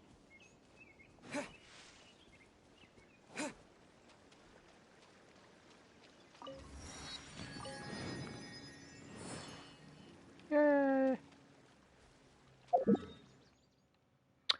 Let's choose here. Oh, you know what? No, before I... Oh, shit, a subquest. That's right, I'm gonna have to have a whole bunch of subquests that I gotta find and do. Let's go... you know what? I can't even remember where Catherine is. Like...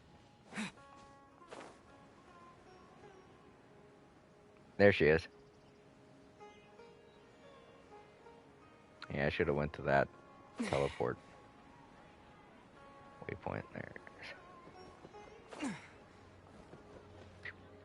Hey, I forgot about you. I'm sorry. I'm glad to see you're functioning fine. And now we got 0. Oh, yay. Right, because that's the reason why I unlocked. So I could just send people to places. Alright. Let's collect these things. Official. Bennett. Shimune.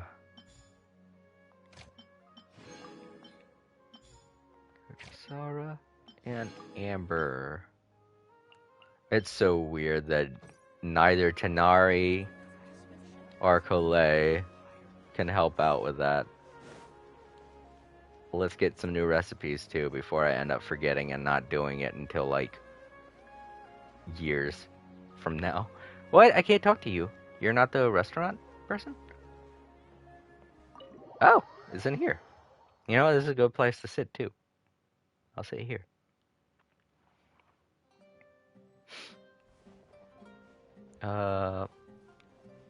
Where's this guy? Jafar? Oh, see you. Alright, no. Oh, there he is. I knew they had a special symbol over the head.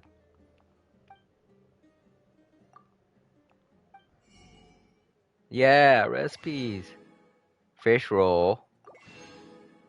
Bean soup. Shawarma. Cool. A lot of nifty ingredients, too. Alright. Let's find a spot to sit down. Maybe here. If I can.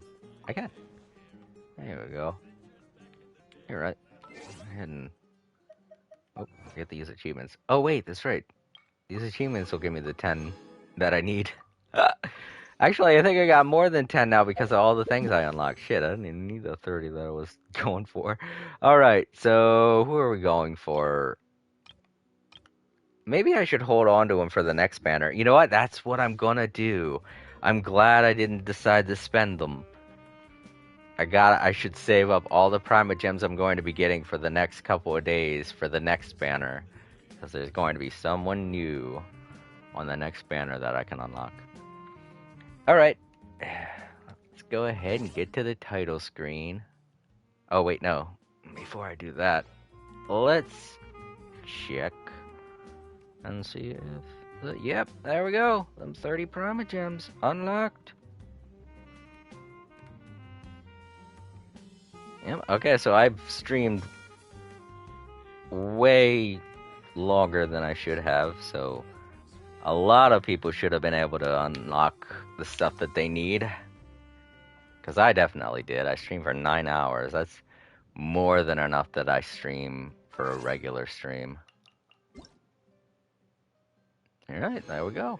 There goes them Prima gems. Yeah. And you can get those things too, if you continue to watch. Alright, let's go ahead and cut out.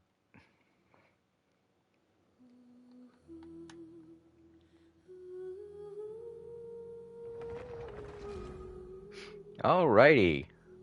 That does it for another day of All Creator Live. I want to thank you so much, Time Lords, for hanging around and helping me out with the stream, as always.